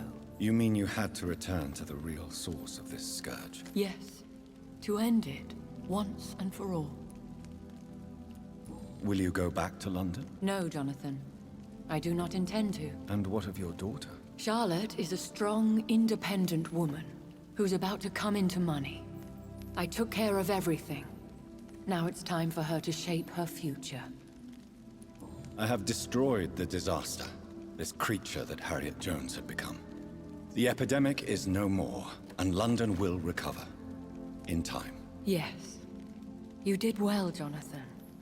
You truly saved the city. Yes, we did.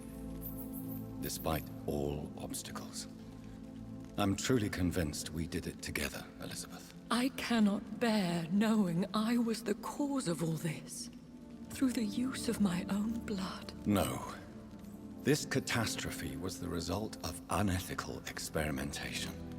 And the will of a creature so inexplicably evil, she exceeds all the terrible wonders I have seen since my death. But it was my blood all along. My corrupted blood of hate. The poisoned blood of my father. A healthy carrier. That's all I am.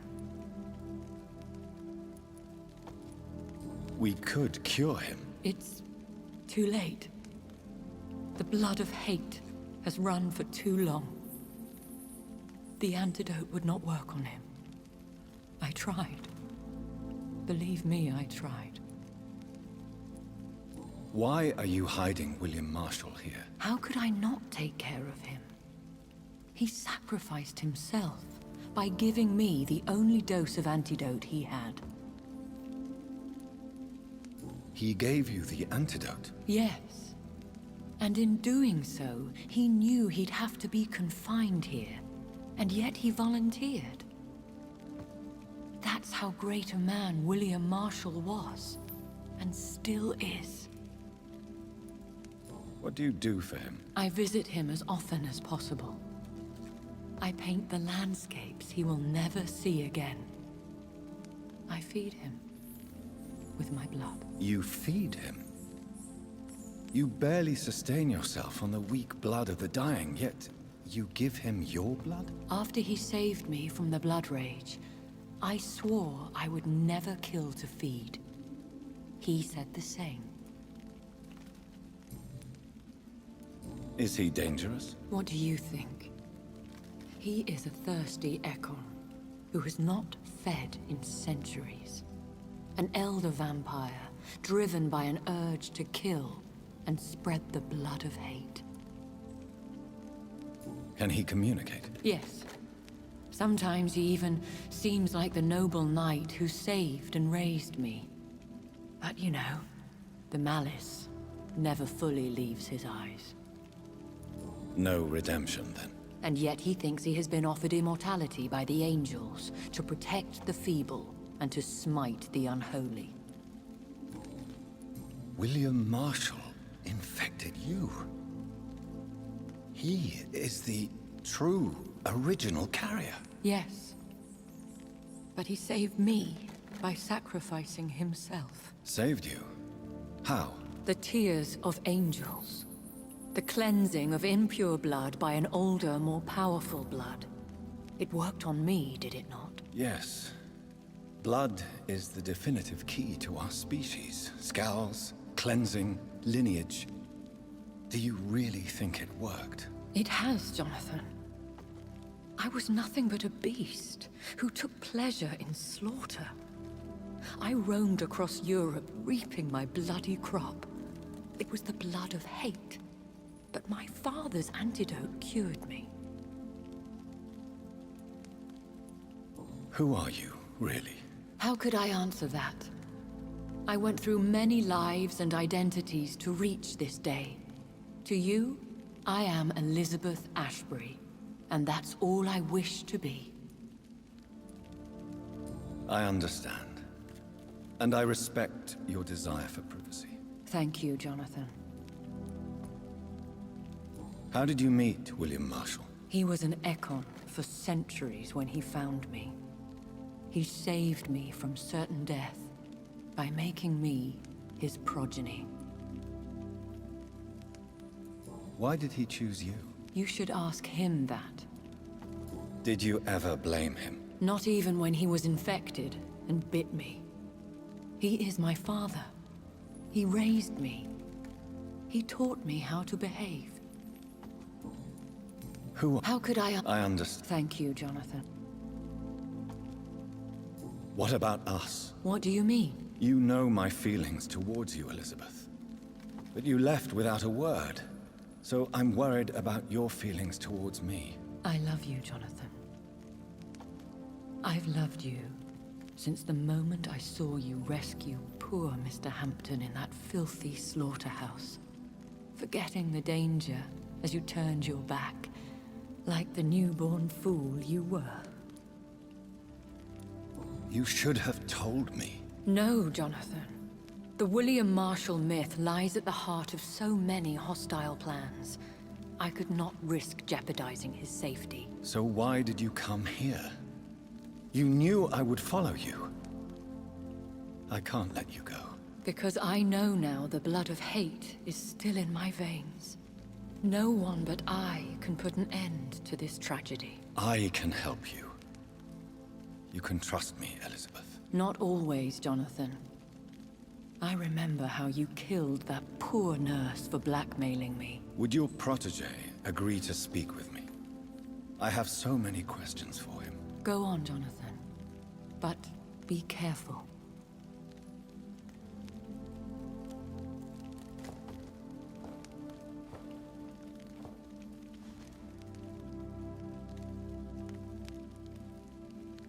Yes? Sir William. My God. You really are William Marshall. You served Richard the Lionheart and his brother, King John. It is such a privilege to meet you. I did in my day. Come closer if you want to speak. for my hearing isn't what it used to be. I think your hearing is fine, sir. What is it you want, then? I found your research on the antidote. The tears of the angels. What ingredients did you use? Once I understood what the ingredients were, I used the tears of King Richard and the pure blood of the valiant Boadicea. And did it work? Yes. The tears cleansed my poor Elizabeth's blackened heart. It was such a blessing to see her smile again. King Richard and Boadicea? How did you find such relics? It took me many years to locate their hiding place. Then I had to learn the formula. If I recall, it belonged to an ancient brotherhood. The Order of St. Paul, I believe. I found and defeated the disaster that was threatening to smite London. You should know that the city is safe for now, Sir William. Then may I call you brother? Did you resist its poison? Even a scratch from a beast so evil could endanger you and all those you care for. How did you defeat it? We fought for hours. In the end, I had to lock her in St. Paul's Cathedral and burn the building down. I wanted to be sure she was destroyed. You also defeated one in 1666. Who was it? She was a malicious witch who spread plague throughout the city with her army of rats.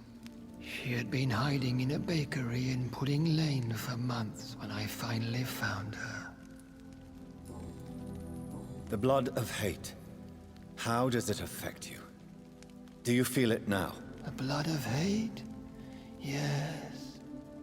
Nothing more than a sneeze, really. A sneeze held for so long, you could blow a fortress down if you released it. I would like to ask you about vampires. Vampires? What about them? Considering your experience, please tell me what you know. They are terrible creatures. I have seen and fought many in my time. Foul temptresses with sharp claws and shrieking beaks. Where did you encounter such creatures? The last time I saw one was in a Celtic temple near Salisbury. A terrible and god-forsaken place full of ghosts and pestilence. I have never seen such a creature. What are you talking about? Of course you've never seen a creature like them. Vampires are deadly, swift and implacable. Can we speak about the Morrigan? The Red Queen. What of her? Do you know who she is? I don't want to discuss this in front of my sweet Elizabeth. Why? For a time, she too could hear the Red Song. The steps she danced to its melody brought pain upon the world. You met her, did you not? Just once, but she never ceased to sing to me. I love her song. It is a song of blood and war. I only wish she would sometimes let me rest. Do you remember Myrddin, your maker? Only God is my maker, for he created everything on this earth. He blessed me with eternal life through his archangel, Michael. But Myrddin, Michael, is a vampire. He made you a blood-sucking creature of the night. Blood, yes. I used to drink it from the throats of the unworthy. Then I was punished for my deceit. During my penance, I rely entirely upon my sweet Elizabeth. Tell me about Elizabeth. How was she infected? I do not wish to discuss it. Please, Sir William. I need to know what the blood of hate is. How is it transmitted? After defeating the disaster in St. Paul's Cathedral, I returned to my retreat, infected. This is where my sweet Elizabeth found me, for she heard my pain from across the sea. What happened then? The blood of hate had twisted me into a rage-filled man. I attacked my progeny and infected her too. Forgive me, Elizabeth. I failed you. You bit her again? Is that how she was infected with the disaster's blood? I think I understand now. Elizabeth fled, and I fell to my knees, begging for forgiveness. I swore I would find a way to make things right. Where is this retreat you mentioned? In London, under Temple Church, beneath my empty tomb. I always loved to sleep there while listening to the bell above. How did you meet Elizabeth? Times were tough. I had awakened to protect the land from a new plague. I heard her sing for her dead family. Singing for her death to come. I chose to save her. What did you do? I raised her as my progeny. After she left to see the world, I rebuilt her deceased parents' inn. Owned it as William Thorne for a time. Those were good years. When was that? It was so long ago. A few years after Elizabeth of England and Catherine of France established their alliance against Spain. Did you really sacrifice yourself to save her? That was the only righteous path. The blood of hate made me betray her. I am at peace here. I can think about what I've done and how I failed. You agreed to be confined here, then? Yes. Once I was sure she was cured, I asked to be locked down here. I deserve it. The world needs it. Do you not want to be cured? No. This hunger is mine. I would feel empty without it. It has been part of me for so long. All I want is quiet. Silence. We could set you free. Let you out. Isn't that what you want? I pray for the day I'll see the sky again. I have all but forgotten its colors. I could walk and do so many things beneath the stars. But I doubt it will be wise to release me. Then will you stay here and repent? Elizabeth told me it will not be long now. I cannot wait to feel the sweet caress of her hand on my cheek after so long, as she releases me.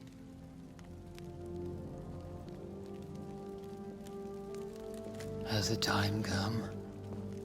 Yes, Father. Why not unleash me then? To see the sky a final time? You already are the sky, and all its stars. I'm not defeated, for I welcome the sword you bear, for it is mine. You were never defeated, my lord.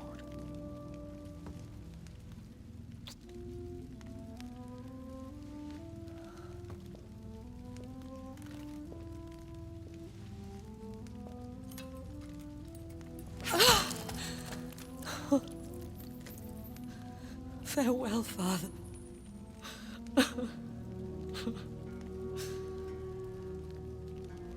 And to you also, Jonathan.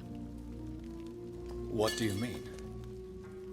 I can't stand what I've become. This healthy carrier, as you put it. The flames will purify the poison that runs in my veins. No! I won't allow this to happen. I am death, Jonathan. Wherever I go, I can't stand it. I am Dr. Jonathan Reed, champion of Myrddin, chosen to save England from the vampire epidemic. I could cure you. What do you mean? We are creatures of blood, Elizabeth. Everything about us is in our blood.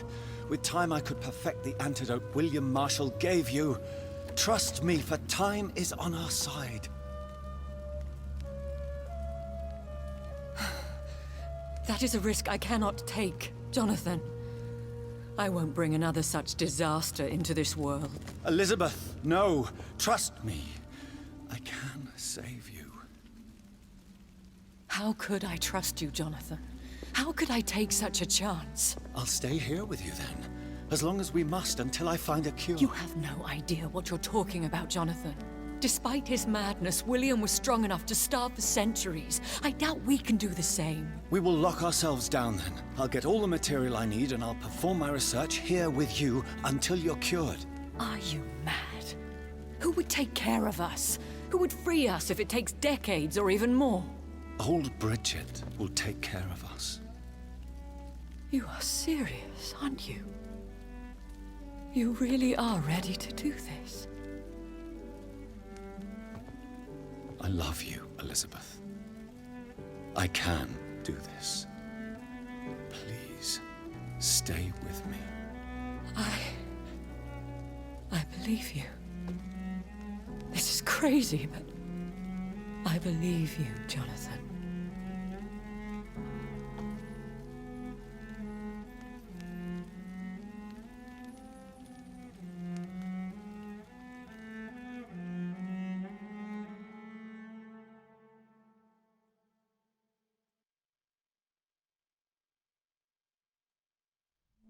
One prayer for the summoned, called by this song.